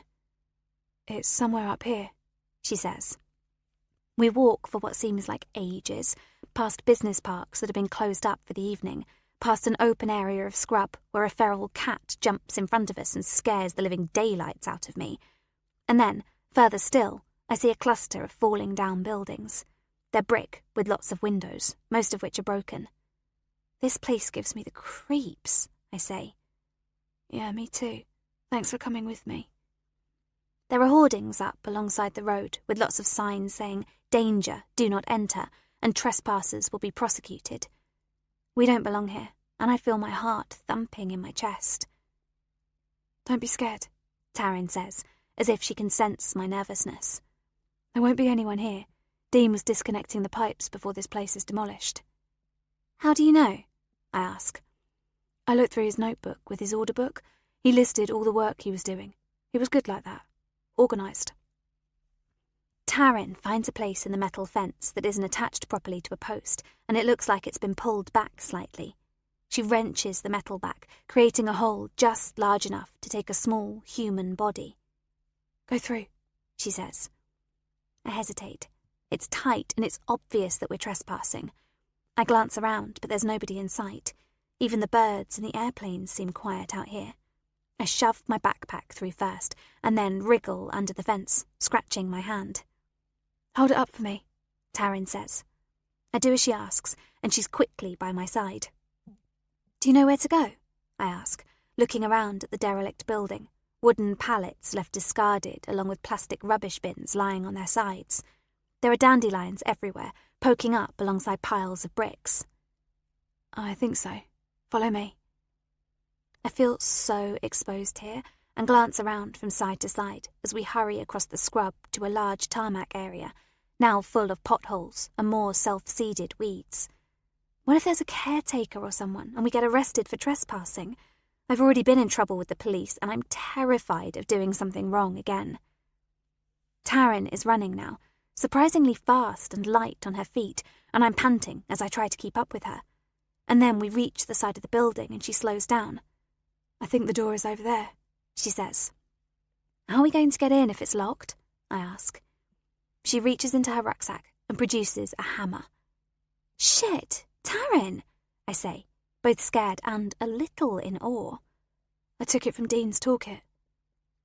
She's right, and there is a door, but Taryn doesn't need to use the hammer. Blue paint is peeling off it, and a padlock hangs loosely, the door ajar by a couple of inches. She curls her fingers around the side of it, and the door opens with a loud groan. If I was scared before, I'm terrified now. This place completely creeps me out. I follow Taryn inside and into a huge open space. Other than some old oil drums, there's nothing in here. She swivels around and points towards a concrete staircase. "Dean!" she yells. Her voice bounces off the walls, echoing in this cavernous space. "Dean, are you here?" I'm thinking that this is a wild goose chase. Of course Dean isn't going to be here, living in this derelict wreck. Why would he have to? He's a plumber, and Dad is always saying that plumbers are never out of work. He'll be able to afford to rent a flat or even stay in a hotel somewhere. But before I can say any more, Taryn is jogging up the concrete staircase, and there's no way I want to be left down here by myself. I follow at her heels. On the next floor, there's a corridor and a few rooms coming off it. The rooms are small, probably used as offices, and other than some broken plastic and metal chairs, they're empty. Taryn stops and takes her phone out of her jacket pocket. "He was working in the northeast corner of the building," she murmurs, and then opens a compass app on her phone. I wouldn't have a clue how to use it, but Taryn knows. She points. "That way." Ahead of us is a space where the floorboards have been lifted, exposing old, rusty pipes. Taryn walks carefully, navigating the planks, sticking her arms out for balance, hopping from one floorboard to the next. I don't follow her. My sense of balance is rubbish, and I'm scared of falling and hurting myself. But then I catch the whiff of a putrid, sickening smell that makes me want to gag. And Taryn screams. Chapter 28. Amelia. I get Marnie's message saying she's going to be staying with Hudson at Uncle Bill's place. Initially, I'm furious. Hudson thinks he can just swoop in and act the caring father, when in reality he's ruined Marnie and my lives. And then there's the fact that I don't trust him. Could he really have turned the gas on? If so, Marnie isn't safe with him. After mulling it over for a while, I send Hudson a message. I'd be grateful if you could bring Marnie home. I've made her supper. I remember his words, how he promised to fight me for custody. And perhaps this is the beginning of that game. Our daughter, the football that we're going to kick between us. At least she's nearly 16, so she'll be able to choose which parent she wants to live with. My heart aches at the possibility she might choose Hudson. A moment later, Hudson texts me back. She's not with me. She messaged to say that you were collecting her from school, and she'd be staying with you tonight. Everything okay? No, everything is not okay. Firstly, Marnie is playing Hudson and me off against each other. I glance at my watch. She'll have been out of school for about 30 minutes, and she could be anywhere. Has she run away again? A shiver runs through me, like a premonition. The sensation that something is wrong, that this is more than just a teenage prank, or a harmless playing one parent off against the other. More than a silly running away from home. Marnie was so shaken up by having to spend time in the children's home, I really doubt she'll run away again. I pace the house for a couple of minutes, and then remember the tracking app that Paige suggested I install on Marnie's phone. It takes me long seconds to remember what the app is called and to open it up. But then I see a little figure on a map. It doesn't make sense. Marnie, or at least Marnie's phone, is in an industrial park on the edge of town. I try calling her, but it goes to voicemail. "Please call me, Marnie," I say, unable to conceal the panic in my voice. What the hell is Marnie doing there? I go onto Google Maps and navigate to where she is, and then bring up the 3D imagery. She's in a building that looks as if the address is 2 Foundry North Lane. I can't work out what the building is, so I search for the address. There's been a few articles written about it. Locals in uproar about the proposed demolition and rebuilding of 120 houses. Angry comments online about understanding the need for housing. But where are the schools, the hospitals, the doctors' surgeries to support the new development? What is Marnie doing in a building that is due to be pulled down? I think of raves, hundreds of drunk and high young people pushing drugs, forcing her to do goodness knows what. But it's late afternoon on a weekday. Do raves happen at such a time? And after what happened at Olivia's party, which I still haven't got to the bottom of, and how she was running away, would Marnie really be attending a rave? And then I wonder whom she's with. Taryn. She must be with Taryn, which is why she's not answering my calls. The last person I want to speak to is Paige. But I decide I'll have to grit my teeth and do it. After trying Marnie again, I let out a puff of air and dial Paige's number. "Hello, Amelia," she says brightly, as if we didn't have a row the last time we spoke, and I didn't tell her to never contact us again. "This is a surprise." "Hello," I say tightly. "Is Marnie with Taryn?" "I don't know. Taryn isn't home. To be fair, I was actually wondering where she was." "I've used the app you suggested I put on Marnie's phone, and I can see she's in a warehouse at 2 Foundry North Lane." There's a very long pause, and I wonder if Paige is still on the line. "Are you there?" I ask. "Hold on," Paige says eventually. "I'll check the app too." I can hear her heavy breathing in the background, and then she's back on the line. "Yes. Taryn is also there." "Do you have any idea why?" I ask.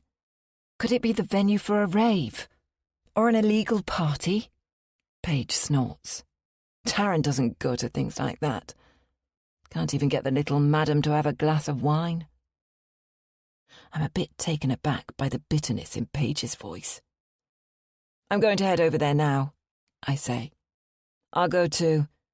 Do you want me to pick you up?" she asks. "No, we're coming from opposite sides of town. Let's meet there." Paige hangs up. I drive like a lunatic, which is hard in the little Fiat, although it does enable me to nip in and out of tight spaces. I wouldn't be surprised if I get a speeding ticket, another expense we can't afford. Using the sat-nav on my phone, I get to Foundry North Lane in precisely 12 minutes. Using the tracking app, I can see that Marnie is inside the building, in the northeast corner. She's moving, and then she's static. I pull up in front of a barrier to the building and park the car. I duck underneath the barrier and run, full pelt, across a potholed car park, towards a blue door. I had assumed I might see young people milling about, spliffs in their hands, beer bottles scattered across the ground. But the place is like a mausoleum. It's completely empty, eerily quiet, and there are no cars or other vehicles. Not even Paige. The blue door is slightly ajar, so I heave it open and step inside the building. "Marnie!" I shout. I walk into the large empty space, and my voice echoes as I call her name again. But then I hear something coming from upstairs. I glance around and run up the concrete staircase, taking 2 steps at a time. "Marnie!" I shout, and this time I'm sure I can hear a high-pitched wail. I race along the corridor, and I skid into an open space. "I'm here!" I say. Marnie and Taryn are crouched over, their arms around each other, sobbing. What the hell? I hurry towards them but lose my footing, my right foot slipping into the recess where a floorboard once lay. I tug my leg out, ignoring the pain in my ankle, and hobble towards the girls. What happened? I ask, trying to keep my voice level and my panic concealed. What are you doing here? Taryn is crying so loudly, her body is shaking. But it's when Marnie looks up at me, her eyes wide, her cheeks the colour of parchment paper, that my stomach feels like it's tumbling away. Over there, Mum, she whispers, one arm still around Taryn, the other hand pointing. But she's not looking. Instead, keeping her eyes on me, imploring. I step forward. And that's when I see it. The body of a man, lying face down, legs at a strange angle, and black sludge all around him. The stench is overwhelming. I step backwards, once again losing my footing and letting out an involuntary moan. It's Dean, Taryn sobs. We need to get out of here, girls. Now. I'll call the police. I hold my hands out, ready to reach them, except I'm startled by a voice coming from behind me. What's going on? Paige asks. I turn to look at her, as she strides a lot more nimbly over the broken floorboards than I did. And then Taryn has disentangled herself from Marnie's arms, and she's jumped up, her face red and tear-stained, and she's jabbing her finger at Paige. You did this, didn't you? You killed Dean, and just left him here to rot. Taryn cries. Marnie freezes. We both turn to look at Paige. And that's when I realise that Taryn is telling the truth. Paige actually smiles. It's not a wide smile, but sardonic, as if she's pleased that her daughter has finally come to the conclusion that she's known all along. Except her words don't match the expression on her face. Don't be silly, Taryn. What are you talking about? Paige carries on walking towards us. Taryn runs towards her mother, except she loses her footing and falls to her knees. You did it, didn't you? She shouts, tears pouring down her cheeks. Paige stops still and shakes her head. Some things are for the best. I catch Marnie's eye and beckon her to come to me. Except Paige is too quick. It happens so quickly. Taryn is trying to get up. Marnie darts towards me, but somehow Paige manages to grab Marnie, her arm circling her neck, tugging Marnie backwards. Marnie screams. Shut up, Paige shouts. Stop it, Mum. Stop it. Taryn cries. It takes me a long moment to absorb what is happening, what has happened. That Paige is admitting that she killed Dean. Why are you holding Marnie? I ask. I'm trembling from head to toe, uncomprehending. You need to let her go. Taryn is still on the ground, rubbing her ankle. Because I want you to suffer in the way that I did. It's then that I see the glint of a knife in Paige's hand, and my stomach clenches so badly I double over. I don't understand, I say, pulling myself back into an upright position, frantically looking around for something, anything, I might be able to defend us with. Because you're a fool, Amelia Myers. Jasper died because of you. And now I'm going to take your child, so you know what it feels like. No, Mum, You're being crazy. It wasn't like that. It was just one of those things. Taryn yells as she gets up from the filthy floor. Shut up, Taryn. I don't want to have to hurt you too. I don't understand. My voice sounds so distant and unfamiliar. Who's Jasper? Marnie starts struggling, but Paige brings the knife up to her face, the blade glinting in the low light. Stay still, Marnie, I say. Jasper was only 6, Paige says, her voice quiet now. My little boy, just 6 years old, who died in hospital with meningitis, the same day that Marnie was brought in. We were all in the waiting room together. But you don't remember us, do you, Amelia? You were so self-centered, focused on your little darling. You didn't give a moment's thought to the suffering of anyone else. The doctors saved Marnie, but our Jasper died. She positions the point of the knife on Marnie's neck. Here you are. No hint of any effects of the disease. Taking your life for granted. Mum, it's not like that. Taryn's voice has an edge of desperation. She takes a cautious step towards her mother. Paige waves the knife in the air and Marnie flinches. Jasper died because you have money and we don't.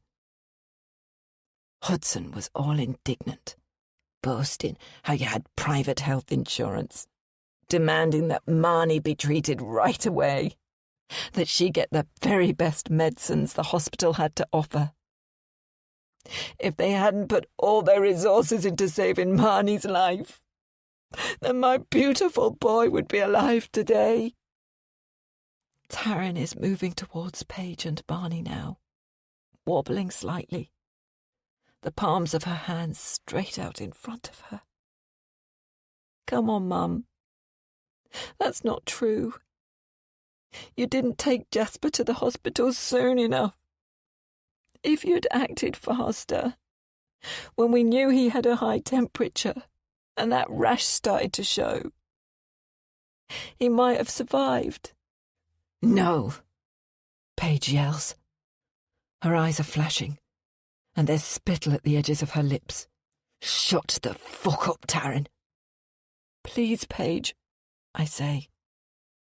I know I need to stay calm for Marnie's sake, but all I want to do is run towards her, take my daughter in my arms, exchange her life for mine. I'm so sorry that your son died, but it's not our fault. Of course it is. You and your entitled ways. I'm going to prison anyway for killing Dean, so I'm going to make it worthwhile. Marnie can die too. And then you will suffer for the rest of your life like I have. I want you to know the pain of losing your child. The desperation in every waking moment that you'll never see him again. Out of the corner of my eye, I see Taryn moving slowly, ever so slowly, stealthily, like a cat treading carefully, moving so that she's behind her mother. Paige's eyes are flashing, her face contorted, so that I barely recognize her. Say goodbye to your daughter, Amelia, she says, baring her teeth like a wild animal. She lifts the knife up into the air, and I see with horror the serrated edge, the size of the thing. Our screams all mingle together, mine, Marnie's, Paige's, and then, in a flash, Taryn is behind her mother, and she brings something down on her head. It's only as Paige falls and loosens her grip on Marnie, and when Marnie throws herself at me, that I realise Taryn is holding a hammer. A hammer that she has just used to bring down on her mother's head. Chapter 29. Marnie. 4 months later. How did the exam go? Taryn asks me. We're walking down the school path. Mum will be waiting in the car on the next road over. As badly as expected, I grimace. That's not going to reflect very well on me or Miss Eisner, so I hope you're wrong. To be fair, the maths GCSE paper wasn't as tough as I feared it would be. Hopefully I'll pass. Taryn, on the other hand, sat the further maths exam because she's so clever. I've no doubt that she'll get 8s and 9s across the board. It seems like much longer ago than 4 months, except that's all it is since Paige tried to kill me. She's in prison now, waiting for her trial. When she hit her mother with the hammer, Taryn gave her concussion, but there wasn't any lasting damage. Paige is denying killing Dean, but she's also being accused of trying to murder me. That charge might be reduced to manslaughter, but we're waiting to see. The police explained to me and Mum that the justice system goes so slowly, goodness knows when she'll actually be brought to court. The trouble is, the case against her isn't that strong. The police haven't found the weapon she used to kill Dean, and without it, well, it might just be circumstantial. I'm terrified that she could be let off and that Paige might come after me again in the future. But for now, I can sleep because she's banged up. Social services got involved again because Taryn had no one to live with. But as she's 16, she was able to choose where she wanted to go. With no grandparents and Dean's brother living in France, who isn't her relative anyway, she was due to be sent to a young person's home. Taryn doesn't deserve that, so when I asked Mum if she could come and live with us, Mum said yes, if that's what Taryn wanted. And Taryn did want to come to us. Mum and Dad are still barely talking, and I think they're going to get divorced. They're trying to work out their finances, but Mum has warned me that they'll be selling our house. I don't mind. Not really. "How are my girls?" Mum asks as we get into the car. Taryn grins widely. To be honest, it's beginning to grate a bit on me. I know Mum is trying to overcompensate because she feels sorry for Taryn, but honestly, she's the golden girl now. Taryn has already chosen her A-level subjects: maths, further maths, physics, biology and English. 5 A-levels. It's crazy. I'm not even sure I'll be allowed to take 3. I read somewhere that the side effects of meningitis might have affected my brain and its development, but I don't really think that's got anything to do with it. It's simple. Taryn is super clever and I'm not. When Mum went to talk to the teachers about Taryn, they said that she's Oxbridge material and is likely to be fast-tracked. Mum seemed so proud of her. I had to remind her that Taryn isn't actually her daughter. "Would you like me to help cook supper tonight?" Taryn asks. She's sitting in the front seat next to Mum, while I'm relegated to the back. I wish Taryn would stop sucking up so much. I made a sarcastic comment about her the other night, and Mum chastised me, saying that it's probably the first time that Taryn has been living in a functional family. I snorted at that. Don't get me wrong, we're still best friends, and Taryn hasn't tried it on with me again, which is just as well because I really don't fancy her. Besides, we're sisters now, so it'd be completely wrong. I'm staying far away from all the boys, even though there's a boy in lower 6th called Hugo, whom I really like, but I'm not going to risk it. The rumours and the bitching have all died down now, and I can't bear the thought of them starting again. Next week it's the school dance to mark the end of GCSEs. Mum took us both shopping last week. Because money is tight, neither Taryn nor I had much to spend, but Taryn chose a tuxedo jacket and trousers, and I got a red satin dress with spaghetti straps. We stood in the shop together, in adjacent changing rooms, and when I came out of mine, Taryn let out a whistle. "Look at you, girl. You've got so much rizz." I wasn't sure about the dress, but Taryn said I absolutely had to wear it. I'd be prettier than the prom queen. Back at home, Taryn stays in the kitchen, cooking with Mum. I take the red dress out of my wardrobe and hold it up against me. I'm worried that it's a bit too daring, too fitted. I look for a little black shrug that I've had for a while and rifle through my drawers, pulling out my jumpers. Except I can't find it. And then I remember that Taryn borrowed it a couple of weeks back. Taryn has the guest room, which actually is a bigger room than mine, but it's a bit soulless. And although Mum said she could put up pictures and make it her own, she's done nothing to the room.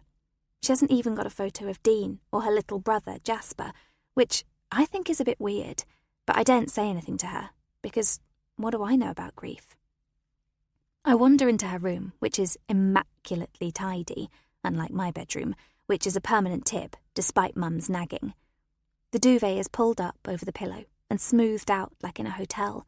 She's lined up a few bottles and tubes of makeup on the chest of drawers, all in a straight line, with the tallest bottle on the left and the shortest on the right. I walk over to the chest of drawers and pull open the top drawer. It's filled with Taryn's clothes, neatly folded t-shirts and jumpers. The second drawer has her underwear in it. Taryn must be the only person in the world who folds their knickers into neat little parcels. I joked about her tidiness, but Mum bit my head off, saying that it must be one of the few areas of her life that Taryn feels is within her control. Actually, I felt a bit bad after that, because Mum is probably right. I can't find the black shrug, so I pull out the top drawer again, where she keeps her jumpers. I hope she won't mind that I'm going through her things. I slide my hands underneath the pile of jumpers, and my fingers curl around something cold and solid. I pull it out. It glitters in my hand. What the hell is Taryn doing with Mum's bracelet? The bracelet that I sent to Jax in return for not posting my nude photos. I stare at it, not understanding, but then I hear footsteps on the stairs, and I shove it into my pocket and close her chest of drawers. I'm striding out of her room when she appears in front of me. "What are you doing?" she asks. I tug her by the sleeve and pull her into the spare bedroom, closing the door behind me. "Why have you got Mum's bracelet?" I ask in a low whisper, because I can't let Mum know we've got it. She frowns. "The bracelet that I sent to Jax that I thought was lost forever. I found it underneath your jumpers." "What were you doing going through my stuff?" she asks, narrowing her eyes at me. "Not the point, Taryn. Why have you got it?" She lets out a huff and sits down on the edge of the bed. "I found it amongst Paige's things. I wasn't to know it was your mum's. I just thought Paige had nicked it from somewhere." Taryn doesn't call her mum anymore. I turn to stare out of the window. It's a dull summer's day, overcast and muggy. "Why do you think she had it?" I ask, and then it dawns on me. "OMG, I say. Was your mum really Jax? Do you think she was pretending to be Jax, that she was the blackmailer?" Taryn sighs and lies back on her bed, closing her eyes. "Honestly, Marnie," she says, "it's just the warped sort of thing Paige would do. I told you she's a complete psycho, and now you know the full extent of it. She wanted to create hell for you and your parents, and I guess she thought that was funny." "But it's not," I say, rather futilely. Taryn sits up. "Of course it's not funny. It's sick. You know Paige was in prison before for fraud. She was good with computers and technology, and she used to swindle cash out of unsuspecting men. She pretended to me that she was staying with a sick friend for a few months, but I knew the truth. She was in prison. During that time, in fact all the time, Dean looked after me like a real dad." I didn't know that Paige had been sent to prison before, but I assume the police know. I wonder if Mum does. "I suppose it's a relief that Jax wasn't a real person," I say, taking out my phone and navigating to his Instagram profile. The real Jax continues to post, but the personal profile of Jax, or the one that I believe to be his personal profile, seems to have disappeared. I wonder when Paige took it down. It must have been before she was arrested, and I've had no reason to check on it recently. "Yeah, at least the photos won't ever be leaked," Taryn says. "What are you going to do with the bracelet?" "Dunno. Need to think about it." "Maybe shove it back into the drawer for now," Taryn suggests. "Taryn, Marnie, supper's ready," Mum shouts up the stairs. "I need to pee. You go ahead," Taryn says. Mum smiles at me when I walk into the kitchen, and I feel bad all over again about what I did with the bracelet. I'm thinking about how I can return it to her without it seeming suspicious when Taryn strides into the kitchen, the bracelet lying in the palm of her outstretched hand, sparkling underneath the downlighters. "Amelia," Taryn says, her voice saccharine sweet. "I was tidying up my things in the wardrobe in the spare room when I found this. Is it yours?" Mum's eyes widen and her face lights up. "Oh my goodness, yes! I thought I'd lost it." Taryn passes it to Mum, and Mum throws her arms around Taryn, enveloping her in the hug she should have given me. "I can't tell you how delighted I am." "I thought you didn't like things that Dad gave you," I snipe, markedly looking at her bare ring finger where she used to wear her engagement ring and wedding band. "This is different," Mum says. "It reminds me of how lucky we are to have you." And then she lets go of Taryn and reddens. "Sorry, Taryn. That was thoughtless of me." Taryn steps away and shrugs. "It's not your fault that Jasper died. I never thought it was your fault. That was just Paige's warped way of thinking, trying to pass the blame onto someone else. She's Delulu. Anyway, I'm stoked that I found the bracelet for you." I try to catch Taryn's eye, but she deftly ignores me and helps Mum carry the dishes over to the table. Taryn takes a big spoonful of the bolognese and groans with pleasure. "Amelia, your food really is the best," she says. "This is bussin'." "Bussin'?" Mum asks, tilting her head to one side. "Tastes delicious," Taryn explains. "It's my pleasure," Mum says. "And the fact you found my bracelet, you really are a wonder." I feel a surge of jealousy because Mum never talks to me like that. It's as if Clover can sense my neediness because she trots over to me and sits down on my feet. At least I'm still the dog's favourite person. I can't sleep. I'm tossing and turning and can't stop thinking about Jax, or at least how Paige pretended to be Jax. It's a weird thing for an adult to do, isn't it? I mean, it's not like she got much out of me money-wise, and why didn't she sell the bracelet? It's valuable, and she could have got a load of money for it. And it's not like I was to blame for her son's death. In fact, my memory of those days in hospital is all blurred. I think of the messages that she/Jax sent me and how they seemed so realistic. Even the lingo was right, the sort of phrases that a 20-something might use, not the sort of language that a 40-year-old woman might know. Mum never uses words like that, and I'm pretty sure Paige didn't either, or at least not in my presence. And then it hits me, with a wallop. I sit bolt upright in bed and switch the bedside lamp on.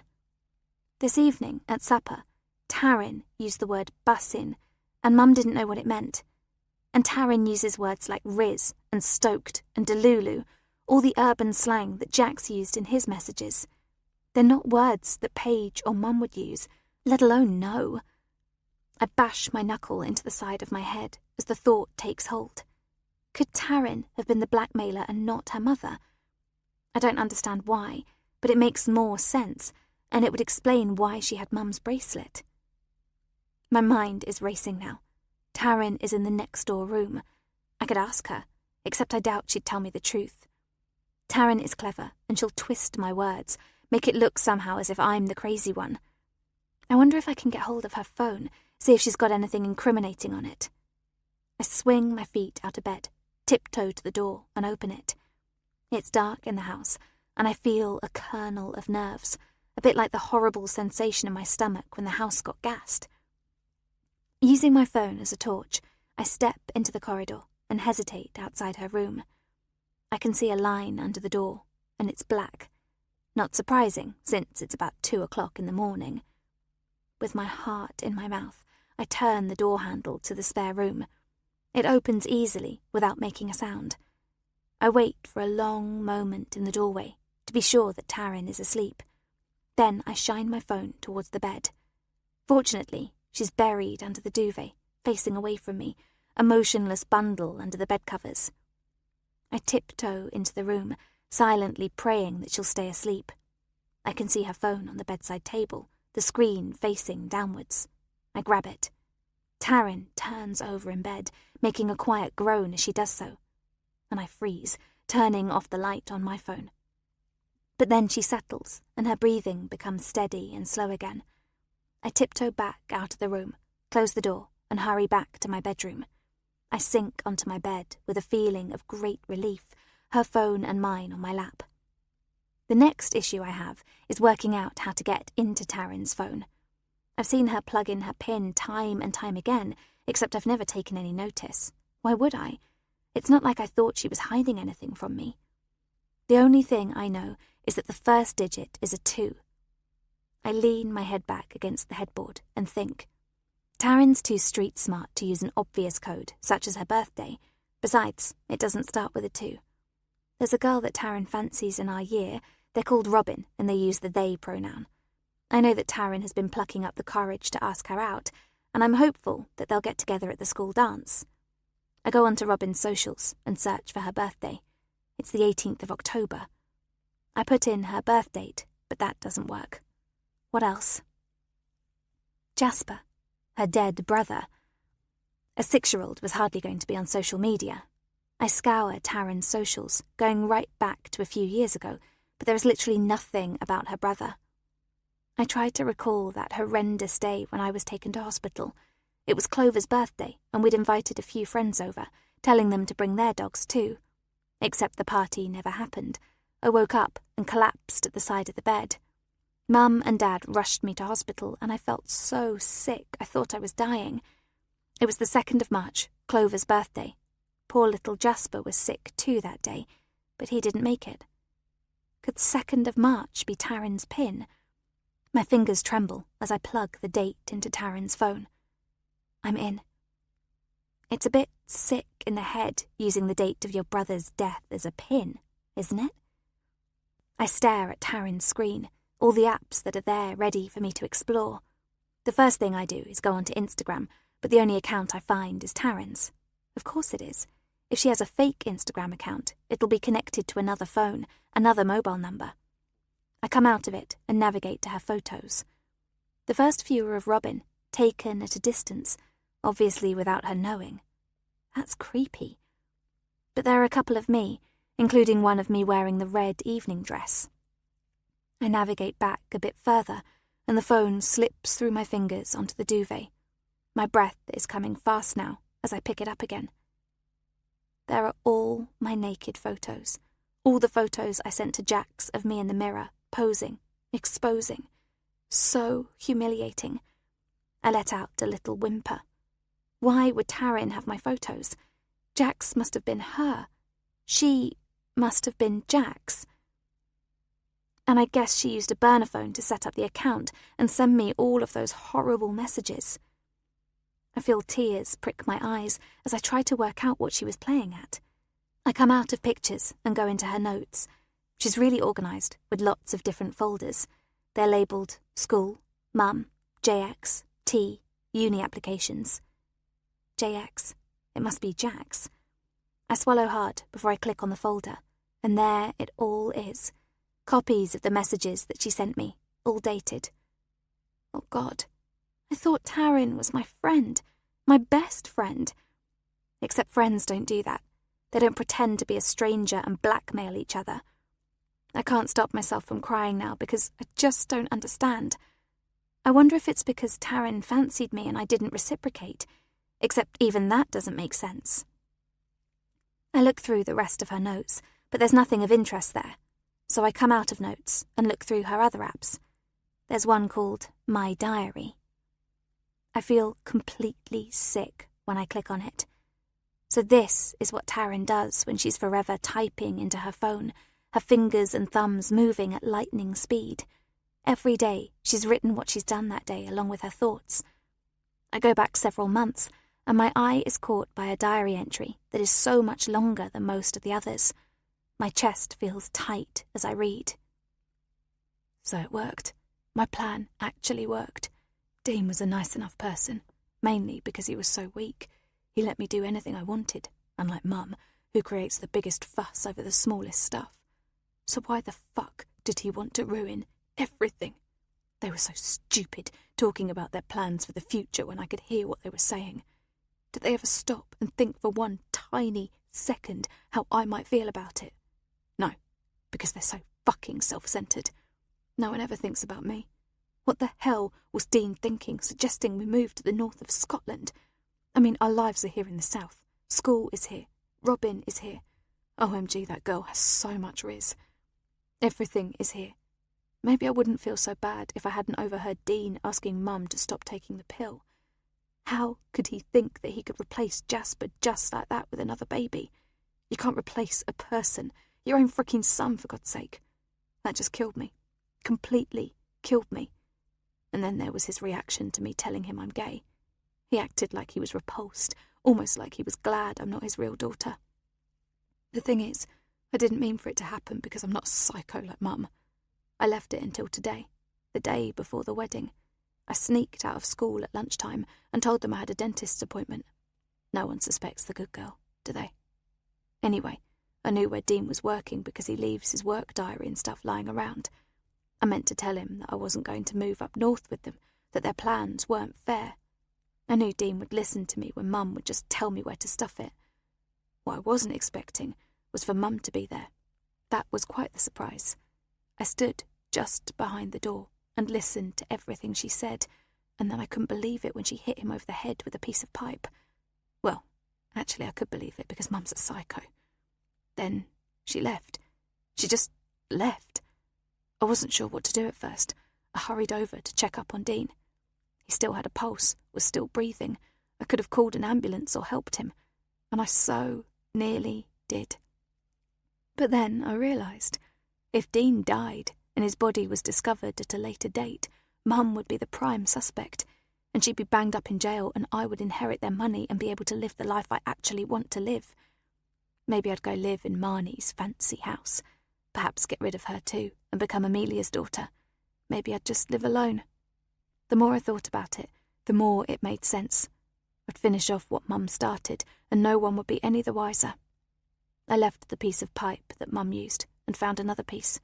I brought it down on Dean's head with all my strength. Then, I can't read anymore. Holding the phone, I race into my ensuite and throw up into the toilet pan. I'm shaking uncontrollably as I drink water directly from the tap. I need to go to Mum, and we need to call the police. I step out of my bathroom and turn towards my bedroom door and walk straight into Taryn. "Why have you got my phone?" Taryn asks. I try to hold it away from her, but she's too quick and grabs it straight out of my hand. Taryn's eyes are dark, and she's staring at me with such coldness and hatred it makes me gasp. "Why do you hate me so much?" I ask her. She laughs, but it's not her normal laugh, but something more akin to a snort. "I hate you for the same reason that Mum hates you. You lived and Jasper died. The difference between Paige and me is that she's weak.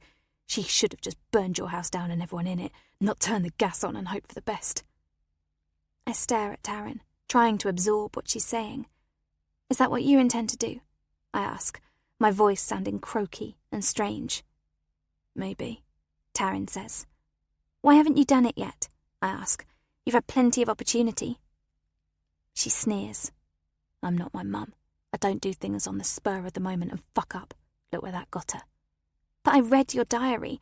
I know that you killed Dean." "My diary?" She chortles. "It's fiction, Marnie, all made up. I'm writing a book." "I don't believe you. I'm going to tell Mum and we'll go to the police." Taryn laughs again. "You're so stupid. It's your word against mine. And besides, I'll just delete everything on my phone." She's standing there in her long t-shirt looking smug, so pleased with herself. Something snaps inside me and I launch myself at Taryn. I try to prise her fingers off the phone, and when that doesn't work, I pull at her hair, but she fights back, stronger and quicker than me. Fingernails gouging at my cheeks, knees knocking the air out of my chest. We're on the floor, scratching, hitting, and then, out of the corner of my eyes, I see Taryn pulling at something, the soft, pink toweling of my dressing gown. Then, suddenly, I feel something around my neck. It gets tighter and tighter. I can't breathe. I try to force my fingers between the cord and my neck, but she's pulling so hard now.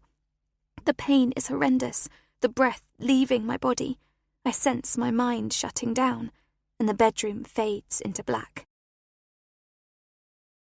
Chapter 30. Amelia. I'm in a deep sleep, but something arouses me. I lie in the darkened bedroom for a long moment, trying to come to, wondering what the noises are. And then I sit up in bed.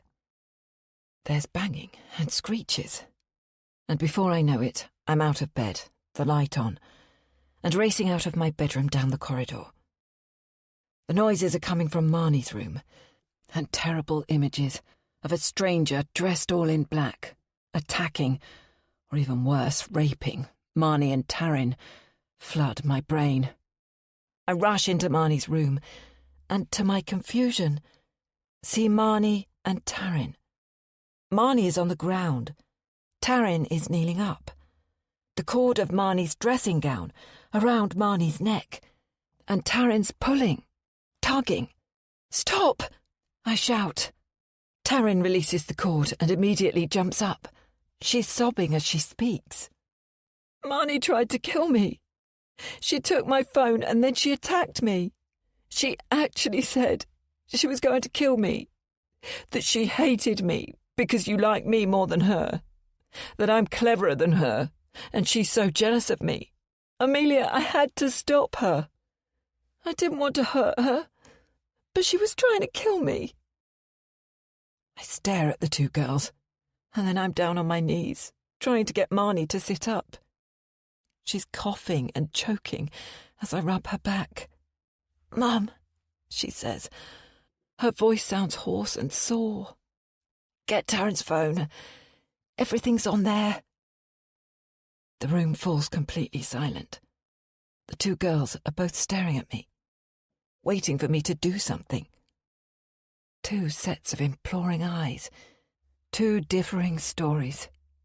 My daughter still rubbing her neck, Taryn still staring at me, the strangest expression on her face. And in that moment, I realise I have a choice. Taryn or Marnie, Marnie or Taryn. And it's my daughter I must protect. Taryn is a stranger, a girl I barely know. "Give me your phone, Taryn," I say, trying to keep my voice level and calm. "No." She holds the phone behind her back. There's a long beat of silence. "Please, Taryn, give me your phone." "Why should I?" "Because you're living in my home, and I'm asking you for it." "Get the phone, Mum," Marnie croaks.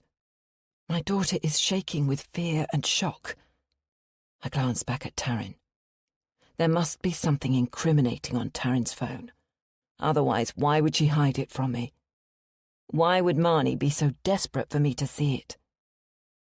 I get up and walk towards Taryn, who is standing at the end of Marnie's bed. In that moment, I recall how she hit her own mother over the head with a hammer, and a shiver of fear passes through me. I need to take control, to be strategic. Taryn will have to pass me in order to leave the room. I hold my hand out for the phone, but Taryn tries to dart past, as I thought she might. Except I'm quicker than her, and I stick out my right leg.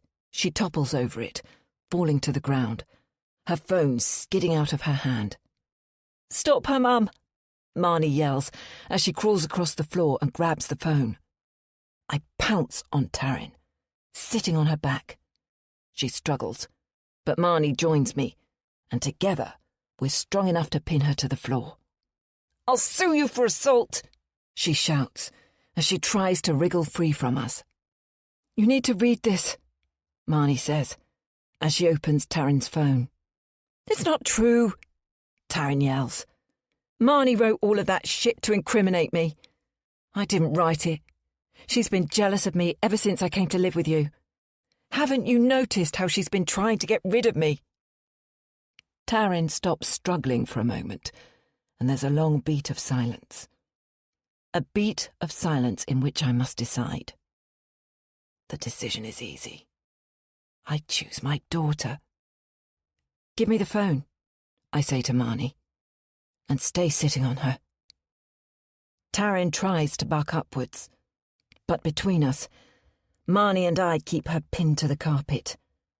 Marnie hands me Taryn's phone, and I dial 999. Chapter 31. Amelia. 6 months later. The last 6 months have been a whirlwind. Hudson and I are divorcing. The house has been sold. He was desperate to save our marriage, and we did sit down and talk, right the way through the night, as it turned out. We've both made mistakes. I for being so quick to believe that he was having an affair. He for entertaining the possibility. For trying to cover up his debts. For all those lies. He admitted that Paige came to see him in Manchester. That he took her for supper, on the proviso that she had a business proposition to put to him. Except she never did.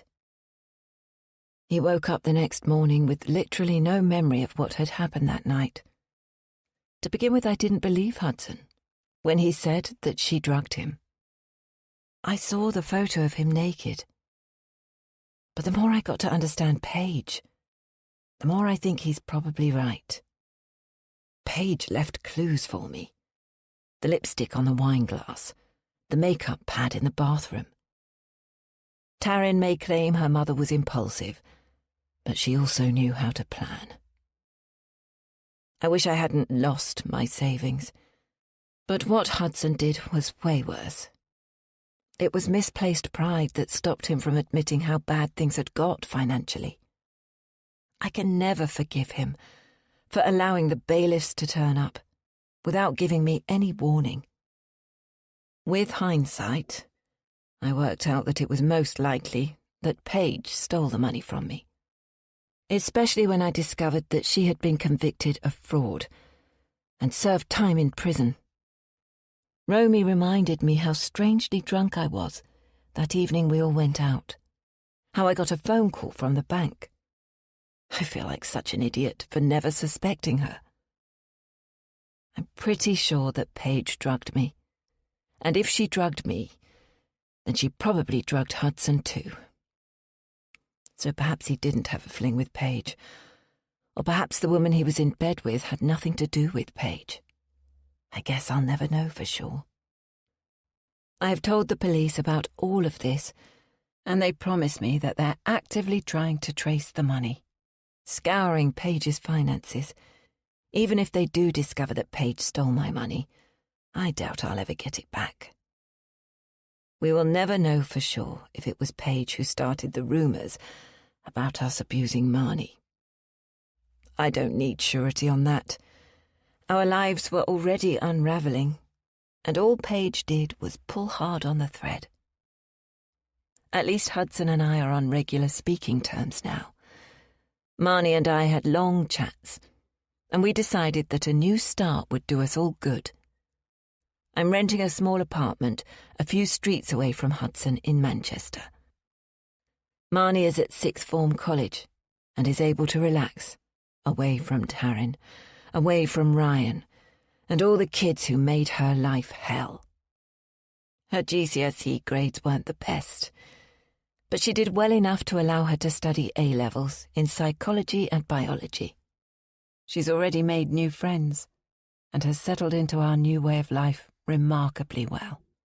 I'm so proud of my daughter, who has said that she would like to perhaps become a child psychologist one day. Our relationship is much improved, and we share our hopes for the future. As for me, I'm teaching yoga full-time at a studio in the centre of town. Perhaps one day I will have my own studio, but for now, that seems like a distant dream. Taryn has been charged with Dean's manslaughter. The police found the second piece of pipe that she used to hit Dean with. She'd hidden it in the derelict factory. As expected, it had just her prints on it, along with Dean's blood, hair and fragments of bone. She's being held in a young offenders institution. She's also been charged with attempted murder for trying to strangle Marnie. It's a terrible tragedy, because Taryn had such a bright future. The girl literally had everything going for her, except she'd inherited her mother's anger and psychopathic traits. Paige is being assessed in a secure facility. She's facing several charges, including fraud and attempted murder.